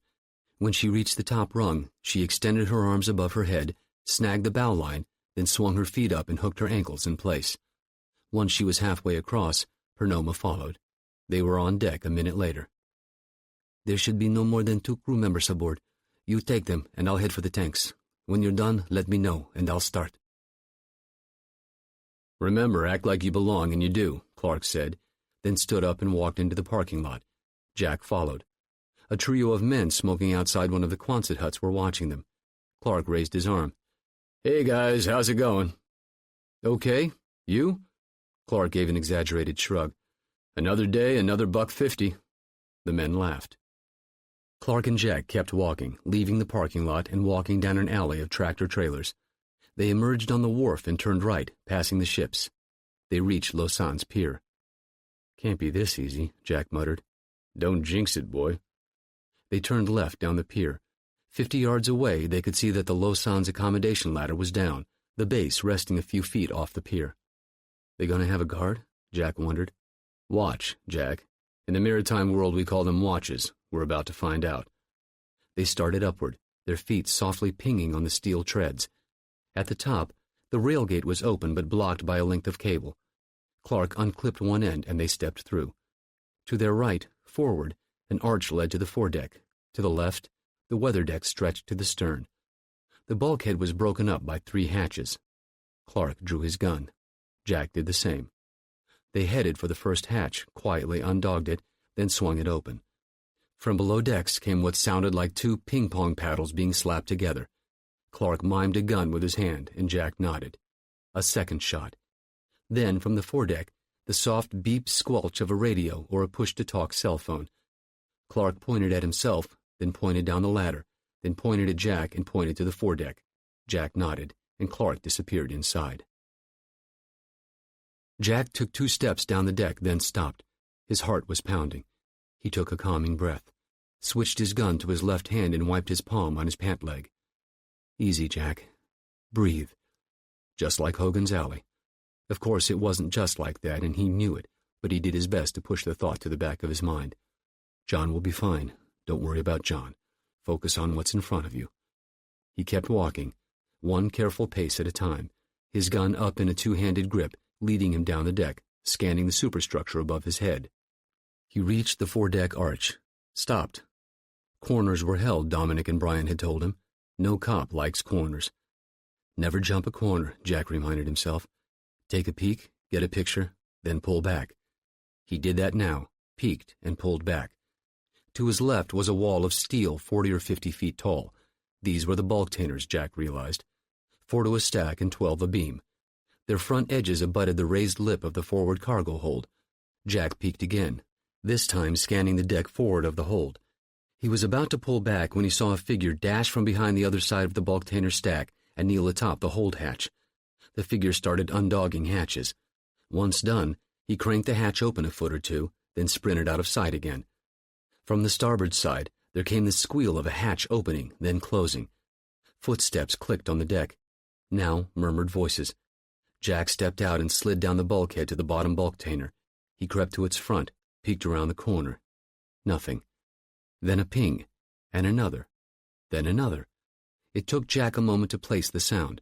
Feet on steel ladder rungs. Jack looked up. A few feet above his head was a ladder rung. What are you up to, pal? One way to find out. He reholstered his gun, then grabbed the bottom rung and started climbing. At the top, the next bulk-tainer's ladder was offset by 1.5 feet, so Jack had to reach sideways, grab the next rung, and let his feet swing free. He heard something below him and looked down. Though the deck was too dark to see her face, Jack recognized Citra Salim's long black hair. She raised her gun. Jack let go of the rung with his right hand and went for his gun. Off balance, he swung sideways even more. Citra's muzzle flashed orange. Jack felt something white-hot rake along his jawline, then thunk into the steel beside his head. From the other side of the bulk-tainer, a man's voice. Citra? Jack tried for his gun again, but knew, even as his fingers touched the butt, it was too late. Dumb to go this way, he thought. Behind Citra, a figure stepped through the arch. John Clark took 1 quick stride, raised his gun, and shot Citra in the back of the head. She pitched forward to the deck. Citra, are you there? Jack pointed to the port side. Clark nodded and started moving that way. Jack pressed his hand to his cheek. His fingers came away bloody. No gushing, he thought, which was good. He started climbing again, moving from the 2nd level to the 3rd. Halfway up the side of the uppermost container, he stopped, drew his gun, and kept going. At the top, he paused. To his left, the pilot house windows and eaves overhang were 3 feet above his head. He peeked over the lip of the container. 4 cylindrical propane tanks, stark white in the darkness, sat side by side, 2 each fore and aft. 5 containers away, Jack saw a dull silver object sail through the air and clatter into his container. Jack craned his neck, trying to locate the object, when he saw a sputtering yellow glow beneath the forward edge of one of the tanks. John! Here. He's got something, a bomb, a grenade, something. Another object arced up into the air. This time Jack got a better look at it. Pipe bomb. Jack boosted himself up onto the lip of the container, then sidestepped to the front and began edging across the containers, heel to toe. On the starboard side, he saw Clark's head appear above the container's rim. Balanced on the front rim, Jack peered into each container, gun tracking for movement. Another pipe bomb arced through the air and clattered into a tank, then another. He leaped to the next tank, teetered, then regained his balance and leaped again. His foot slipped, and he slammed chest first into the 4th container's rim. On the starboard side, Clark was up on the rim and coming to meet him. Fuses are going, John, Jack called. He pushed himself up, hooked his leg on the rim, got to his knees. You see him? Clark called, taking a step. A torso popped up in one of the containers, fired a shot at Clark, then ducked out of sight again. "Fuck it," Jack muttered, and started running, arms extended like a tightrope walker's. He was crossing the 6th container when Purnoma Salim appeared over the rim of the 8th tank and tumbled into the next. Then he was up again, turning toward Clark, who was in mid-leap between two rims. Purnoma raised his gun. Still running, Jack brought his own gun around, left arm still extended for balance, and started firing, trying to keep the sights on center mass. Purnoma went down. Jack stopped firing. 2 containers behind him, there came a crump. The container stack trembled. Crump. "John, get off!" Jack yelled and kept running. Crump. The rim shifted beneath Jack's feet, and he stumbled sideways into the container. He saw the white curve of a propane tank rushing up to meet him. He turned his body sideways and took the impact on his arm and shoulder, then slid down the curve and found himself pinned against the container wall. Somewhere in the terminal, an alarm klaxon sounded. "Jack!" Clark yelled. "I'm okay." He heard a hissing sound, looked around. Directly below him, from beneath the bottom edge of the tank, he saw a yellow glow. "Aw, shit." "John, move, go!" One tank over, another crump. Jack rolled onto his back and sat up, then rolled again so he was straddling the tank. He stood up, looked around. Nowhere to go. 50-foot fall on all sides, the nearest ladder another 20 feet away. Pilot house. Jack sprinted down the tank, then leaped. He grabbed the overhang, swung his leg up, hooked his ankle, then chinned himself and rolled onto the pilot house roof. Crump! Jack rolled over, looked down. From inside the tank came the sounds of sloshing. The odors struck him. His eyes started watering. "John!" he shouted. "Yeah, port side. You smell that?" "Yeah, move your ass." Jack got up, sprinted across the roof, found the superstructure ladder, then started down. Clark was waiting at the bottom. Jack asked, "What the hell is that?" "Chlorine gas, Jack." 40 minutes later, wet and exhausted, they reached their car and headed back down Terminal Avenue. In the rearview mirror, they could see clusters of flashing red and blue lights from one end of the terminal to the other. Knowing their presence would create more problems than it would solve, they'd gone over Lausanne's side, stroked to shore a few hundred yards away, then picked their way back through the terminal, dodging fire trucks and cop cars until they reached the tank farm. Clark got back on the 664 and headed northeast into Newport News, where they found an all-night diner. Jack dialed the campus. Hendley answered. "This shit in Newport News. That you?" "It's already on the news?" "Every channel. What happened?" Jack recounted the events, then asked, "How bad is it?" "Could be worse. So far, only 30 or so terminal workers at the hospital. No deaths." "What were they? What kind of tanks?" "Propane, I think, about 50 of them. They only got off half a dozen pipe bombs, but we're betting they had a lot more in their backpacks." "They're both dead?" "Yes." "I need you to head to the airport. We've got you booked on a 3:30 back here." "What's going on?" "We got word from Chavez and Caruso. They got Hadi, and he's talking."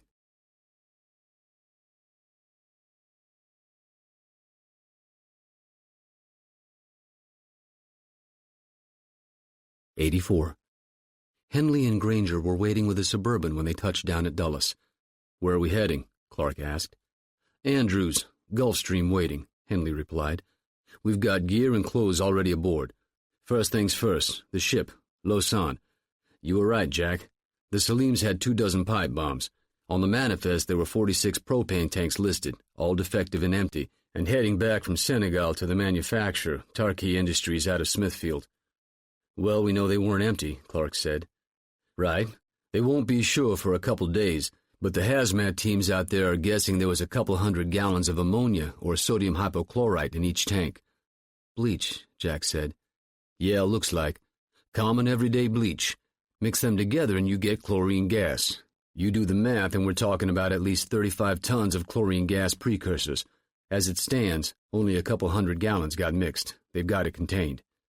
"Holy shit," Jack said. 35 tons. What kind of damage could that have done?"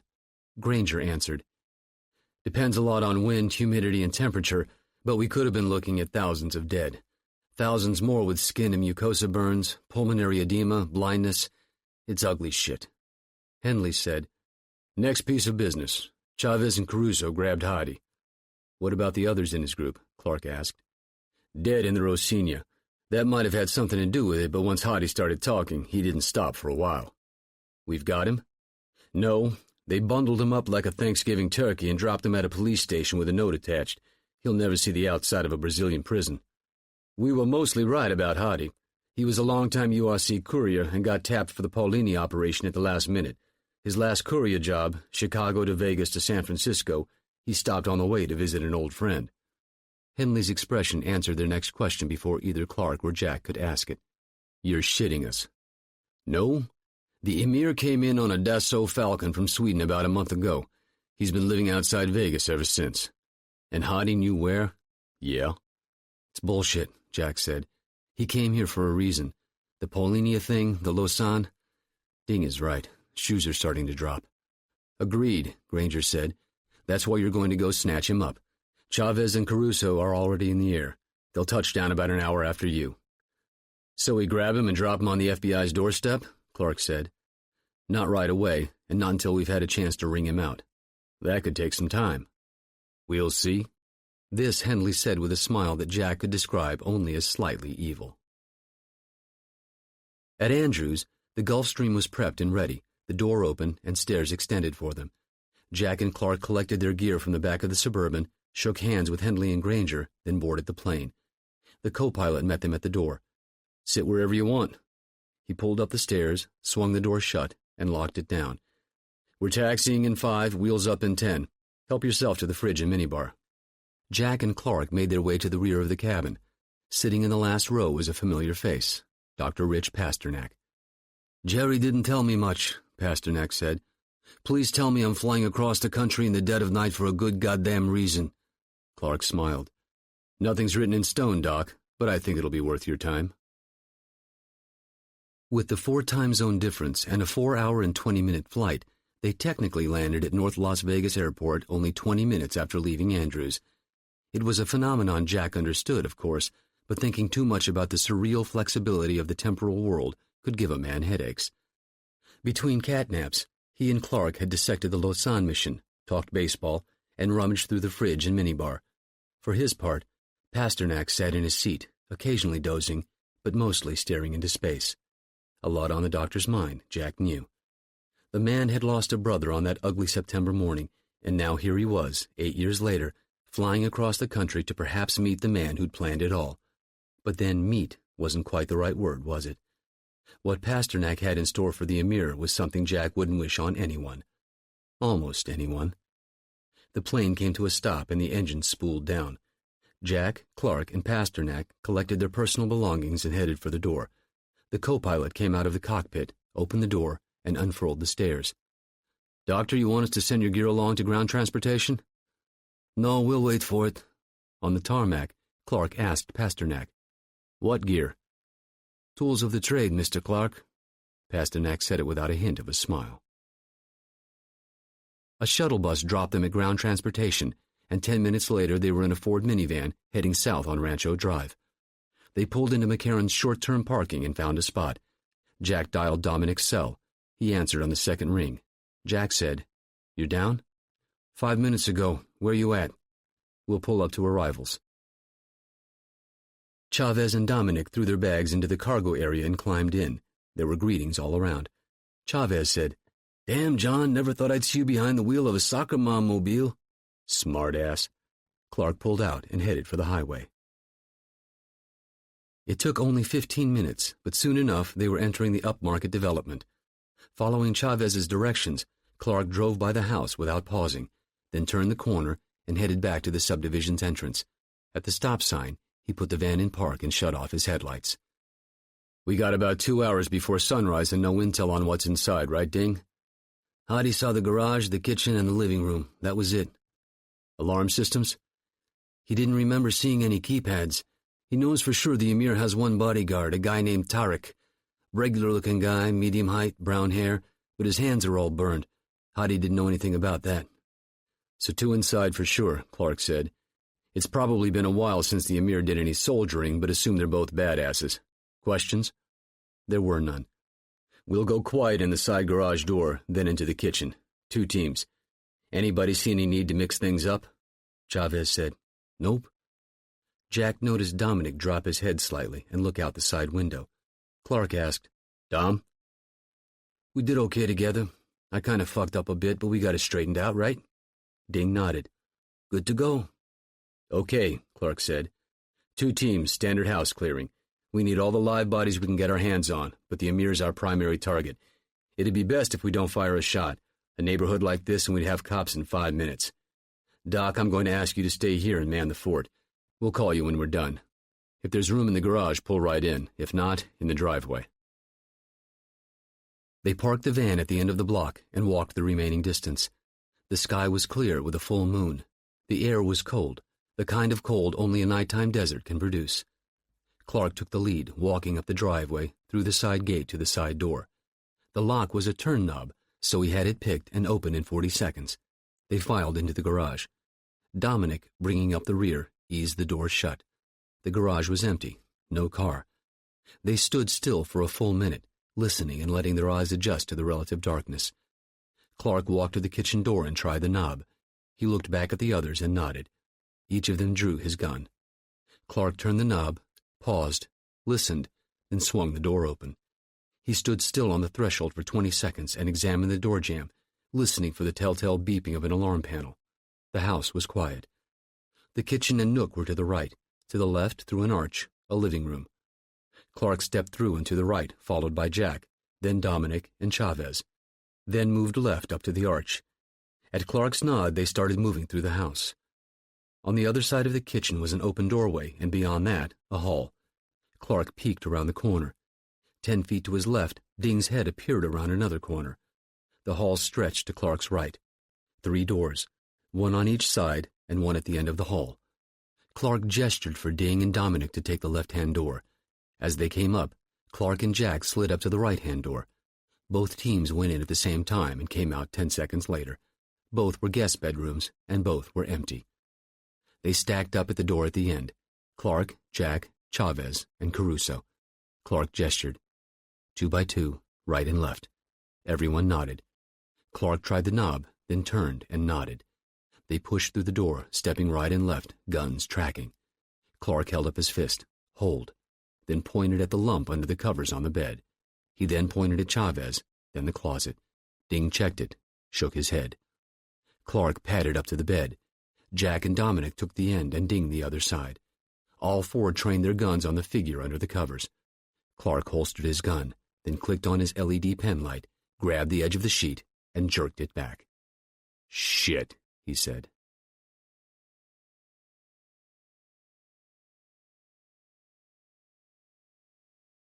Could relieve his wife. 85. Kursin Kasik left his house at 4 a.m., drove 2 blocks to an all-night gas station, and bought a large cup of coffee. On whether coffee was in fact haram, forbidden to Muslims, Kasik had yet to find a definitive answer. Until that time, he would allow himself the indulgence. It was his only, after all. He neither smoked, nor drank, nor let his eyes linger too long on the relative nakedness of the women here. He got back into his car and drove to Open Heart Congregational Church. The streets of the city, rarely crowded anyway, were especially quiet. It had been raining since mid-afternoon, and now the only people moving about were those who had no choice in the matter: early morning workers, delivery drivers, police. Of the latter, he saw no cars, a sign he believed that Allah was with him. He circled the church once, then parked a couple of blocks north of the church in a video store parking lot, then hefted his backpack over one shoulder and got out. Out of habit, he did not walk directly to the church, but took a circuitous route. Finally satisfied he wasn't being followed, Kasik cut across the church's front lawn to the hedges bordering the entrance steps, where he knelt down. From his pack, he withdrew the first mine. Officially known as the M18A1 and colloquially as a claymore, it was designed for use as an anti-personnel area denial weapon. Shaped like a convex rectangle, the claymore's guts were uncomplicated. A layer of C4 plastic explosive supporting a layer of 700 steel ball bearings, each the size of No. 4 buckshot, embedded in a layer of resin. Upon detonation, the C4 sprays the 700 fragments outward at 4,000 feet per second. As instructed and as trained, Kasik had the previous night removed the claymore's outer casing and carefully sprinkled 6 ounces of rat poison pellets amid the ball bearings. The poison's active ingredient, diphethiolone, an anticoagulant, would with luck keep even the smallest of wounds from clotting.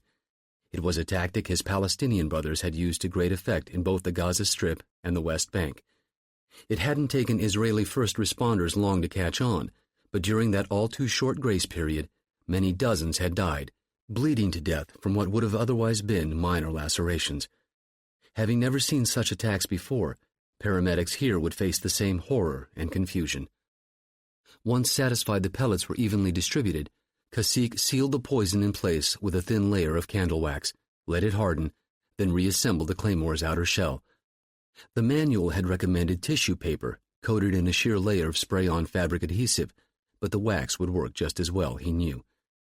Next, he checked each screw in turn, then the gapping, to ensure the shells were properly fitted. The manual had been explicit about that, too. If the outer casings were misaligned, the explosive force may be diverted. This instruction he followed to the letter. Now Cacique extended the mine's scissor legs.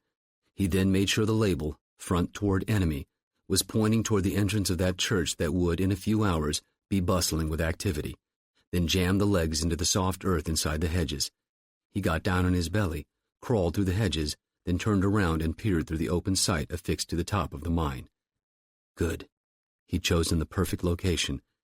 The blast would encompass not only the entrance and the steps, but part of the sidewalk as well. He checked the mine's clock against his own watch. They were synchronized. He set the countdown timer, pressed start, and watched a few seconds tick off before getting up and walking away.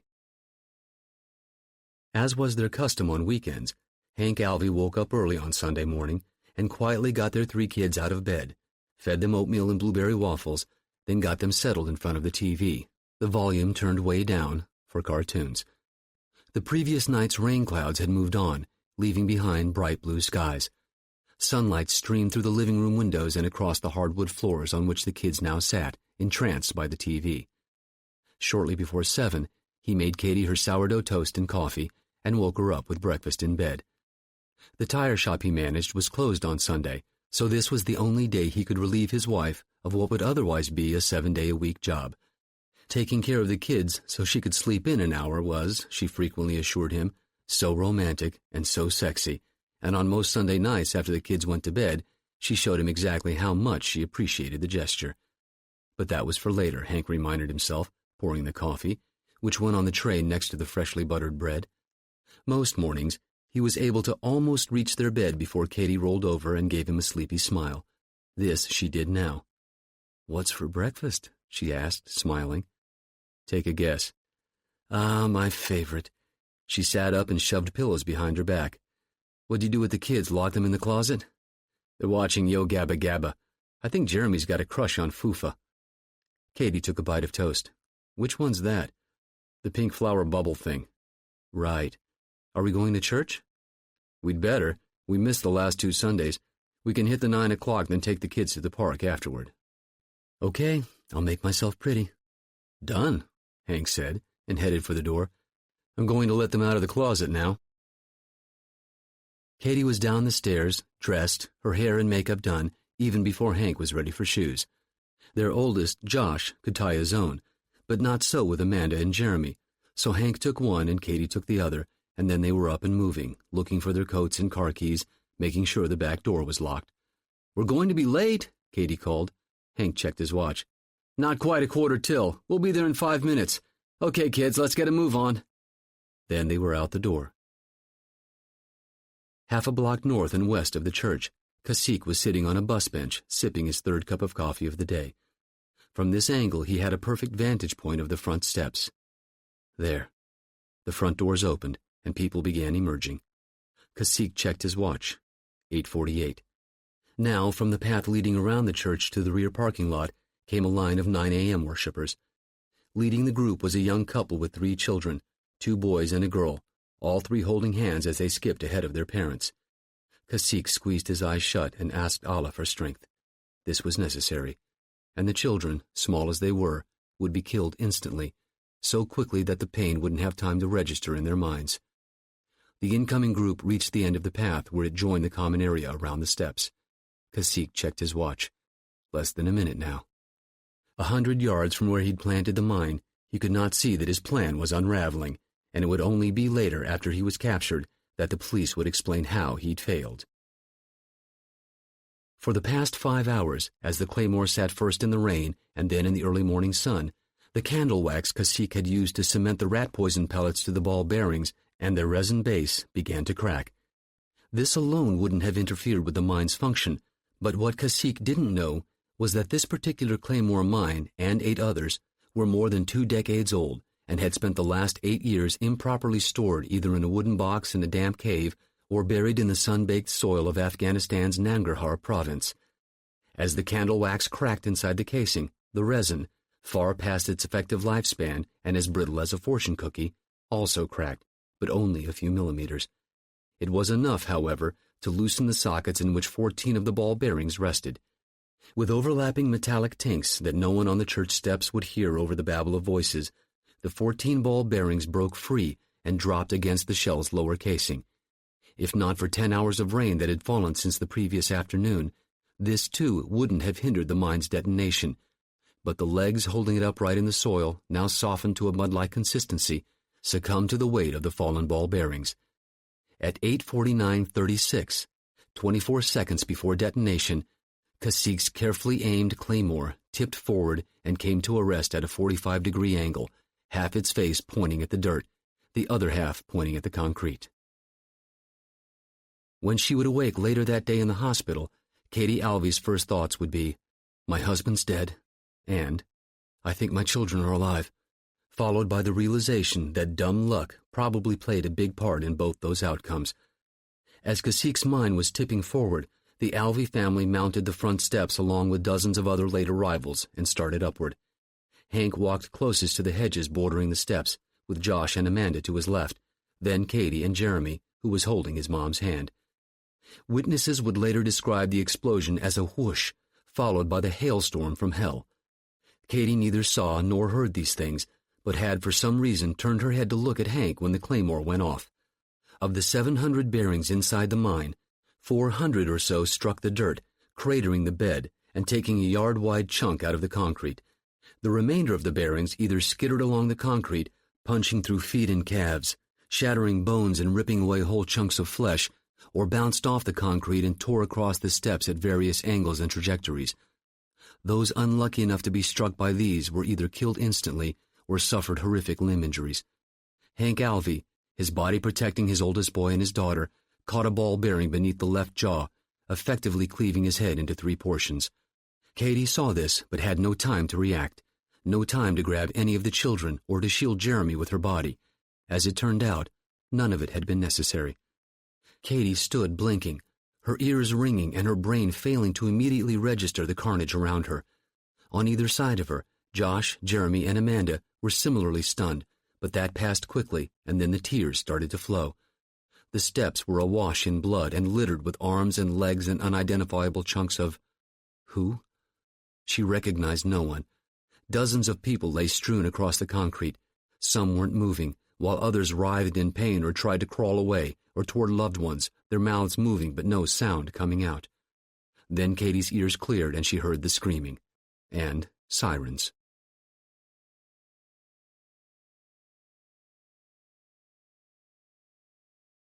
"86. After making sure all the drapes were closed, they turned on lights around the house. Then Jack called Pasternak and had him pull the van into the garage. The doctor walked through the kitchen door and stopped short. "Is that him?" Jack said, "No, this is Tarek, the Emir's bodyguard." In fact, it had taken 10 minutes of talking to simply get Tarek to admit his own name. Beyond that, he'd said nothing. Chavez and Domingo were tossing the rest of the house, but so far it had all the individuality of a builder's model home. There were no personal touches. "It appears we just missed the man himself," Jack said. "Go have a seat in the living room, Doc. We'll call you." He joined Clark at the table across from Tarek. They'd bound his hands and ankles with duct tape, then taped his feet to the kitchen table leg. "What happened to your hands?" Clark asked. Tarek took them off the table and put them in his lap. "A fire." "I assumed that. How, specifically?" "You invade my home, drag me from my bed. You are not the police. Who are you? What do you want?" "You know why we're here," Jack said. "When did he leave?" "Who? I live here alone." "Shah Sifhari tells us a different story," Clark said. At the mention of Hadi's name, Tarek's eyes narrowed ever so slightly, then went back to normal. "Aren't you interested in how we found Hadi?" Jack asked. "We picked him up in Rio de Janeiro. After the attack on the Paulini refinery, he was ordered by the Emir to break contact with Ibrahim, Fa'ad, and Ahmed. The Emir had told him the others had betrayed him." "That's not—" Tarek stopped in mid-sentence. Clark said, "Not true? You're right. The truth is we broke your crypto. All those one-time pads embedded in the website banners? We broke it. Then uploaded a message to Hadi's storage site of the day and sent him on the run, right into our laps." Clark looked at Jack. "It took, 10 minutes for him to break?" "Not even.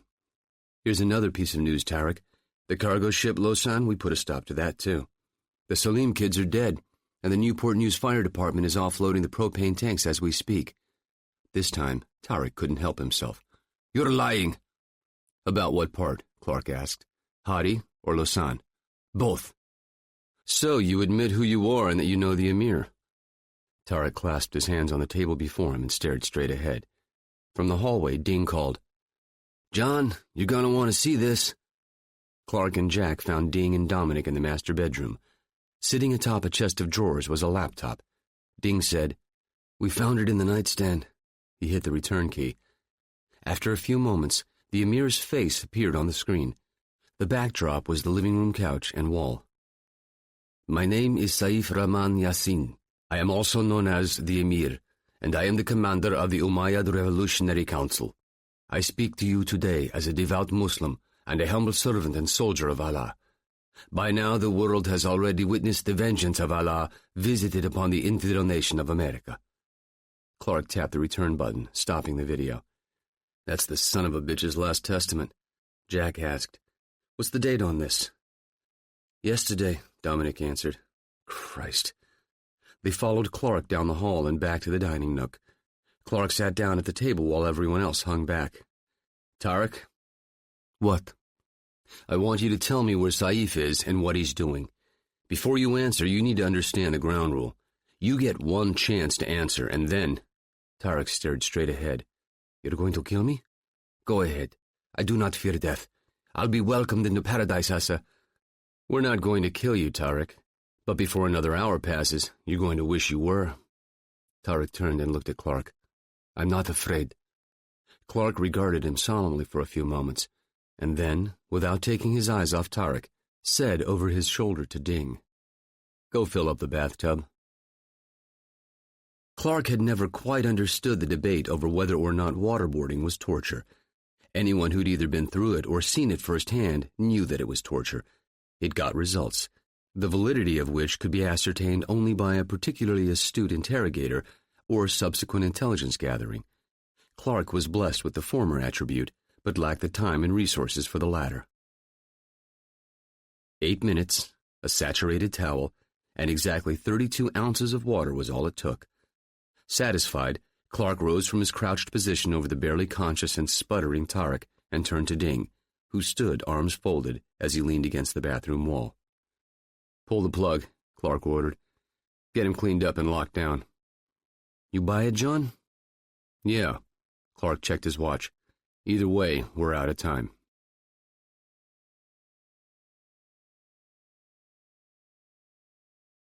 '87. Clark strode back into the kitchen.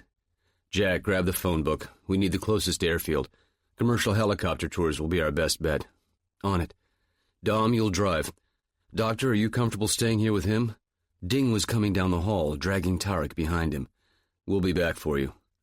"Sure." Jack called. "Paragon Air helicopter tours on Highway 215, 3 miles from here." They were out the door in 30 seconds and on the highway in 2 minutes. Clark used the sat phone to dial the campus. Rick Bell answered, and Clark said, "I need you, Jerry, and Sam on conference call right now." "Hold on." 30 seconds passed. Henley came on the line. "What have you got, John?" "I've got Jack on the line, too. Our guy is gone, left yesterday.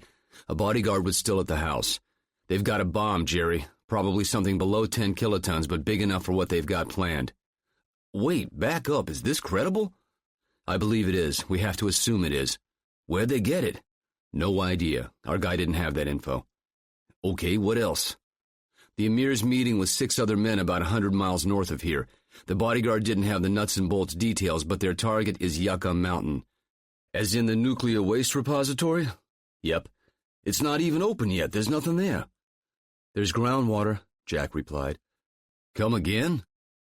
Think of it as an underground nuclear test. Detonate a nuke under 5,000 feet of rock and the shockwave goes straight down. The engineers there have already dug storage tunnels down to 1,000 feet. The water table is 500 feet below that. It's a geological sieve, Jack explained. All the radiation from a nuke goes straight down into the aquifers, then to the rest of the Southwest, maybe all the way to the West Coast. We're talking about thousands of square miles poisoned for the next 10,000 years. There was silence on the campus end. Then Granger said, "Where the hell did they get this?" Clark answered, "It's homemade, probably a simple gun barrel setup. Shoot one chunk of uranium called a slug into a second, larger chunk called a pit, and you've got critical mass." "And the material, where'd they get that?" "Not sure. The bodyguard said one of the Emir's captains was in Russia up until a couple weeks ago." Henley said, "You're the man on the ground, John. What do you want to do?" "We're handicapped, Jerry. Anybody we call isn't going to just send in the cavalry. There'll be 100 questions before anybody moves. Who we are, where'd we get the info, what's our proof? You know how it'll go." "Yeah?" "We're about 2 minutes away from an airstrip. We're going to see if we can borrow a helo. Depending on what we get, we could be over Yucca in 30 minutes. If we get there first, we'll hold the fort until you can get somebody to listen. And if you get there second? Not even going to think about it. I'll call you when we're airborne." 90 miles north of Las Vegas, on Death Valley's Highway 95, the Emir slowed his car and crossed over the median onto the shoulder. The dirt tract was barely perceptible through a berm of cactus shrub, but he picked his way down into a shallow spot and soon found himself in a pair of tire ruts. Through his windshield, a half-mile away, the skeleton hills rose from the barren terrain like mountains of the moon. The tract kept descending, then swung north and began running parallel to a shallow canyon. A quarter-mile away, he saw a car parked. As he drew nearer, he saw it was a Subaru. Musa was standing beside the driver's door. The Emir slowed beside him, and he climbed in. They embraced. "Good to see you, brother," Musa said. "And you, old friend. Are they here?" "Yes, just up ahead." "And the device?" "Already loaded aboard." The Emir followed Musa's directions another half-mile down the tract to where it curved around a low hill. Frank Weaver's flatbed was parked, nose facing the road. The GA4 cask glinted in the sun. 3 men were standing around near the driver's door. The Emir and Musa got out and walked over. "My team from Russia," Musa said. "Numer, Fawaz, and Idris." The Emir nodded to each man in turn. "You've all done well. Allah will smile on you all." The Emir checked his watch. "We leave in 15 minutes. The fit was tight, but they all managed to squeeze into the truck cab. Fawaz, who bore the closest resemblance to Frank Weaver, drove. 5 minutes later, they were back on the highway and heading north. A sign on the shoulder said, Highway 373, 6 miles. Chavez pulled into the parking lot of Paragon Air. Through the fence, they could see 2 helicopters, both Eurocopter EC-130s, sitting on the tarmac. Chavez pulled up to the office, and Clark climbed out with Jack. "Ding, circle around to the maintenance gate. We'll let you in." Clark and Jack walked into the office. A mid-60s woman with a red beehive hairdo was sitting behind the counter. To the right, through a half-glass door, was the maintenance area. "Morning," Clark said. "Morning yourself. How can I help you?" "Wondering if you've got a pilot around I could talk to." "Maybe something I can help you with. Are you interested in a tour?" "No, actually, I've got a technical question about the EC-130's rotational bearing manifold. My son here is studying avionics, and it'd be a big help if he could see one up close." "Just a second, I'll see if Marty's got a minute." She picked up the phone, spoke for a minute, then said, "He'll be right up." Clark and Jack wandered closer to the door. A man in gray coveralls walked up and opened the door.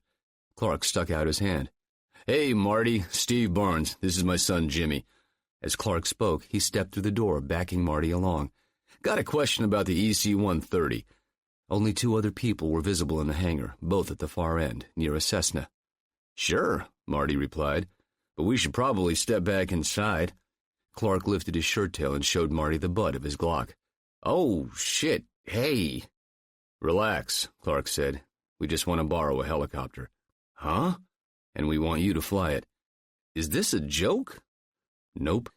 You're gonna help us or I'm going to shoot you in the leg and take your helicopter anyway. Go along, take us where we need to go, and you'll be back here in an hour. Say yes. Yes? Which bird is prepped? Well, none. Don't lie to me, Marty. It's a weekend. Prime time for tours and lessons. Okay, that one, Marty pointed. Go tell your receptionist you're going for a quick spin. Get hinky and I'll shoot you in the ass. Marty opened the door, poked his head through, and did as he was asked. Jack whispered to Clark, "What's a rotational bearing manifold?" No idea. Marty turned back from the door and Jack asked, "Where are the controls for the side gate?" "On the outside wall, opposite end of the hangar." Jack started walking that way. Clark smiled at Marty. "Let's go." "What's this all about?" Marty asked as they headed for the EC-130. "What are we doing?" "You're saving the day, Marty." As they neared the helo, Jack, Chavez, and Dominic came around the corner of the hangar and walked up. They got in the back while Clark took the front passenger seat. Marty climbed in, buckled up, and began pre-flighting. "Where are we going?" he asked. Jack said, "Northwest. When you reach Highway 95 and 373, head northeast." He gave Marty the latitude and longitude. "That's restricted airspace, man," Marty said. "That's Nellis Range and the Nevada test site. We can't." "Sure we can." They were airborne 8 minutes later. Clark called Henley and said, "We're up." "Rick Bell's on the line, too. More shoes are dropping. CNN, MSNBC, Fox are all over it. An explosion of some kind at a church in Waterloo, Iowa. They're talking about 50 or 60 dead, maybe twice that many wounded. Something in Springfield, Missouri, too. A local news station was there covering a statue unveiling. It looked like goddamn Omaha Beach. Some town in Nebraska, Brady. Someone walked into a high school swim meet and rolled grenades beneath the bleachers. Christ almighty." "They're doing what they do," Clark said. "Terror. The Lausanne, the Paulina fire, these attacks. The URC is sending a message. Nobody's safe anywhere." "Well, there are going to be a lot of believers after this." "It's worse than that," Bell said. "Remember the dive the economy took after 9/11? Multiply that by 1,000 and that's what we're looking at. The Emir and the URC is trying to finish the job, to get our economy to devour the country from the inside out. They hit our new oil import source, they tried to hit a major port, they killed God knows how many in the heartland, and now they're trying to go nuke. People are the economy. Paralyze one, you paralyze the other. Add to that Keelty, who is already screwing the pooch, and we've got a big goddamn problem." "It makes sense," Clark replied. "Nothing this guy does is one-dimensional." Henley asked, "What's your ETA?" Clark asked Marty, "How long?" 22 minutes.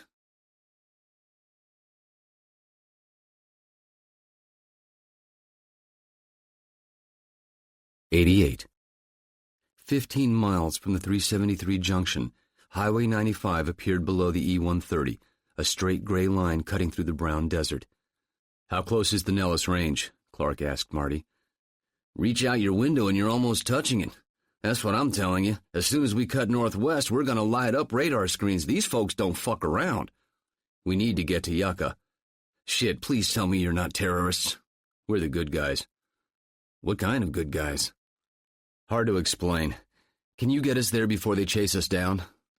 "Which entrance, north or south?" "South. If I'm balls to the wall, I can get 190 miles an hour out of her, and if I put it on the deck, figure 4 minutes after we turn off the highway. Do me a favor, huh?" "What's that?" "Threaten me again. When they slap the cuffs on me, I want some kind of defense." 5 minutes later, they saw through the windshield another gray line intersect 95 from the south. 373, Marty announced. As they swept over the junction, he banked to the northwest and began descending until they were 30 feet off the desert. A ridge up before them. "Busted Butte," Marty announced, pulling up, then leveling out. 3 miles, 60 seconds. He banked again, first left, then right, and dropped into a shallow valley.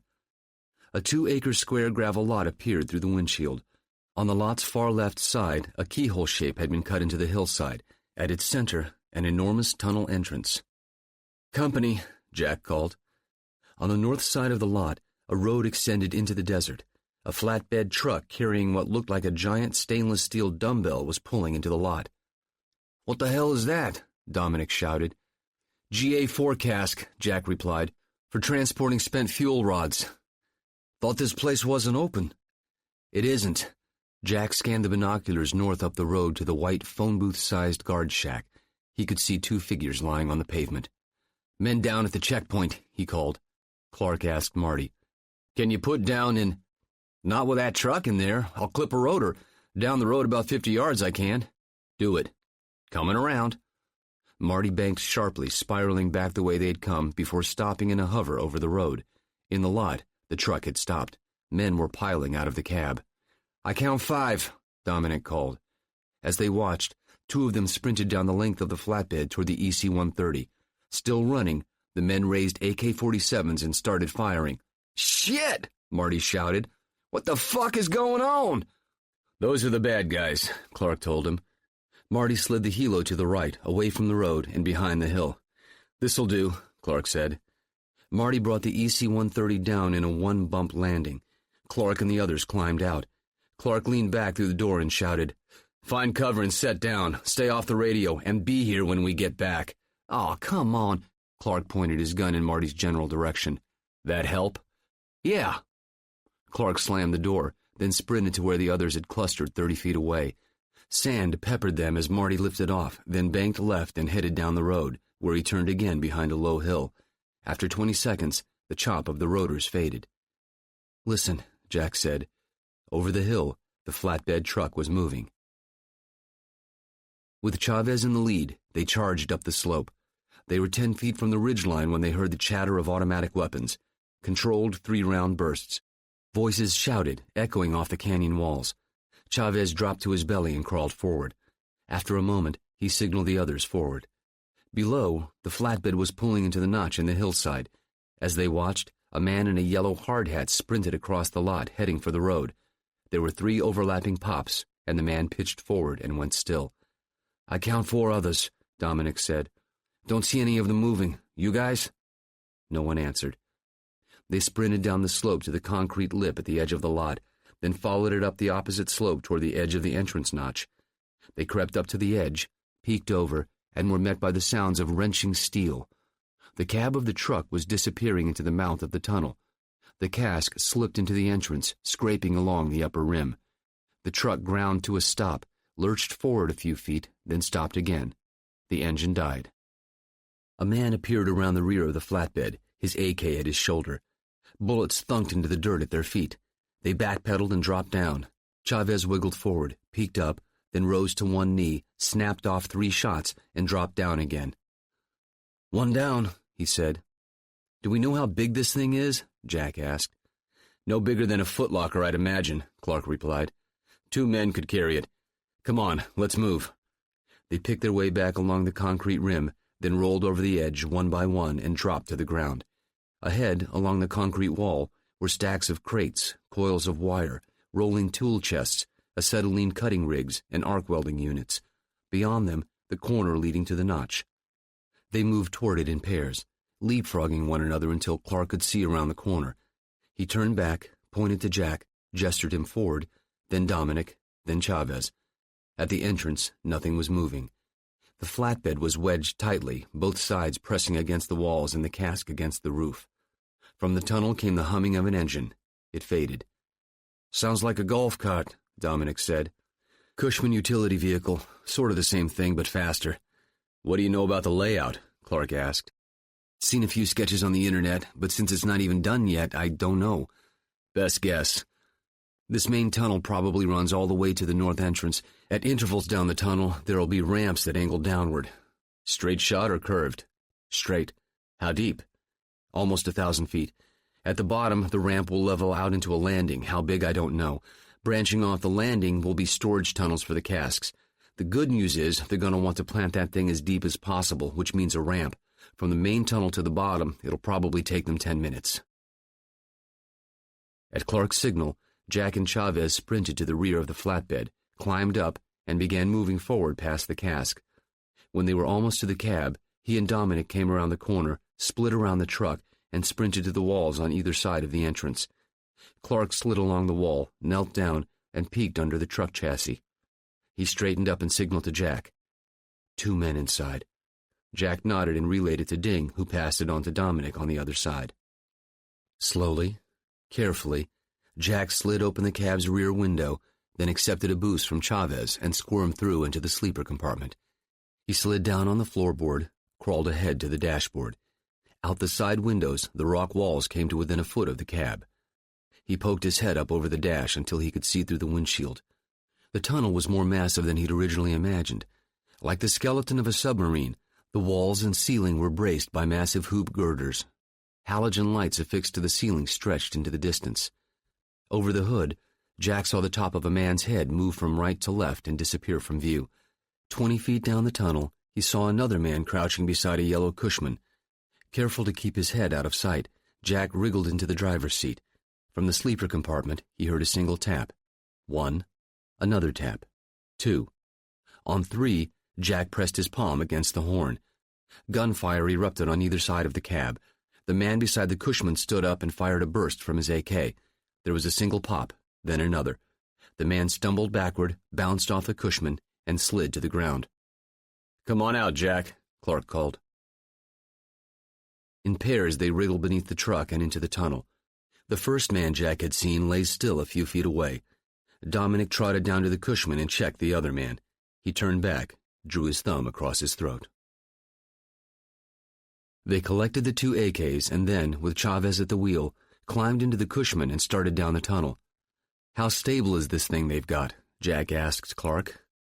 "Pretty stable. The slug has to be rammed into the pit with a lot of force. Takes a good-sized charge. And it has to be set. Why?"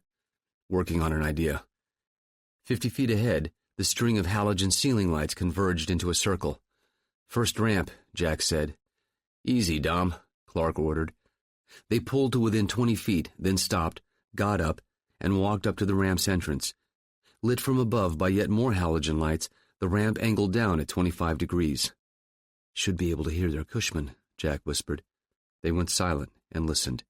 Nothing. They climbed back into the Cushman and kept going. The tunnel curved to the right. Dominic stopped short, and Jack got out and peeked around the bend. He came back. "Clear." They kept going. They reached the second ramp and stopped to listen but heard nothing. Same with the third and fourth. As they approached the fifth, they heard a voice echo up the ramp. They got up and walked forward and looked down. In the distance, they could see the yellow speck of a Cushman appear under a halogen light, then move into shadow, then into light again. "3/4 of the way down," Jack said. "If you've got an idea, now's the time," Clark said. "Depends on how sure you are about that thing's stability." 90%. Jack nodded. "Ding, need your help." They climbed into the Cushman, did a Y-turn, and headed back down the tunnel. They returned 30 seconds later. From the rear of the Cushman, Jack and Ding each lifted out an acetylene cylinder. "Torpedo," Jack said. "Are they full?" "Mostly empty. Timing's going to be a bitch. I'll leave that up to you, you're the boss." "Go ahead." Jack and Chavez carried the cylinders to the ramp's entrance, laid them flat, then gave them a shove. At once they began to spin, gonging off the walls on their way down. Jack and Chavez ran back to the Cushman and got in. Dominic pulled up to the ramp and stopped. Clark waited for a 10 count, then said, "Go." Almost immediately, it became apparent that the Cushman's brakes were inadequate. After 50 yards, the speedometer needle quivered past 30 mph. The overhead lights zipped by. Dominic braked, slowing them slightly, but smoke began gushing from the drums.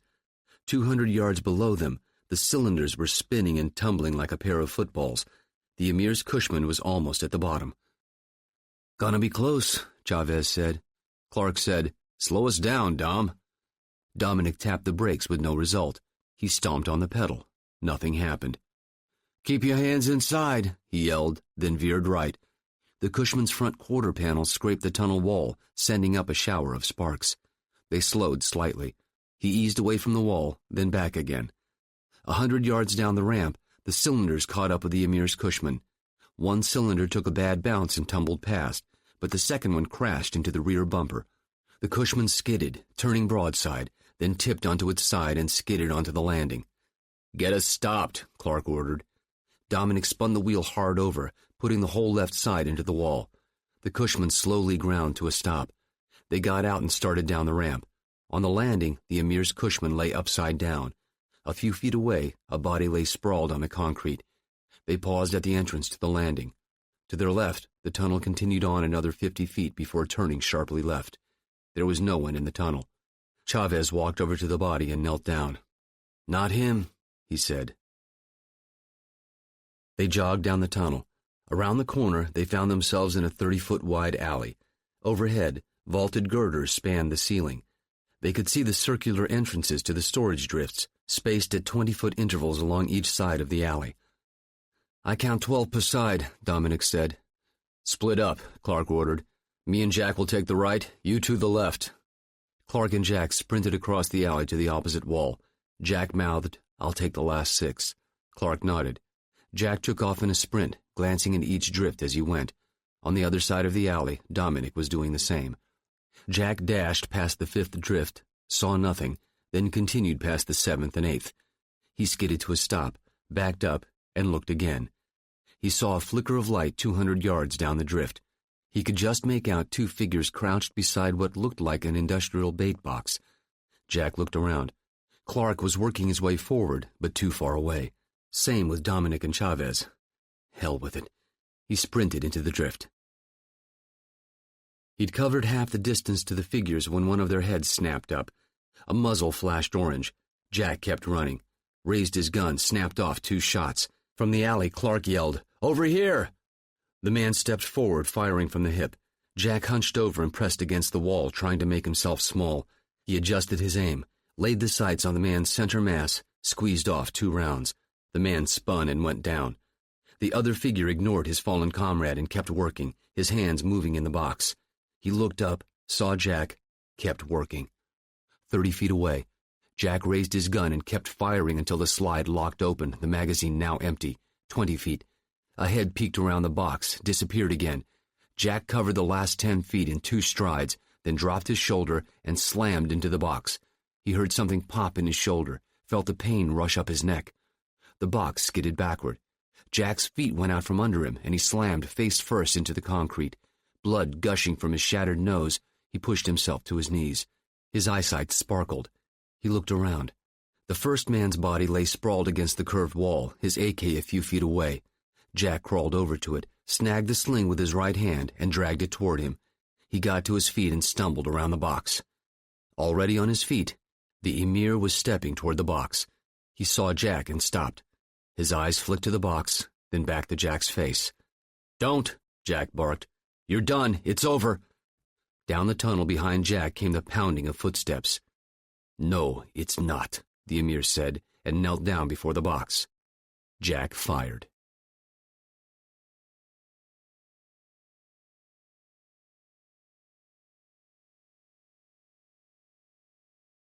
'89. Later, when asked by Hendley and Granger, Jack Ryan Jr. would remain cagey about whether he'd intended to simply wound the Emir or, in the heat of battle, he'd missed his center mass target. The truth was, Jack wasn't sure himself. At the critical moment, the flood of adrenaline in his veins and the pounding of his heart had combined to seemingly both stretch and compress time in his brain. Contradictory thoughts fought for control of his fine motor skills. Shoot to kill, stop the Emir. Shoot to wound, gain an intel gold mine but risk the man getting a chance to push the button. On seeing Jack standing before him in the darkened drift tunnel, the Emir had hesitated only seconds before returning his attention to the bomb, his eyes wide and feverish, fingers working inside the device's open panel.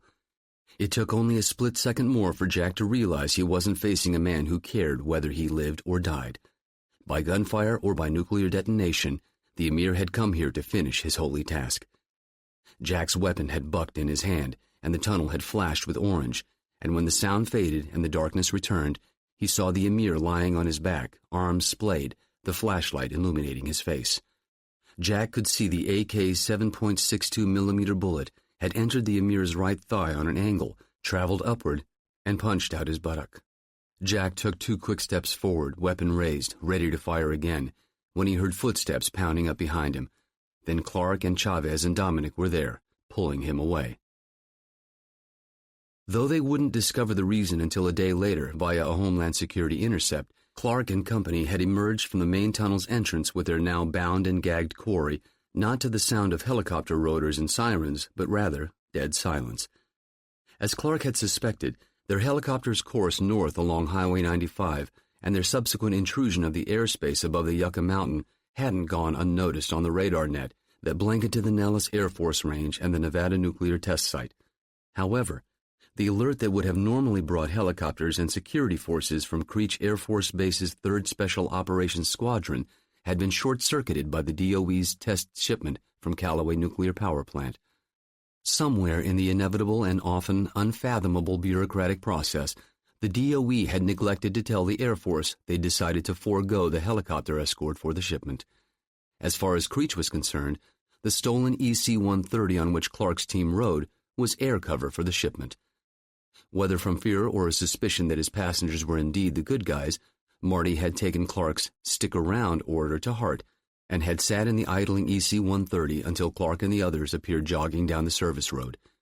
25 minutes later, they were back at Paragon Air, where they discovered Marty had also stayed off the radio. "Hope I don't regret this," he'd said as everyone climbed out. "You'll probably never know it, but you did a good thing, my friend," Clark told him, then wiped down his Glock and laid it on the passenger side floorboard. "Give us an hour, then call the police. Show them that gun and give them my description." "What?" "Just do it. It'll keep you out of jail. And besides, I'm not exactly what you'd call findable," Clark thought, but didn't say. 20 minutes after leaving Paragon Air, they were back at the Emir's house, where they pulled into the garage and closed the door behind them. Chavez and Jack went inside to collect Tarek, while Pasternak and Dominic pulled the Emir from the rear of the vehicle and laid him out on the garage floor, where Pasternak knelt down and gave him a once-over. "You live?" Clark asked. Pasternak peeled back the hasty field bandage they'd applied before leaving Yucca, palpated the flesh around the puckered entrance wound, then slid his hands under the Emir's buttock. "Through and through," Pasternak proclaimed. "No arteries, no bones, I don't think. Blood's clotting. What kind of round?" "Jacketed 7.62. "Good. No fragments. Barring infection, he'll make it." Clark nodded. "Dom, you're with me." The two of them returned inside to give the house a walkthrough. Though they'd all worn gloves the entire time they'd been there, sooner or later, the FBI would descend on the house, and the FBI was damned good at finding trace evidence where none should exist. Satisfied, Clark nodded for Dom to return to the vehicle, then dialed the campus. Within seconds, he had Hendley, Rounds, and Granger on conference call. Clark brought them up to speed, then said, "We've got two choices. Anonymously dump them on the steps of the Hoover building, or finish this ourselves. Either way, the less time we stay here, the better." There was silence on the line. This was Hendley's call. "Stand by," the director of the campus said. He was back 2 minutes later. "Get back to the Gulf Stream. The pilot knows where you're going." 40 minutes later, they arrived at the North Las Vegas airport and pulled onto the tarmac beside the plane, where they were met by the co-pilot, who ushered them aboard. Once airborne, Clark again called Hendley, who'd already begun the complicated and delicate process of informing the U.S. government that the Yucca Mountain Nuclear Waste Repository had been penetrated by now-deceased URC terrorists, and that while the suitcase nuke they'd left behind had been rendered safe, it might be wise to secure the device as soon as possible. "How can you be sure this ain't going to blow back on us?" Clark now asked. "I can't, but we don't have much choice in the matter." "True. How's our patient?" Doc cleaned out the holes, stitched them shut, and put him on antibiotics. "He's stable, but in one hell of a lot of pain. Jack's given him a permanent limp, probably." "Least of his worries now," Hendley observed. "Is he talking?" "Not a word. Where are we going?" "Charlottesville Albemarle Airport. You'll be met." "And then where?" Clark pressed. They had in their possession the world's most wanted terrorist. The sooner they found a bolt hole where they could regroup and plan their next move, the better. "Someplace quiet. Someplace Dr. Pasternak can work." At this, Clark smiled. 4 short hours after they departed Las Vegas, they touched down on CHO's single runway and taxied up to the executive terminal. True to his word, Hendley had a pair of Chevy Suburbans waiting. In formation, they approached the Gulfstream's retractable stairs, did simultaneous three-point turns, and backed up to the bottom step.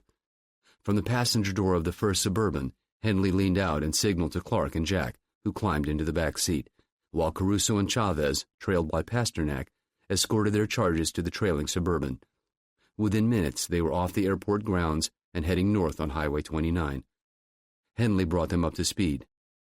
From what little Gavin Byrie was able to glean from the flood of coded electronic traffic, Creech Air Force Base's 3rd Special Operations Squadron had arrived at Yucca within 40 minutes of Henley's call. 2 hours after that, in a sure sign the Department of Energy, Homeland Security, and the FBI had descended en masse upon Yucca Mountain, the electronic traffic dried up. "Are they on to the Emir's house?" Jack asked. "Not yet. Won't take them long to find Paragon Air." This from Clark. "So spill it, Jerry. Where are we going?" "I've got a few acres of horse land and a country house outside Middleburg." "What's a few?" 30. Should give us some breathing room." Henley checked his watch. "Dr. Pasternak's equipment should be there by now."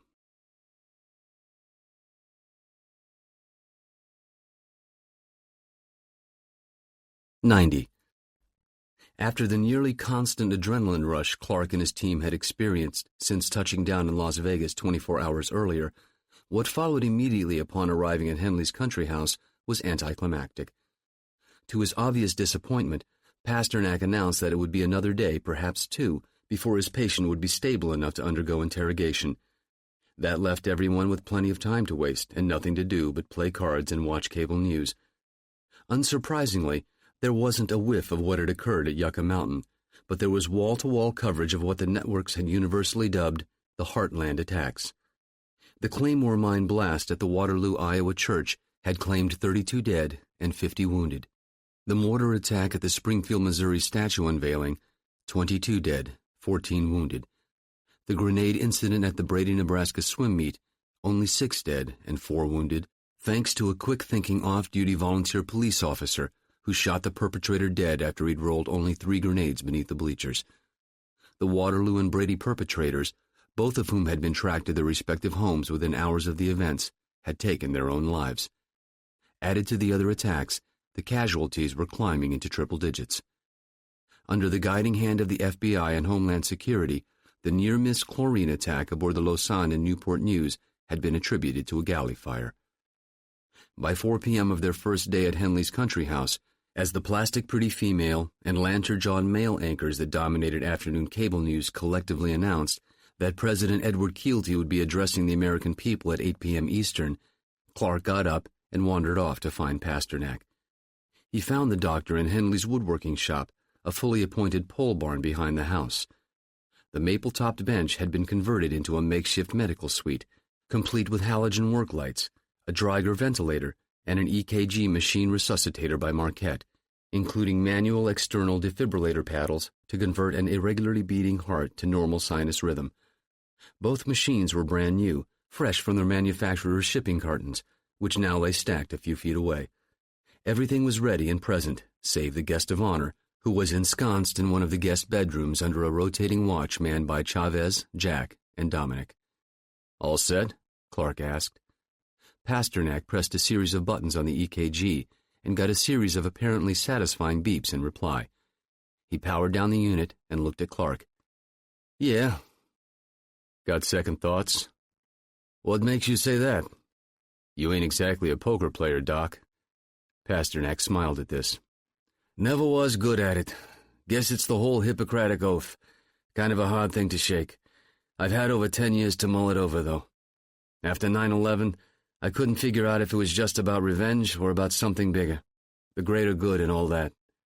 "What did you decide?" "It's both, but more of the latter. If we get something from this guy that helps save some lives, then I'll figure out a way to deal with what I've done, what I'm going to do, or, God willing, when the time comes." Clark considered this, then nodded. "Doc, to lesser or larger degrees, we're all in that boat. All you can do is decide what you think is right, go with that, and let the rest come as it may." The anticipation had everyone up at dawn the next day. Dominic, the best cook of the group, made a bowl of oatmeal and wheat toast for their guest, who, now fully awake and clearly in pain, stubbornly declined the meal. At 7, Dr. Pasternak came to examine him. It took only a few minutes. Pasternak looked to Henley, who stood in the doorway, the rest of the group behind him. No fever, no signs of infection. He's good to go. Henley nodded. Let's move him. The Emir neither struggled nor helped as Chavez and Dominic carried him out the back door and through the pole barn's side entrance. It wasn't until he saw the halogen-lighted workbench and makeshift leather restraints bolted to its surface that his face changed. Jack saw the fleeting expression, but couldn't quite put his finger on its nature. Fear or relief. Fear of what was coming, or relief because he suspected martyrdom was at hand. As practiced the night before, Chavez and Dominic laid the Emir on the workbench. His left arm was cinched into the leather restraint, while the right, the one on the same side as the equipment, was stretched across a folded towel and similarly secured. Finally, both legs were locked down. Chavez and Dominic stepped back from the bench. Now Pasternak began powering up the equipment. First the EKG, then the ventilator, followed by a self-diagnostic test of the manual external defibrillator. Pasternak then turned his attention to the wheeled cart beside the table, on which lay an array of syringes and bottles. All of this the Emir watched closely. He had to be curious, Jack thought, and he must be inwardly terrified. Nobody could be that indifferent to what was going on around him, all the more so a man who was fully accustomed to being the ultimate and total boss of everything that happened around him, used to having his every order obeyed with alacrity. The world around him was no longer in his control. There was no way he could be comfortable with that, but he retained a sense of dignity that was, in its way, rather impressive. Okay, he was courageous, but courage was not an infinite quality. It had its limits, and those in the room with him would be exploring those limits. Dr. Pasternak rolled up the Emir's shirt sleeve and unbuttoned his shirt, then stepped away from the table, reached to the cart, and retrieved a plastic syringe and a glass vial. He checked his watch and looked up. I'm going with 7 milligrams of the succinylcholine, Pasternak said, measuring the amount carefully into the plastic syringe as he withdrew the plunger. Somebody write that down, please. On the chart Pasternak had asked Chavez to maintain, Ding wrote the information down. 7 milligrams at 8:58. Okay, the physician said. He stabbed the syringe into the brachial vein just inside the elbow and pushed the plunger in. There was no real pain for Saif Rahman Yassin, just the momentary prick of something piercing his skin inside the elbow, and the needle was soon withdrawn. Were they poisoning him, he wondered? Nothing overt seemed to be happening. He looked at the man who'd just stabbed him and saw a face that was waiting for something. That was vaguely frightening to him, but it was too late for fear. He told himself to be strong, to be faithful to Allah, to be confident in his faith, because Allah could handle anything men could do, and he, the Emir, was strong in his faith. He inwardly repeated his profession of faith, learned as a small boy more than 40 years before, from his own father at the family house in Riyadh. There is no God but God, and Muhammad is his prophet. Allahu Akbar. God is great, he told himself, thinking his profession of faith as loudly as he could in the silence of his own mind. Pasternak watched and waited. His brain was racing. Was he doing the right thing, he wondered. It was too late to worry about that, of course, but even so his mind asked the question. The man's eyes looked into his now, and the doctor told himself not to flinch. He was the one in control, completely in control of the fate of the man who'd killed his closest relative, his beloved brother Mike, the man who'd ordered the man driving the airplane to crash into the World Trade Center, causing the fire that would weaken the structural steel and dropping the entire Cantor Fitzgerald office 1,000 feet to the streets of Lower Manhattan, crushing to death more than 3,000 people, more than had been killed at Pearl Harbor. This was the face of the fucking murderer. No, he would not show weakness now. Not before this fucking barbarian. The man was waiting for something, the Emir thought. But what? There was no pain, no discomfort at all. He'd just injected something into his bloodstream. What was it? If it was a poison, well, then the Emir would soon see Allah's face and could report to him that he'd done the Lord God's will, as all men did, whether they knew it or not, because everything that happened in the world was Allah's bidding, because everything that ever happened in heaven or on earth was written by God's own hand. But he had freely chosen to do Allah's will. but nothing was happening. He didn't know, he couldn't tell, that his mind was racing at light speed, outstripping everything, even the blood in his own arteries, spreading whatever it was that the doctor had shot into him. He wished it were poison, for then he would soon see Allah's face, and then he could report on his life, how he had done Allah's will as best he understood it. Or had he, the emir asked himself, as the final doubts came. It was a time for ultimate truth. He'd done the Lord God's bidding, hadn't he? Had he not studied the Holy Koran his entire life? Did he not have the Holy Book virtually memorized? Had he not discussed its inner meaning with the foremost Islamic scholars in the Kingdom of Saudi Arabia? Yes, he had disagreed with some of them, but the nature of his disagreement had been honorable and direct, founded on his personal view of Scripture, on his interpretation of God's Word, as written and distributed by the Prophet Muhammad, blessings and peace be upon him. A great and good man the Prophet had been, as well he might be to have been chosen by God himself to be his holy messenger, the conveyor of God's will to the people of the earth. Pasternak was watching the sweep second hand of his watch. 1 minute gone. Another 30 seconds or so, he figured. 7 milligrams ought to be plenty for this application, delivered as it was, directly into the bloodstream. It would be fully distributed by now, infusing itself in all the man's bodily tissues. And first would be the flutter nerves. Yes, they'd be first. The widely distributed nerves, the ones that worked peripheral systems such as the eyelids, right about now. Pasternak moved his hand to the man's face, striking at his eyelids, and they didn't blink. Yes, it was starting. The emir saw the hand slap at his face but stopped short. He involuntarily blinked his eyes, but they didn't blink. Huh?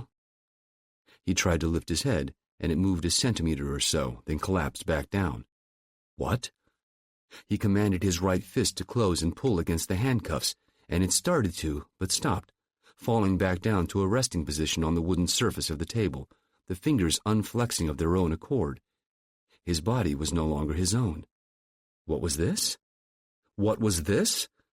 He moved his legs, and they moved under the command of his brain, just a little, but they moved as they should, as they had since before his childhood memory had begun, following the commands of his brain as the body always did.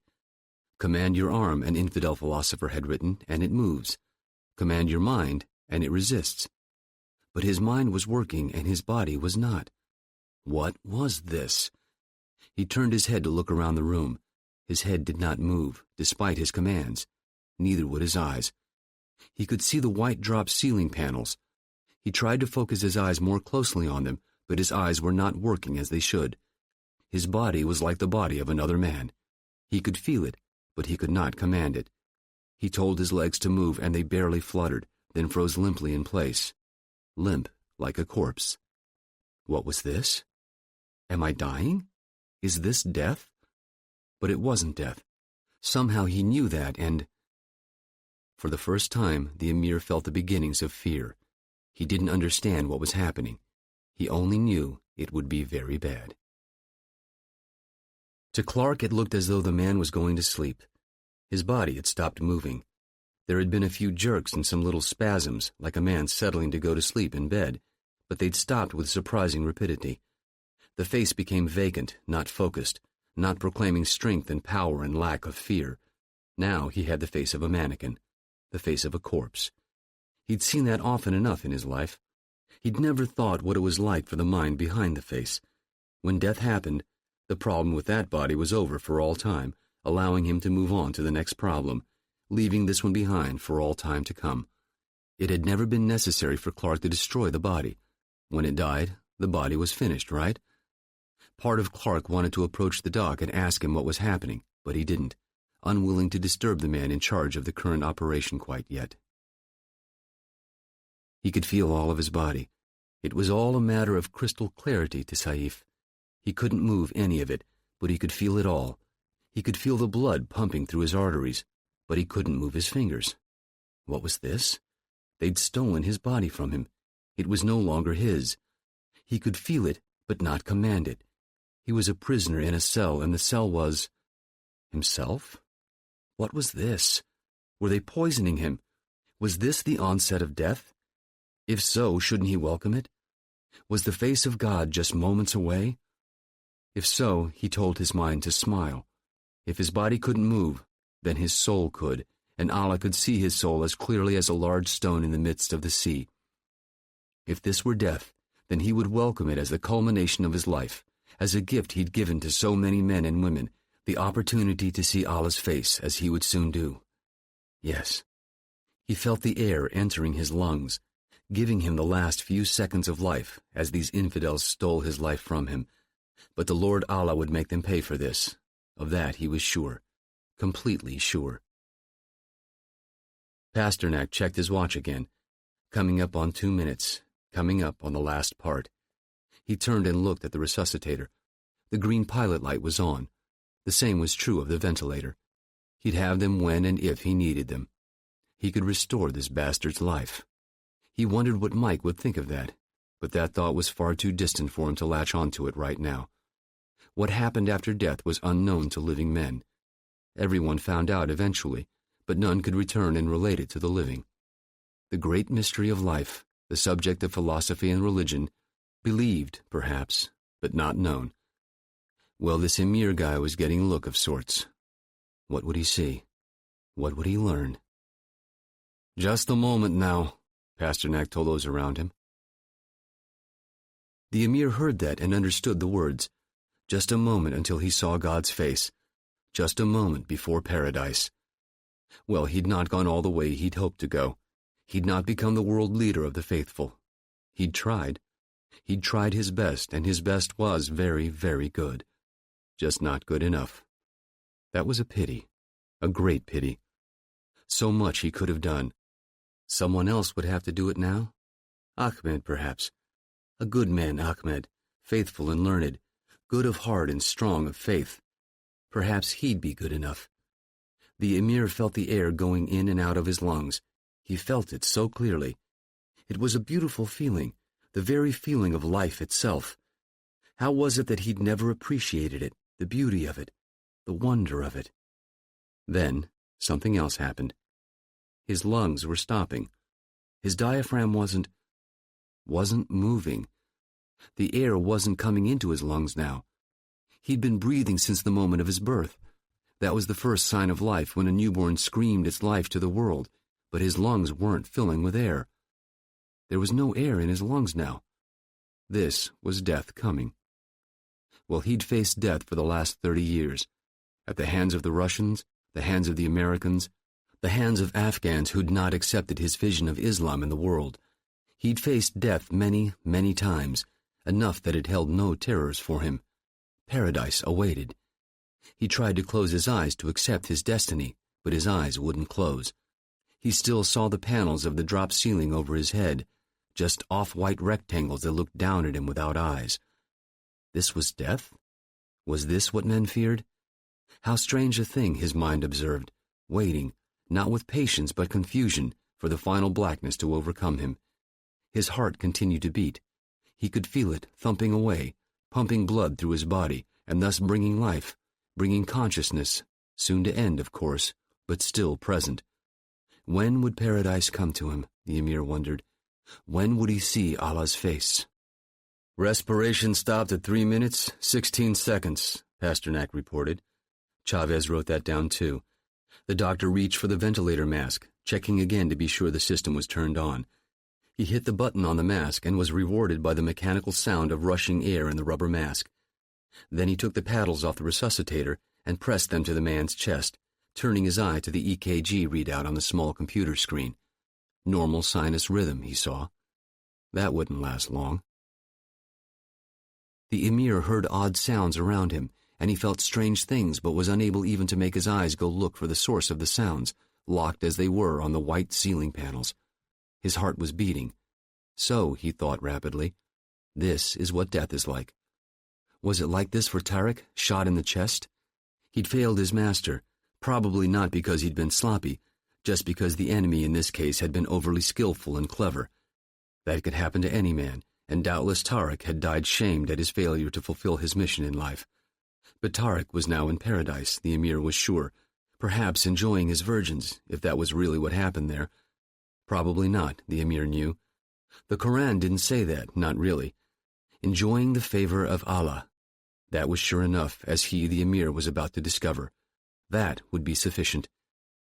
It started to hurt some, right there in the center of his chest. He didn't know that when his breathing had stopped, so had stopped the infusion of oxygen into his system.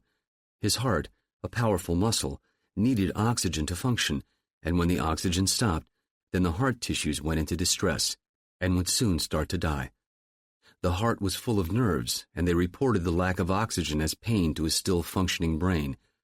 Great pain, the greatest pain a man could know. Not quite yet, but going that way. His face showed nothing at all, of course. The peripheral motor nerves were all dead, or effectively so, Pasternak knew, but the feelings would be there.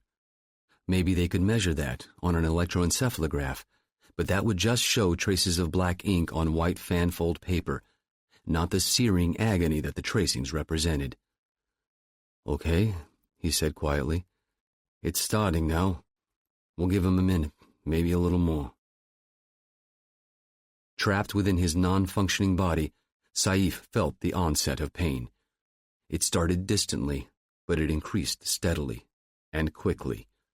His heart was being wrenched from his chest, as though a man had reached inside with his hand and was pulling it out, ripping the blood vessels as he did so, tearing it loose like wet paper from a destroyed book.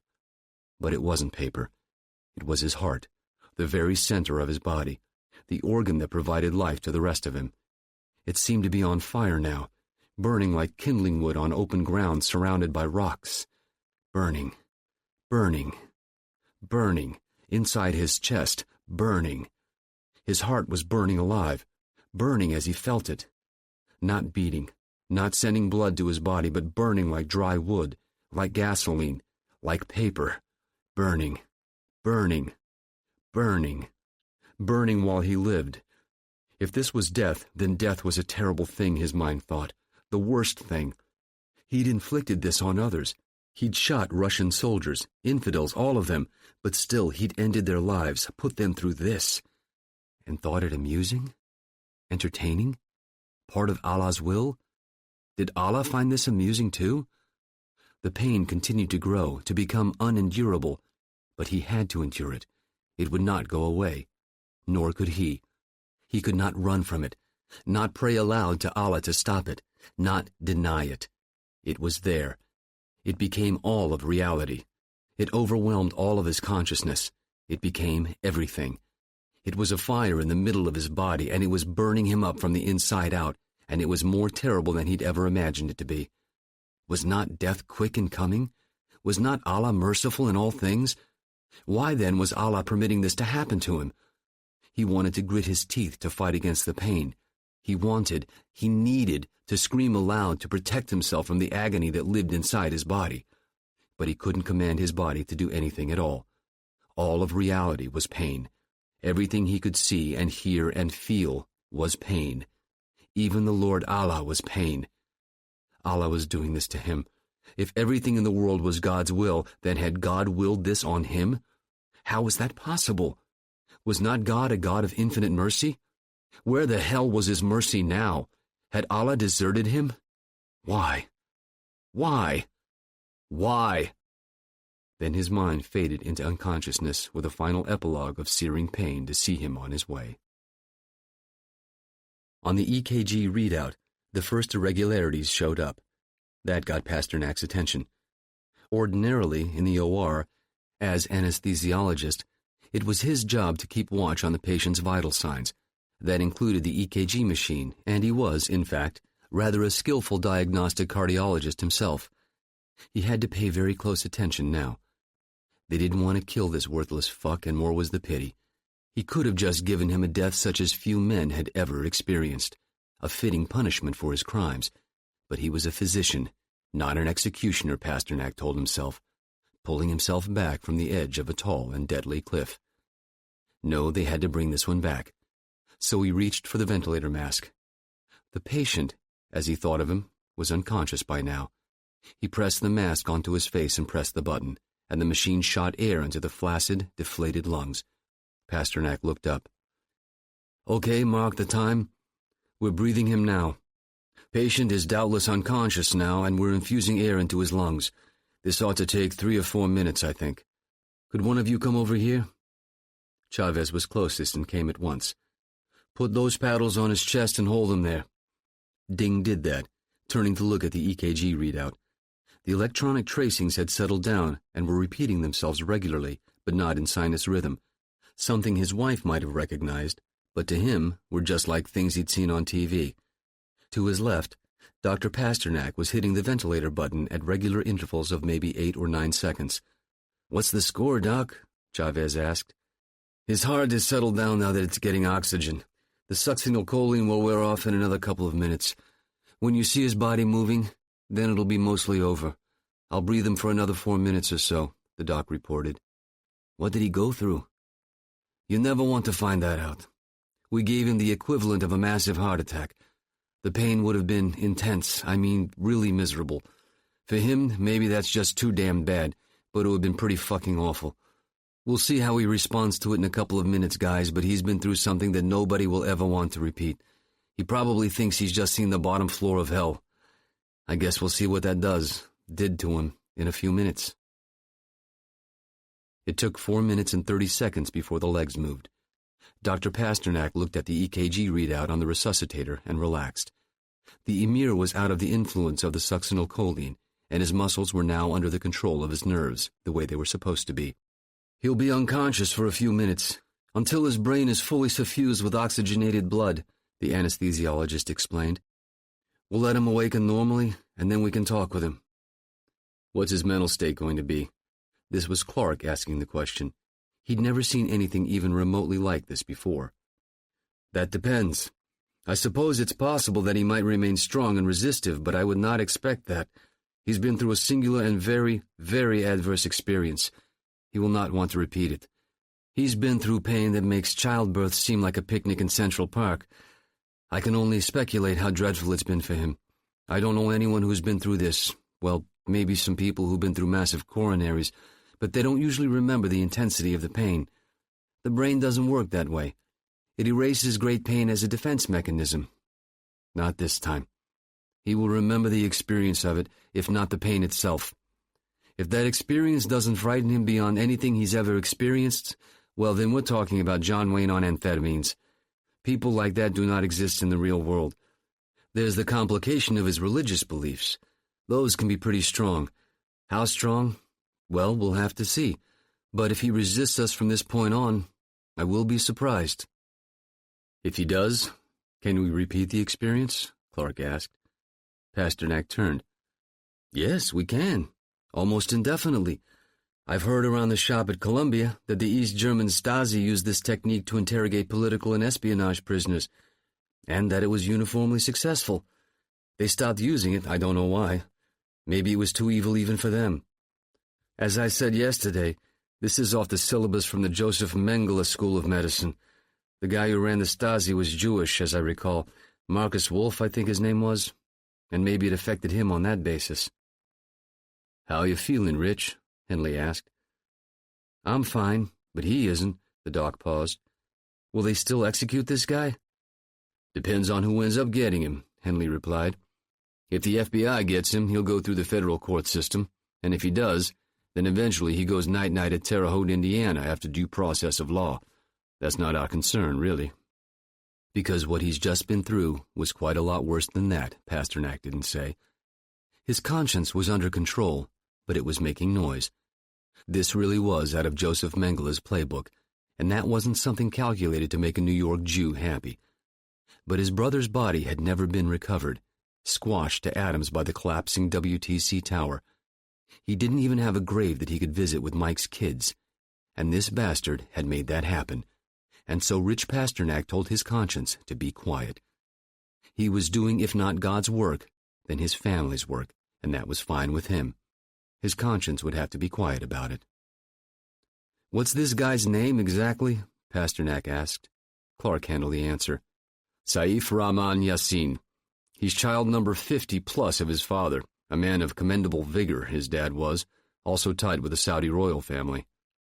"Oh, I didn't know that." "He hates the Saudi royals more than he hates Israel," Clark explained. They tried to whack him about 6 years ago, but they blew the mission. He hates them because of corruption, so he says. I guess they have some. I mean, a huge amount of money controlled by a relatively small number of people, and you're going to get some. But compared to Washington, it isn't all that bad. I've been there. I learned the language there back in the 1980s. The Saudis I've met are pretty good people. Their religion is different from mine, but hell, so are the Baptists. The Saudis want this mutt dead more than we do, believe it or not. They'd love to drive into Chop Chop Square in Riyadh and take his head off with a sword. To them, he spit on their country and their king and their religion. 3 for 3, and that's pretty bad over there. Doc, the Saudis are not the same as we are, but neither are the Brits, okay? I've lived there, too. What do you think we ought to do with him? Above my pay grade, sir. We can always kill him, but better to do that in public. Hell, do it at halftime at the Super Bowl with instant replay and color commentary from the network TV crew. I could live with that. But it's really a bigger question than that. He's a political figure, and his removal will be a political act also. That always screws things up, Clark concluded. He had little in the way of political instincts and didn't really want any. His world was a simpler one. If you did murder, then you died for it. It wasn't elegant or very sensitive, but it had actually worked once. As the legal system had worked a lot better before his country had been overrun with lawyers. But there was no going back, and he could not make it so. Clark had no illusions about ruling the world. His brain just didn't stretch that far. Doc, what you just put him through, was it really that bad? Far worse than anything I've ever come close to experiencing myself. Worse than anything I've ever seen in 26 years of medical practice. Worse than anything you can inflict on a person without killing him all the way dead. My knowledge of this is really theoretical, but it's not something I'd want to go through myself for any reason. Clark thought back to a guy named Billy and his time in Clark's recompression chamber. He remembered how coldly he tortured that little rapist fuck, how it had not touched his conscience one little bit. But that had been personal, not business, and his conscience still didn't care much about it. He'd left him alive in a farm field in Virginia, later to be driven to a hospital and treated futilely for a week or so before the barotrauma had stolen his worthless rapist life. Part of Clark wondered occasionally if Billy liked it in hell, but not often. So this was worse than that? Damn. Pasternak looked down and saw the eyelids flutter. Okay, he was coming all the way back. Good. Sort of. Clark walked over to Henley. Who's going to interview him? John asked. Jerry Rounds to start. Want me to backstop him? Probably a good idea if we all stand in here. I mean, it would be best if we had a psychiatrist handy. Best of all, an Islamic theologian. But we don't. We're always Shank's mare here, aren't we? Cheer up. Langley would never have had the balls to do what we just did, not without a whole law school handy to kibitz and a reporter from the Post to take notes and build up his moral outrage. That's one thing I really like about this place. No leaks. Part of me wants to discuss this with Jack Ryan. He's not a shrink, but I like his instincts, but I can't do that. You know why? Clark nodded. He did. Jack Ryan also had been known to experience conscience problems. Nobody was perfect. Henley walked to a phone and punched in a few digits.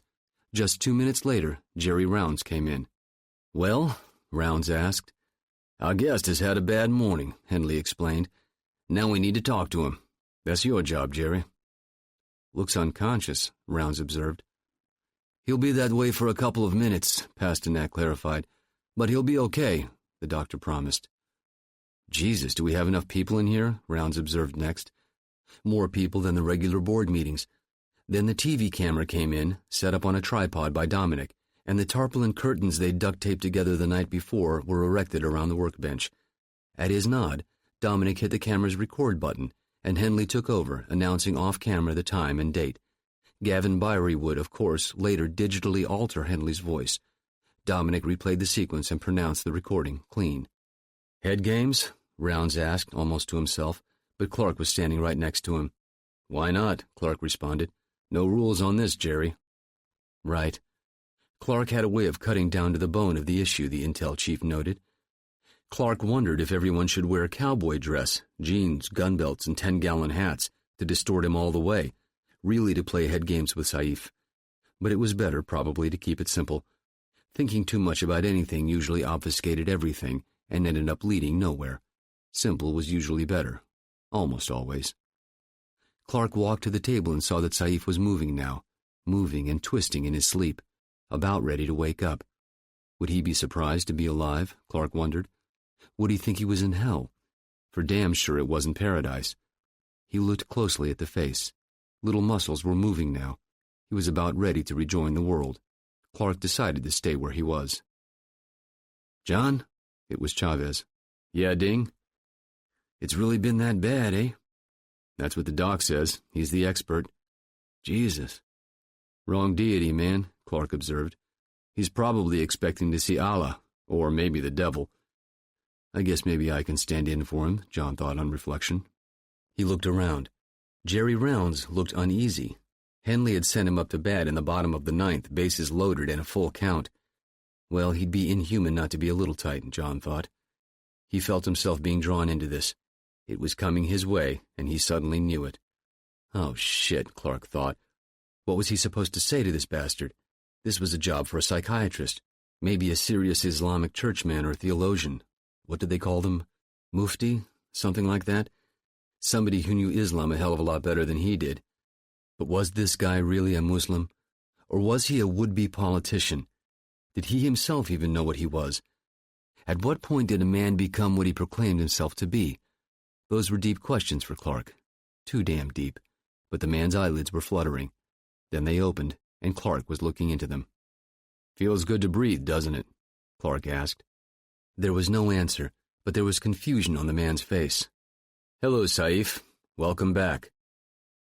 "Who are you?" the man asked, somewhat drunkenly. "I work for the United States government." "What have you done to me?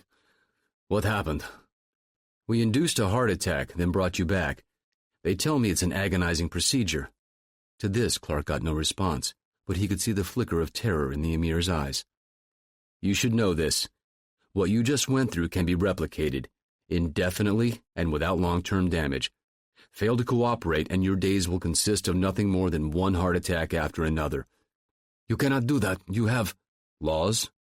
Not here, we don't. It's just me, you, and a syringe for as long as it takes.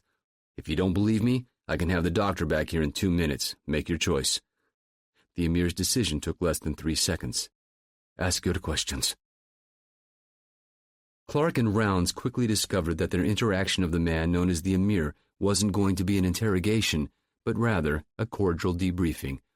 Yassine had clearly taken Clark's warning to heart. The first session lasted 2 hours and covered the mundane to the significant. Questions to which they already had the answers and mysteries they'd yet to unravel. How long had he been in America?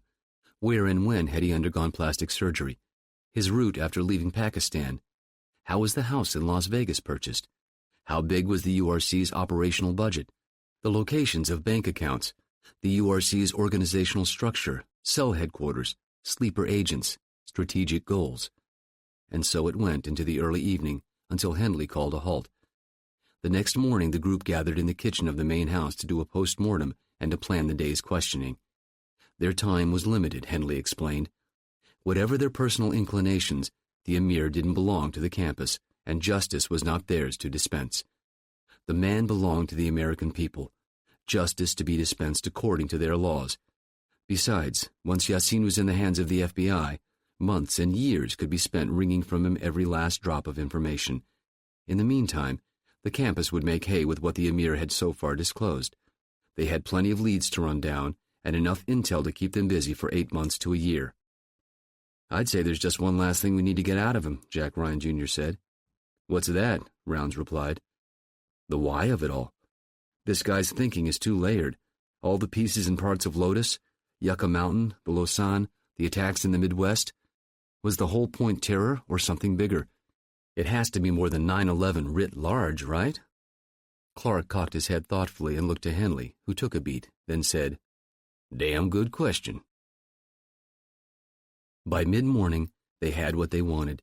They turned their attention to the tricky matter of turning Yassine over to the FBI. As symbolically and visually appealing as the idea might be, trussing up the Emir like a Christmas goose and shoving him from a moving car onto the steps of the Hoover Building was a non-starter. The campus had for weeks been skirting the gray line between remaining in the shadows where it was designed to operate and attracting the attention of the U.S. government. So the question became how to re-gift the world's most wanted terrorists without having it blow back on them. In the end, Dominic Caruso, having learned the lesson from Brian, came up with the solution. "Kiss," he said. "Keep it simple, stupid." "Explain." This from Hendley. "We're overthinking it. We've already got the perfect cutout, Gus Werner. He tapped me for the campus, and he's in tight with Dan Murray, director of the FBI. "This is a damn big gift horse, Dom," said Chavez. "Think you'll go for it?" "Better question. Think you can make it work?" "How would it go down?" asked Jack. "He'll be arrested immediately and locked up in a very secure location. You know, read him his rights, offer him an attorney, try to talk to him some, get a U.S. attorney involved. They'll tell the Attorney General who'll tell the President. After that, the snowball starts getting big. The press gets involved and we sit back and watch the show. Listen, Gus knows how we work, and he knows how the Bureau works. If anybody can sell it, he can." Henley considered this for a few moments, then nodded. "Call him." In the Hoover building, Gus Werner's phone rang. It was his private line, and few people had access to that. "Werner." "Dominic Caruso here, Mr. Werner. You got a few minutes this afternoon, say 20 minutes?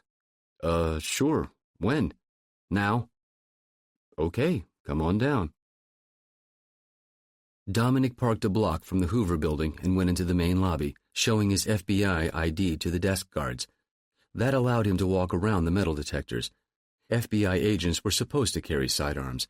In fact, Dominic wasn't at the moment. He'd forgotten and left it at his desk, rather to his surprise. Augustus Werner's office was on the top floor, complete with a secretary that he rated as a full assistant director of the FBI, just a few doors away from Dan Murray's rather larger director's office. Dominic announced himself to the secretary, and she whisked him right in. He took a seat across from the AD's desk. It was exactly 3:30 by his watch. "Okay, Dominic, what do you want?" Werner asked. "I have an offer to make." "What offer is that?" "You want the Emir?" Dominic Caruso asked. "Huh?" Dominic repeated the question. "Sure, okay." Werner's expression said, "What's the punchline?" "Tonight at Tyson's Corner, upper-level parking area, say at 9:15. Come alone. I know you'll have people close by, but not close enough to see the transfer. I'll personally hand him over to you." "You're serious? You have him?" "Yep. How the hell did that happen?" "Don't ask, don't tell. We've got him, and you can have him. Just leave us out of it." "That'd be tough." "But not impossible," Dominic smiled. "No, not impossible.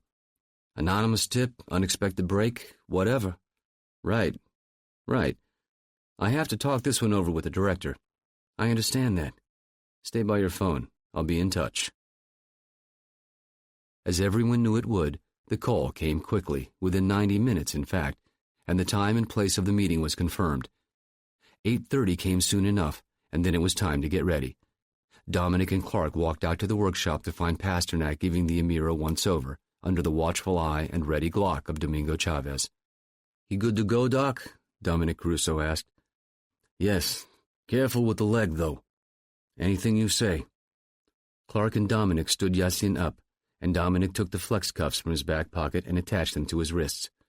Next, Dominic took out an ace bandage, which he wrapped around Saif's head half a dozen times. It would make a good blindfold. With that done, Clark grabbed him by the arm and walked him to the door, then across the backyard and through the back door to the garage. Hendley, Rounds, Granger, and Jack were standing beside the Suburban. They remained silent as Dominic opened the Suburban's rear passenger door and helped Yasin inside. Clark went around to the other side and slid in beside him. Dominic got in front and started up. The drive would be down US 29 to the D.C. Beltway, and then west into Northern Virginia. Dominic stayed right on the posted speed limit, which was unusual for him. The addition of an FBI ID in his wallet usually absolved him of all speed limits in America, but this evening he'd play everything strictly by the rules. Across the American Legion Bridge into Virginia, which turned into a sweeping left uphill turn. Another 20 minutes, and Dominic took the right-hand exit to Tyson's Corner. Traffic picked up, but mostly away from the shopping center. It was 9:25 now. He took the ramp to the upper level on the south side of the shopping center. There, Dominic thought, an obvious bureau car, a new Ford Crown Victoria with an extra radio antenna. He pulled to within 30 feet of it and just sat still. The Ford's driver's side front door opened. It was Gus Werner, dressed in his usual go-to-work suit. Dominic got out to join him. "Got him?" Werner asked. "Yes, sir," Dominic answered. "He looks a little different now. Bleached his skin some, using this." Dom handed over the half-used tube of Benequin that he'd taken from the Las Vegas house. "And he's had some work done on his face, in Switzerland, he told us. I'll get him." Dominic walked back to the Suburban, opened the rear door, helped Yassine down, then slammed the door shut and walked him toward Werner. "He'll need some medical attention. Bullet injury to his thigh. It's been looked at, but he might need a little more attention. Aside from that, he's 100% healthy. Hasn't eaten very much, might be hungry. Taking him to D.C. Field Division?" "Yep." "Well, sir, he's all yours now." "Dominic, someday I want to hear all of this story." "Maybe someday, sir, but not tonight." "Understood. One thing, ask him about the Heartland attacks first. Ask him about his sleepers." "Why?" "He's trying a little sleight of hand. It'd be best if nobody runs with it." "Okay." Then Werner's voice turned formal. "Saif Yassine, you are under arrest. You have the right to remain silent. Anything you say will be taken down and can be used against you in a court of law. You have the right to have an attorney present. Do you understand what I just told you?" Werner asked, taking the man's arm. The Emir didn't say a word. Werner looked to Dominic. "You understand English?" Dominic grinned. "Oh yeah, believe me, he knows exactly what's happening."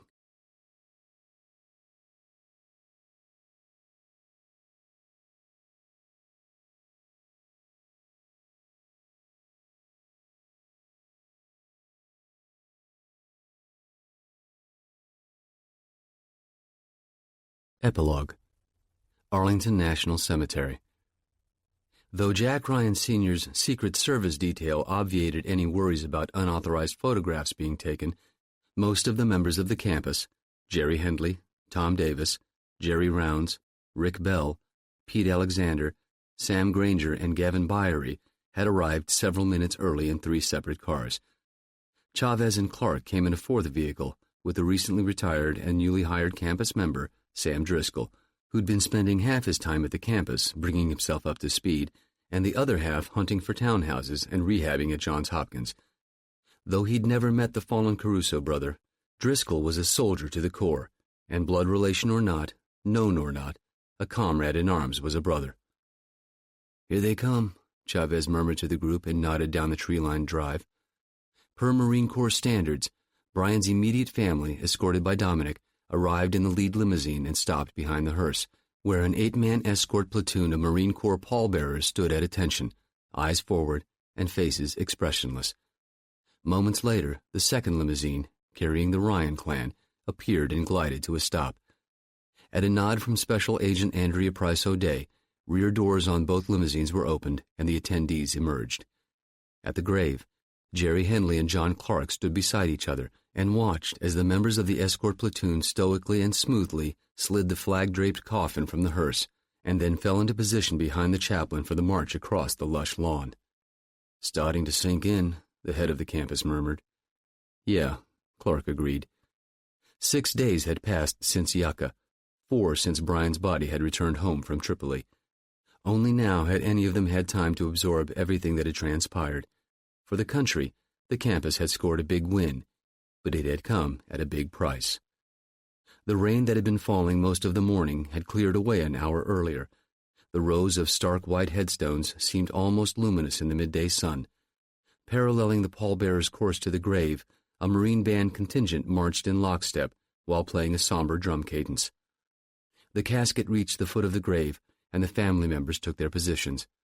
The escort commander softly barked. Order, arms, then parade, rest. Per Dominic's request, the chaplain kept the ceremony short. Escort, 10 hut. Escort, present, arms. Then came the Marine hymn and the gun salute, the firing party going through its crisp, almost robotic movements until the last shot echoed through the grounds. As it faded away, a lone bugler played taps as Brian's flag was carefully folded and then presented to the Carusos. The Marine band played the Navy hymn, Eternal Father, Strong to Save. And it was over. The next morning, Monday, The campus resumed business, but the mood was predictably subdued. In the days leading up to Brian's funeral, each of them had, of course, written and submitted his own after-action report, but this would be the first time the members of the now dismantled Kingfisher group would meet for a post-mortem. Faces were grim as everyone filed into the conference room. By unspoken agreement, a single chair at the table was left open for Brian. The answer to Jack's big why question had taken all of them by surprise. The Emir did, in fact, have larger aspirations for Lotus.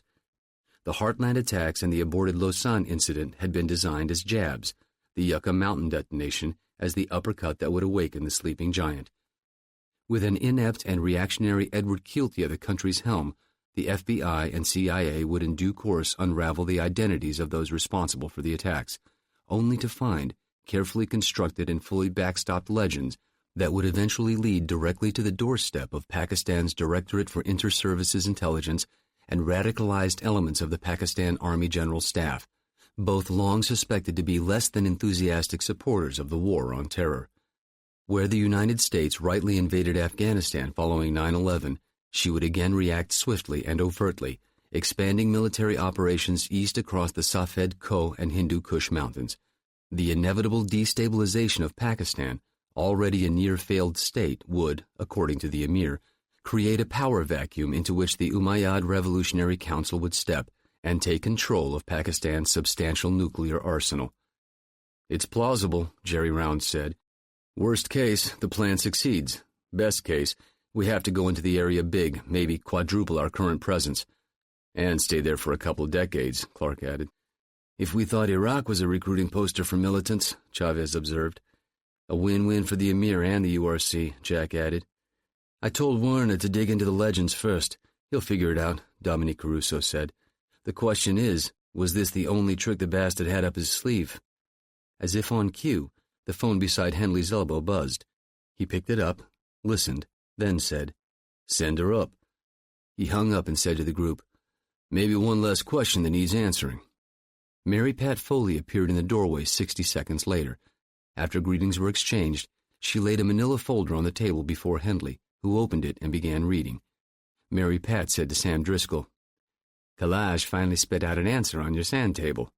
"No shit." "Let me guess," Chavez said. "Old news, Yucca Mountain?" "No," Henley said. He slid the file down the table to Clark and Jack, who scanned it together. Jack looked up at Mary Pat. "You sure this is right?" "Crunched it a dozen times. We got 82 perfect geographical data point matches." Dominic said, "Spit it out." "Kyrgyzstan," Clark replied without looking up from the file. "What the hell does the Emir want with Kyrgyzstan?" Chavez said. Jerry Henley replied, "The million-dollar question. Let's start looking for the answer." The meeting continued for another hour before breaking up. At 11, Jack took an early lunch and drove to Peregrine Cliff. As he stepped onto the porch, Andrea Price O'Day opened the front door. "That's what I call service," Jack said. "How's things?" "As always. Sorry about your cousin." Jack nodded. "Thanks. Dad?" "In his office, writing," she added pointedly. "I'll knock carefully," which he did, and was surprised to hear his father say cheerfully, "Come on in." Jack sat down and waited a few seconds for his father to finish off a sentence on the keyboard. Ryan Sr. swiveled in his chair and smiled. "How you doing?" "Okay. You getting close?" Jack asked, nodding at the autobiography on the computer monitor. "I can see light at the end of the tunnel. After this, I'll let it cool off a little, then start rewriting. You went to work this morning?" "Yeah, we did the post-mortem." "What's the latest?" "The FBI's got him. That's all we know.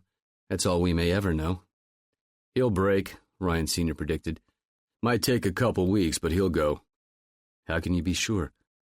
"In his heart, he's a coward, son. Most of them are. He'll put on a good show, but it won't hold up.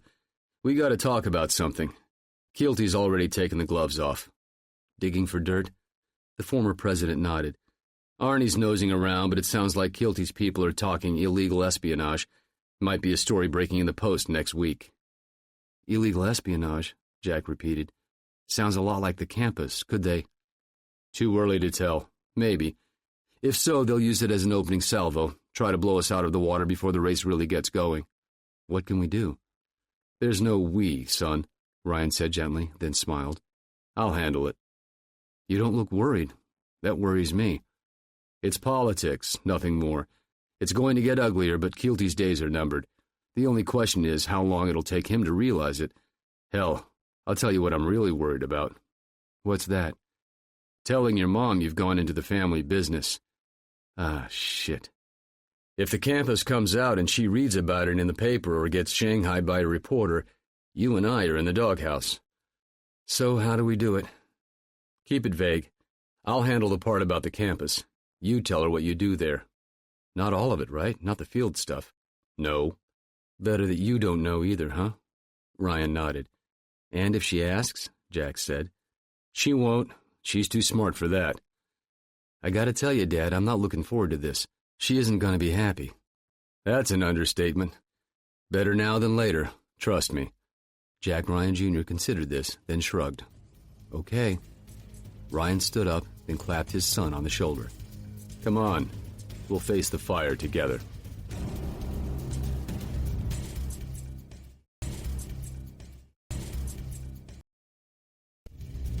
We hope you have enjoyed our presentation of Dead or Alive by Tom Clancy with Grant Blackwood. Copyright 2010 by Rubicon Inc. Performed by Lou Diamond Phillips. Directed by Malcolm Hillgardner. Performance copyright 2010 by Brilliance Audio. All rights reserved.